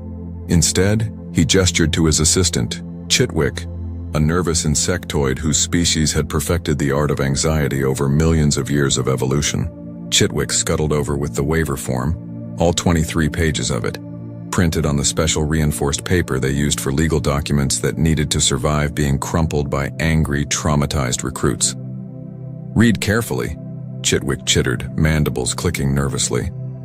Especially page 7, subsection 14, regarding existential dread and the facility's non-liability for questioning the nature of your own existence. Marcus skimmed through the document with the casual indifference of someone who had definitely not read the terms and conditions. He signed with a flourish on the final page. All set. Vex felt a small twinge of something that might have been guilt. Then he remembered the human had been warned, and really a lesson in humility would do the creature good. He led Marcus to the simulator chamber. a massive spherical room that hummed with barely contained computational power. "I will start you at veteran level," Vex announced, punching in commands on the control console. This is typically reserved for beings with at least 5 years of active combat experience. You may tap out at any time by speaking the safe word, which is mercy in your language, or by simply collapsing into unconsciousness. The simulator will detect this and halt the program. "Great. How long do these usually run?" Marcus asked, stretching his arms in a way that suggested he was limbering up for something considerably less intense than mortal combat. "The facility record is 47 minutes, Vex said proudly, held by Captain Yenna Starbridge, an Azurian warrior with 16 confirmed combat drops and a personal kill count that is classified for morale reasons." "Cool. Should be a decent warm-up then." Warm-up. The human called the gauntlet a warm-up. Vex decided that when this was over he would be very gracious about not saying "I told you so." He would just let the human learn through experience, like all foolish creatures must. "Whenever you are ready," Vex said, closing the chamber door with a satisfying pneumatic hiss. Marcus rolled his shoulders, cracked his neck, and gave a thumbs-up gesture that Vex assumed meant readiness. "Let's do this." Vex activated the simulation. The chamber shimmered and reformed into a dense alien jungle, complete with bioluminescent foliage, oppressive humidity, and the distant screech of something with too many teeth. Vex watched the monitor in the control room as Marcus appeared on screen, surrounded by vegetation that could charitably be described as aggressively hostile. "Level 1 is a survival scenario," Vex explained to Chitwick, settling into his observation chair. "Hostile environment, limited resources, several apex predators. Most recruits spend the first 10 minutes in pure panic mode. Let us see how long before he calls for mercy." On screen, Marcus looked around, assessed his surroundings, and immediately started jogging. Not running in panic, mind you. Jogging. Like he was in a park. Is he treating this like exercise?" Chitwick asked, antennae quivering. Before Vex could respond, a Draxan prowler, a 6-legged nightmare of claws and fury, burst from the undergrowth. The simulator had rendered it beautifully, all dripping fangs and murderous intent.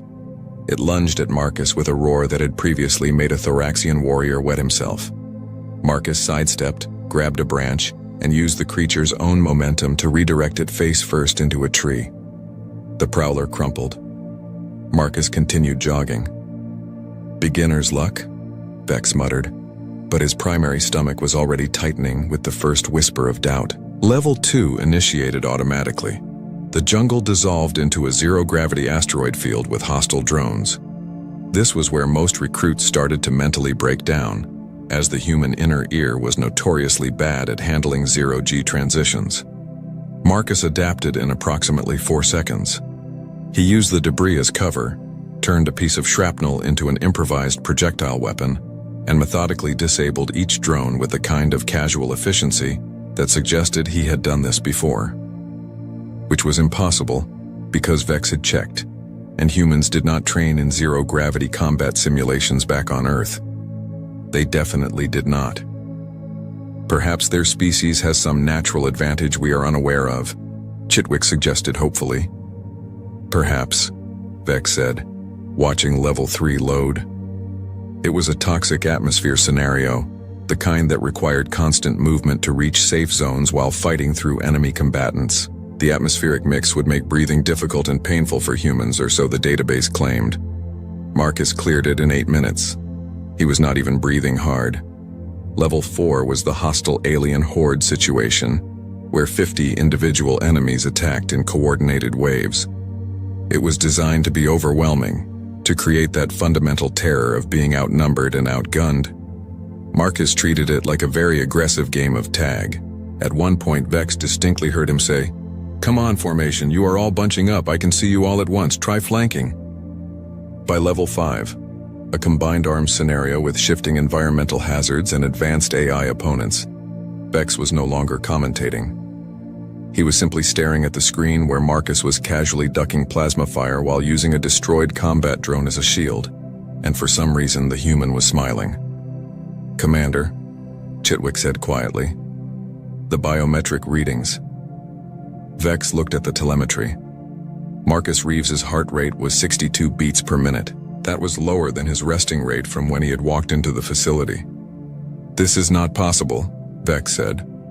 "Also," Chitwick continued, clicking nervously, "the simulator temperature is elevated. Not critically, but, well, elevated." "That is normal for extended runs," Vex said dismissively, but he checked the gauge anyway. It was higher than usual. He told himself it was a fluke. The control room door opened, and Captain Yenna Starbridge walked in, her blue-scaled face arranged in an expression of curiosity. "Heard you had a human running the gauntlet. Wanted to see how long before the inevitable emotional breakdown." "Any moment now," Vex said with significantly less confidence than he intended. On screen, Marcus finished level 5, stood in the brief respite between scenarios, and said to nobody in particular, "Huh, this is actually kind of fun. Reminds me of that time in Detroit." "What is a Detroit?" Chitwick asked. Nobody had an answer. Level 6 loaded. Yenna pulled up a chair. "This should be good." It was not good. It was deeply, profoundly concerning. By level 10, the observation room had gained several additional spectators. Word had spread through the station that something unusual was happening at the gauntlet, and now a dozen off-duty personnel were crowded around the monitors, watching with a mixture of fascination and growing existential dread. Level 10 was not supposed to be reached. Historically, only 3 beings in the facility's entire operational history had made it this far, and all 3 had required extensive psychological counseling afterward. The simulator at this stage was pulling out everything, combinations of scenarios that bordered on sadistic, shifting gravity that changed every 30 seconds, multiple enemy types that required completely different tactical approaches, environmental hazards that were actively trying to kill you, psychological warfare elements that whispered your deepest fears. Marcus was juggling it all while providing color commentary. "Okay, so the gravity shift is every 28 seconds, not 30, he said, casually adjusting his timing while fighting off what appeared to be digital manifestations of nightmare creatures. "And seriously, simulator, the whole manifestation of death thing. Come on. I have seen scarier things in nature documentaries.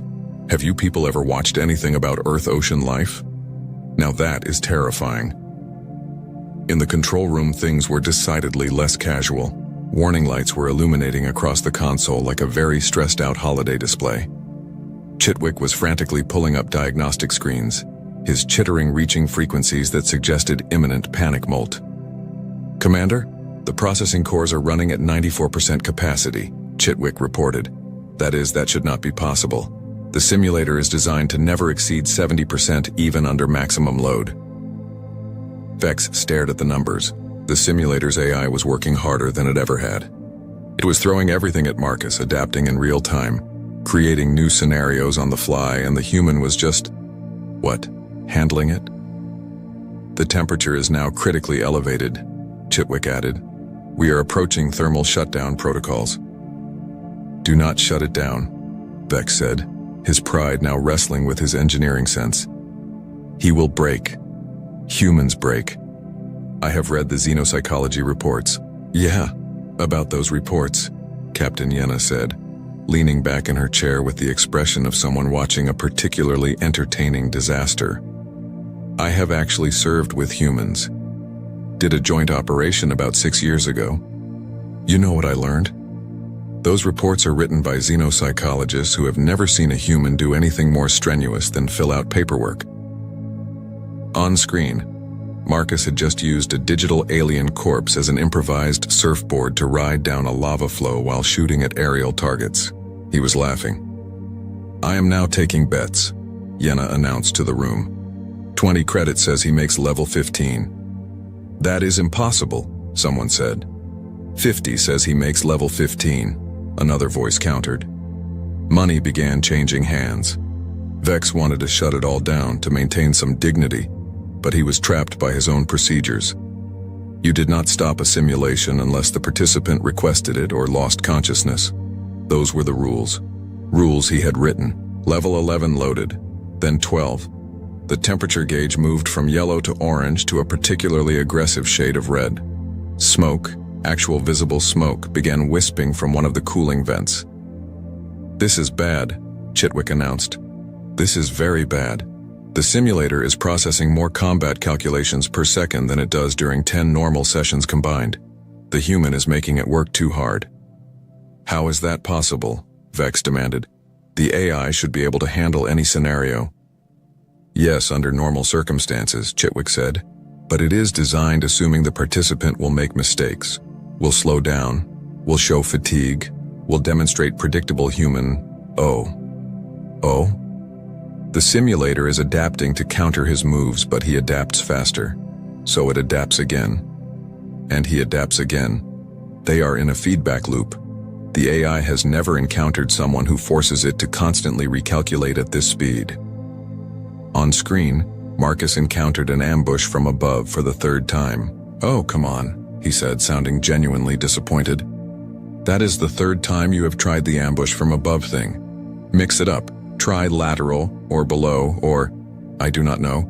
Just stand there and ask nicely. At this point, I would appreciate the variety." "He is critiquing the simulator's tactics," Yenna said, delighted. "He is giving it performance feedback." Level 13. The control room door opened again, and sludge oozed in. Sludge was the facility's chief engineer, a Glorbosian whose species was essentially sentient protoplasm, with a genius-level understanding of complex machinery. He took one look at the diagnostic panels and made a sound like a deflating whoopee cushion. "Who authorized this?" Sludge burbled.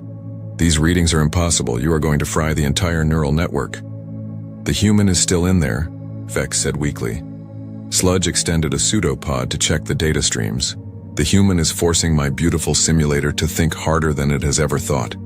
Do you know what the processing costs are? Do you have any idea how much computational power is being used right now? This is more than we used during certification for heavy weapons operators. This is more than we used that time we accidentally left it running over a long weekend." Level 14 loaded. Marcus was now actively styling on the simulator, doing things that were technically effective, but absolutely unnecessary, like diving through a narrow gap while spinning, or using an enemy's weapon while simultaneously disarming 3 others. "I think," Yenna said slowly, "we might need to reconsider some assumptions about human combat capabilities." "What assumptions?" Vex asked, watching his professional pride crumble in real time. "All of them," Yenna replied. The simulator made one last, desperate attempt at level 15. It created 50 elite enemies simultaneously, a scenario that was not supposed to be accessible, that existed in the code only as a theoretical maximum. The chamber filled with hostile combatants, all moving with perfect coordination. Marcus paused. For a moment Vex thought victory was at hand. The human was finally overwhelmed. Then Marcus smiled. "Oh good, now we are talking. I was getting bored." Chitwick made a sound like a tea kettle achieving consciousness, and then immediately regretting it. The simulation at level 15 was, in technical terms, completely losing its mind. It was designed to challenge. It was programmed to adapt. It had sophisticated AI subroutines that could generate virtually infinite combat scenarios. What it was not designed to do was experience something approaching digital frustration, but if computers could feel emotions, the Gauntlet Mark 9 was definitely feeling some type of way about Marcus Reeves. Vex watched the screens with the hollow expression of someone whose entire worldview was being systematically demolished by a cheerful mammal who kept making references to something called a CrossFit box that apparently prepared him for simulated death better than actual military training. The 50 elite enemies converged on Marcus with perfect tactical precision. They were using advanced formation tactics, covering fire, synchronized attacks, everything the simulator's highest-level combat algorithms could produce. Marcus looked at them the way someone might look at a moderately challenging Sudoku puzzle. "Okay, so you want to come at me simultaneously," Marcus said, analyzing the formation while casually dodging plasma fire. "Interesting choice, tactically sound. But you are all programmed with similar response times, which means if I create a choke point here and force you to... Yep, there we go. He proceeded to turn the enemy's coordination against them, using the terrain to funnel them into positions where their numbers became a liability. It was, Vex had to admit with great reluctance, actually quite brilliant. More smoke was coming from the control panels. Not wisps anymore. Actual smoke. The kind that suggested things that should not be on fire were exploring the concept. "I am pulling circuit breakers," Chitwick announced, scrambling across the console with his multiple limbs. "Temperature has exceeded critical thresholds. We are approaching catastrophic failure." "How much longer can the system sustain this?" Vex asked. "It cannot," Sludge burbled grimly. "It should have shut down 3 levels ago. The only reason it is still running is because the AI is too busy trying to kill the human to realize it should stop." In the simulation, Marcus had cleared the 50 enemies and was now facing the environmental hazards, which had escalated to a level that could be described as aggressively apocalyptic. The ground was simultaneously freezing and on fire, which was a neat trick. The air was full of shrapnel moving at supersonic speeds, and the gravity was doing things that would make a physicist cry. Marcus was treating it like an obstacle course. An annoying obstacle course, admittedly, but nothing that required actual stress. "This is not possible," Vex said, for what might have been the 20th time. "Our database clearly states that humans have standard endurance, standard reflexes, standard psychological resilience. This is not standard." "Commander," Yenna said, "I am going to tell you something, and you are going to hate it. I already hate everything about this situation. Humans," Yenna continued, "do not have a normal understanding of the word training. I learned this the hard way. Do you know what they consider recreational activity?" Vex did not, but he was getting the feeling he was about to find out. "Ultramarathons," Yenna said, "running distances that would kill most species. For fun. They have something called mixed martial arts, where they fight each other until someone gives up, and they do this voluntarily. Their idea of a relaxing vacation includes jumping off cliffs attached to elastic cords or diving into water to look at the predators. Their planet has an entire continent where everything is actively trying to kill them, and they founded a nation there and called it a good time." "That is insane," Chitwick chittered. "That is Australia," Yenna corrected. "Also insane, yes, but apparently quite lovely if you are human." On screen, the simulator was pulling its absolute last resort, the scenario that existed in the code but was never meant to be used, the one the programmers added as a joke. It was every horror, every nightmare, every possible thing that could go wrong in combat, all at once. It was digital hell. Marcus studied it for about 3 seconds. "Huh. Creative. I like it. Okay, let us see." And he dove in. Alarms were now blaring across the facility. The temperature had gone from red to a color that did not exist on the normal spectrum, something that suggested the machine was experiencing concepts beyond standard thermodynamics. Engineers were running toward the control room. Someone was shouting about fire suppression systems.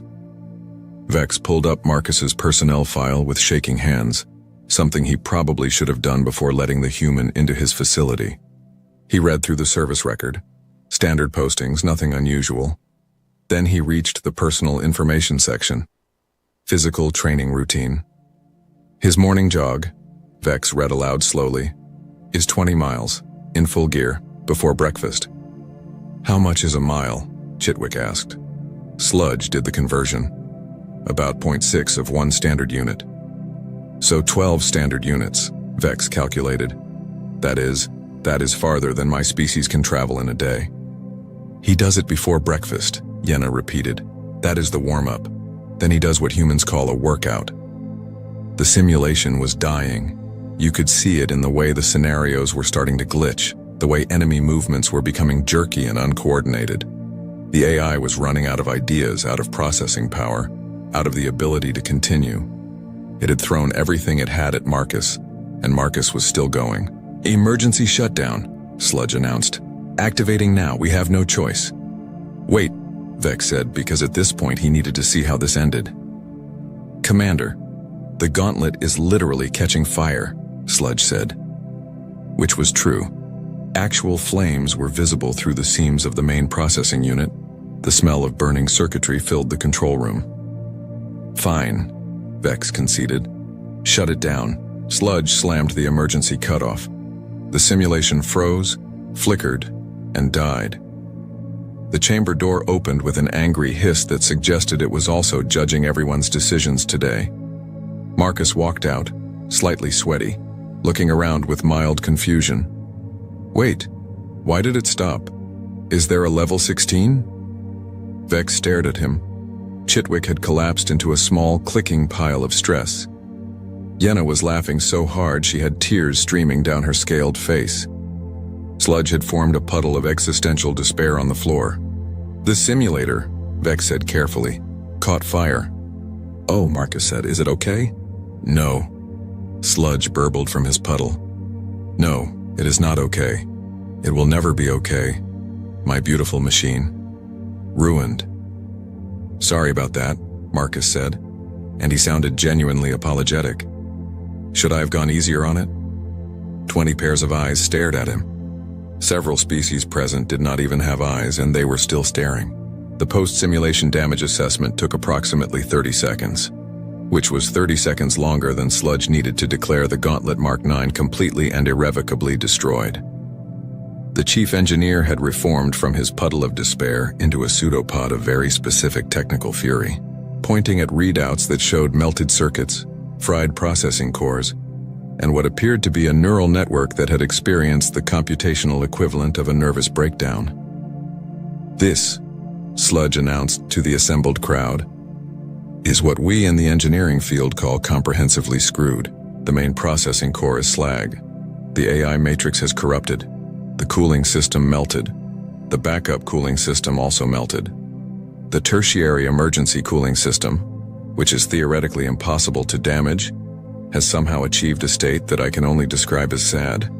Repair cost estimate is, well, more than a small warship.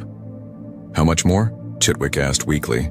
A medium-sized warship, possibly approaching large. Marcus, who had been given a towel and a bottle of water by someone who assumed he needed it, looked genuinely distressed. I am really sorry about that. I signed all the waivers though, right? Vex checked the paperwork with the desperate hope of someone looking for a legal escape hatch.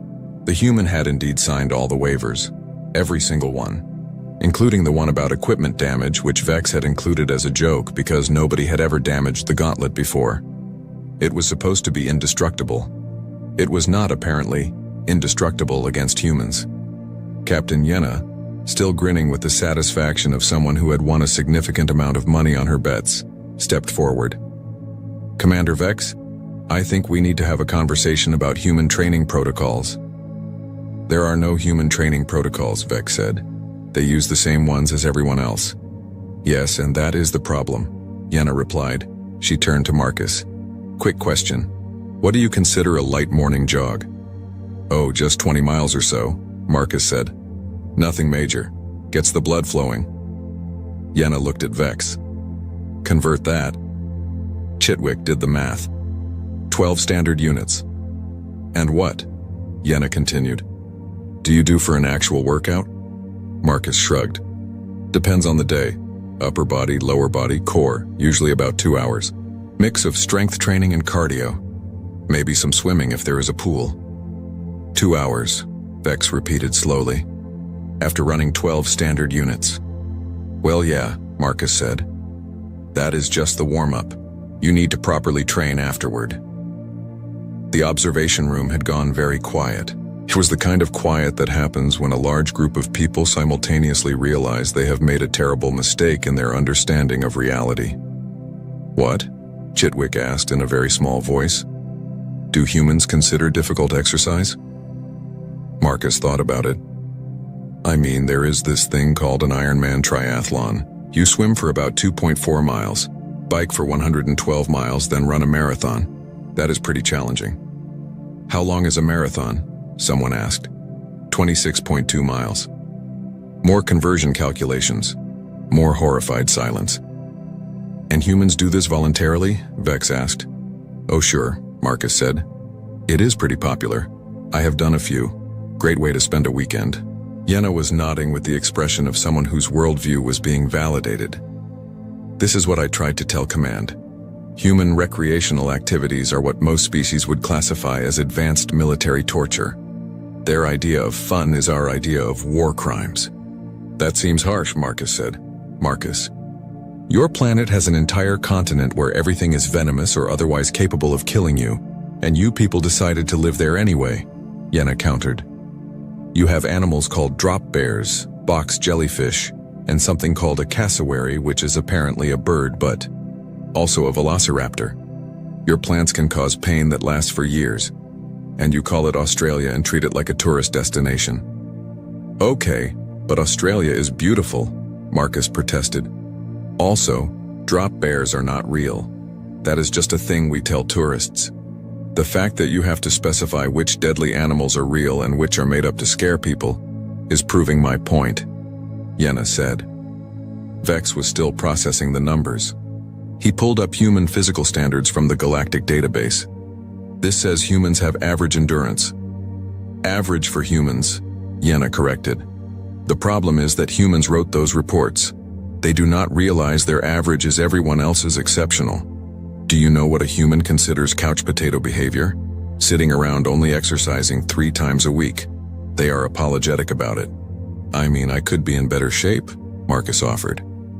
You just destroyed a military-grade combat simulator by forcing it to work harder than it was ever designed to work. And you did it while chatting casually about how it reminded you of Detroit, Yenna said. You do not get to claim you are out of shape. What is a Detroit? Chitwick asked again, but everyone ignored him. Station command arrived at that moment, led by Admiral Torx, a Vraxian whose species was known for being extremely by the book and having absolutely no sense of humor about damaged equipment that cost more than his annual budget. He looked at the smoking ruins of the Gauntlet Mark IX, looked at Vex and made a sound like a disappointed walrus. Explain, Admiral Torx said. Vex tried. He really did. But how do you explain that a human had broken a supposedly unbreakable machine by being too good at the thing the machine was designed to test? How do you explain that everything they thought they knew about human limitations was based on humans being polite and not wanting to brag? Yenna stepped in. Admiral, with respect, I think we need to reconsider how we handle human personnel. They require different training protocols. The standard ones are not challenging enough. Not challenging enough? Admiral Torcus repeated. This one destroyed the most advanced combat simulator in the sector.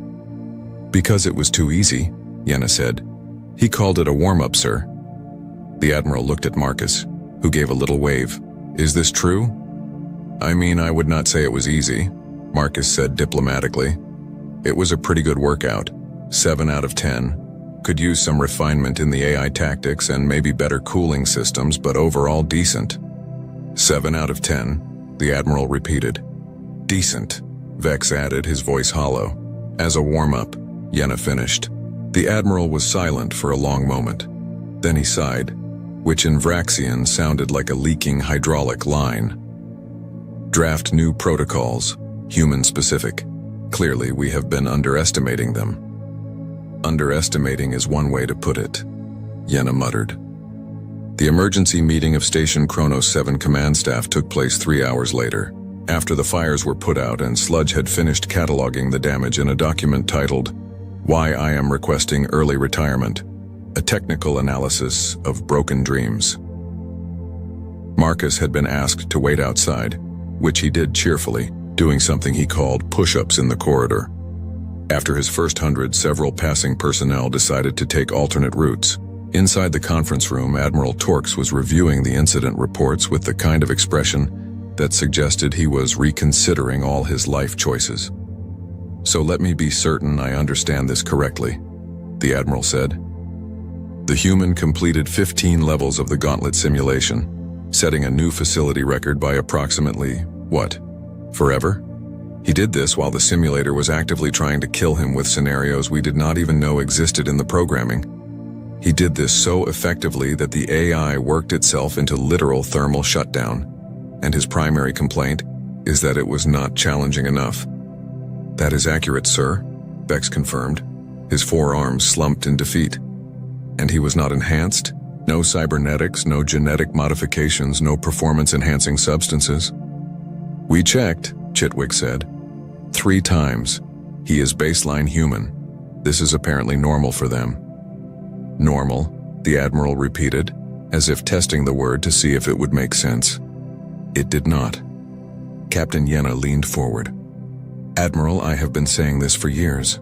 Humans are classified as a Tier 3 species because we evaluated them based on their technology and politics. But physically? Sir, they are a Tier 1 species pretending to be normal because they do not want to be rude about it. That is a serious claim, Admiral Torx said. Their planet is a death world, Yenna continued. Not borderline, not technically. Actually a death world. The gravity is high. The atmosphere is corrosive enough that most species need respirators. The weather actively tries to kill you.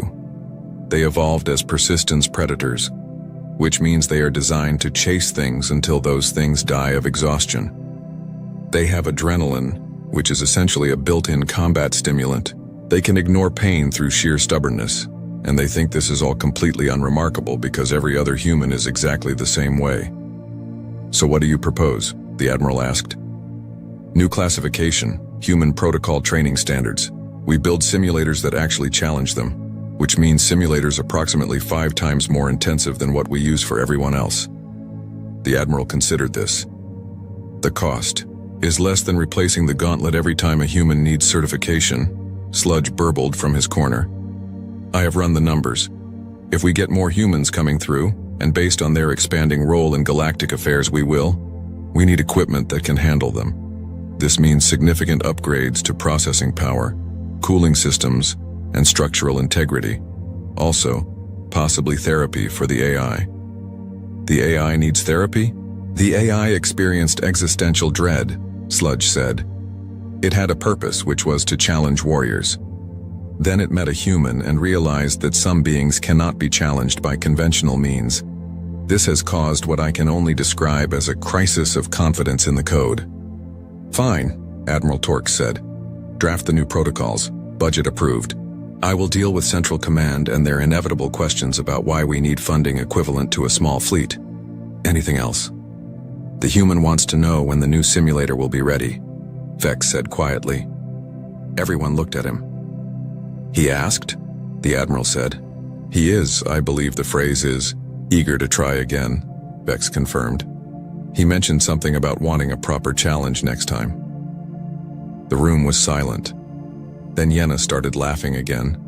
That same delighted laugh of someone watching the universe reorganize itself around new and terrifying information. 3 months later, the new simulator was unveiled, the Gauntlet Mark X, human-rated. It had triple the processing power, a cooling system that could handle a small sun, and AI that had been extensively counseled about not taking performance personally. The facility held a small ceremony, because apparently this was newsworthy enough that galactic media showed up. Marcus was the first test subject naturally. They had agreed to this.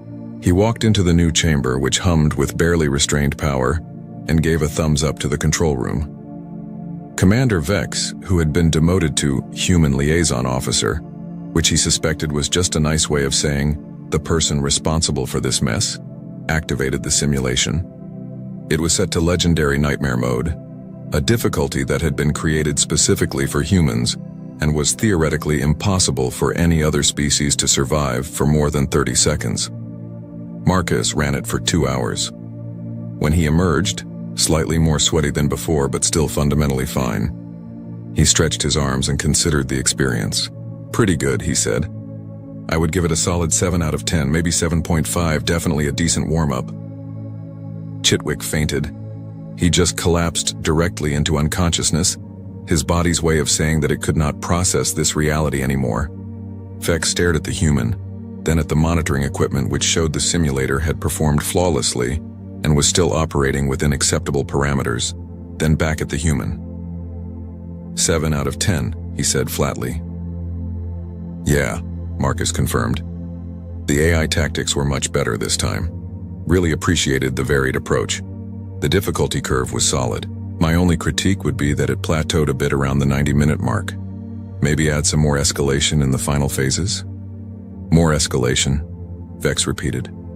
Just a suggestion, Marcus said. But hey, this is a great facility. Much better than the one on Station Kepler 9. That one barely got my heart rate above resting. He gathered his gear bag, thanked everyone for their time, and left to file his certification paperwork. Behind him, he left a control room full of personnel who were collectively reconsidering everything they thought they knew about physical limitations, mental endurance, and the nature of the word warm-up. Captain Yenna patted Vex on the shoulder with one scaled hand. You know what the worst part is? Everything, Vex suggested. Everything is the worst part? The worst part, Yenna said, is that he was being nice. That was him going easy on the simulator so he would not break it again. He pulled his punches. Vex looked at her. How do you know that? Because I have seen humans in actual combat, Yenna said. What he just did? That was Marcus Reeves being polite. That was him on a casual Tuesday. Imagine what he could do if he actually tried. Vex did not want to imagine that. He had imagination enough, and it was all occupied with horror. The official report filed to Galactic Command 3 days later was a masterpiece of bureaucratic understatement. It noted that human physical standards had been revised upward. It mentioned that new training protocols had been implemented.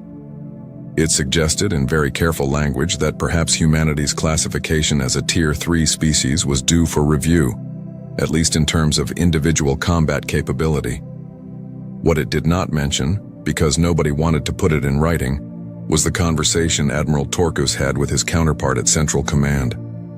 They are terrifying, Admiral Torkus had said. The humans? Yes, the humans. They are persistence predators from a death world who consider our advanced military training to be light exercise.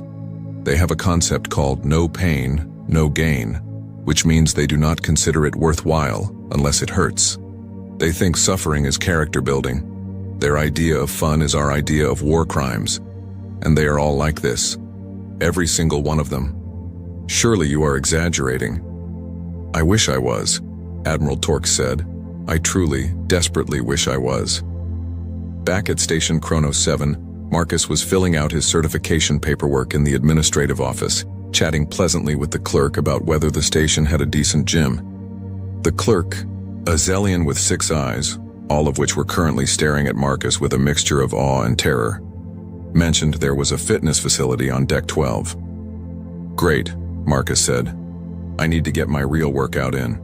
The simulator was fun, but you know I need to keep up with my routine. The simulator was not your workout? The clerk asked. Nah, that was just a warm-up, Marcus said. Gets the blood flowing. Now I need to actually exercise. The clerk made a note in her personal log to never, under any circumstances, go to Deck 12 while humans were present. Marcus finished his paperwork, thanked everyone for their help, and headed off to find the gym. Behind him, the legend grew. The human who broke the gauntlet, the mammal who made the simulator cry, the being who called hell a warm-up.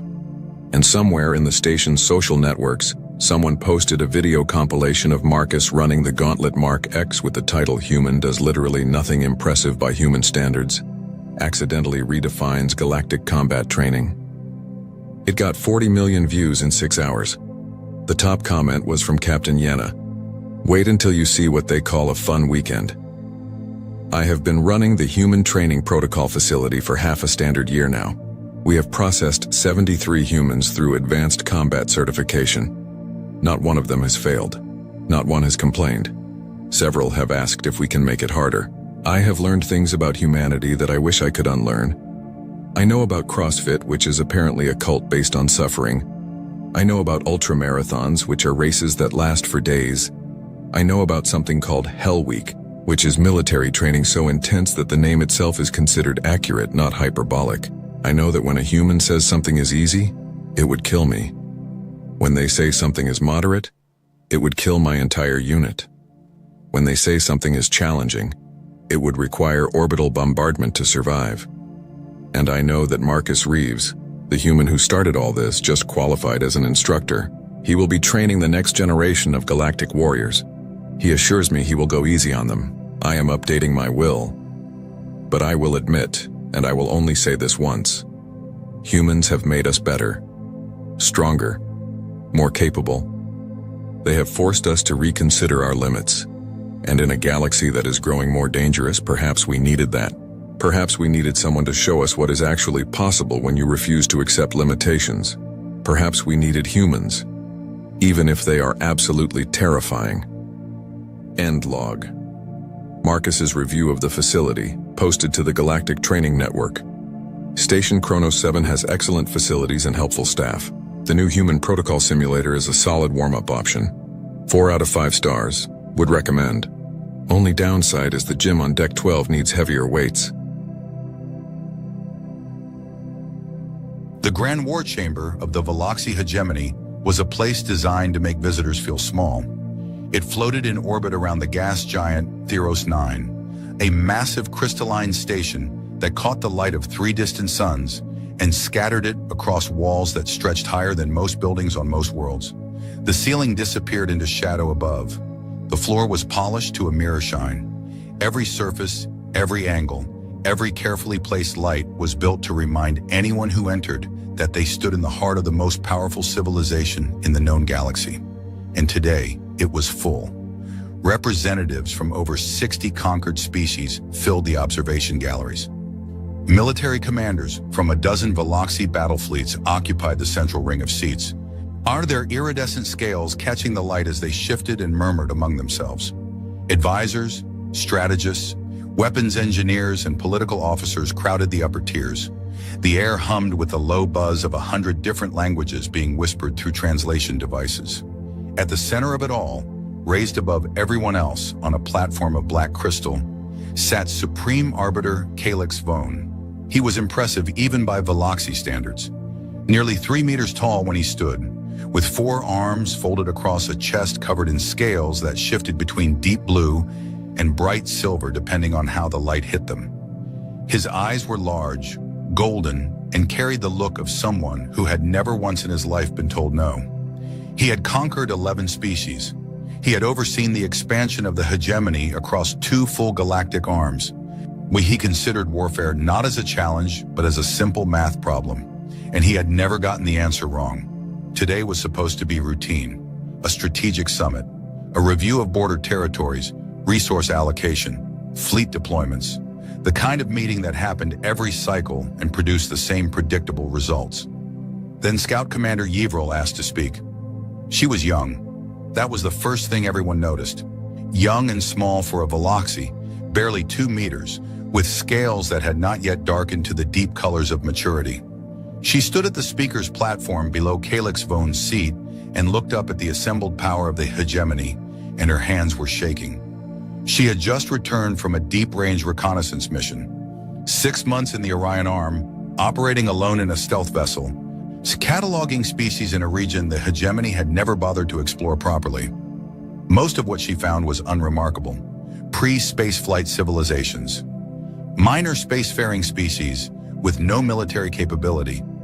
The usual collection of worlds that would eventually be absorbed into the hegemony when it was convenient. But there was one species that was different. She called them Terrans. They are bipedal, warm-blooded mammals, Yvril began, her voice carrying through the chamber's amplification system. She could hear how thin it sounded in this enormous space. Carbon-based, oxygen breathers, average height approximately 1.7 meters. They originate from a single temperate world in the Sol system, 3rd planet from their star. She paused and looked at her datapad. The number still made her stomach turn. Their homeworld has a population of approximately 8 billion individuals. The chamber went quiet for exactly 2 seconds. Then someone laughed. It started in the upper galleries. A short, sharp bark of disbelief from a Veloxy fleet commander. Then another laugh from across the room. Then more. Within moments, the sound rolled through the war chamber like a wave, bouncing off the crystal walls and multiplying. 8 billion on one world. The entire Veloxy hegemony, spread across hundreds of systems and dozens of species, had a total population of 12 billion. And this young scout was telling them that a single planet of soft-skinned primates held 8 billion. Calyx Vone did not laugh. He smiled, which was worse. "Scout Commander," he said, and his voice cut through the laughter easily. The chamber quieted. "And you are certain of this number?" "Yes, Supreme Arbiter. I conducted multiple independent counts using different methodologies. The number may actually be conservative. Their census data, which they broadcast openly, suggests the true figure could be higher. They broadcast their census data? One of the commanders asked from the central ring. They broadcast everything, Yivrel said. Their communications are almost entirely unencrypted. News, entertainment, personal messages, military communications. They seem to have no concept of information security on a civilizational level. I was able to monitor their entire electromagnetic output from the edge of their system without any stealth protocols. More laughter, a species that could not even keep its secrets. This was what the scout was worried about. Yivrel pressed on. She could feel the room slipping away from her, but she had a duty to deliver her report. Despite their open communications, their military capability should not be underestimated. The Terrans have been a spacefaring species for only a short time relative to most hegemony members, but their rate of technological advancement is unusual. They went from their first powered flight to nuclear weapons in approximately 40 of their years, from nuclear weapons to functional spaceflight in less than 30, from their first colony ships to a network of established worlds in under 2 centuries. She pulled up a chart. The curve of Terran technological progress was almost vertical compared to the gentle slopes of other species. More importantly, she continued, the Terrans do not specialize their population the way most species do. In the hegemony, military service is performed by a dedicated warrior class, typically comprising between 2 and 5% of a species' total population. Among Terrans, military service is open to their entire adult population. Many of their civilians maintain combat training. Their culture places high value on physical fitness, competitive aggression, and what they call resilience. She took a breath. They have been fighting wars among themselves for their entire recorded history. Thousands of years of continuous armed conflict, often involving millions of combatants simultaneously. They have developed weapons capable of destroying their own planet and chose not to use them, not because they lack the will, but because they developed strategic doctrines to manage the threat. They practice war the way other species practice agriculture. It is their single greatest area of expertise. The laughter had stopped now, but not because the room was taking her seriously. It had stopped because the room was growing bored. Yivrel could see it in the way commanders shifted in their seats, in the way aides glanced at their own data pads, in the way Calix Vaughn's smile had become fixed and patient, in the way of someone waiting for a child to finish speaking. She tried one more time. Supreme Arbiter, I am formally recommending that the Terran species be classified as an existential consideration.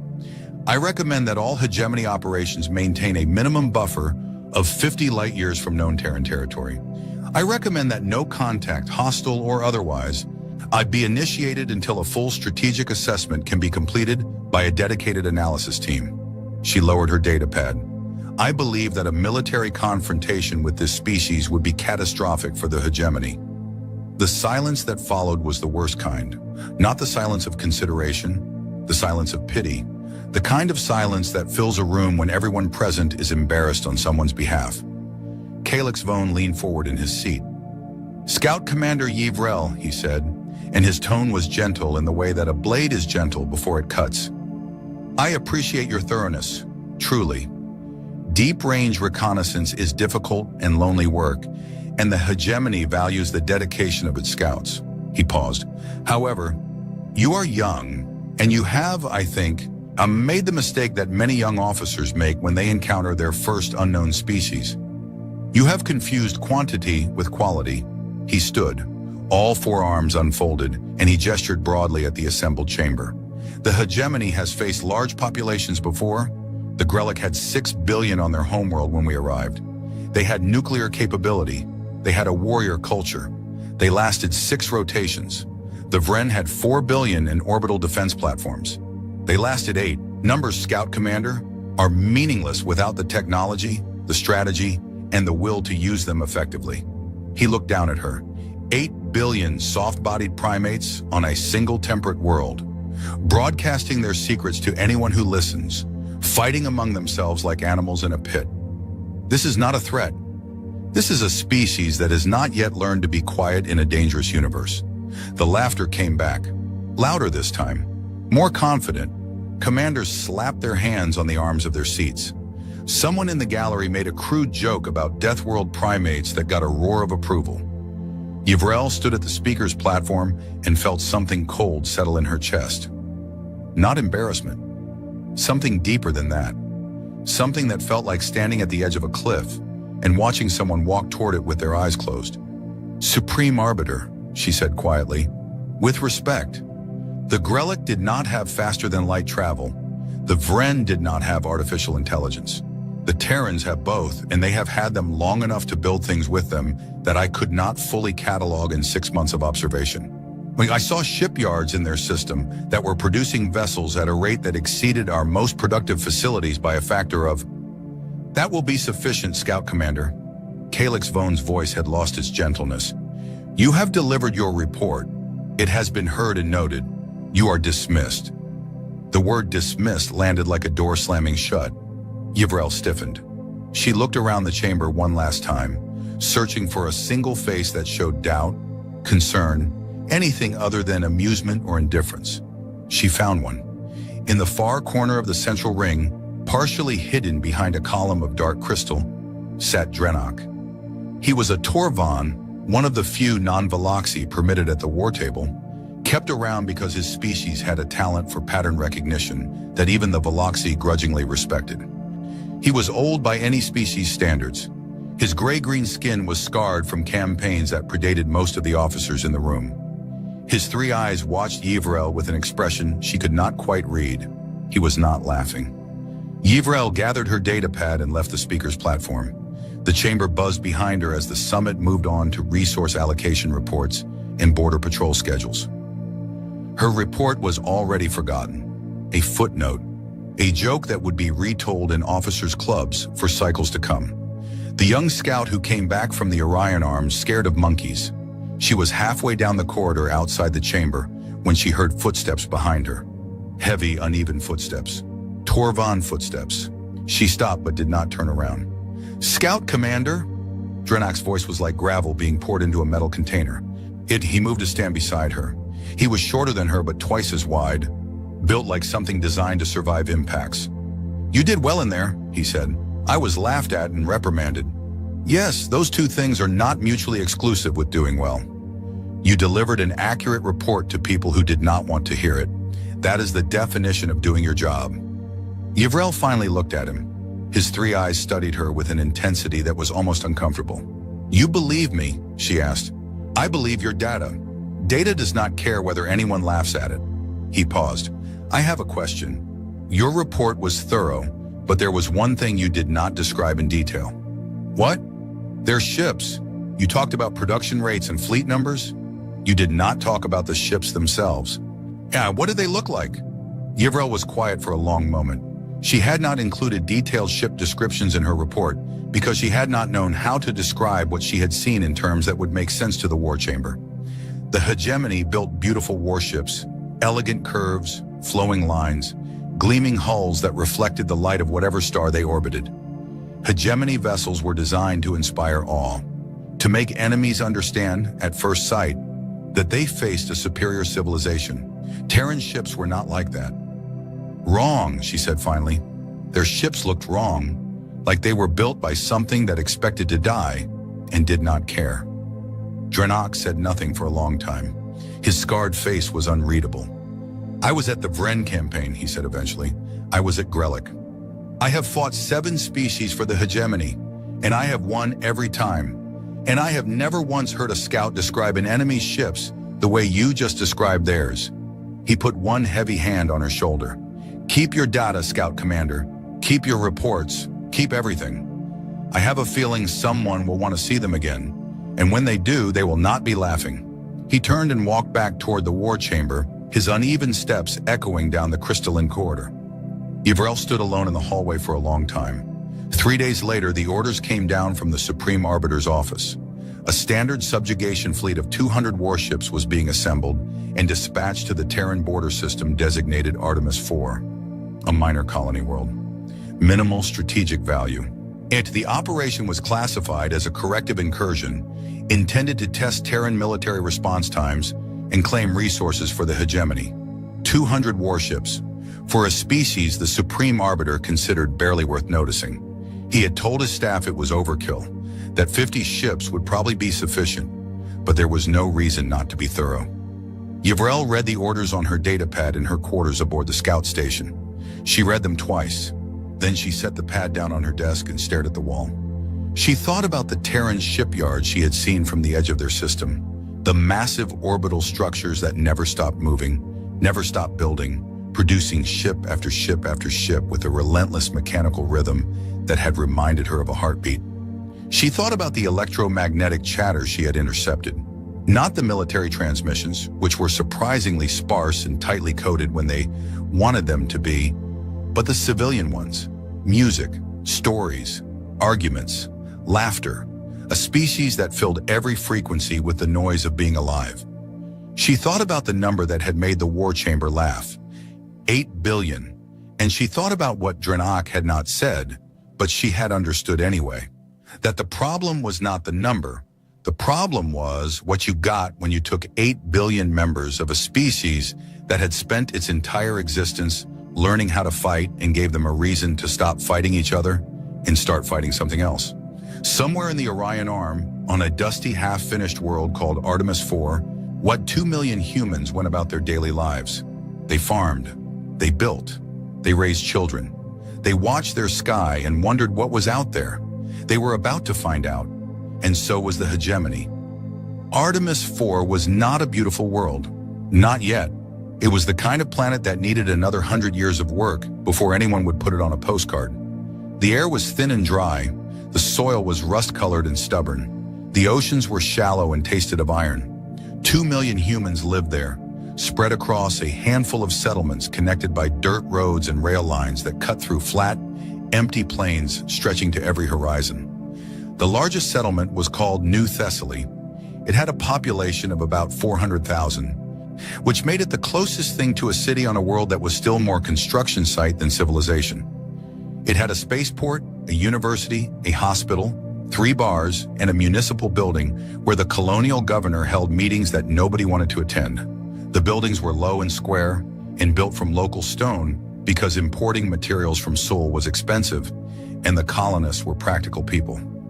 It was early morning in New Thessaly when the sky changed. Captain Riva Santos saw it first because seeing things first was her job. She was the commanding officer of the TDF patrol corvette Whiskey Tango, a ship roughly the size of a large commercial transport, currently holding station in a lazy orbit above the Artemis system's outer asteroid belt. And the Whiskey Tango was the only Terran Defense Force vessel assigned to the Artemis sector. It was a border posting, quiet, boring. The kind of assignment you got when you were either very new or had annoyed someone important enough to send you somewhere that nothing ever happened. Santos had been here for 11 months. She had annoyed someone important.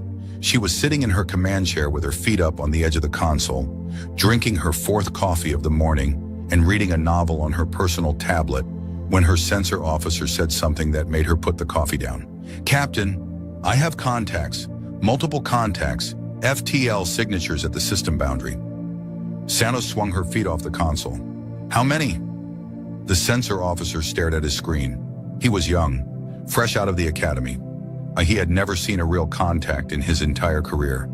"Ma'am, I am reading 200 FTL signatures." Santos did not panic. She did not shout orders or slam her fist on anything. She set her coffee mug in its holder, placed her tablet face down on the arm of her chair, and sat up straight. "Sound general quarters," she said. "Get me a visual as soon as they drop out." The Whiskey Tango came alive around her. Red lights replaced white ones. Crew members who had been eating breakfast or sleeping or playing cards appeared at their stations within 90 seconds. The ship's systems powered up from standby to full readiness. None of this was frantic. It was practiced. They had drilled for this exact scenario once a week for 11 months. Santos had insisted on it, and her crew had complained about it, and now none of them were complaining. The 200 FTL signatures resolved into 200 warships. They dropped out of faster-than-light travel at the edge of the Artemis system in a formation that was clearly designed to be impressive. They arrived in a perfect geometric pattern, a massive diamond shape, layer upon layer of vessels arranged with mathematical precision, each one holding its position relative to the others, with the kind of accuracy that only came from centuries of practice. The ships themselves were beautiful. Santos could admit that, even as her stomach dropped. Valoxy warships were works of art, sweeping curves, polished hulls that reflected starlight like mirrors, energy signatures that pulsed with a rhythm that was almost musical. They looked like they had been designed by sculptors rather than engineers. And there were 200 of them. The smallest was 10 times the mass of the Whiskey Tango. The largest, the flagship at the center of the formation, was a true capital ship, bristling with weapons arrays and sensor dishes and launch bays, capable of deploying thousands of fighter craft. Santos looked at her tactical display. 1 green dot, 200 red dots. "Well," she said to no one in particular, "that is a lot of ships." Her communications officer turned in his chair. "Captain, we are receiving a transmission from the flagship. Standard galactic frequency. They are broadcasting in the clear." "Put it through." The voice that filled the Whiskey Tango's bridge was translated by the ship's systems into flat, accented English. It was confident in the way that only someone who had never lost could be confident. "Attention, yes, inhabitants of the system. I am Fleet Master Orin of the Valoxy Hegemony Subjugation Fleet. By the authority of Supreme Arbiter Calix Vone and the mandate of the Hegemony Council, this system and all resources within it are hereby claimed as territory of the Valoxy Hegemony. All inhabitants will disarm immediately and submit to Hegemony governance. Resistance will be met with overwhelming force. You have 1 standard cycle to comply. This message will not be repeated." The transmission ended. Santos sat in her chair and looked at the tactical display for a long, quiet moment. Her bridge crew watched her. Nobody spoke. "Open a channel," she said. "Same frequency." "Channel open, Captain." Santos straightened her uniform. It was wrinkled. It was always wrinkled. She had never been good at that part. "Fleet Master Orin, this is Captain Riva Santos of the Terran Defense Force, Patrol, Corvette Whiskey Tango. I am the ranking Terran military officer in this system. I have received your transmission." She paused. "I am formally requesting that you withdraw your fleet from Terran sovereign space. Artemis IV is a registered colony of the Terran Federation, and its citizens are under the protection of the Terran Defense Force. Your presence here constitutes an act of aggression under both Terran law and the established conventions of interstellar sovereignty." She paused again. "Please leave." There was a long moment of silence. Then the channel crackled with what Santos suspected was laughter. "Captain Santos," Orin's voice was amused. Genuinely amused, the way an adult is amused when a child says something accidentally funny. "I appreciate your formality. It is noted. However, I have 200 warships at my disposal, and you appear to have 1 small patrol vessel. I am curious how you intend to enforce your request." Santos leaned back in her chair. She picked up her coffee and took a sip. It was cold. She drank it anyway. "I do not intend to enforce it, Fleet Master. That is not my job. My job is to make sure you understand what happens next if you do not comply. Consider this your Yvrel moment." The silence that followed was different from the one before. It was sharp, surprised. On the bridge of the Hegemony flagship, Throne of Certainty, Fleet Master Orin stared at his communications panel. Around him, his bridge officers exchanged glances. How did the human know that name? The answer was simple, though Orin would not learn it for some time. The Terran Defense Force had been monitoring Hegemony communications for years, not through any brilliant act of espionage. The Hegemony, like the Terran's own early civilizations, was careless with its signals. Terran intelligence had intercepted Yvrel's report. They had read it. They had read the War Chamber's response. They knew what the Hegemony thought of them. They had been paying very close attention. "I do not know what you are referring to," Orin said, but the amusement had left his voice. "Then let me be direct," Santos said. "I am transmitting a data package to your flagship. Unencrypted, no embedded code, you can verify it yourself. It contains information about the Terran Defense Force that I think you will find relevant." The data package arrived on Orin's tactical display moments later. His intelligence officers opened it and began reviewing the contents. What they found made several of them sit down.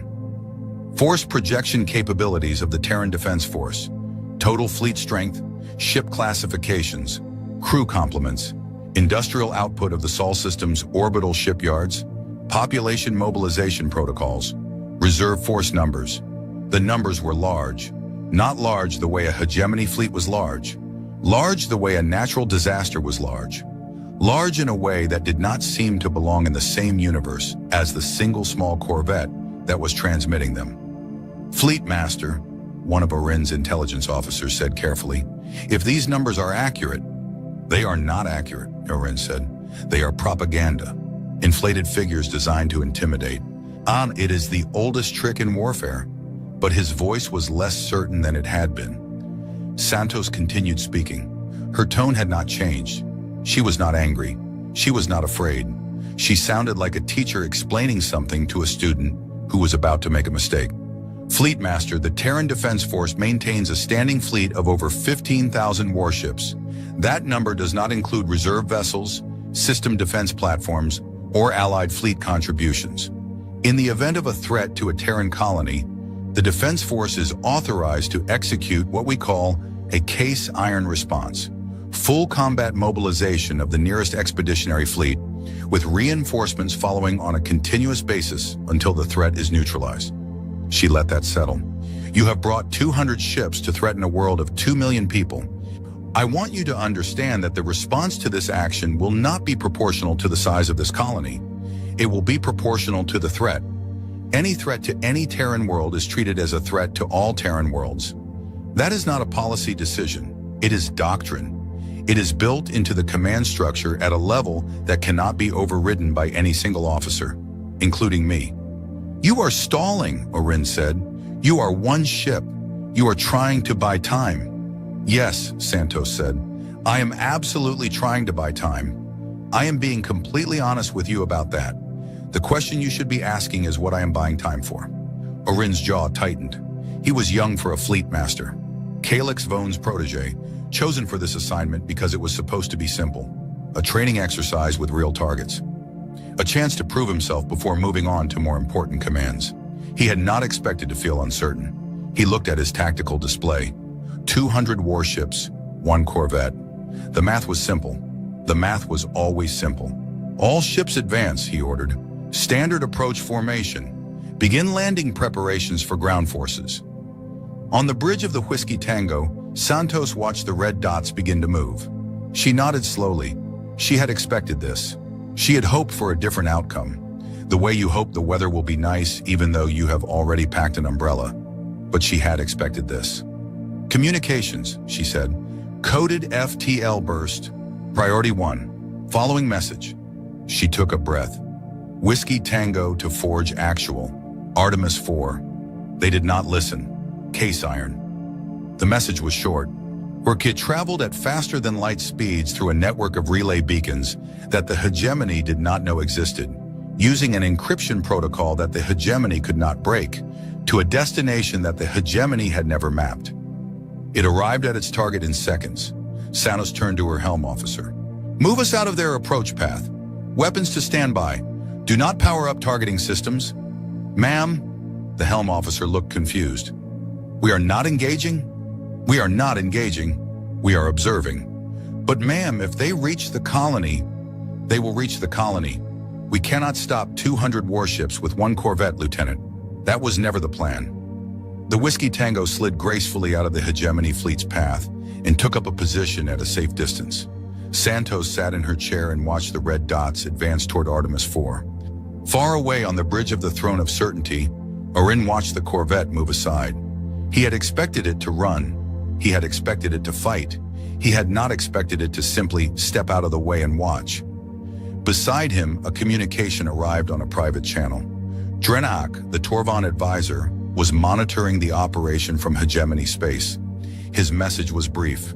She is not running. She is not fighting. She is waiting. I do not know what she is waiting for, but the fact that she is waiting and not running terrifies me more than any weapon I have ever faced.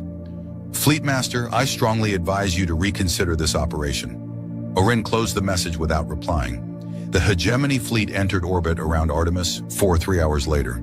From above, the planet looked exactly as the scouts had described. Dry, dusty, small settlements connected by thin lines of infrastructure. Nothing impressive, nothing threatening. Orin ordered landing operations to begin. Troop transports detached from the larger warships and began their descent through the thin atmosphere. Thousands of Veloxi soldiers in full combat armor, supported by armored vehicles and aerial drones, heading for the surface of a world that had no visible military installations, no orbital defenses, and no apparent means of resistance. It should have felt like a victory. It felt like something else. On the surface in New Thessaly, the colonial governor activated the emergency broadcast system. Her message was calm and clear. Not a call to arms, not a declaration of defiance, just instructions. All citizens proceed to designated shelter locations. Follow the blue markers. Hunter, bring personal emergency kits. Leave everything else. Do not engage with approaching forces. Repeat, do not engage. The people of New Thessaly moved. They moved quickly, and they moved quietly, and they moved with the kind of practiced efficiency that comes from doing something many times. Every household on Artemis 4 had an emergency kit. Every citizen knew their assigned shelter. Every shelter entrance was marked and maintained and stocked. The shelters were deep, very deep, dug into the bedrock of the planet using mining equipment that had been shipped from Sol at considerable expense. Far more expense than seemed justified for a farming colony on a dusty frontier world. The tunnels went down for hundreds of meters and branched into networks that connected every settlement on the continent. They were reinforced, they were supplied, and they were, if you looked at them with a military eye, not shelters at all. They were bunkers. The hegemony ground forces landed in empty towns, streets with no people, buildings with no occupants, doors left open, meals left half-eaten on tables. The colonists had simply vanished into the ground. A Veloxi squad leader reported to his commander. The settlement is empty, no resistance, no casualties. They are gone. Find them, the commander ordered. They tried. The first squad that entered a tunnel entrance hit an automated defense system that killed 3 soldiers with precise targeted fire before they could retreat. The second squad found a different entrance and made it 50 meters underground before the tunnel collapsed behind them. They spent 6 hours digging their way back to the surface. The colonists were not fighting, nor the planet was fighting for them. Every tunnel was trapped. Every entrance was covered. The infrastructure of the colony, the roads and rail lines and power conduits that looked so innocent from orbit, was laced with systems designed to make an occupying force miserable. But this was an inconvenience, not a crisis. Orin had 200 ships and an army. He could take this planet apart piece by piece if he needed to. The humans could hide underground for a while, but eventually they would have to come out. He settled in to wait.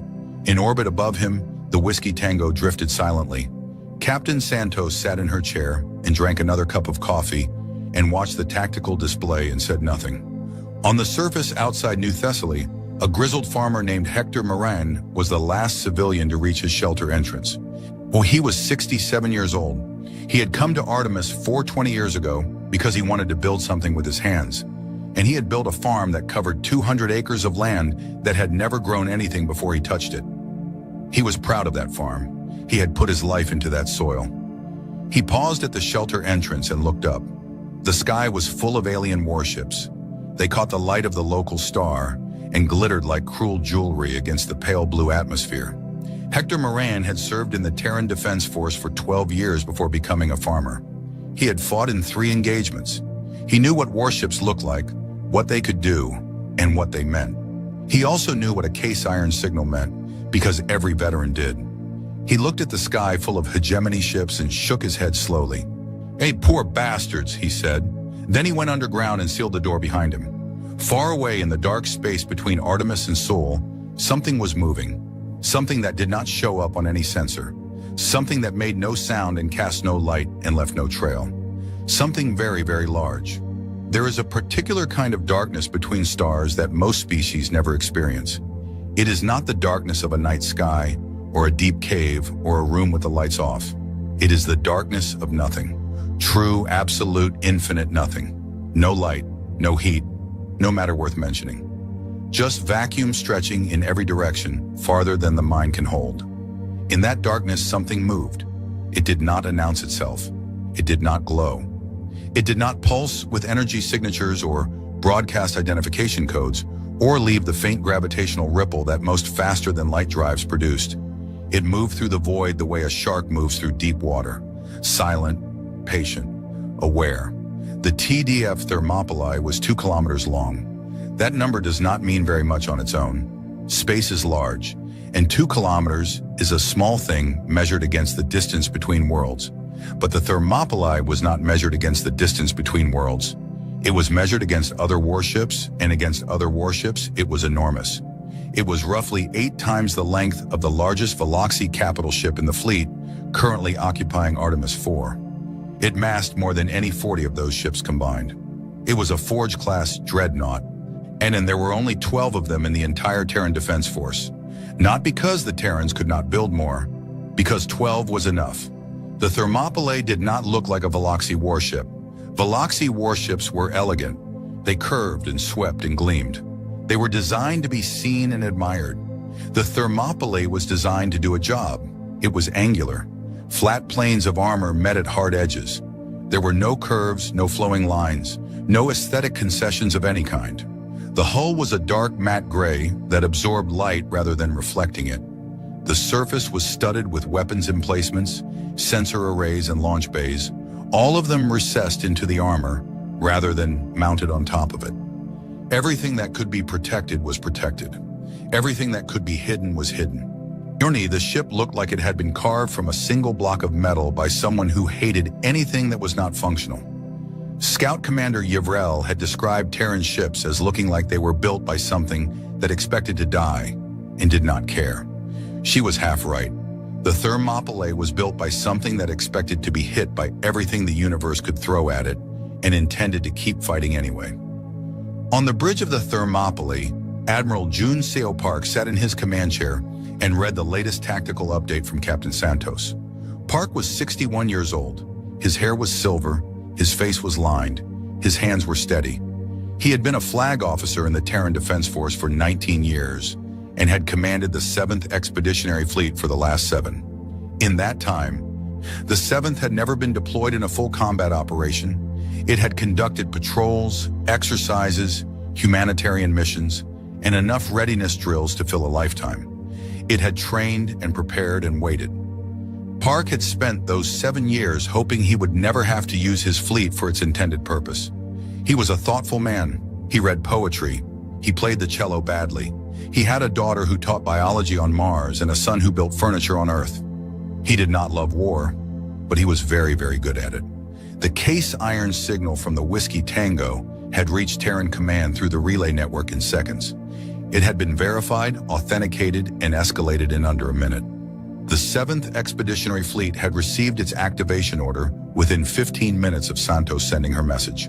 There was no debate, no committee meeting, no political discussion.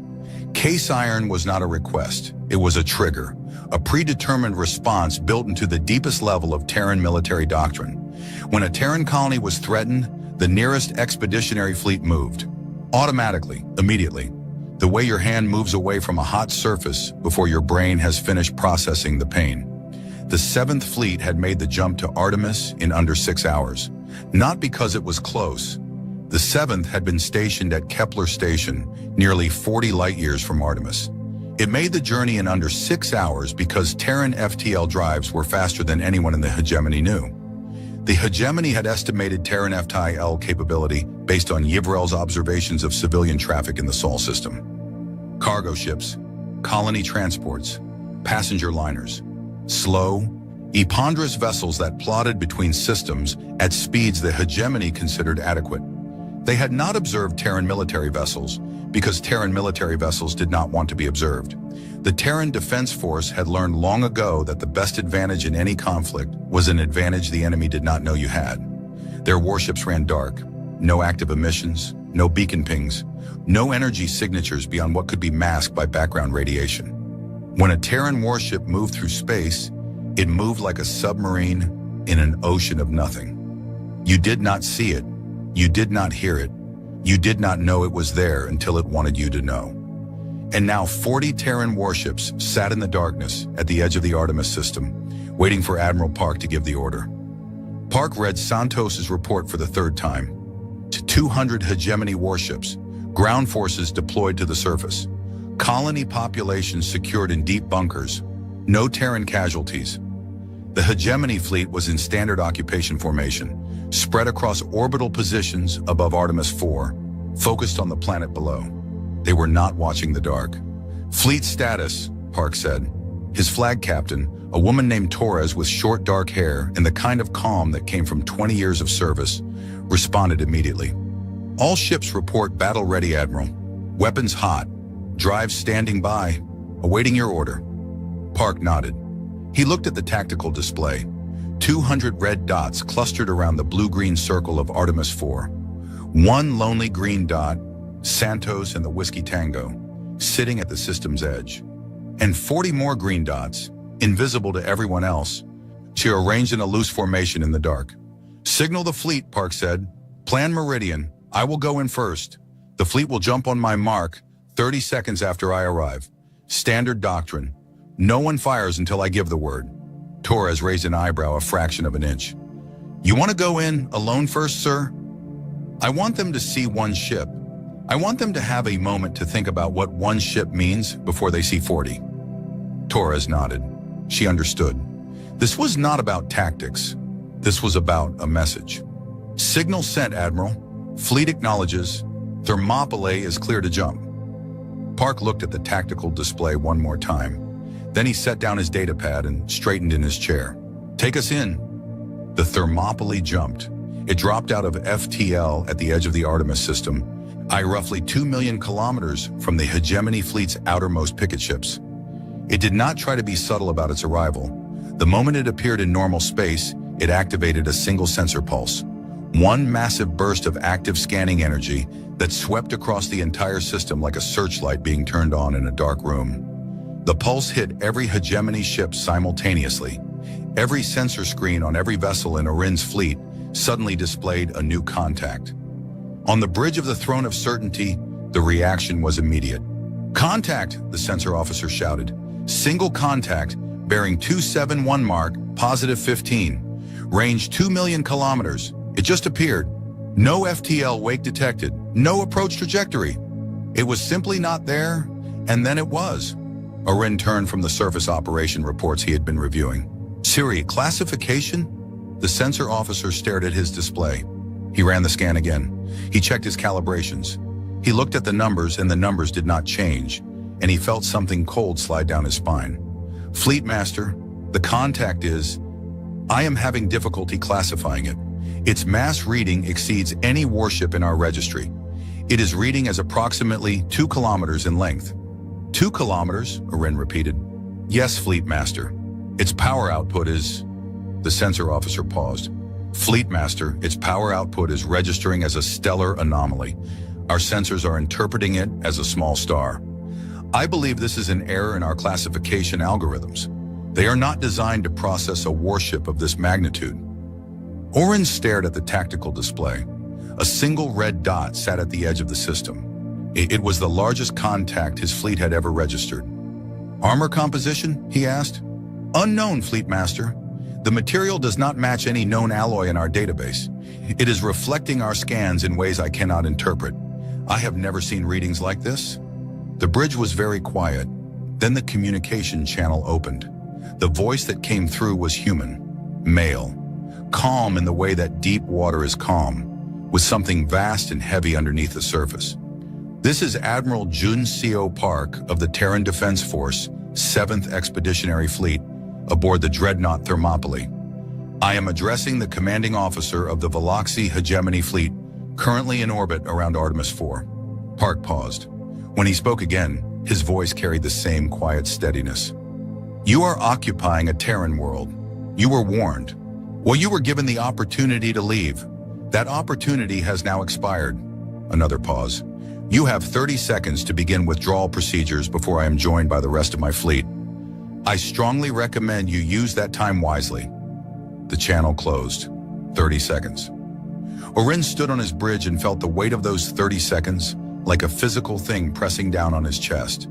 He looked at the tactical display. One contact, one enormous, impossible contact sitting at the edge of his system like a predator watching from the tree line. He thought about Calyx Vone. He thought about what the Supreme Arbiter would say if he withdrew from a system because one ship, however large, told him to. He thought about his career, his reputation, his future. He made his decision. All ships to battle formation, he ordered. Bring weapons online. Target that vessel. 23 seconds later, the Thermopylae fired. The spinal mount kinetic accelerator was the primary weapon of every Forge-class dreadnought. It ran the entire length of the ship, from the reactor assembly at the stern to the launch aperture at the bow. It accelerated a tungsten alloy projectile to a measurable fraction of the speed of light. The projectile had no warhead. It did not need one. At the velocities involved, the kinetic energy alone was sufficient to do things that most species would consider impossible. The round crossed 2 million kilometers of space in a time that no organic brain could meaningfully process. It struck the hegemony cruiser Radiant Conviction amidships. The Radiant Conviction was a frontline warship, 300 meters long, fully shielded, armored. It had served the hegemony for decades and had survived engagements against 4 different species. The tungsten slug passed through its shields as if they were not there. It passed through the forward armor. It passed through the bridge, the reactor, the crew quarters, the engineering section, and the aft armor.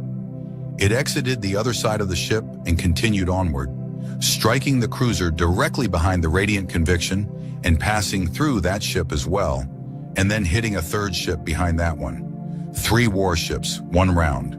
Elapsed time from trigger pull to final impact, less than 1 second. The Radiant Conviction did not explode. There was not enough of it left to explode. Along the axis of the projectile's path, the ship simply ceased to exist. What remained was 2 halves of a warship, drifting apart in the vacuum, eventing atmosphere and debris and bodies. The other 2 ships were in similar condition. No one on the hegemony fleet had ever seen anything like it. Their weapons were energy-based, plasma, particle beams, focused radiation. They understood those weapons. They could calculate their effects, predict their damage, defend against them. A solid projectile moving at relativistic speeds was something they had theorized about but never encountered. It was considered impractical, too expensive, too difficult to aim, too primitive. It was not primitive. The hegemony fleet had 30 seconds to process what had happened. Some ships began evasive maneuvers. Some charged their weapons and returned fire, sending beams of plasma arcing across the void toward the Thermopylae. The beams hit the dreadnought's armor and splashed across it like water hitting stone. They left scorch marks. They did not penetrate.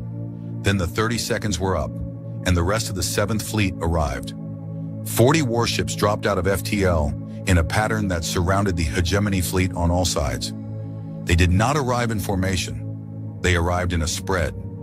Each ship appeared at a different position, at a different angle, covering a different vector.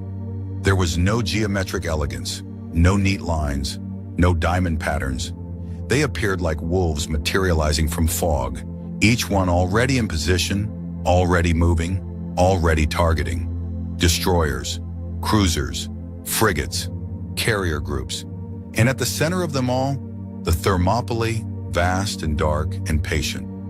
On the bridge of the Throne of Certainty, Fleetmaster Orin watched his tactical display fill with green dots, 40 of them, surrounding his 200 ships in a net of metal and weapons.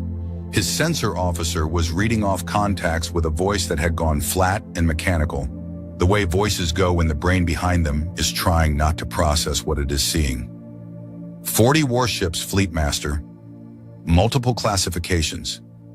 Each individual vessel reads as superior to our heavy cruisers in tonnage, armament, and power output. Their formation is not standard. I cannot predict their attack pattern. They have targeting locks on our entire fleet. Orin did not speak. Across the system, Captain Santos watched from the bridge of the Whiskey Tango. She had been waiting for this moment for hours, and despite everything, there was no satisfaction in it. She opened a channel to the hegemony flagship. Fleet Master Orin, she said, this is Captain Santos. As I mentioned earlier, I was not here to fight you. I was here to make sure you understood what happens next. What you are seeing now is what happens next. She paused. I would like to re-extend my original offer. Please withdraw your forces from Terran space. We have no desire to destroy your fleet. The Admiral has given you every chance to leave. I am asking you personally to take that chance. Orin heard her words. He looked at his tactical display. 200 ships surrounded by 40, and he realized with a clarity that felt like ice water in his veins, that his 200 ships were outgunned, not outnumbered, outgunned. Each one of those 40 Terran warships was worth 10 of his, maybe more. The mathematics of the situation, the simple cold equation that Calix Vone had always said made warfare predictable, was telling him something that every instinct in his body already knew. He was trapped. Far away in hegemony space, Drenak sat alone in his quarters and monitored the tactical feeds from Artemis. He watched the Terran fleet materialize around Orin's forces. He watched the numbers update on his screen. He watched the power readings, the weapon signatures, the movement patterns of ships that fought like nothing in the hegemony's long history of warfare. He thought about what Yvrel had said. Their ships looked wrong, like they were built by something that expected to die and did not care. Now he understood what she meant. These ships were not built by a species that expected to die. They were built by a species that had stared at death so many times for so many centuries, across so many wars fought against themselves, that they had learned exactly how much damage a ship needed to survive, and exactly how much damage it needed to deal. There was no waste, no beauty, no wasted energy on anything that did not serve the purpose of keeping the crew alive and the enemy dead. These were the ships of a species that had perfected the art of war by practicing on the only opponents worthy of the challenge, each other. Drenak closed his eyes and sent one final message to Fleet Master Orin. It said, "Surrender." Orin stared at the message. He stared at the tactical display.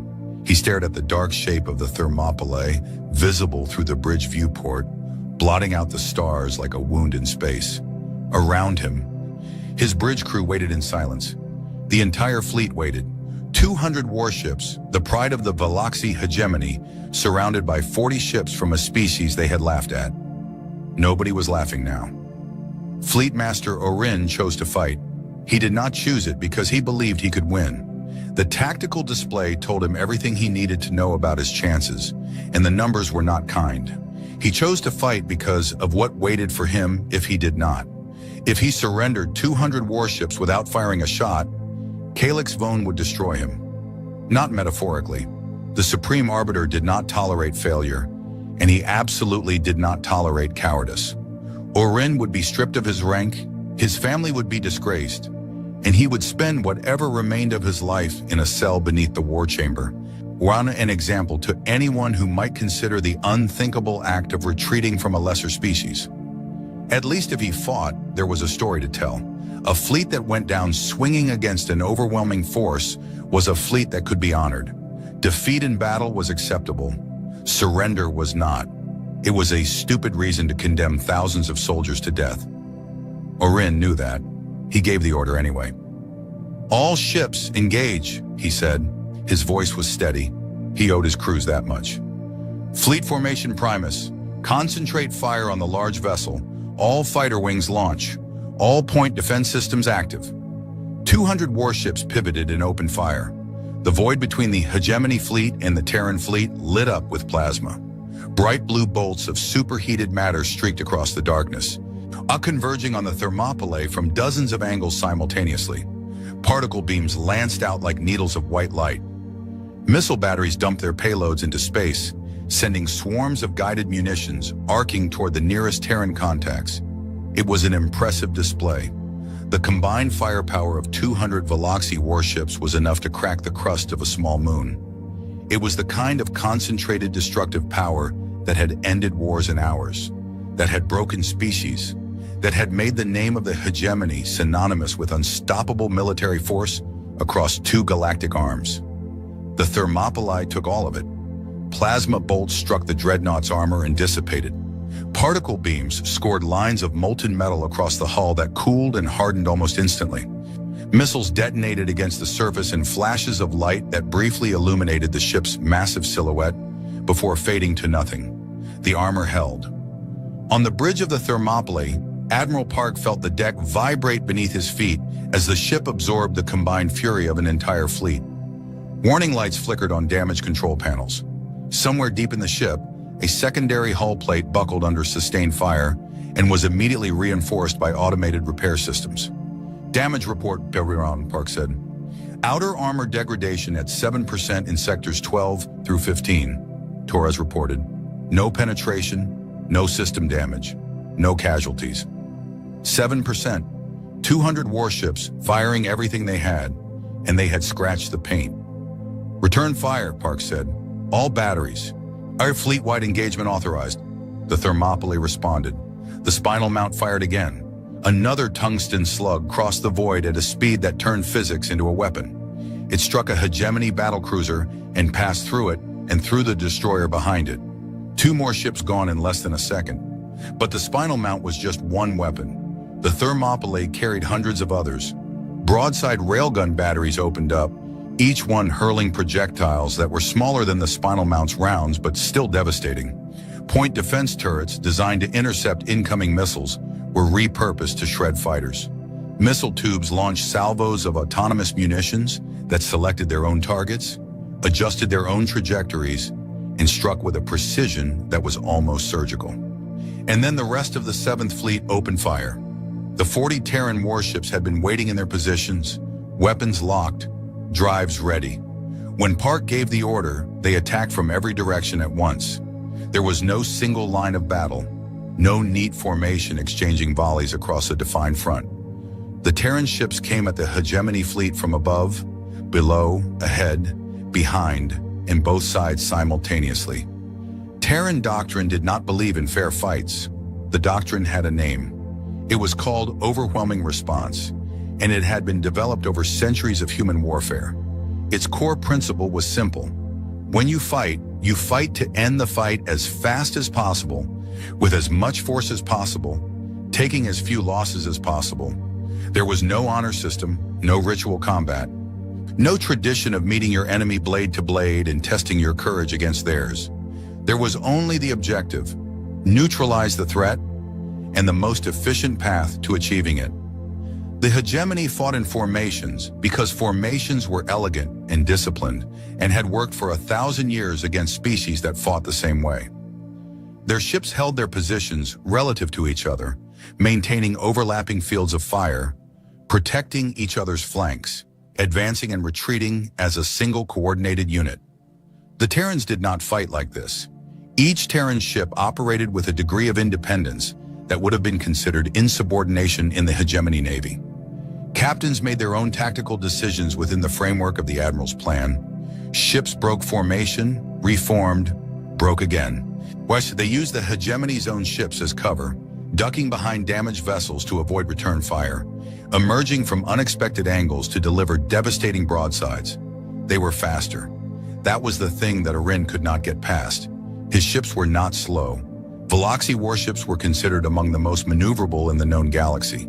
But the Terran ships were faster, not by a small margin, by a margin that changed the nature of the fight entirely. The hegemony fleet was built for a certain kind of warfare. Close-range engagement at distances where their plasma weapons were most effective. Their strategy depended on closing with the enemy, bringing their superior numbers to bear, and overwhelming them with concentrated fire at short range. The Terran ships would not let them close. And every time a hegemony formation tried to close the distance, the Terran ships simply moved. They accelerated away, maintaining the range at which their kinetic weapons were devastating and the hegemony's energy weapons were weakened by distance. They hammered the advancing hegemony ships from ranges where they could barely return fire. When a hegemony group got too close, the Terran ships were already gone, repositioned, hitting them from a different angle. It was like fighting smoke. The electronic warfare made it worse. The Terran ships broadcast jamming signals that blinded hegemony sensors in unpredictable patterns. One moment, a hegemony gunner had a clear targeting solution. The next, his screen was filled with ghost contacts, false signatures, and static. He would fire at a target that was not there, and while he was firing, a real Terran ship would hit him from a direction he had not been watching. The autonomous missile swarms were relentless. Terran missiles were not like hegemony missiles. They were smaller, harder to detect, and they thought for themselves. They did not fly in straight lines toward their targets.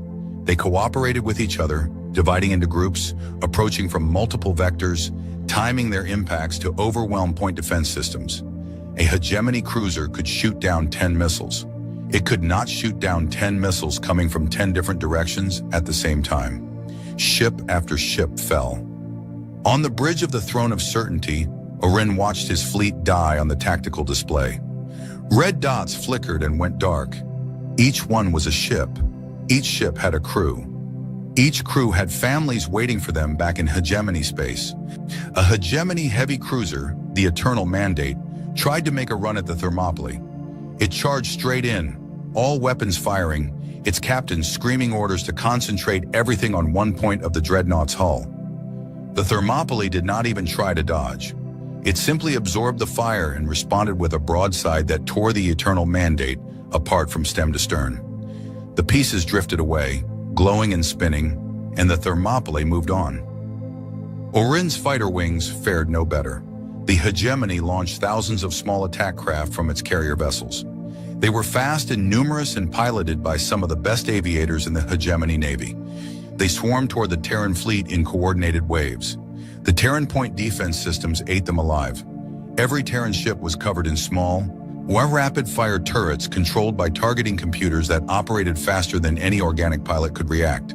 The fighters flew into walls of projectile fire that filled the space ahead of them with metal. Entire squadrons vanished in seconds. The surviving fighters that made it through the point defense found that their weapons, designed to damage ships of hegemony size and construction, could barely scratch the Terran hulls. They fired their payloads and watched them splash harmlessly against armor that seemed to absorb everything thrown at it. Then the point defense turrets found them, and they stopped existing. Throughout all of this, Admiral Park sat in his command chair and gave orders in the same calm, clinical tone he had used since the battle began. Task Group 3, shift to Vector 77. When you have a carrier group trying to flank you at 220. Destroyer Jakarta, you have debris in your firing lane. Adjust 2 degrees positive. Cruiser Vladivostok, the battleship at your 11 o'clock is venting atmosphere. It is combat ineffective. Move to the next target. There was no anger in his voice, no excitement, no battle cry. This was a job. He was doing it the way a surgeon does surgery, with precision and focus, and no wasted motion. Every order served the objective. Every maneuver had a purpose. He was taking the hegemony fleet apart the way a mechanic disassembles an engine, piece by piece in order. Drenok, monitoring from hegemony space, would later describe it to the war chamber. He would search for the right words for a long time before finding them. Why, it was like watching a surgeon operate on a screaming patient, he said. They did not hate us. They did not enjoy it. They simply identified the problem and removed it. That is what made it terrible, the complete absence of emotion. 2 hours into the battle, the hegemony fleet had lost 80 ships, destroyed or disabled, drifting in the void, venting atmosphere and fuel and crew members. The Terran fleet had lost 0 ships, not one. Several had taken damage. Armor scarred, systems strained, crews pushed to their limits. But every Terran ship was still fighting. Then the Jakarta happened. The TDF destroyer Jakarta was smaller than most ships in the 7th Fleet. A fast attack destroyer, lightly armored compared to the cruisers and the Thermopylae. Its captain was a woman named Edizi Okonkwo, Mani, who was 34 years old and had been born on a space station orbiting Jupiter and had never once set foot on Earth. A group of 5 hegemony cruisers managed to outmaneuver the Jakarta's support group and catch it in a crossfire. Plasma bolts struck the destroyer from 3 directions simultaneously. The engine section took a direct hit. Primary drives went offline. Secondary drives followed. The Jakarta was dead in space, drifting, unable to maneuver. The hegemony cruisers closed in. This was what they were good at. Close-range, concentrated fire, a wounded enemy that could not run. Captain Okonkwo assessed the damage. Her engines were gone. Her reactor was operating at 60%. Life support was failing on 3 decks. She had 17 wounded and 4 dead. She did not surrender. She ordered all non-essential decks vented to vacuum. Her crew sealed their suits, switched to internal air supplies, and abandoned every section of the ship that was not directly involved in fighting. Power that had been going to life support, gravity generation, lighting, and heating was rerouted to weapons and shields. The Jakarta could not move, but it could still shoot. The 5 hegemony cruisers discovered this when they closed to what they considered killing range, and the Jakarta opened up with everything it had. Railgun batteries fired in continuous streams. Point defense turrets, freed from the need to protect against fighters, were turned against the cruiser's lighter armor. Missile tubes dumped their remaining payloads at point-blank range.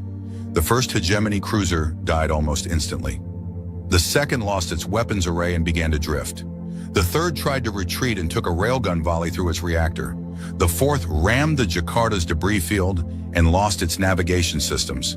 The fifth managed to land several more hits on the crippled destroyer before a full broadside from the Jakarta's port batteries tore through its hull. By the time a Terran cruiser group fought its way through to rescue the Jakarta, Captain Okonkwo's crippled, venting, half-dead ship had destroyed 5 hegemony cruisers and damaged 6 more that had come to assist. When the rescue team boarded the Jakarta, they found the crew still at their stations, still in their vacuum suits, still firing. The ship's ammunition was nearly spent. 3 more crew members had died. The survivors were bruised, bleeding, exhausted, and furious. Not furious at the hegemony, furious at themselves. "We should have gotten more," Captain Okonkwo told the rescue team commander. Her face was bloody. One eye was swollen shut. She had not left her command chair for 4 hours. "They sent 5, and we only got 5. We had the ammo for at least 3 more. The rescue team commander stared at her. He had been in the Terran Defense Force for 15 years and had seen a lot of things. But the look in Okonkwo's one working eye was something he would remember for the rest of his life. 3 hours after the battle began, it was over. Of the hegemony's 200 warships, 140 were destroyed or disabled.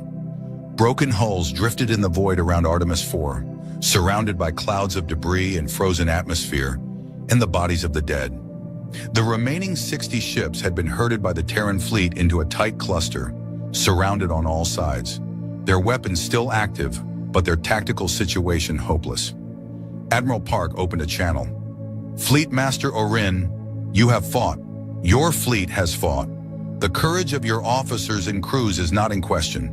But this battle is over. You have lost." His voice remained what it had been throughout. Calm, steady, respectful. "Surrender your remaining vessels and your crews will be treated humanely. They will receive medical attention. They will be given food and water and shelter. When the political situation permits, they will be returned to the hegemony. You have my word and the word of the Terran Defense Force." A pause. "This offer will not be repeated." On the bridge of the Throne of Certainty, as Fleet Master Orin looked at what remained of his fleet. 60 ships, damaged, low on ammunition, surrounded. His crew was looking at him, not with anger, not with blame, with exhaustion, with the hollow eyes of people who had just watched 140 ships full of people they knew be destroyed in 3 hours. He thought about Calyx Vone. He thought about disgrace in prison and the cold cell beneath the war chamber. Then he thought about the crews on his remaining 60 ships, the thousands of lives that still depended on his next decision. He closed his eyes. "All ships," he said, "stand down, power down weapons. This is Fleet Master Orin. I am ordering a general surrender." The hegemony fleet went quiet. Ship by ship, weapons powered down, shields dropped, engines went to idle. It was done. On the surface of Artemis 4, the hegemony ground forces had watched the battle in the sky above them. They had seen their fleet burn. They had seen the lights of dying ships streak across the thin atmosphere like falling stars. They had heard the communications, the desperate calls for help, the orders that stopped mid-sentence, the silence that followed. They were cut off. Their fleet was gone. Their commanders were dead or surrendered. They were standing on a planet full of bunkers they could not crack, surrounded by automated defenses they could not beat. Under a sky now owned by an enemy they could not fight. They laid down their weapons. The bunker doors opened. The colonists of Artemis IV came back to the surface. They came out blinking in the daylight, carrying children, supporting the elderly, looking up at a sky that was still hazed with the distant glow of burning wreckage. Terran Marines landed within the hour. Dropships touched down outside every settlement and disgorged squads of armored soldiers who moved with calm efficiency through the streets. They secured the hegemony prisoners. They established perimeters. They set up field hospitals. There were no reprisals, no revenge, no cruelty. The Veloxi soldiers were disarmed, given water, and processed through intake stations where their wounds were treated and their identities were recorded. A Terran medic knelt beside a wounded Veloxi soldier whose leg was badly burned and spent 20 minutes treating the wound, using supplies from her own kit before moving on to treat a wounded human with a broken arm. The Veloxi soldier watched her go with an expression that no one from the hegemony would have understood. He had been told that Terrans were primitive, aggressive, barely civilized. He had been told they were animals. He had just watched this animal bandage his leg and give him painkillers and tell him, through a translation device, that he was going to be okay. In the intake line, a captured Veloxi officer stood beside a Terran Marine who was processing prisoners. The Veloxi was a mid-ranking commander. He had fought well. He had lost. He looked at the Marine. The Marine was young, tired. His armor was dusty and scratched. He looked like someone who had been doing hard work for a very long time and wanted to go home. "Why?" the Veloxi officer asked. The Marine looked up. "Why did your admiral not destroy us all? He could have. The 60 ships that surrendered, he could have destroyed every one of them. We were helpless. Why did he stop?" The Marine looked at him for a long moment. Then he shrugged. "Yeah," he said. "He could have. That is the point." The Veloxi officer did not understand. He would think about those words for a very long time before he did. Above Artemis IV, the wreckage of 140 warships drifted in silence. The surviving 60 sat powered down, surrounded by Terran escorts. The Thermopylae hung in high orbit, dark and massive and still, watching over all of it like a monument to a lesson that had been learned in the hardest possible way. On the bridge of the Whiskey Tango, Captain Santos sat in her chair and drank a cup of coffee that had gone cold hours ago. She looked at the tactical display. Green dots everywhere. The blue planet below. The red dots were gone. She was very tired. She closed her eyes and let out a long, slow breath. "Okay," she said to no one in particular. "Now comes the hard part." The Grand War Chamber of the Veloxi hegemony was the same room it had always been. The same crystalline walls, the same polished floor, the same ceiling that vanished into shadow above, the same platform of black crystal where the supreme arbiter sat above everyone else. But it did not feel the same. The last time this chamber had been full, the air had hummed with confidence. Commanders had laughed. Aides had whispered casually. The representatives of 60 conquered species had sat in the galleries and watched the business of empire conducted with the easy certainty of a civilization that had never been seriously challenged. Now the chamber was silent. The same commanders sat in the same seats. The same aides stood in the same positions. The same galleries were full of the same representatives. But the laughter was gone. The whispers were gone. The confidence was gone. What remained was the particular heaviness that fills a room when every person in it knows something terrible has happened and none of them know what to do about it. The news from Artemis IV had arrived 2 days ago. It had spread through the hegemony the way fires spread through dry forests. Fast, uncontrollable, devastating. 200 warships, gone. 140 destroyed. 60 captured. The entire subjugation fleet, including its commander, its support vessels, and its ground forces, eliminated or taken prisoner by a force less than a quarter of its size. In 3 hours. The numbers were impossible. Every strategist in the hegemony had run them, checked them, run them again. They all came back the same. A fleet of 40 Terran warships had destroyed a fleet of 200 hegemony warships in 3 hours and had not lost a single ship in the process. Not one. The numbers did not just tell a story of defeat. They told a story of a gap. A gap between what the hegemony was and what the Terrans were that was so vast, so fundamental, that it called into question everything the hegemony believed about itself and its place in the galaxy. Supreme Arbiter Calix Vone did not see it that way. He stood on his platform, all four arms braced against the railing, his scales shifting between colors so fast they seemed to blur.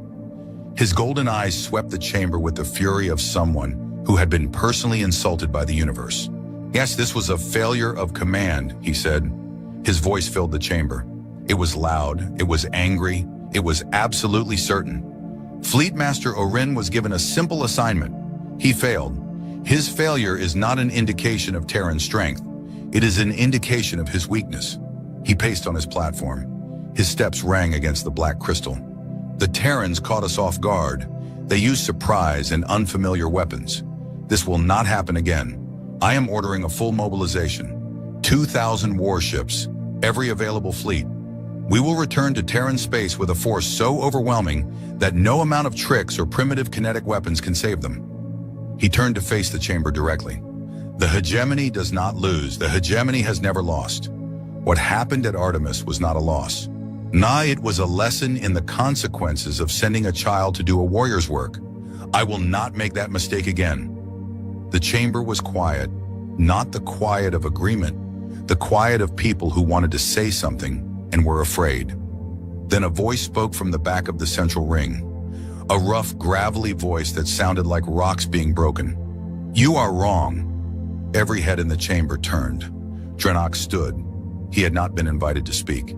He had not asked permission. He simply stood up from his seat in the corner of the central ring, the same seat he had occupied during Yvrel's report all those weeks ago, and spoke. He was old. He was scarred. He was Torvan, not Veloxi, and his presence at the war table was a courtesy, not a right. He had no authority to address the Supreme Arbiter without permission, and he had no political protection. He had nothing except the fact that he was the oldest surviving combat veteran in the room, and he no longer cared about his career. You are wrong, he said again, louder, and if you send 2,000 ships to Terran space, you will lose 2,000 ships. The silence in the chamber became the kind of silence that comes before violence. Calix Vone stared down at Drenok with an expression that had made admirals flinch and planetary governors beg. It had no visible effect on the old Torvan. You forget your place, advisor. My place is to advise. I am advising. Whether you listen is your choice. But I will not stand in this chamber and watch this civilization destroy itself because its leader is too proud to look at the numbers. Drenok walked forward. He moved slowly, Would because he was old and his joints hurt and he had been sitting for too long, but he moved with the steady purpose of someone who had made a decision and was not going to be stopped by anything short of physical force. He reached the speaker's platform, the same platform where Yvrel had stood. He activated the display system and began pulling up data. This is Scout Commander Yvrel's original report, he said, the one this chamber laughed at. I want everyone to look at it again. The numbers appeared on the display. Population, industrial capacity, technological progression rates, fleet estimates, all the data that Yvrel had presented and all the data that had been dismissed as impossible or exaggerated. These numbers were accurate, Drenok said, every one of them. Yvrel's intelligence was correct. Her analysis was correct. Her recommendation was correct. This chamber chose to ignore her because her conclusions were uncomfortable and because it is easier to laugh at a young officer than to confront the possibility that the universe contains something stronger than us. He pulled up new data, the battle recordings from Artemis 4. This is what happened when we ignored her. 200 ships, 3 hours, 0 Terran losses. Watch the engagement pattern. Watch how they move. Watch how they coordinate. This is not an army that was lucky. This is not a fleet that caught us off guard. This is a military machine that has been preparing for a fight like this for longer than most of our species have been spacefaring. He let the recording play. The chamber watched in silence as the hegemony fleet was systematically dismantled. The precision of the Terran attacks, the efficiency of their coordination, the cold, methodical way they eliminated one ship after another while taking no losses of their own. Now, Drenok said, and his voice was quiet in a way that made it more frightening than shouting. Let me tell you what 2,000 ships will accomplish. He displayed projections, industrial output of Terran shipyards, production timelines, replacement rates, force escalation models. The Terrans sent 40 ships to Artemis. 40. That was one expeditionary fleet. They have at least 20 such fleets. They have 12 dreadnoughts of the class that single-handedly absorb the firepower of our entire force without meaningful damage. Their shipyards can produce warships faster than we can crew them. Their population can absorb casualties that would break any species in the hegemony. He paused. And they have not mobilized. What hit us at Artemis was not a war response. It was a garrison response, the military equivalent of a reflex action. They sent the nearest available force to deal with a local threat, and that nearest available force destroyed us completely. He looked up at Calyx's phone. If you send 2,000 ships, they will send 2,000 ships, or 5,000, or 10,000. They can do this. Their industrial base supports it. Their population supports it. And every ship they send will be crewed by soldiers from a species that has been fighting wars since before our ancestors developed language. He took a breath. You are not preparing for war with a rival power, Supreme Arbiter. You are preparing to knock on the door of a sleeping giant and ask it to eat you. The chamber was very still. The Calyx Vone's scales had stopped shifting. They were fixed in a deep dark blue that meant anger so profound it had gone past heat and into cold. You are finished, he said. I am finished when I have said what needs to be said. You are finished now. Drenak did not move. He stood on the speaker's platform and looked up at the Supreme Arbiter of the Veloxi hegemony and waited. The moment stretched. Then the communications station at the side of the chamber activated.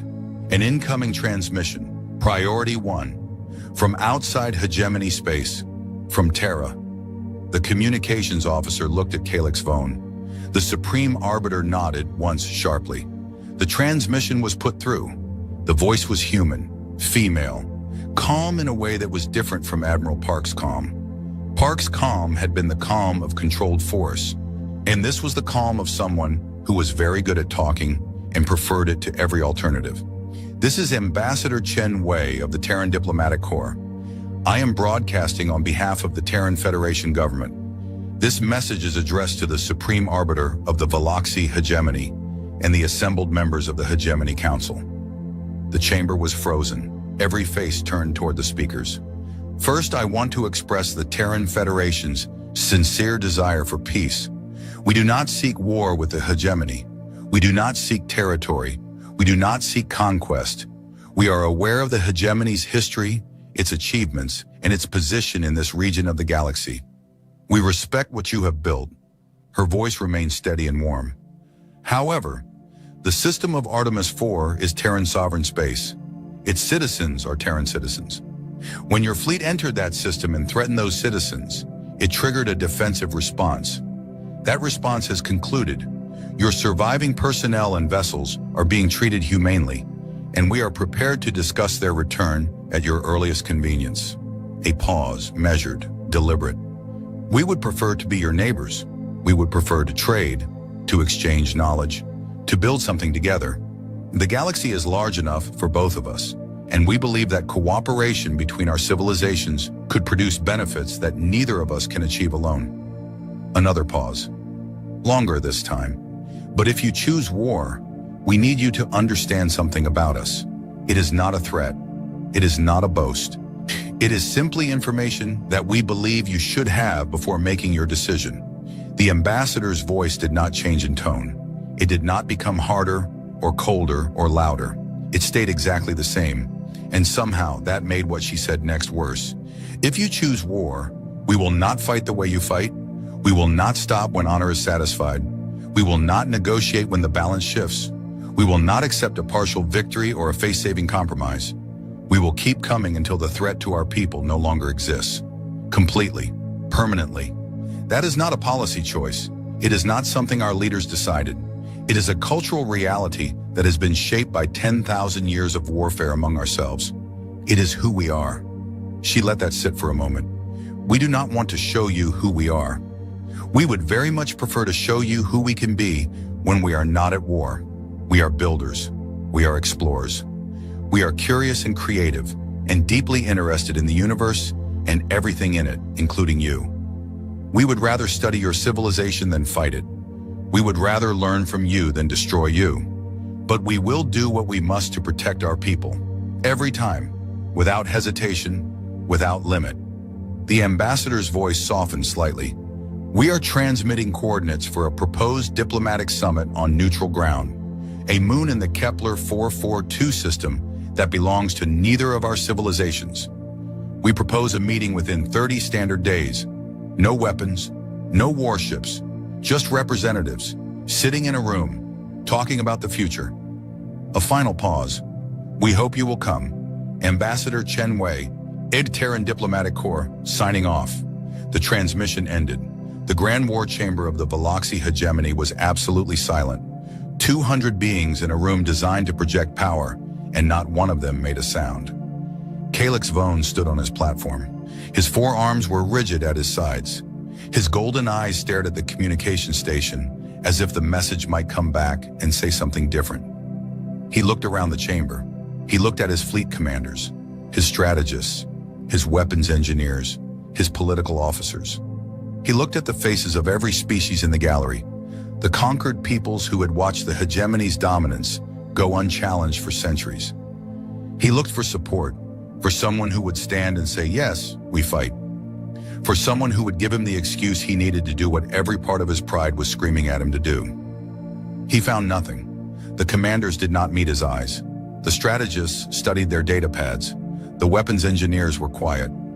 Even his most loyal supporters, the officers who had followed him for decades, who had cheered when Yvrel was dismissed, who had laughed at the idea of a death world species challenging the hegemony, they were silent. They had seen the numbers. All of them. Yvrel's numbers, Drenak's numbers, the battle recordings from Artemis 4, the industrial projections, the population figures, the one number that mattered most, 0. 0 Terran ships lost. They believed the numbers now. Calyx Vone's scales shifted, blue to silver to blue again. His jaw worked, his hands clenched and unclenched. And then, in the back of the chamber, Scout Commander Yvrel stood. She did not speak. She did not need to. She simply stood in her place in the observer's gallery, where she had been recalled as a witness, and looked at the Supreme Arbiter.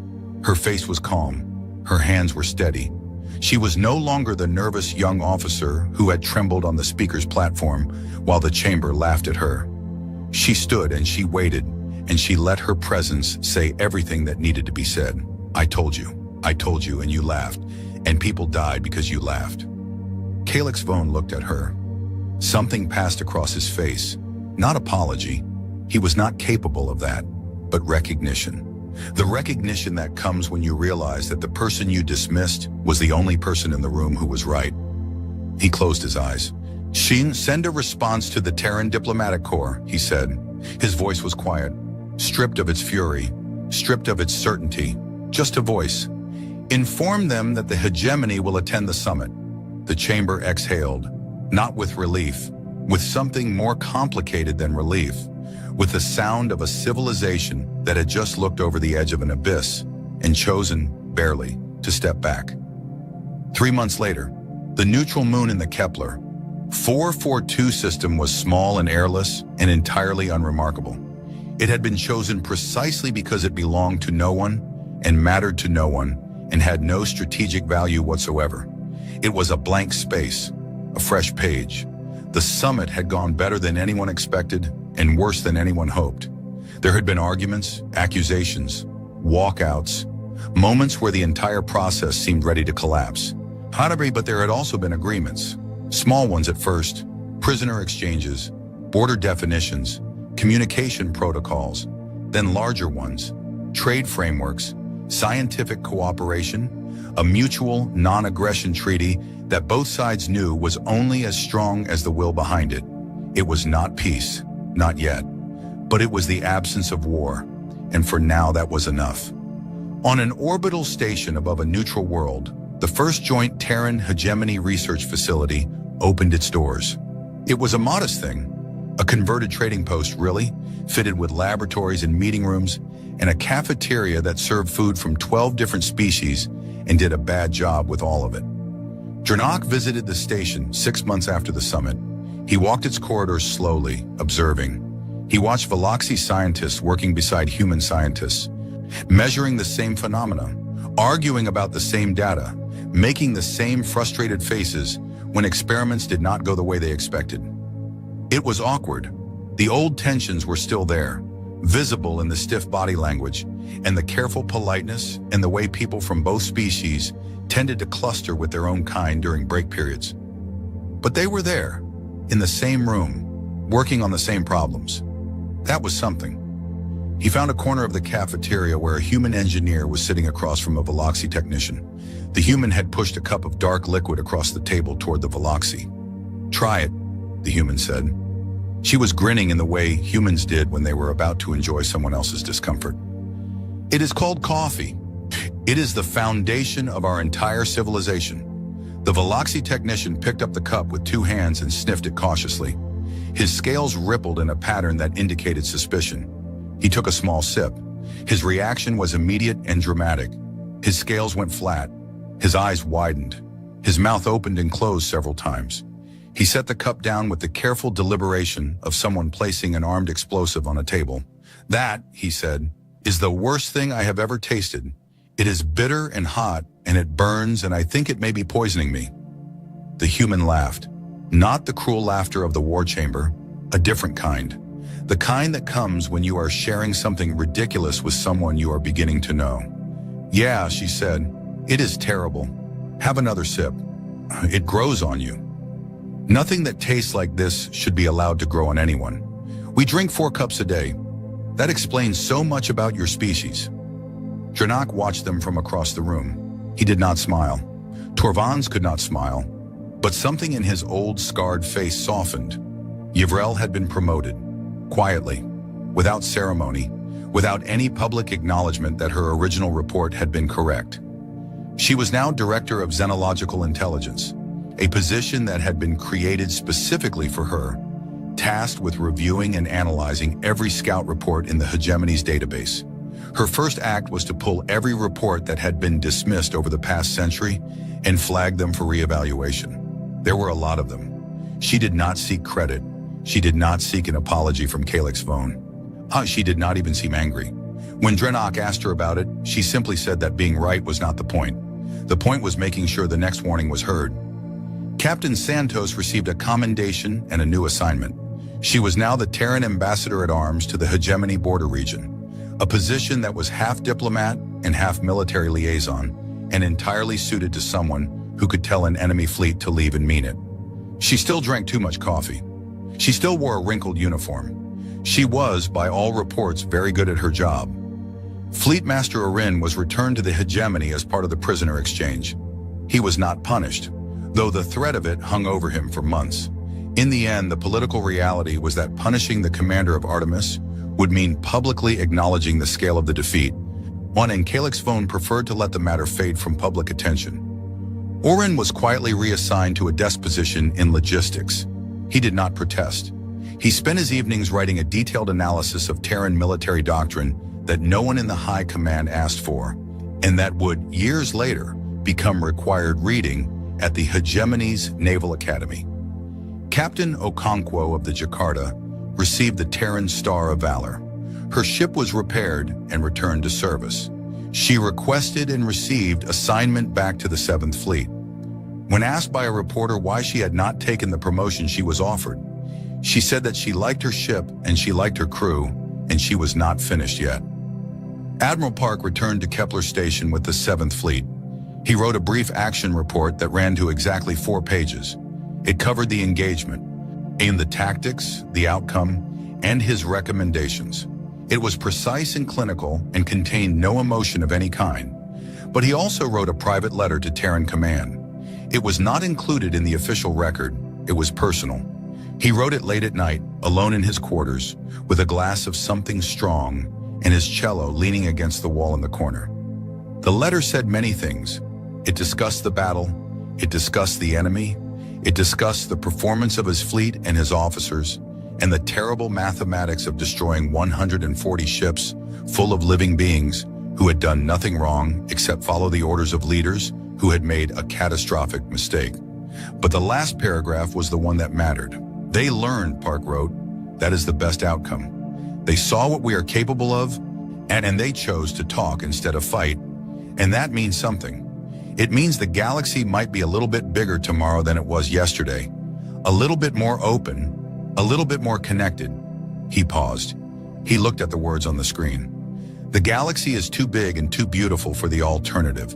I have seen it from the bridge of a warship, and I know what it looks like when it is lit by weapons fire, and I do not want to see that again.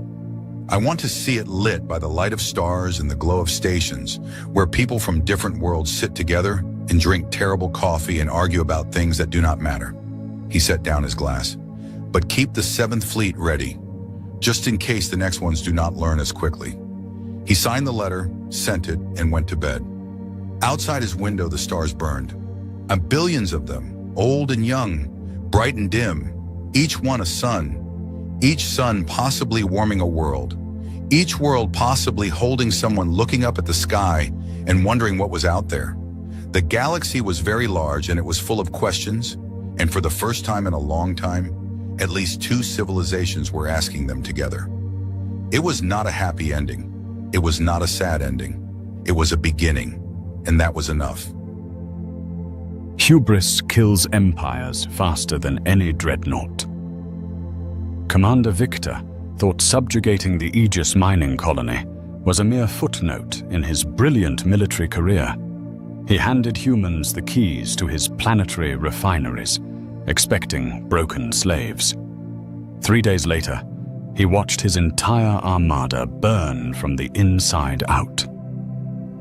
Commander Victor stood on the obsidian observation deck of the Directorate flagship, gazing down at the terrestrial sphere of Aegis Prime. The subjugation of the human colony had taken exactly 2 hours and 14 minutes. It was almost insulting. Victor, a decorated veteran of the Directorate's expansion campaigns, had prepared for a grueling siege. He had authorized orbital bombardments, deployed mechanized infantry, and readied his medical bays for mass casualties. Instead, the humans had simply powered down their planetary defense grids and broadcasted an unconditional surrender before the first Directorate drop pods even breached the exosphere. Cowards, Security Chief Gareth sneered, his heavy boots echoing on the metallic floor as he approached the command console. Intelligence warned us that the human species was unpredictable, prone to irrational martyrdom. Yet they roll over at the first shadow of our fleet. Victor narrowed his eyes, adjusting the cuffs of his immaculate dark uniform. Survival instinct is a universal language, Gareth. They looked at our plasma batteries and ran the mathematics. They chose life as laborers over death as heroes. It makes our job exponentially easier. The Directorate did not exterminate. They absorbed. Their empire ran on raw materials and the sweat of conquered species. The humans of Aegis Prime, a population of roughly 40,000 engineers, miners, and terraformers, were immediately processed and shipped off-world.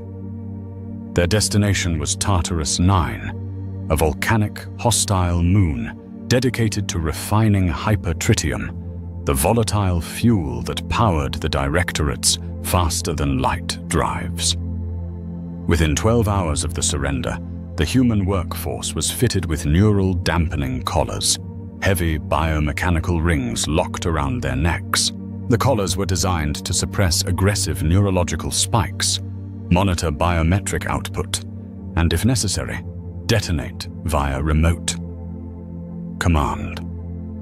Standing in the staging yards of Tartarus 9, Nathaniel Reed felt the cold metal of the collar press against his carotid artery.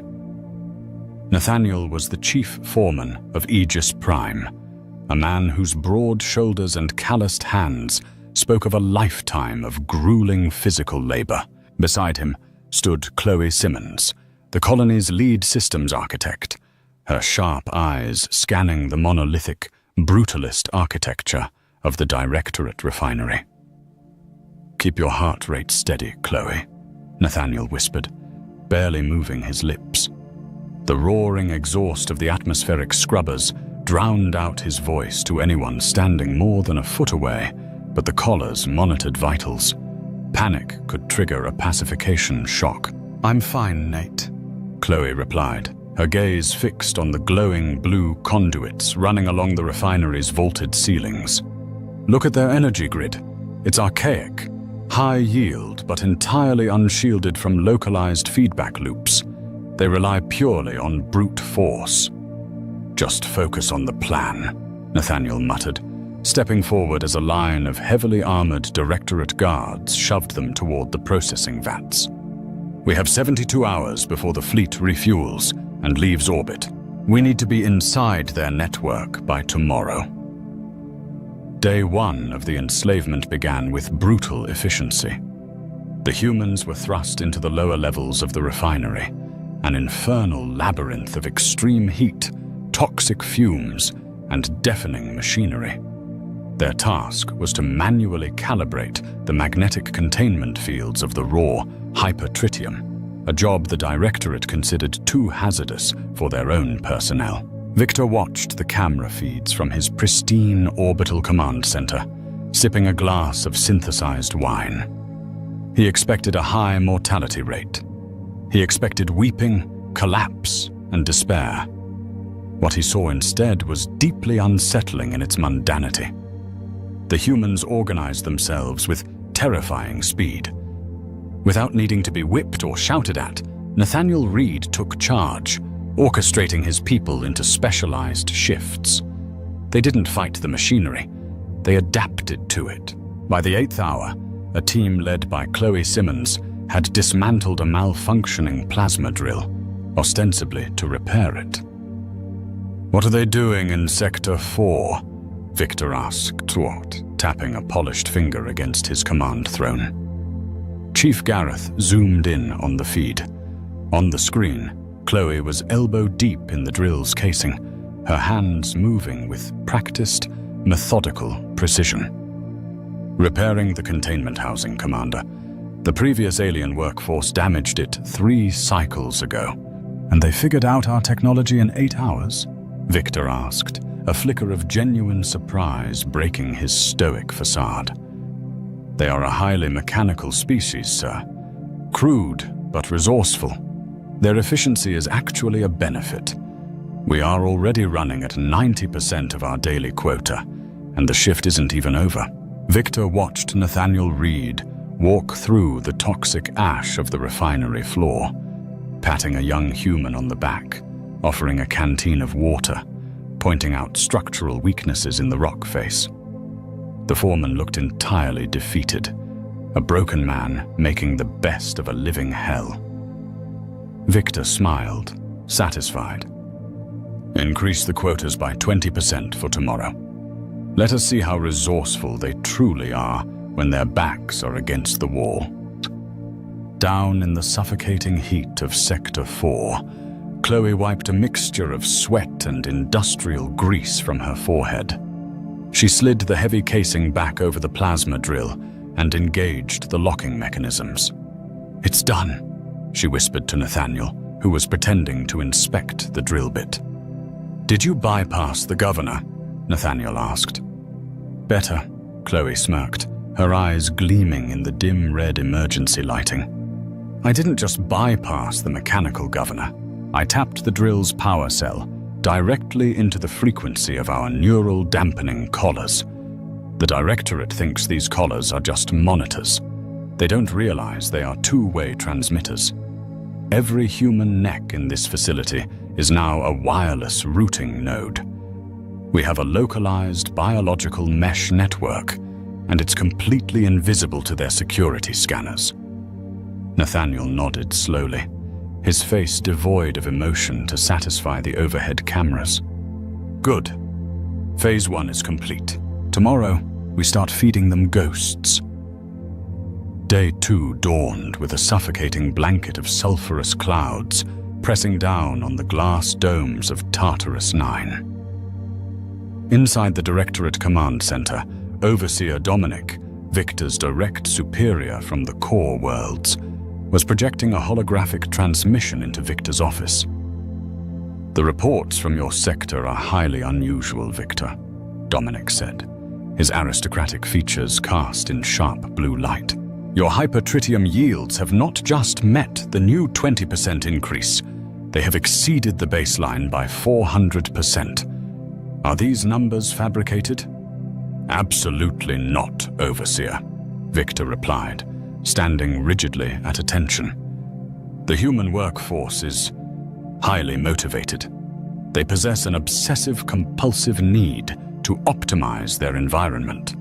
They have streamlined the refinement cooling process using rudimentary thermodynamic principles our own engineers overlooked.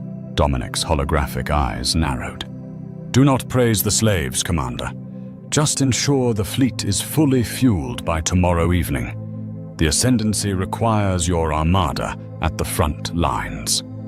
It will be done, Overseer. As the transmission cut out, Gareth stormed into the office, a security datapad gripped tightly in his gauntleted hand. He looked agitated. Commander, Gareth said, his voice tight. We have a problem. Or at least I think we have a problem. Victor sighed, irritated by the interruption. Speak, Gareth. Is it the humans? Have they rioted? No, sir. They are working harder than ever. But our central telemetry is registering micro-fluctuations in the energy grid.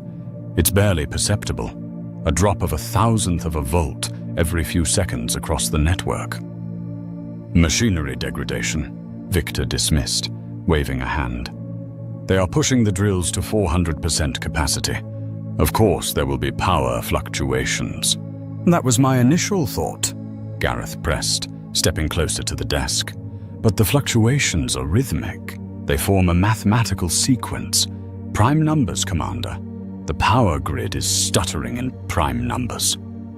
Victor's blood ran cold for a fraction of a second.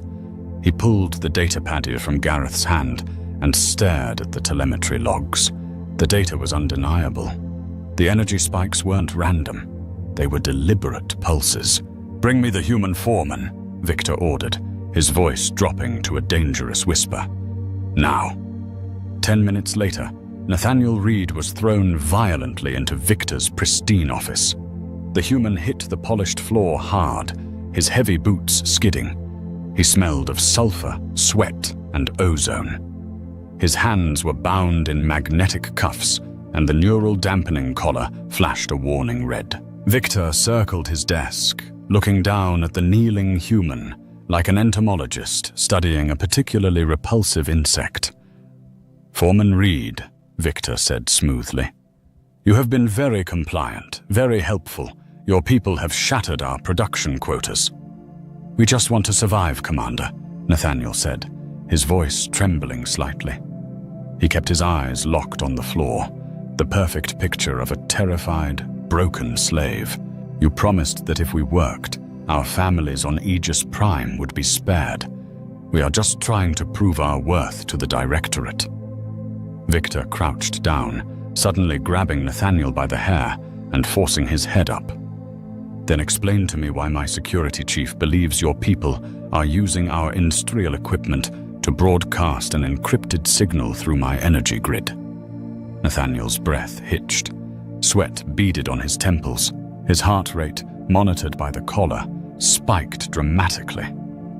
I don't know what you're talking about. Signal. Commander, we are miners. We diverted auxiliary power from the cooling vents to supercharge the magnetic containment fields. It causes slight power draws. We had to do it to meet the 400% yield you demanded. Do not lie to me, Victor roared, his composure shattering. He pressed a button on his wrist console, sending a sharp, agonizing electrical shock directly into Nathaniel's collar. Nathaniel screamed, his body seizing violently as he collapsed onto the floor, gasping for air. Are you building a bomb, human? Victor hissed, standing over him. Are you attempting to sabotage the refinery? No, Nathaniel coughed, spitting a mixture of saliva and blood onto the pristine floor. Check the containment logs. Check the cooling vents. If we didn't divert the power, the hypertritium would have melted through the crust. We saved your refinery, and you're torturing me for it. Victor glared at Gareth, who was hurriedly tapping at a console near the wall. Commander, Gareth hesitated. The human, he's telling the truth. I am looking at the thermal logs for Sector 4. The core temperature was rising to critical levels 3 hours ago. A manual power diversion was initiated. It matches the fluctuations exactly.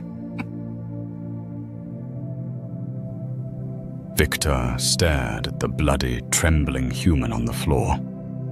For a moment, paranoia battled with his inherent arrogance.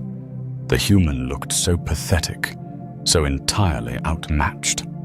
The idea that this sweating, dirty creature could outsmart the Directorate's sophisticated security grid was laughable. Victor smoothed his uniform, regaining his composure. It seems I owe you an apology, Foreman Reed. Your crude engineering has saved Directorate property.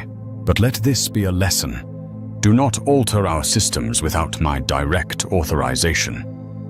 Understood, Commander, Nathaniel wheezed, struggling to his knees. It won't happen again. As Gareth dragged Nathaniel out of the office, Victor turned his attention back to the massive window overlooking the refinery. He felt a twinge of unease, but he pushed it down. Tomorrow, the fleet would be fueled, and he would leave this miserable moon behind. What Victor didn't know, what he couldn't possibly fathom, was that Nathaniel Reed's terror had been a masterful performance. Deep in the subterranean depths of Sector 4, Chloe Simmons sat hidden behind a massive hypertritium storage tank. She held a makeshift terminal, cobbled together from drill parts and alien biometric scanners. The screen cast a pale green glow over her face. She watched the telemetry data stream in. Nathaniel's capture and subsequent torture had been the linchpin of their operation. When Victor had triggered the pacification shock on Nathaniel's collar inside the command office, he had inadvertently authorized a priority override biological signal. Because Chloe had daisy-chained every human collar together into a localized mesh network, that administrative shock had been the key she needed. The Directorate's own security protocol, designed to punish a slave, had just authenticated Chloe's terminal with commander-level access to the flagship's mainframe. He took the hit, Chloe whispered, her fingers flying across the crude keyboard. The prime number power fluctuations hadn't been a signal at all. They had been a brute force decryption attack, masking Chloe's intrusion into the orbital fleet's navigation and weapons systems. A green light pulsed on her screen. Access granted. Fleet command synchronized. Chloe smiled, a cold, predatory expression that would have terrified Commander Victor had he seen it. The humans hadn't surrendered Aegis Prime because they were cowards. They surrendered because they needed to get inside the Directorate's impenetrable defensive line. They needed access to the hypertritium. They needed access to the ships. Day 2 is over, Chloe murmured to herself, initiating the sleeper protocol that would lock the alien fleet's life support systems. Rest up, Victor. Tomorrow, we burn your empire to the ground. Morning on Tartarus 9 brought a suffocating heat that baked the industrial smog into a thick, mustard-colored haze.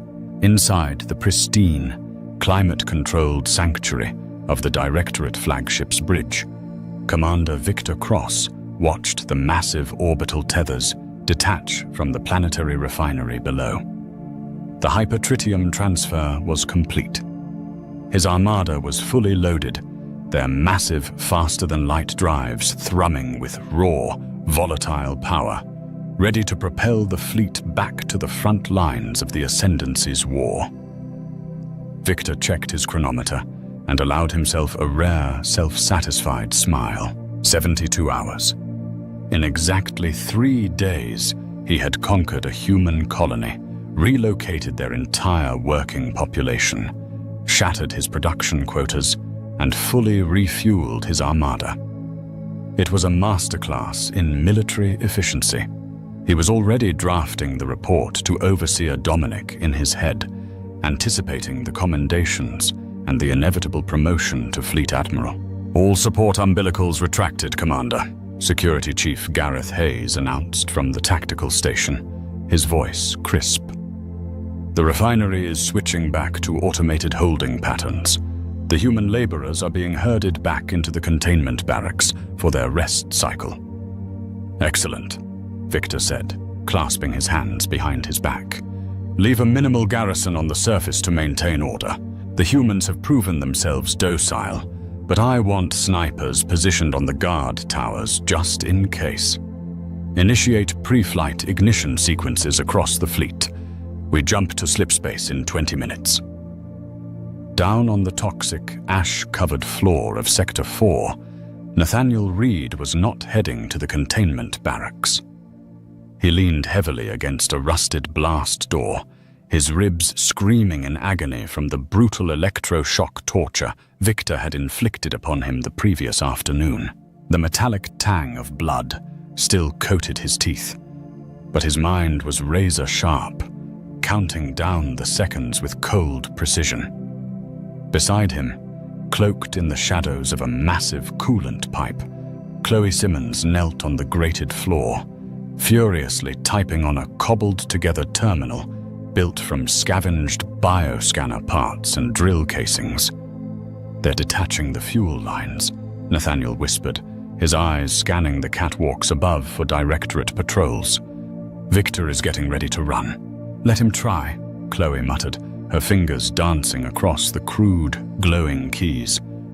The beauty of Directorate arrogance is that they never look closely at the things they consider beneath them. They assume their digital networks are impenetrable because they use closed-loop architecture, but they didn't factor in the physical fuel. "Is the payload in the reactors?" Nathaniel asked. "Confirmed," Chloe said, a vicious grin breaking through the grime on her face. Over the last 48 hours, the humans hadn't just been mining hypertritium, they had been weaponizing it. Using the priority override access Victor had unwittingly granted them during Nathaniel's torture, Chloe had embedded a complex magnetic cipher into the fuel refinement process. The physical isotopes of the hypertritium pumped up to the alien warships had been polarized, their atomic structures subtly altered to carry a physical code. As the fuel entered the warship's main FTL reactors, the intense heat and pressure triggered the cipher. The fuel itself was broadcasting a microscopic, localized electromagnetic pulse from inside the ship's impenetrable digital vaults. It was a Trojan horse delivered at the atomic level. "I am reading the magnetic signatures blooming inside their engine cores now," Chloe whispered, her terminal screen flashing with cascading lines of green data. "The cipher is unpacking. We are embedded in their central nervous system. Give the word, Nate." Nathaniel looked around the sprawling, infernal refinery. Thousands of human engineers, miners, and terraformers were walking slowly toward the barracks, their heads bowed, playing the role of defeated slaves to perfection. But their eyes were darting toward Nathaniel's position, waiting for the signal. They still wore the neural dampening collars, the heavy biomechanical rings blinking with red warning lights. Nathaniel touched his own collar. He remembered the blinding pain, the humiliation of kneeling before Victor. He took a deep breath, filling his lungs with the sulfurous air of Tartarus 9. "Burn them down," Nathaniel ordered. Chloe hit the execution key. Aboard the Directorate flagship, the transition from absolute control to absolute chaos took less than 4 seconds. Victor was in the middle of taking a sip of synthesized wine when the bridge's artificial gravity suddenly inverted, slammed back to normal, and then shut off completely. Victor crashed to the deck, his wine glass shattering against the bulkhead. Red emergency strobe lights bathed the command center in a hellish glare, accompanied by the deafening shriek of a dozen collision alarms. "Report!" Victor roared, scrambling to his feet and grabbing the edge of the command table to anchor himself. "Sir, we've lost helm control," Gareth shouted, his hands flying uselessly across his darkened console. "Mainframe is locking us out. It's not just us. The entire fleet is broadcasting distress signals. FTL drives are spooling up, but the navigation coordinates are scrambling. Shut down the reactors. Manually override the ignition sequence," Victor commanded, panic finally cracking his aristocratic facade. "I can't," Gareth yelled back, his eyes wide with terror as he stared at the main tactical holoscreen. "The internal security protocols have been rewritten. The ship thinks we are the hostile boarding party. Life support is venting atmosphere on decks 4 through 9. The automated defense turrets inside the ship they are targeting our own crew." "Who is doing this?" Victor demanded, slamming his fist onto the unyielding console. "Is it an Ascendancy strike force? Where are they?" "It's not an external attack, Commander," Gareth whispered, his voice hollow. He pulled up a deeply buried telemetry log that was rapidly overwriting itself. The malicious code. It's coming from the engine room. It's coming from the hyper-tritium fuel itself. And the encryption key. It's registered to your administrative biosignature. Victor froze, the blood draining from his face. The memory of the sweating, bleeding human foreman, kneeling on his office floor, hit him like a physical blow. "Check the containment logs," the human had begged. It hadn't been a plea for mercy. It had been a distraction. Before Victor could issue another order, the tactical screen shifted. The image of the fleet was replaced by a live video feed from the surface of Tartarus 9. Nathaniel Reed filled the screen. The grime and blood were still on his face, but the posture of the broken slave was gone.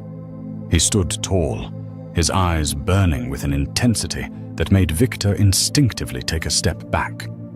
Around Nathaniel's neck, the neural dampening collar beeped once, flashed from red to a steady, calm blue, and then popped open with a sharp mechanical hiss. It clattered to the grated floor. Across the entire refinery, 40,000 heavy metal collars disengaged simultaneously, raining down like a hailstorm of discarded iron. "Commander Victor Cross," Nathaniel said, his voice echoing through the comms of every ship in the Directorate Armada. "You came to our home. You threatened our families. You put chains around our necks and called us animals. You thought you could harness our labor because you consider yourselves gods." On the surface, the human workforce exploded into motion. This was not a mindless riot. It was a highly coordinated military strike. Mining lasers, modified by Chloe's engineering teams to bypass safety regulators, sliced through the heavy armor of the Directorate garrison guards in seconds. Stun batons were reversed engineered into localized EMP grenades, disabling the alien mechanized suits. The heavily outnumbered and entirely surprised alien guards were overrun in minutes. "You failed to understand one fundamental truth about humanity," Nathaniel continued, his voice steady over the screams of the dying Directorate soldiers echoing in the background. "We are builders. We take broken systems and we re-engineer them to suit our needs. Your empire is just another broken system, and we just fixed it." "You arrogant insect!" Victor screamed at the screen, drawing his plasma sidearm and aiming it uselessly at the monitor. "I will glass that refinery. I will burn your entire species to ash. Tactical, fire all orbital bombardment cannons.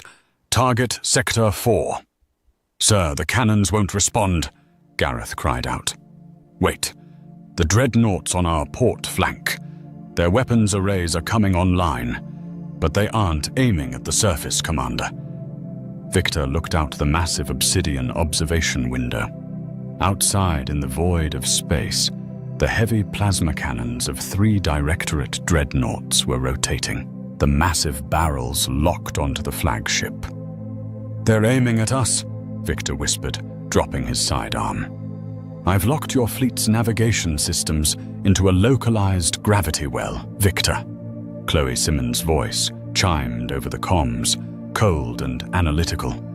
"And I've linked your warship's targeting computers to their own engine thermal exhausts.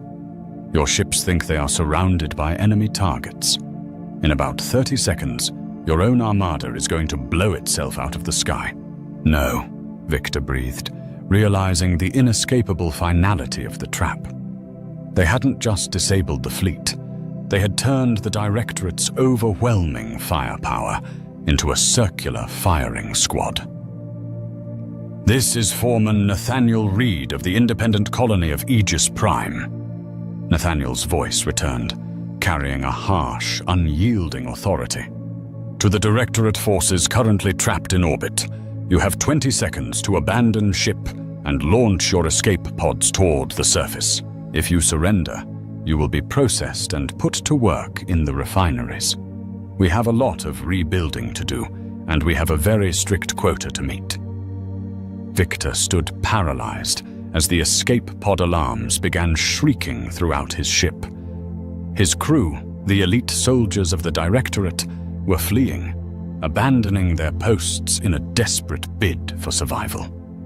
He looked down at the terrestrial sphere of Aegis Prime, then at the hellish, smog-choked rock of Tartarus 9.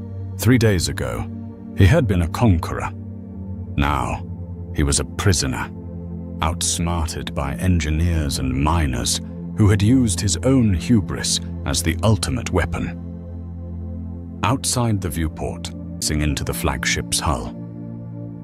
Down in the control room of Sector 4, Nathaniel and Chloe watched the orbital feeds as the sky above Tartarus 9 lit up with the brilliant, artificial stars of exploding warships. The Directorate fleet, the terror of the quadrant, was eating itself alive in a spectacular display of fire and shattered metal. Chloe slumped back against the console, wiping a streak of grease from her cheek. "Well," she breathed, a tired smile spreading across her face. "That takes care of the night shift. What's next on the agenda, Foreman?" Nathaniel looked up at the burning sky, a profound sense of satisfaction settling deep into his bruised bones. "Next, Chloe, we take their surviving supply ships. We go back to Aegis Prime, and we prepare for the Directorate's retaliation." He kicked the broken neural dampening collar across the floor, the metal skittering away into the shadows. "Because when they come back, we're going to show them exactly what human engineering looks like on a galactic scale." So did you love this epic sci-fi tale of human resilience and brilliant engineering? If you want to see more stories where humanity proves we are the most dangerous species in the galaxy, please hit that like button. Don't forget to share this video with your fellow sci-fi fans and subscribe to the channel for weekly, high-stakes HFY audio dramas. Ring the notification bell so you never miss a rebellion. Leave a comment below on what human trait you think aliens underestimate the most. These artifacts represent the Coalition member species, each one abandoned. Instructor, that note says unknown philosophy. What does Coalition era mean for this timeline?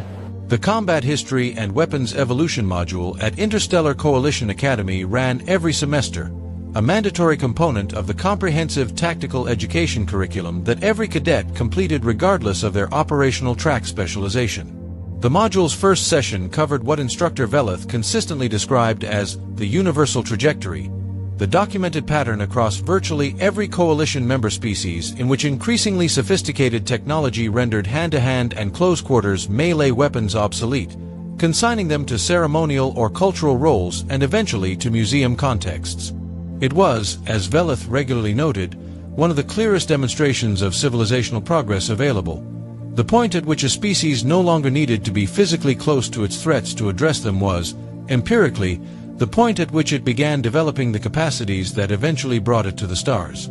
The display cases in the Academy's atrium had been assembled from authentic pieces across 50 years of coalition cultural exchange, a Carvacci bone blade from an era predating their first orbital flight, a Morati ceremonial impact weapon from 3 centuries before their fusion drive development, a Drenic liquid membrane tool whose function as a weapon had taken xenoanthropologists some time to fully decode. Each display case carried a plaque with species origin, estimated age, classification, and brief cultural context notes. The notes were consistent in their characterization: ritual use following decommission, ceremonial preservation post-obsolescence, cultural heritage artifact. The human broadsword's plaque read, Human Terra, Class, Melee Weapon, Origin, Piri Coalition ERA, Notes, Unknown Philosophy.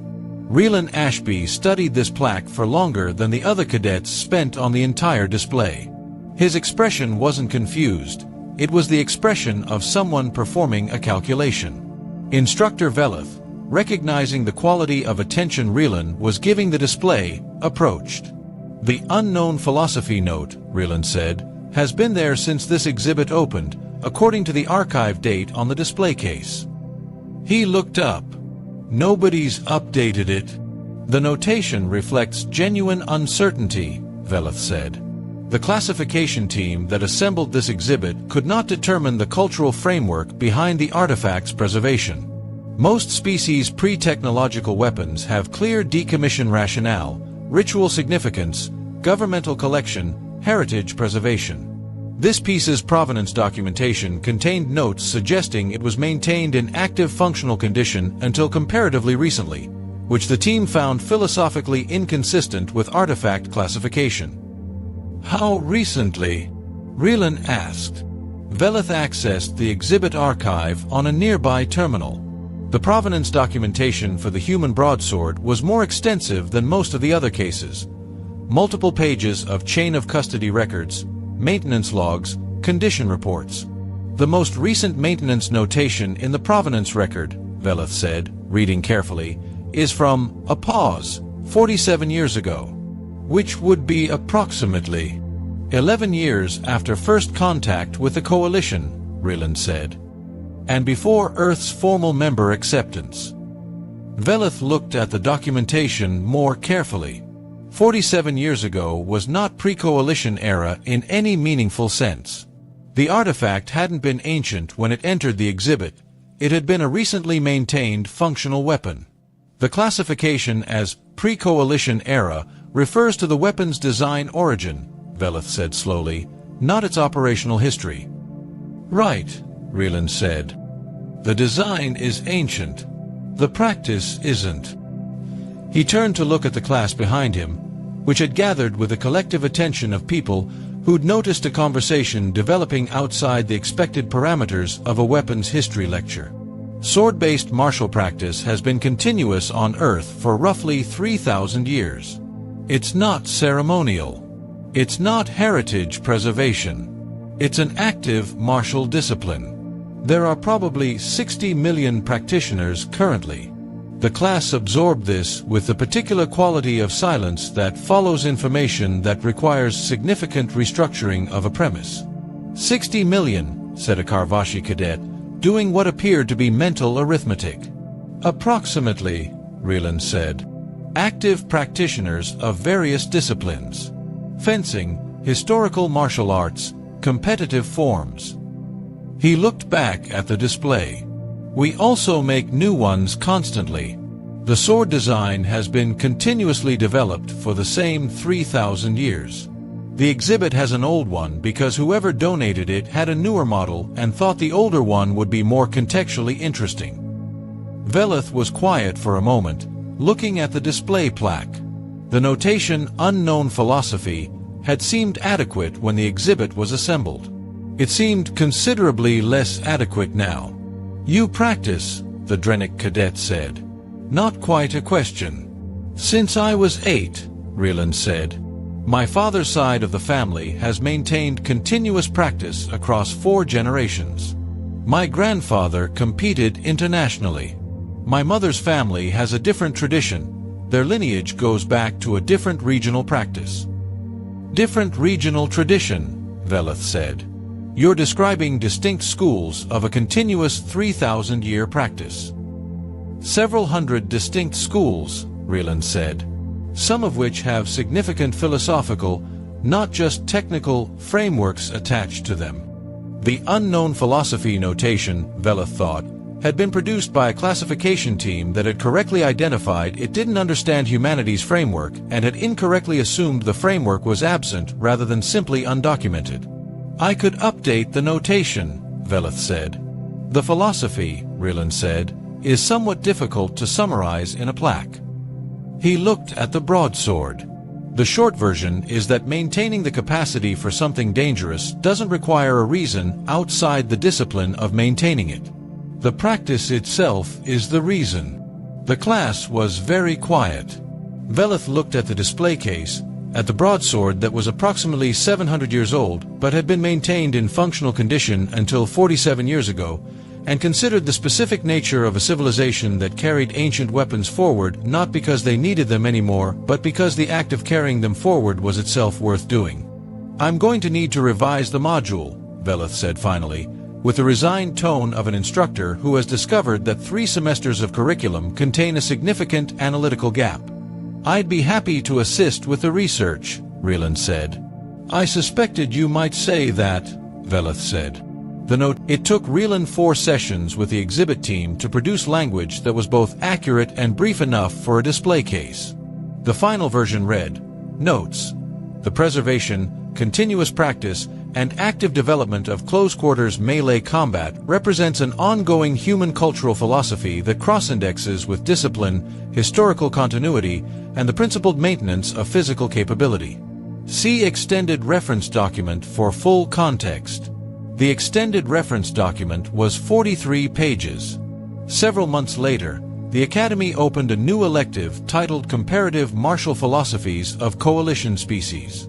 Enrollment exceeded expectations. Most cadets registered out of curiosity. Rieland enrolled because he noticed the reading list contained 3 historical inaccuracies.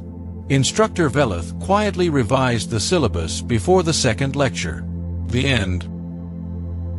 The War Council had been droning on for what felt like 6 stellar cycles, though my internal chronometer insisted it had only been 43 minutes. Commander Vextal was mid-sentence about honor and glory when the proximity alarms started screaming. Hostile fire detected, the tactical officer announced, which was perhaps the most unnecessary statement in the history of unnecessary statements, given that our ship was currently being torn apart. I gripped my seat restraints as the Crimson Talon lurched sideways. Sparks erupted from 3 different consoles. Someone was shouting about shield failure. Another voice mentioned something about a hull breach. The usual end-of-battle soundtrack. All personnel to escape pods, Vextal bellowed, finally saying something useful. I unbuckled and ran, my combat boots clanging against metal floors that were rapidly becoming walls as the ship tilted. Behind me, the bridge exploded in a spectacular display of fire and depressurization. Definitely not going back that way. The escape pod bay was chaos incarnate. Warriors were shoving each other, screaming coordinates, arguing about seating arrangements while the ship literally disintegrated around us. Peak military efficiency, truly. I dove into Pod 17, slamming my fist against the launch button before anyone else could pile in. The door hissed shut. The explosive bolts fired. And then I was spinning through space like a very expensive, very poorly designed carnival ride. Through the viewport, I watched the Crimson Talon break into 3 distinct pieces, each one trailing atmosphere and debris like morbid party streamers. Somewhere in that wreckage were 47 of my fellow warriors. I'd probably liked at least 3 of them. The pod's navigation system beeped helpfully. Gravitational pull detected. Trajectory locked. Impact in 90 seconds. Oh, good, I muttered. Just enough time to reflect on my life choices. The planet below was blue and green and entirely too peaceful looking for something I was about to crash into at terminal velocity. The pod started shaking as we hit the atmosphere. Heat shields engaged with a whine that suggested they were really not happy about their current employment. 60 seconds. The shaking intensified. I could see continents now, oceans, white clouds that looked soft and welcoming, and were absolutely not going to cushion my landing in any meaningful way. 30 seconds. Buildings appeared. Roads. Vehicles moving along them in neat, orderly lines. A civilization. Wonderful. I was going to crater into someone's civilization. 10 seconds. I could make out individual structures now. A large one, rectangular, surrounded by smaller ones. The navigation system seemed very excited about this particular building, steering directly toward it with what I could only describe as enthusiasm. 5 seconds. A roof. I was looking at a roof. Specifically, the roof I was about to go through. 0. The impact was everything you'd expect from a multi-ton escape pod meeting a building at high speed. Metal screamed. Concrete crumbled. Something exploded, though I wasn't entirely sure if it was part of the pod or part of the building. The crash webbing kept me from being liquefied, but just barely.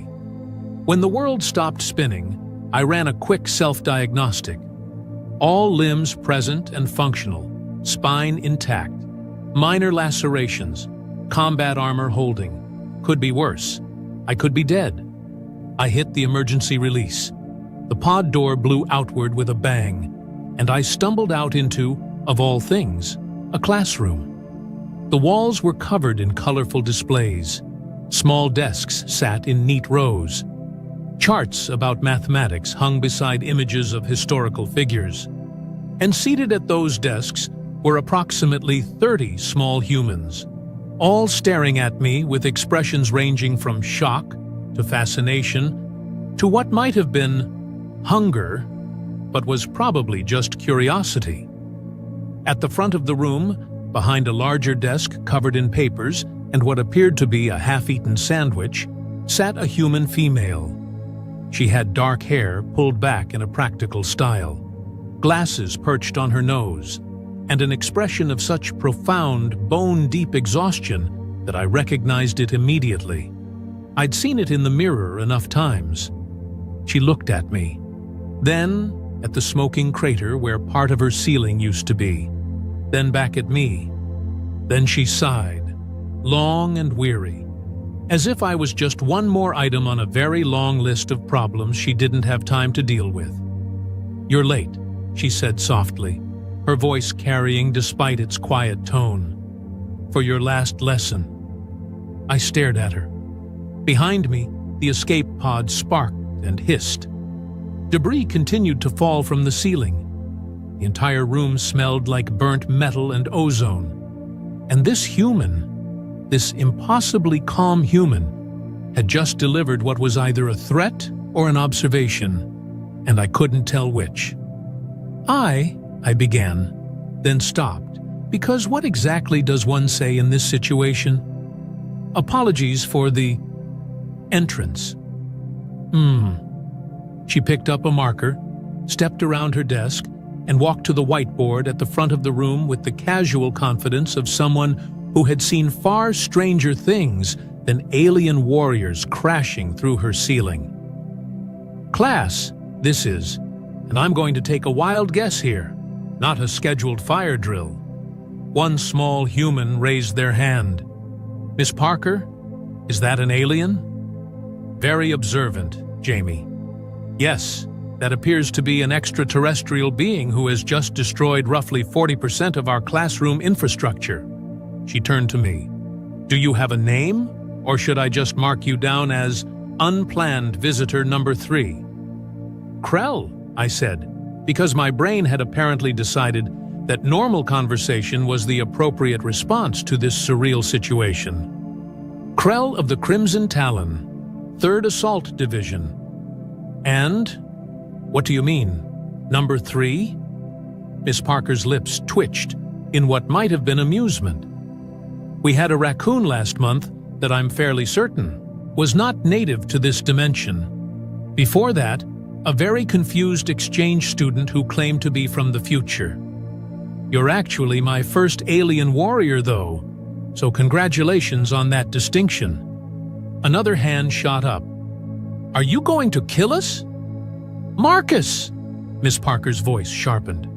We don't ask people about their murder plans. It's rude. Sorry, Miss Parker. She turned back to me, and I noticed her hand was resting casually near a desk drawer.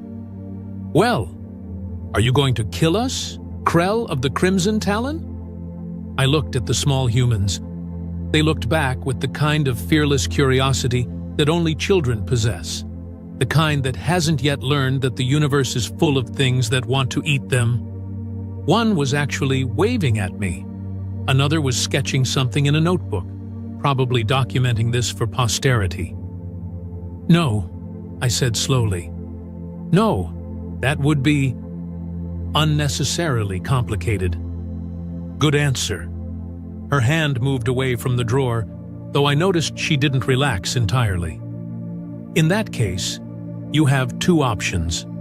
Option 1. You leave through the door, deal with whatever authorities will inevitably arrive to ask you extremely pointed questions about property damage and possible invasion protocols. Option 2. You sit down, be quiet, and let me finish teaching photosynthesis. Then, we'll figure out what to do with you. I blinked, all 4 of my eyes. You want me to sit through a lesson? Unless you have somewhere more pressing to be, do you? I thought about the ship, currently in multiple pieces orbiting this planet. I thought about my unit, scattered across who knows how much space. I thought about the enemy forces that had just handed us our mandibles on a tactical display. No, I admitted. I really don't. Excellent. She pointed at the back of the room where a chair sat, far too small for my frame. That desk, try not to break it. And that's how I, Krell, decorated war hero of the Crimson Talon, veteran of 17 campaigns across 9 systems, found myself sitting in a tiny plastic chair in a human elementary school classroom while Miss Parker resumed her lesson on plant biology. Now, as I was saying before we were interrupted by Mr. Krell's dramatic entrance, photosynthesis is the process by which plants convert light energy into chemical energy. A student raised her hand. Miss Parker, does his planet have photosynthesis? Parker looked at me, one eyebrow raised. Yes, I said, feeling absurd. Though our primary vegetation uses a different wavelength of light, more toward the ultraviolet spectrum. Fascinating. Everyone write that down. We're apparently having an impromptu xenobotany session. The students scrambled for their notebooks. I watched as they scribbled notes, some of them sneaking glances at me with expressions of wonder. One child, a small male with bright red hair, kept trying to catch my eye so he could make silly faces. Miss Parker continued teaching, somehow incorporating my presence into her lesson without missing a beat. She asked about my homeworld's atmosphere. She questioned the evolutionary advantages of my 4-eyed vision. She even got me to explain the bioluminescent flora that grew in the southern continents of Kethvar. And through it all, she maintained that same calm, slightly exhausted demeanor, as if alien invaders were just another Tuesday afternoon inconvenience, somewhere between surprise assemblies and broken printers. 20 minutes into the lesson, the door burst open. 3 more warriors stumbled in, their armor scorched and dented. I recognized Torv, Mikax, and Lieutenant Shekar. They looked around wildly, weapons raised, and then stopped dead when they saw me sitting in a tiny chair, surrounded by children. Krell? Torv's voice was incredulous. What in the seven hells are you doing? Learning about photosynthesis, I replied, because what else was I supposed to say? Miss Parker turned from the board slowly. Very slowly. The kind of slow that predators use before they strike. Gentlemen, she said, her voice dropping to a temperature that could freeze hydrogen. You are interrupting my class. Lower your weapons, or I will be forced to give you detention. And trust me, you don't want to find out what that entails. Shek R, a decorated officer who had personally led the assault on the Gravik stronghold, actually lowered his weapon. We didn't mean to. I don't care what you meant to do. What you did was burst into my classroom without knocking, tracked mud across my floor, and disrupted the educational process. Sit. Down. They sat. On the floor, because there weren't any chairs big enough. Now, Parker continued, turning back to the board, where were we? Ah, yes, the Calvin cycle. Can anyone tell me what happens during the light-independent reactions? A student raised her hand. Is this going to be on the test? Everything is always on the test, Rebecca. You should know this by now. I watched as Miss Parker taught, as these small humans absorbed information with the kind of focus that my military training officers would kill for, as my fellow warriors sat on the floor, looking increasingly uncomfortable and confused.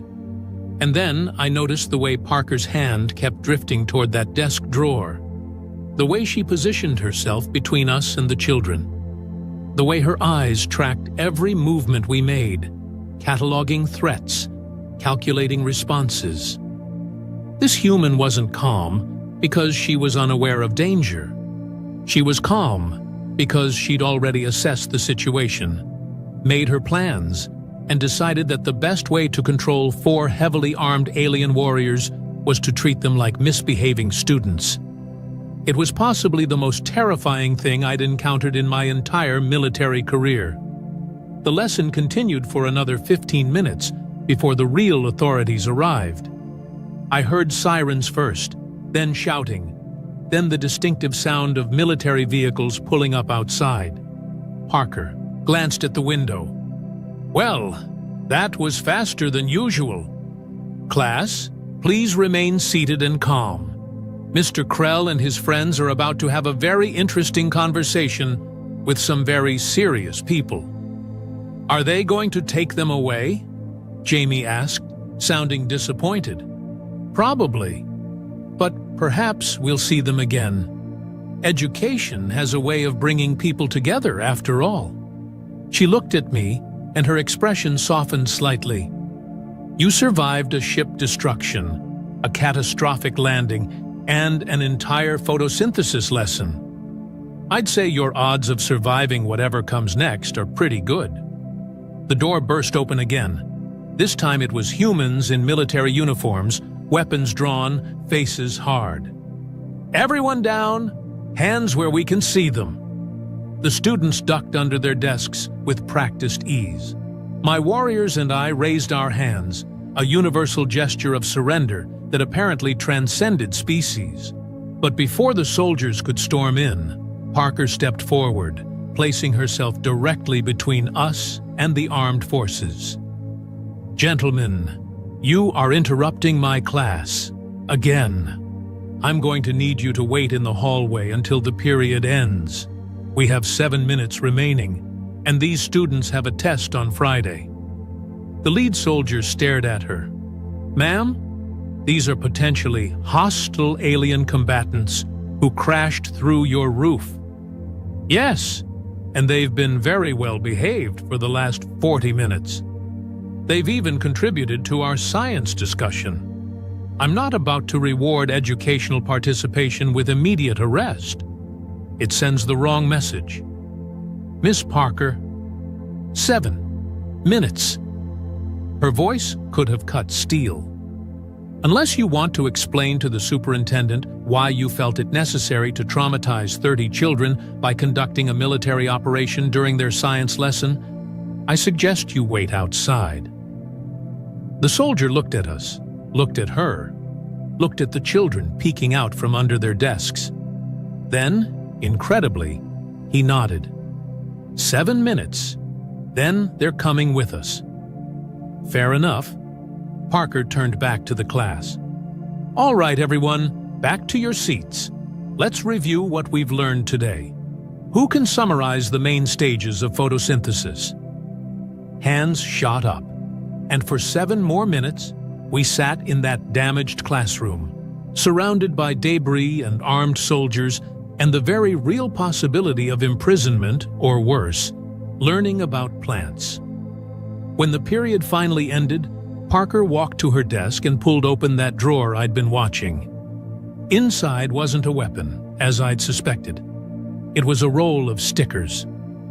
She walked over to me and, with complete seriousness, placed a gold star on my chest plate. For participation, she said quietly, so only I could hear. And for making the choice not to be a monster when you could have been. That takes a kind of strength that most people never understand. Then she turned to the soldiers. He's all yours. Try not to break him. I might want to invite him back for career day. As they led us out in restraints, past news cameras and government officials, and what appeared to be half the planet's military, I looked back at that classroom one last time. Miss Parker was already cleaning up, sweeping debris, repositioning desks, preparing for the next day's lessons as if nothing unusual had happened at all. And I realized something that would have seemed impossible an hour ago. Humans weren't dangerous because they were violent or aggressive or technologically advanced. They were dangerous because they could look at chaos, at war, at alien warriors falling from the sky, and respond by teaching a lesson about photosynthesis with such unshakable determination that even hardened soldiers felt compelled to sit down and learn. The holding facility was exactly what you'd expect from a species that had just been invaded by accident. Gray walls, fluorescent lighting that hummed like a dying insect, and chairs that were somehow less comfortable than the ones in Miss Parker's classroom. They'd separated us into different cells, which was probably smart. Torv had a tendency to complain, and I really didn't want to listen to it right now. A man in a dark suit walked in 3 hours later. He had the look of someone who'd missed lunch, dinner, and possibly his own birthday. His badge read, Agent Morrison, Department of Extraterrestrial Affairs. So, he said, dropping a file on the table between us, you want to tell me what you're doing on Earth? Crashing, mostly. It wasn't exactly planned. Your ship engaged in combat in our orbital space. That makes it planned enough. I leaned back, or tried to. The chair didn't cooperate. We were fleeing the Zalgorath fleet. They ambushed us near the outer asteroid belt. We didn't even know your planet was inhabited until we were burning through the atmosphere. Morrison's expression didn't change. The Zalgorath. Should that name mean something to me? Only if you care about the genocidal empire currently sweeping through this sector, eliminating anything that moves and a fair number of things that don't. We were part of a coalition force trying to slow them down. Clearly, we failed. He wrote something down. And the others with you? My unit. What's left of it anyway? There were 47 of us on that ship this morning. Now, there are 4. Basic math would suggest that's not a good survival rate. Where are the other pods? Scattered, different trajectories. Could be anywhere on your planet, or they burned up on entry, or they're floating in orbit, waiting for retrieval that's never coming. Take your pick. Morrison studied me for a long moment. You're very calm for someone whose entire crew just died. I'm very tired for someone whose entire crew just died. There's a difference." He almost smiled at that. Almost. "Tell me about the teacher." "What about her?" "She didn't panic, didn't scream, didn't evacuate her students. She just kept teaching. That's not normal." I noticed. "Did she threaten you? Coerce you in any way?" I laughed. Actually laughed. "With what? Her marker? Her disappointment? She didn't need to threaten us. She just made it very clear that the correct course of action was to sit down, shut up, and learn about plants. And somehow, impossibly, we did." Morrison leaned forward. "Why?" "Because," I said slowly, trying to find the right words in their language, "she reminded me of my combat instructor, the one who could stop a riot by walking into a room. Authority isn't about size or weapons or volume. It's about absolute certainty. She knew exactly what was going to happen, and she made sure we knew it too. And what was going to happen? We were going to sit through her lesson, learn something, and leave quietly. Any other option involved significantly more paperwork for everyone involved." This time Morrison did smile, just a little. "She gave you a gold star." "She did." "Why?" "You'd have to ask her. I'm still trying to figure that part out myself." He closed the file. "We're running analysis on your pod, your armor, your weapons. Everything checks out with your story so far. The orbital debris matches your ship's signature. We've also picked up 3 more of your people. They're being processed now." "Processed? That's a pleasant way of saying imprisoned. Would you prefer I call it what it is?" "Honestly, I'd prefer to be somewhere else entirely. But we don't always get what we want, do we?" Morrison stood. "We'll continue this tomorrow. In the meantime, try not to break anything.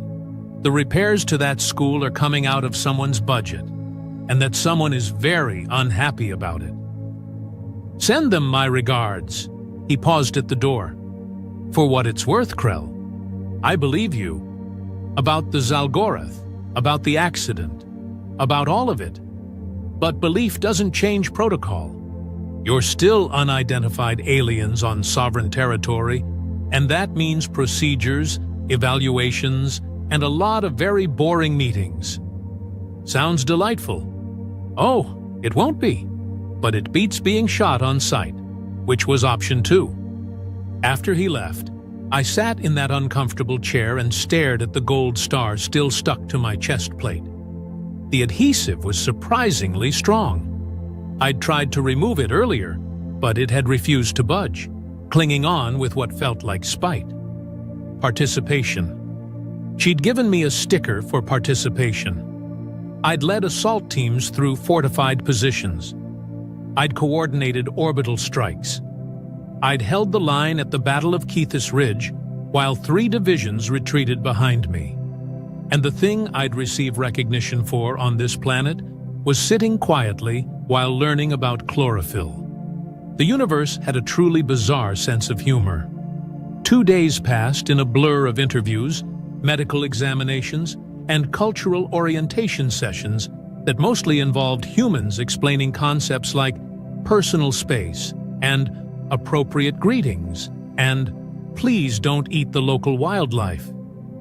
The other 3 warriors from my unit were going through the same process in adjacent facilities. We were allowed brief communications, enough to confirm we were all equally confused and uncomfortable. On the 3rd day, Agent Morrison returned with unexpected news. "You're being released." I stared at him. "I'm sorry. What?" "Released. Conditionally, with monitoring. And a very long list of rules you absolutely cannot break unless you want to be immediately vaporized by about 6 different weapons systems." "Why?" Morrison handed me a tablet displaying a news article. The headline read, "Local Teacher Defends Alien Visitors, Calls for Diplomatic Approach." Below it was a picture of Miss Parker standing in front of her rebuilt classroom, arms crossed, expression defiant. The article quoted her extensively. She'd apparently given interviews to every major news outlet, explaining in precise detail how we'd behaved peacefully, contributed to the educational discussion, and surrendered without resistance. She'd described us as refugees, not invaders, survivors, not threats. She's been making quite a lot of noise, Morrison said. Between her testimony, the analysis of your ship's logs, and the fact that you've all been completely cooperative, the higher-ups have decided that imprisonment isn't the best approach. Instead, you're going to be cultural ambassadors. I'm a soldier, not a diplomat. Well, now you're both. Congratulations on your career change. What does that even mean? It means you'll be living under observation, participating in cultural exchange programs, helping us understand your people and your technology. In return, you get freedom, resources, and protection from anyone who decides alien visitors aren't welcome. And if I refuse? Then you go back to indefinite detention while we figure out what else to do with you. But I don't think you want that. He was right. I didn't. There's one more condition, Morrison added, looking slightly uncomfortable. Miss Parker has volunteered to be your primary cultural liaison. She what? She's filed all the paperwork, passed the security clearances, and made it very clear that if anyone else is assigned to your case, she'll make their lives profoundly difficult. Her words, not mine. Something about educational responsibility and finishing what she started. I processed this information slowly. Let me understand this correctly. The teacher whose classroom I destroyed is now responsible for teaching me how to function in human society. That's the situation, yes. And this seems reasonable to everyone involved? Reasonable? No. But she's stubborn. You're cooperative. And frankly, we're all making this up as we go. First contact wasn't supposed to happen like this. We don't have protocols for accidental invasions. Neither do we. Then I guess we'll figure it out together. They released me that afternoon with an ankle monitor, a phone programmed with emergency contacts, and a list of rules so long it required its own carrying case. Do not approach restricted areas. Do not discuss military technology with unauthorized personnel. Do not consume products containing ethanol. That last one had an asterisk leading to a 3-page explanation about human metabolism and why alcohol would probably kill me. Miss Parker picked me up in a vehicle so old I could hear parts rattling that probably had specific functions once. She wore casual clothing instead of her classroom attire, but maintained that same expression of patient exhaustion. "Get in," she said. "We're going shopping." Shopping? You need clothes. That armor might be practical, but it's also terrifying children and setting off metal detectors. Unless you want to spend your entire visit explaining yourself to security guards, you need something that blends in. I'm 8 feet tall with 4 eyes and skin that looks like granite. I don't think I'm going to blend in regardless of clothing choices. Not with that attitude, you won't. Now get in the car before I change my mind about this entire arrangement. I folded myself into the passenger seat, which required removing my armor plating and contorting in ways my species wasn't designed for. Parker drove with the casual aggression of someone who'd learned in a combat zone, weaving through traffic while explaining the rules of her household. First, no weapons. I don't care if it's ceremonial or traditional or makes you feel safe. Second, you'll help with chores. I'm not running a hotel. Third, we eat dinner together every night. It's called family time, and it's non-negotiable. Questions? You're letting me stay in your home. The government is paying me a substantial stipend to house and educate you. I'm a public school teacher. Do you have any idea what I can do with that kind of funding? I can finally fix the heating system. That's the only reason? She was quiet for a moment. No, it's not. But we'll get to the rest later. The shopping trip was surreal. Humans stopped and stared, some taking pictures, others keeping their distance. Children were braver, approaching to ask questions while their parents hovered nervously. Parker ran interference, politely declining autograph requests and redirecting the more invasive inquiries. We found clothing in a specialty store that catered to unusual sizes. The owner, a cheerful woman named Gloria, took measurements and made suggestions without once acting like I was anything other than a regular customer with irregular proportions.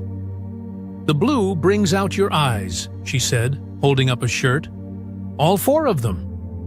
Parker nodded approvingly. "We'll take 3. Back at Parker's house, which was small but comfortable, she showed me to a guest room that had clearly been prepared in advance. The bed was reinforced. The doorway had been widened. There were books on the shelf about Earth history, human culture, and basic language guides. "You've been planning this," I said. "Since the day you crashed into my classroom." I had a feeling. They'd release you eventually, and I wanted to be ready. "Why?" She sat on the edge of the bed, looking more tired than I'd ever seen her. "Do you know what it's like, teaching children who've seen too much? Who've lived through things they shouldn't have to? You learn to recognize trauma, Krell. You learn to spot the ones who are holding themselves together through sheer force of will, because falling apart isn't an option. I'm a soldier. I've been trained for this. So were the students I've taught who lived through the downtown bombing 3 years ago. Training doesn't make you immune. It just makes you better at hiding it." I sat down on the floor, unable to meet her eyes. 47 people. I served with some of them for years, and I don't even know if they died quickly or if they suffered. I don't know if they had time to be afraid. But you know you survived, and that comes with its own weight. How do you know that? Because I was in the bombing. I was substitute teaching at Central Elementary when the building collapsed. 17 children died in my section alone. I got out with minor injuries. And for months afterward, everyone kept telling me how lucky I was. Her voice was steady, but there was an edge to it. Lucky? As if watching children die was some kind of fortunate event because I happened to live through it. I'm sorry. Don't be. Be here. Be present. Be willing to accept that surviving doesn't require justification. She stood. "Dinner's at 6. We're having pasta. I hope your species can process wheat." "We can." "Good. Set the table. Plates are in the cabinet above the sink." And just like that, she left me sitting in that room, processing the fact that this human who'd faced down 4 armed warriors with nothing but a marker and sheer determination had her own battles that had nothing to do with alien invasions. Dinner was surprisingly normal.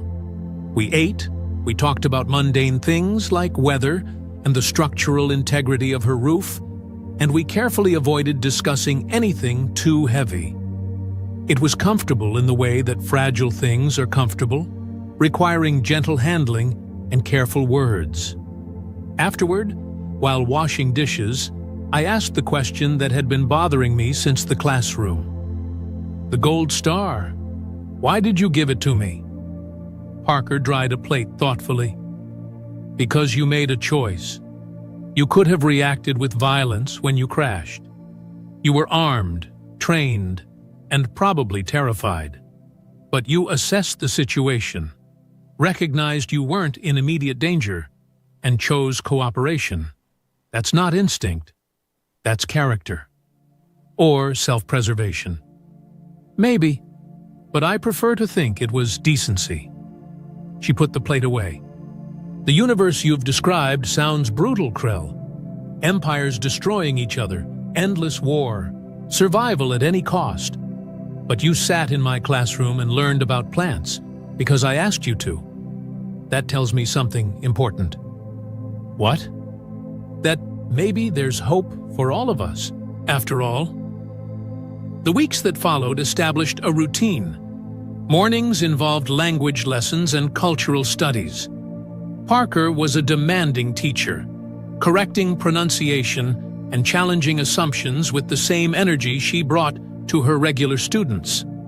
Afternoons were for errands, community integration, and what she called exposure therapy, which mostly meant going places until people stopped treating me like an exhibit. The other warriors were placed with different liaisons, but we met regularly to compare experiences. Torv was living with a retired military officer and seemed perpetually confused by human dining etiquette. Mykix had been placed with a scientist who kept asking uncomfortable questions about our biology. Lieutenant Shekar was staying with a diplomat's family and looked more exhausted than when we'd been fighting for our lives. "How's Parker?" Shekar asked during one of our meetings. "Relentless. She treats cultural integration like a military campaign." "Lucky you. My host family keeps trying to set me up on dates. Apparently, I'm exotic." Torv snorted. "At least they're not studying you. My liaison made me participate in a physical fitness assessment. For science," he said. "I think he just wanted to see if I could beat his bench press record." "Could you?" "Obviously. But he made me do it 3 times to verify the results." We laughed, and for a moment, it felt like the before times. Back when we were soldiers with a mission instead of refugees with ankle monitors. But the moment passed, as moments do. 2 months after the crash, Parker brought me back to the school. The classroom had been fully repaired, the ceiling replaced, new desks installed. Her students were there, waiting with the kind of excited energy that suggested they'd been preparing for this. "Class," Parker announced, "Mr. Krell has agreed to be our guest speaker today. He'll be talking about his homeworld and answering your questions. Please be respectful and remember, we don't ask about weapons or invasions.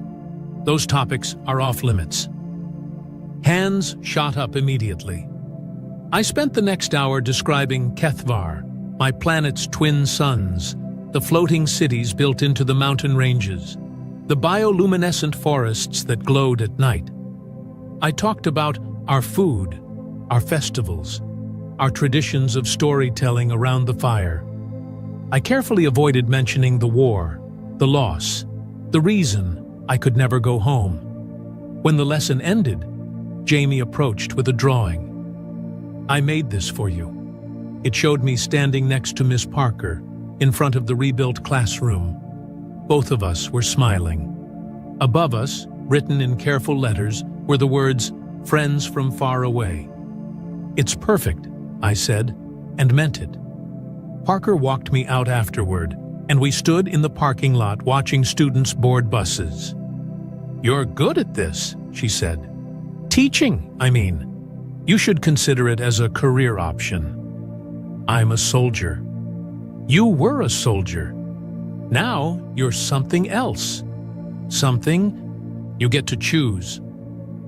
I thought about that gold star, still tucked away in my belongings, about the weeks of learning and adapting and slowly becoming something other than what I'd always been. What if I choose wrong? Then you choose again. That's the thing about survival, Krell. It gives you the chance to keep choosing until you find something that fits. 6 months after crashing through her ceiling, I stood in that same classroom as an official teaching assistant. Parker had filed the paperwork, fought the bureaucracy, and made it happen through sheer stubborn determination. The students were working on a project about cultural diversity. Some were researching Earth's different countries. Others were creating presentations about newly discovered alien civilizations. A few were building models of my homeworld based on my descriptions. Mr. Krell, Rebecca called out, how do you spell Kethvar?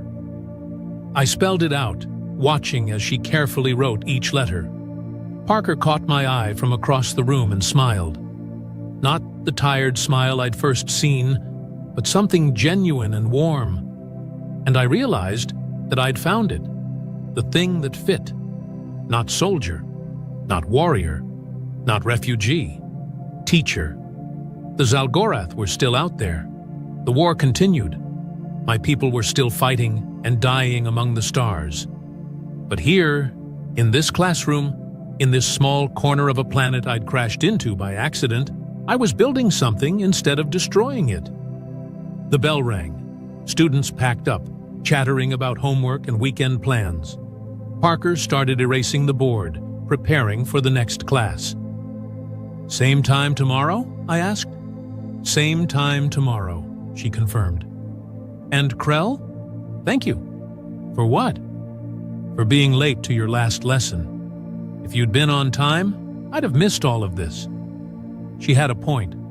Sometimes the best things in life come from the worst crashes. You just have to be willing to sit down, learn something new, and accept a gold star for participation. Even if you're a warrior who fell from the stars into a 7th grade science class. We have a human cadet, Kale Dross, Frontier Division. The others will test him. Good. Let them. The Coalition Military Academy on Station Vorn had been producing officers for 160 years. Its graduation rate was 63%, the most selective military program in the Coalition's outer systems, and its alumni held positions at every level of command across 12 active fleets. The Academy did not give placements on the basis of species. It gave them on the basis of performance. This was, officially, the policy.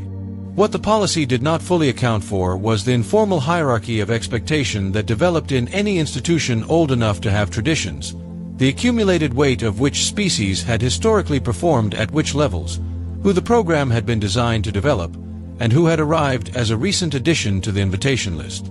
Humans had been coalition members for 31 years.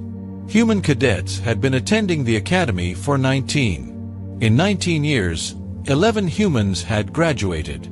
The current class had 1. His name was Kale Dross. He was 22 years old, from a frontier settlement on the outer edge of coalition space, and he had arrived at the academy with a file that his admissions officer had read twice because the first time produced results that seemed inconsistent with his listed age. He had spent 4 years on active frontier service before applying, which was unusual, since most cadets arrived directly from pre-academy programs, and his service record contained a number of engagements that the admissions officer had flagged for verification before approving because the numbers involved seemed high. The verification had come back confirmed. Kale had not mentioned any of this. He arrived, found his quarters, attended his first classes, and conducted himself with the specific quality of someone who was focused on the work and not particularly interested in the surrounding social architecture. The surrounding social architecture, however, was interested in him. The challenge came in the 3rd week, in Instructor Theron's Combat History and Doctrine class, a seminar format, 12 cadets around a discussion table, the kind of session where the teaching methodology relied on cadets engaging directly with each other's arguments.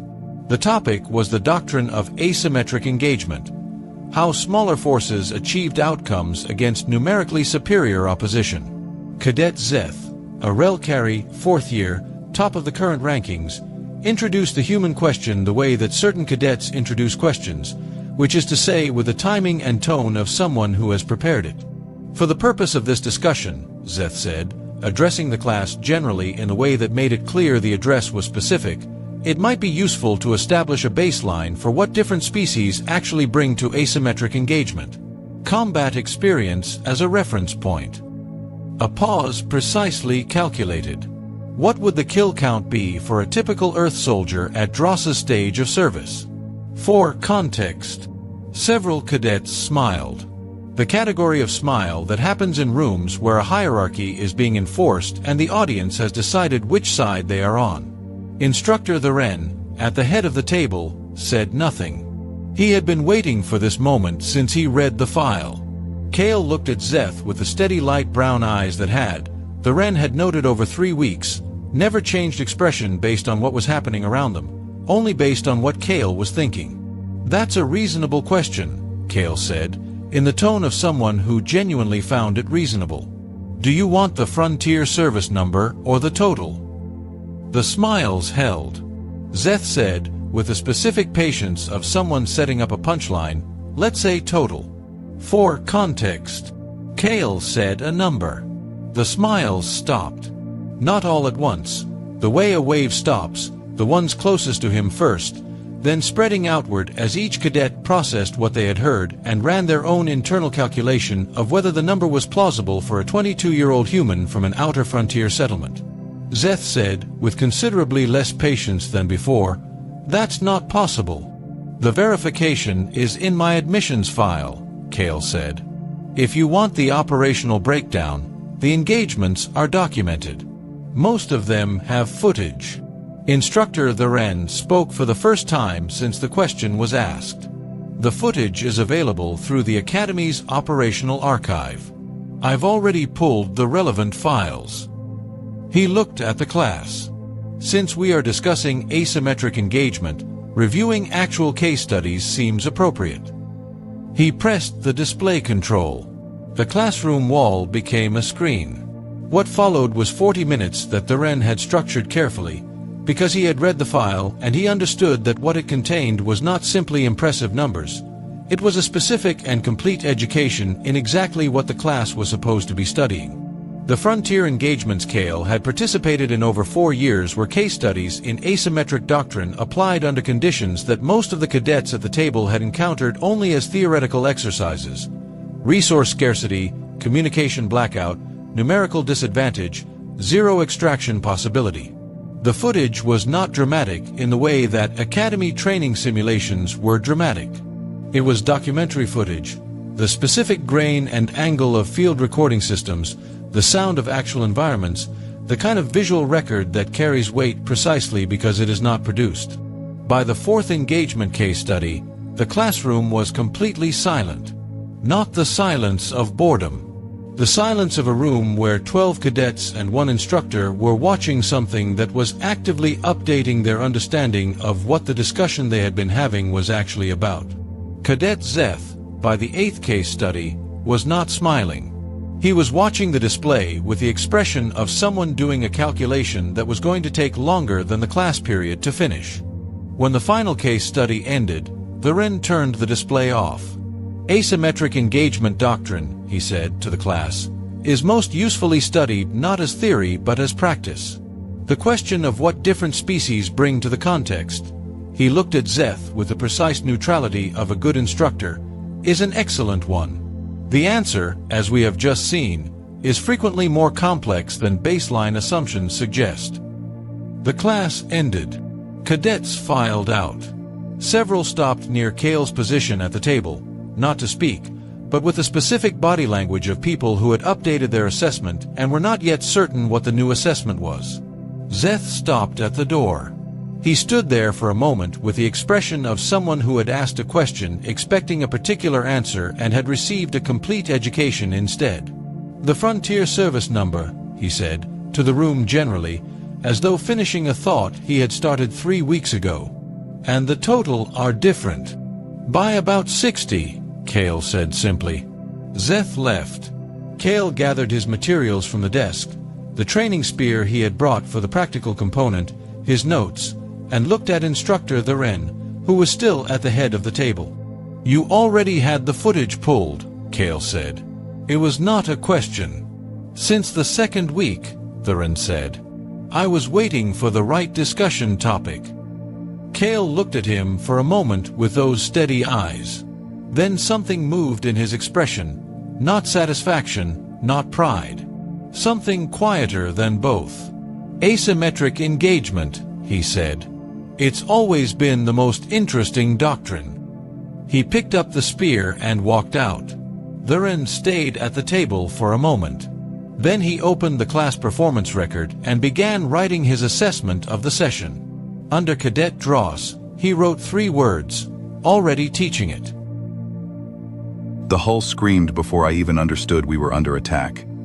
I was strapped into the command chair of the Kestrel, halfway through a sip of cold coffee, watching ice crystals drift past the forward window like slow snow. We had been parked above Bishop's Reach for 3 quiet days, running supply rotations and listening to the steady hum of a station that mined ore from the rings of a gas giant at the very edge of human space. 3 boring, beautiful days. I would have given anything to keep them boring.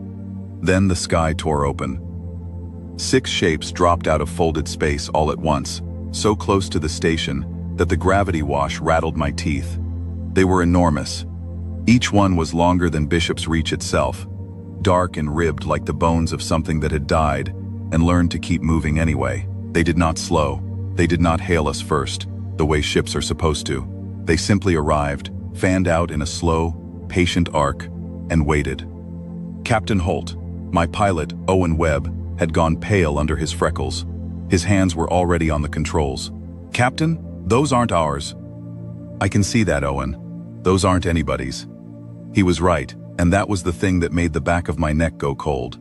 In 9 years flying the frontier, I had logged every registered hull humanity owned, and most of the Wildcat ships that pretended not to exist. I had never seen anything like the shapes hanging over Bishop's Reach.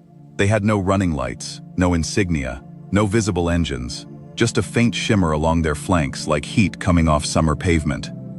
"Sam, get me the station," I said. My comms officer, Sam Porter, was already working. Sweat stood out on his forehead. "Channels open, Captain. They're panicking over there. Director Hans is asking what we want them to do." That was the wrong question. The station director was asking a 30-year-old escort captain what to do about 6 ships the size of small moons. I did not have an answer. What I had was a crew of 41 people, a fast little ship built to chase smugglers, and a very bad feeling crawling up my spine. Then the message came. It did not come on any human frequency.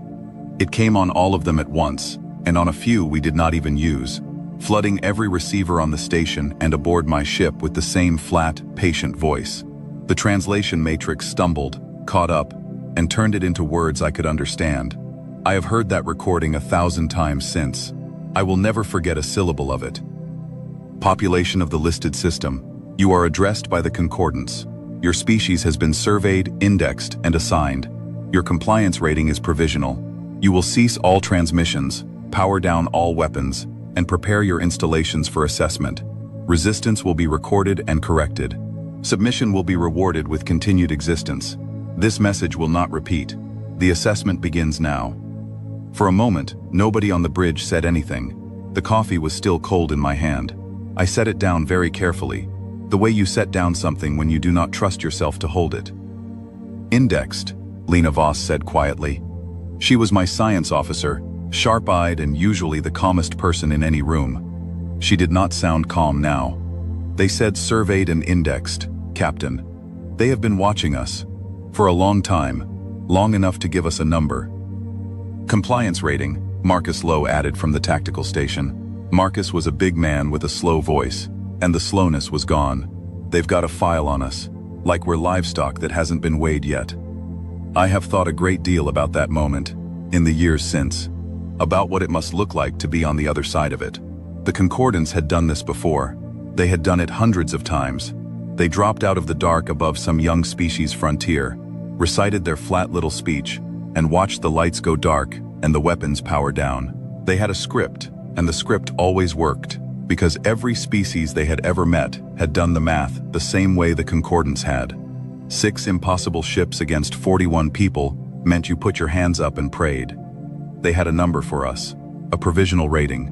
They expected us to behave like every species before us. They had no idea who they had decided to file.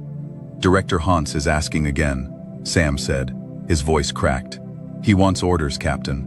The station has 1,100 people on it. Miners, families. There are kids over there, Captain." 1,100. The number landed in my chest like a stone.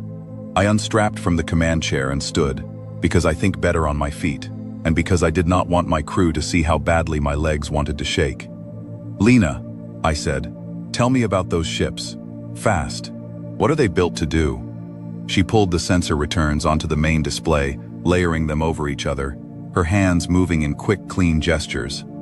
Heavy, dense, mostly shielding and power, very little we'd call living space, which means most of the crew is somewhere deep inside, or there's no crew at all.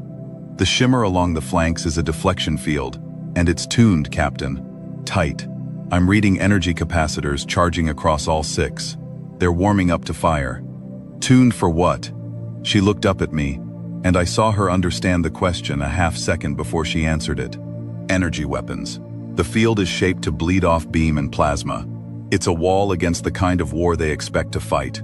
Lasers, particle cannons, that whole family. They've built their defense around the assumption that everyone shoots light at them. That was the first crack. I did not see the whole picture yet, but I felt the edge of it, the way you feel a step in the dark before your foot finds it. Marcus, I said, our cannons.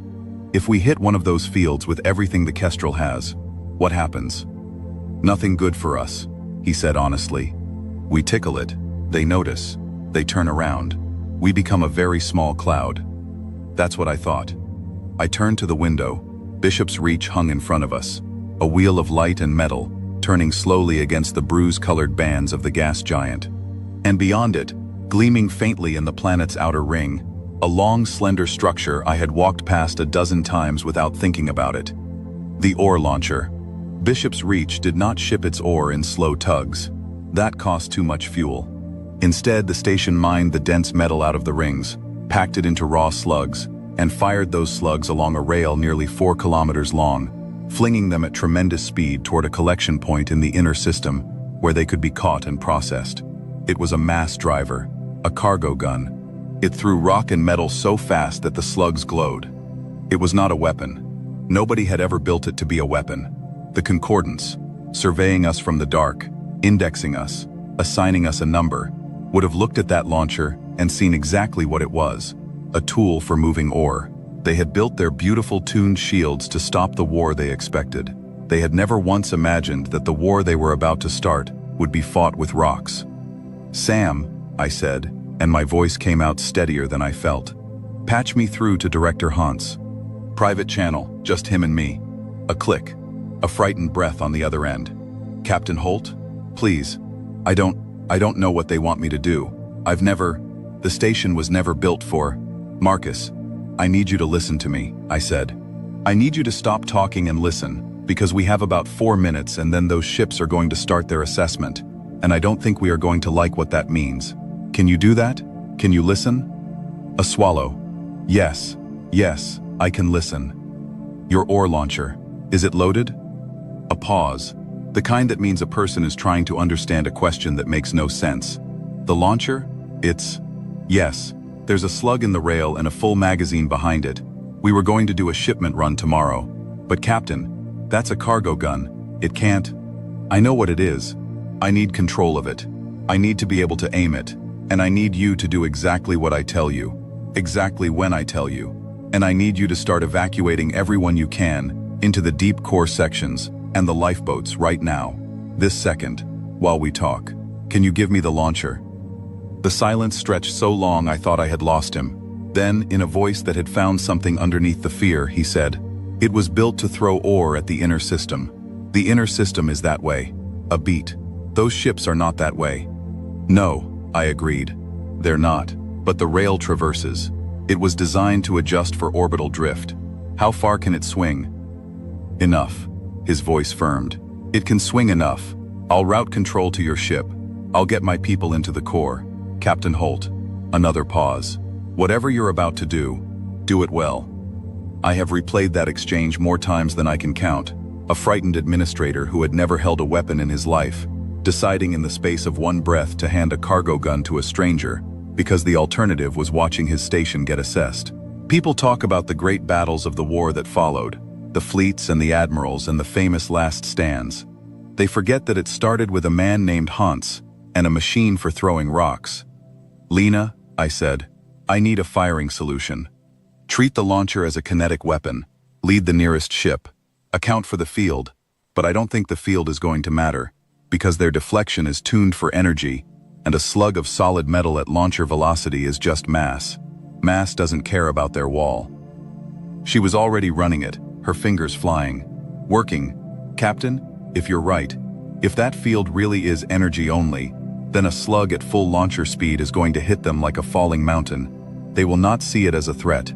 There's no energy signature on a thrown rock, no targeting lock for them to detect, nothing for their systems to flag. To them, it's going to look like debris. That's the idea. And if you're wrong about the field? I looked at the 6 dark shapes warming up to fire on 1,100 people. Then we tried. Solution coming up, Lena said. Owen, I need the Kestrel to hold this exact position. The launcher's tracking will calibrate off our sensor feed. If we drift, the slug drifts. Holding, Owen said, and the little ship steadied under us, fighting the gas giant's pull. On the main display, a thin line drew itself from the ore launcher, curving slightly to account for the slow turn of the station, reaching out across the dark toward the nearest of the 6 ships. The enemy vessel hung there, patient, fat with power, its tuned field shimmering, its capacitors climbing toward the moment when it would fire its first assessment on Bishop's Reach. Capacitors on the lead ship are at 90%, Marcus reported. 80 seconds, maybe less, before it fires. Director Hans, I said, are your people clear of the rail and the magazine? Clear, he said. Core sections sealed, lifeboats loading. We are as ready as we are going to be. Then on my mark, I want you to fire the launcher.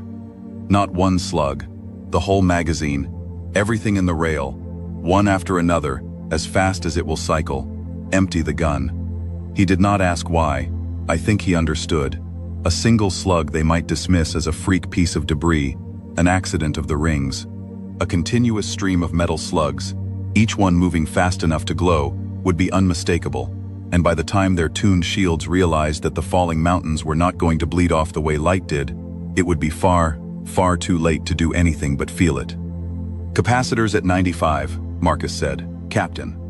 Lena, solution locked? Locked. Lead ship, dead center of mass. I took one breath.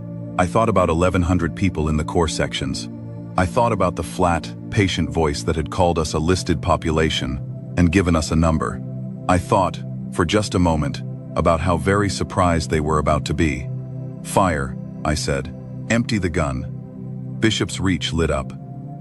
The ore launcher did not boom the way a cannon does. There is no air in the rings to carry sound. It simply began to throw, a strobing flicker of light running down the 4-kilometer rail, as slug after slug accelerated to a speed that turned solid metal into a line of fire. The first slug crossed the gap between the station and the lead enemy ship in less than a heartbeat. On the display, it was a thread of light reaching out, then touching, then job. The lead ship's tuned field flared as it tried to do its job. It was built to catch energy, to spread out the bite of a beam, to bleed away the heat of plasma. It met the first slug, a dense lump of mined metal, moving faster than anything that field had ever been designed to consider, and the field did exactly nothing, because there was no energy to bleed. There was only mass, and the field had no answer for mass, and the slug went through the shimmer like a stone through a soap bubble and struck the dark hull beneath. The second slug hit a half-second later, the third, the fourth. The launcher emptied its magazine in a long, stuttering line of light, and each slug arrived without a single energy signature for the enemy's systems to detect, without a targeting lock to warn them, without anything at all but the simple, ancient, undeniable fact of a heavy object moving very fast. The lead ship's lights went out. Not all at once. They flickered, surged, and then went dark in waves, rolling along the great ribbed flank of the vessel, as whatever ran inside it failed under the hammering. The tuned field collapsed. The faint shimmer along the flanks died. The fat, patient ship that had dropped out of folded space expecting to recite a speech and watch us power down our weapons, drifted, suddenly, like a thing that had forgotten how to hold itself up.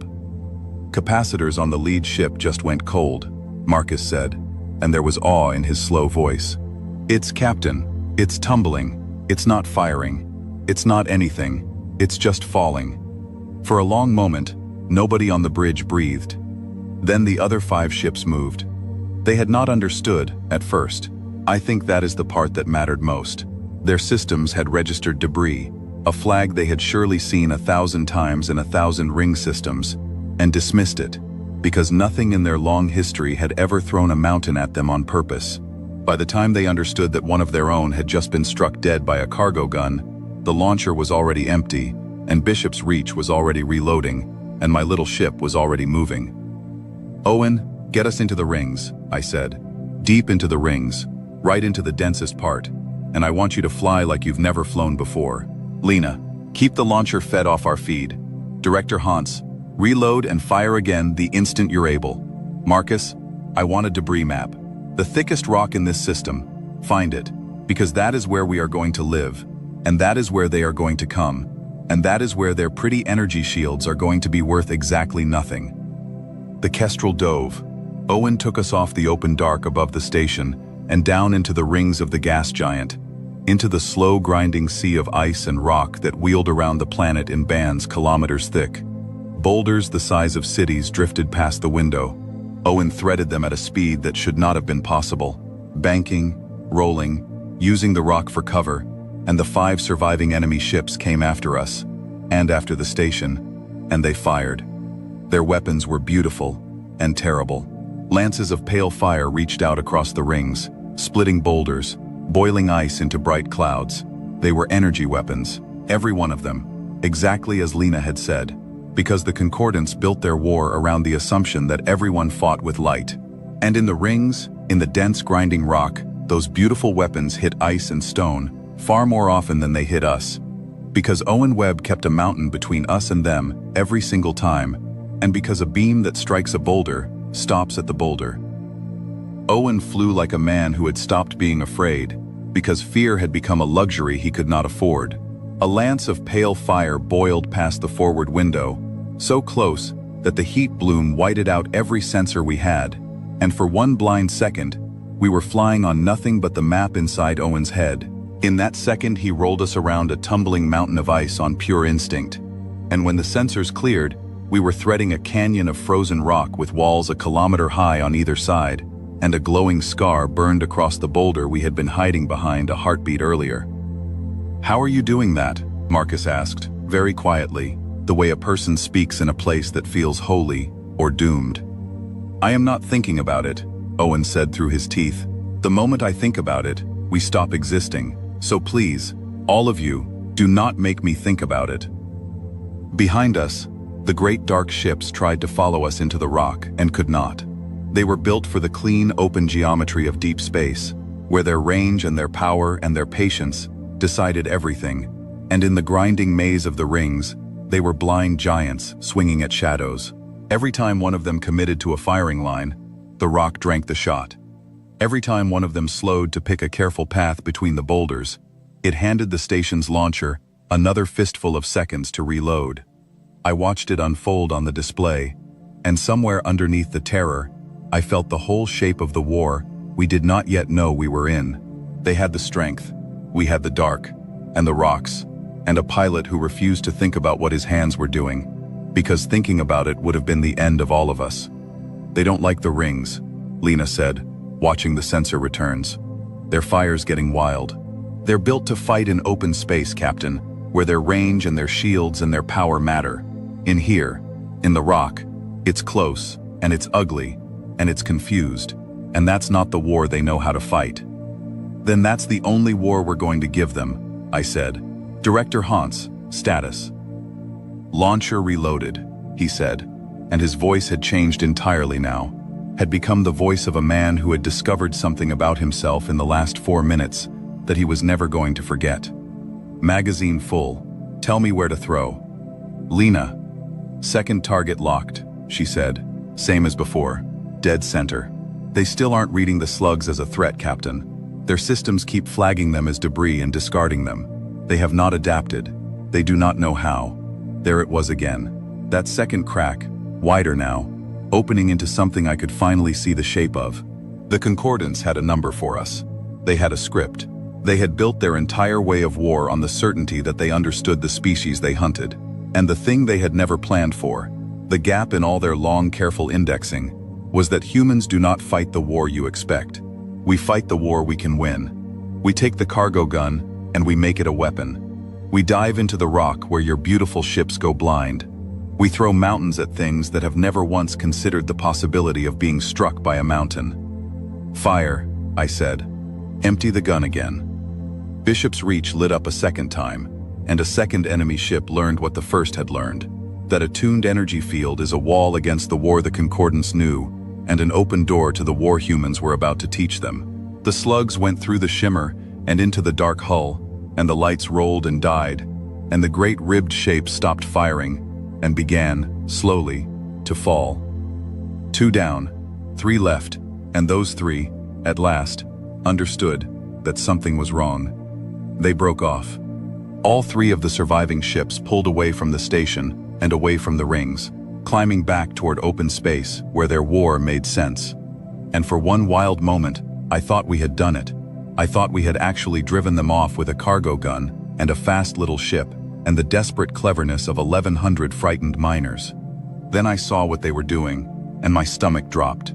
They were not fleeing, they were withdrawing to report. "Captain," Lena said quietly, "the lead survivor is building a folded space signal, a big one. It's not a weapon, it's a transmission. They're sending everything they recorded, the station, our ship, the launcher, all of it, back to wherever they came from." I watched the 3 dark shapes climb away from the rings, and I understood, with a cold clarity I have never quite shaken, exactly what had just happened. We had not won. We had survived, which is a different and rarer thing. And the price of surviving was that the Concordance now knew it had been wrong about us. They had filed us as a listed population with a provisional compliance rating, expecting us to power down and put our hands up like every species before us. Instead, we had thrown mountains. Instead, we had killed 2 of their impossible ships with a tool for moving ore. They were not going to file us as compliant. They were going to file us as a problem. And the Concordance, in all its long and patient history, had a way of dealing with problems. "Let them go," I said softly. "We can't stop the transmission, and we can't catch those ships. Owen, take us back to the station.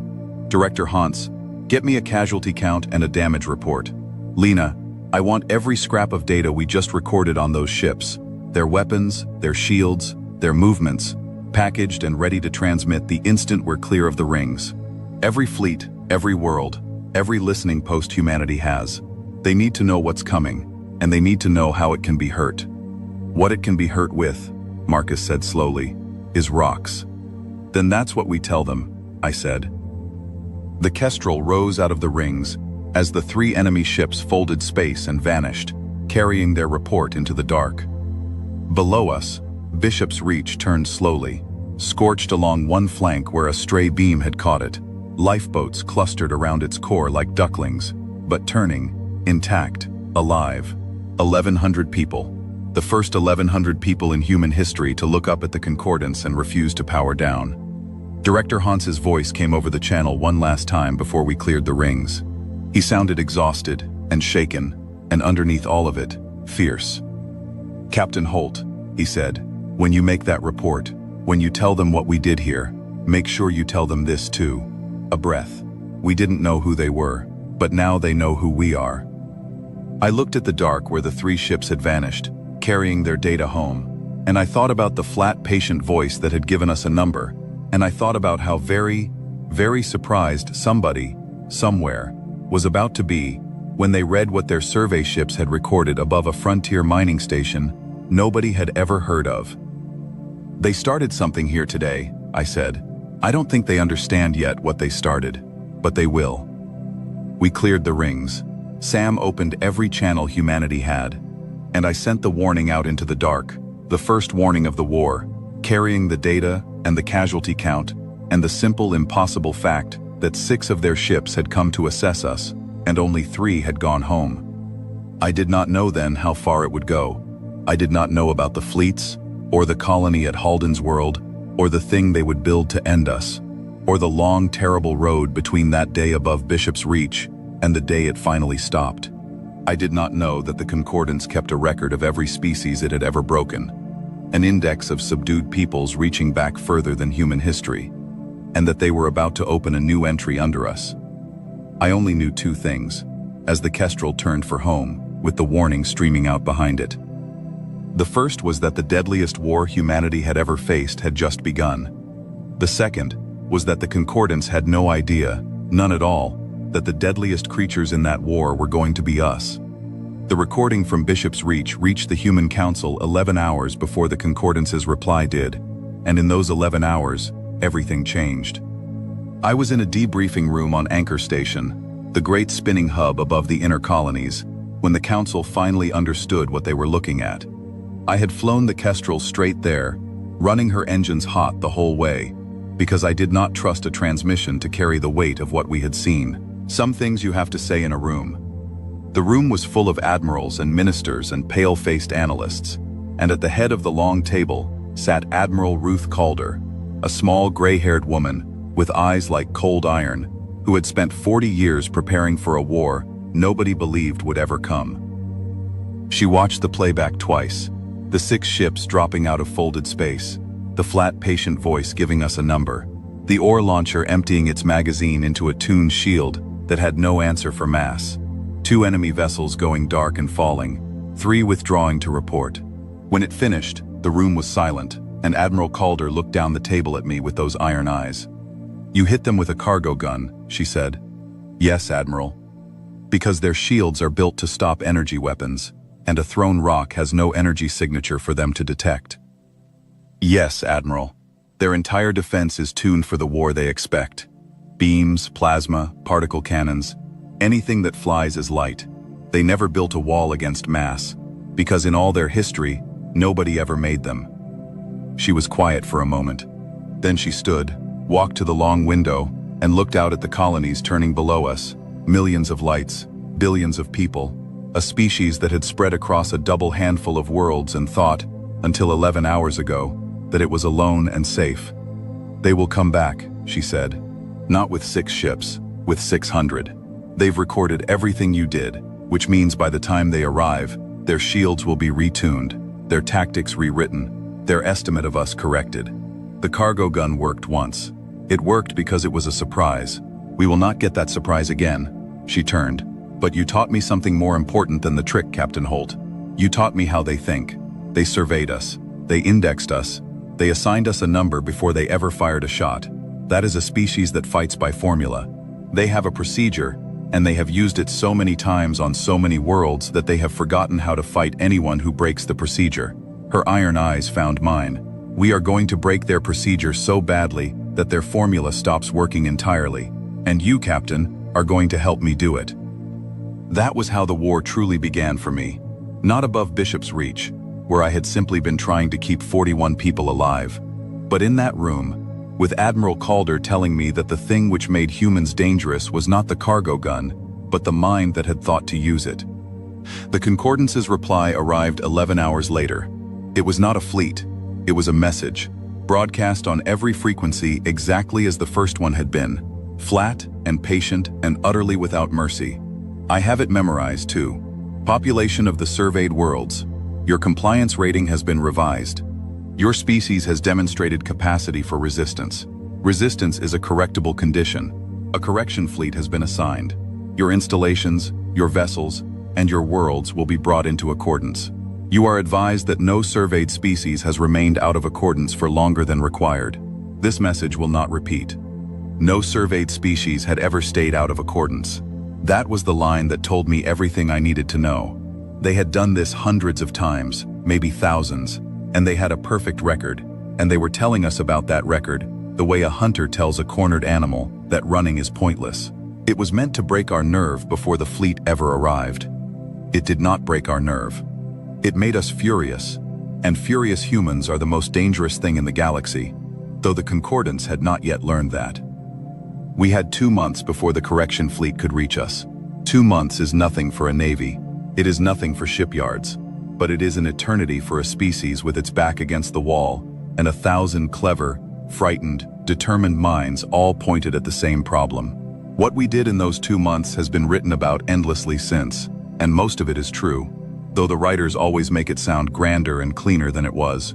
The truth is that it was messy and exhausting and improvised, and it worked precisely because it was all of those things. We did not try to build 600 warships. We could not. Instead, We took everything we already had and made it deadly.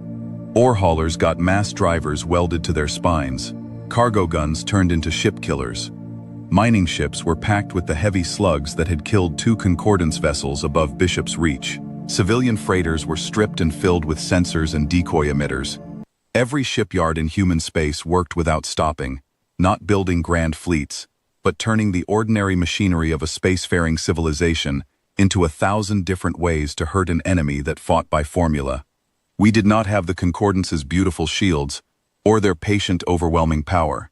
We had rocks, and cleverness, and the willingness to do desperate things, and a refusal to fight the war they wanted us to fight.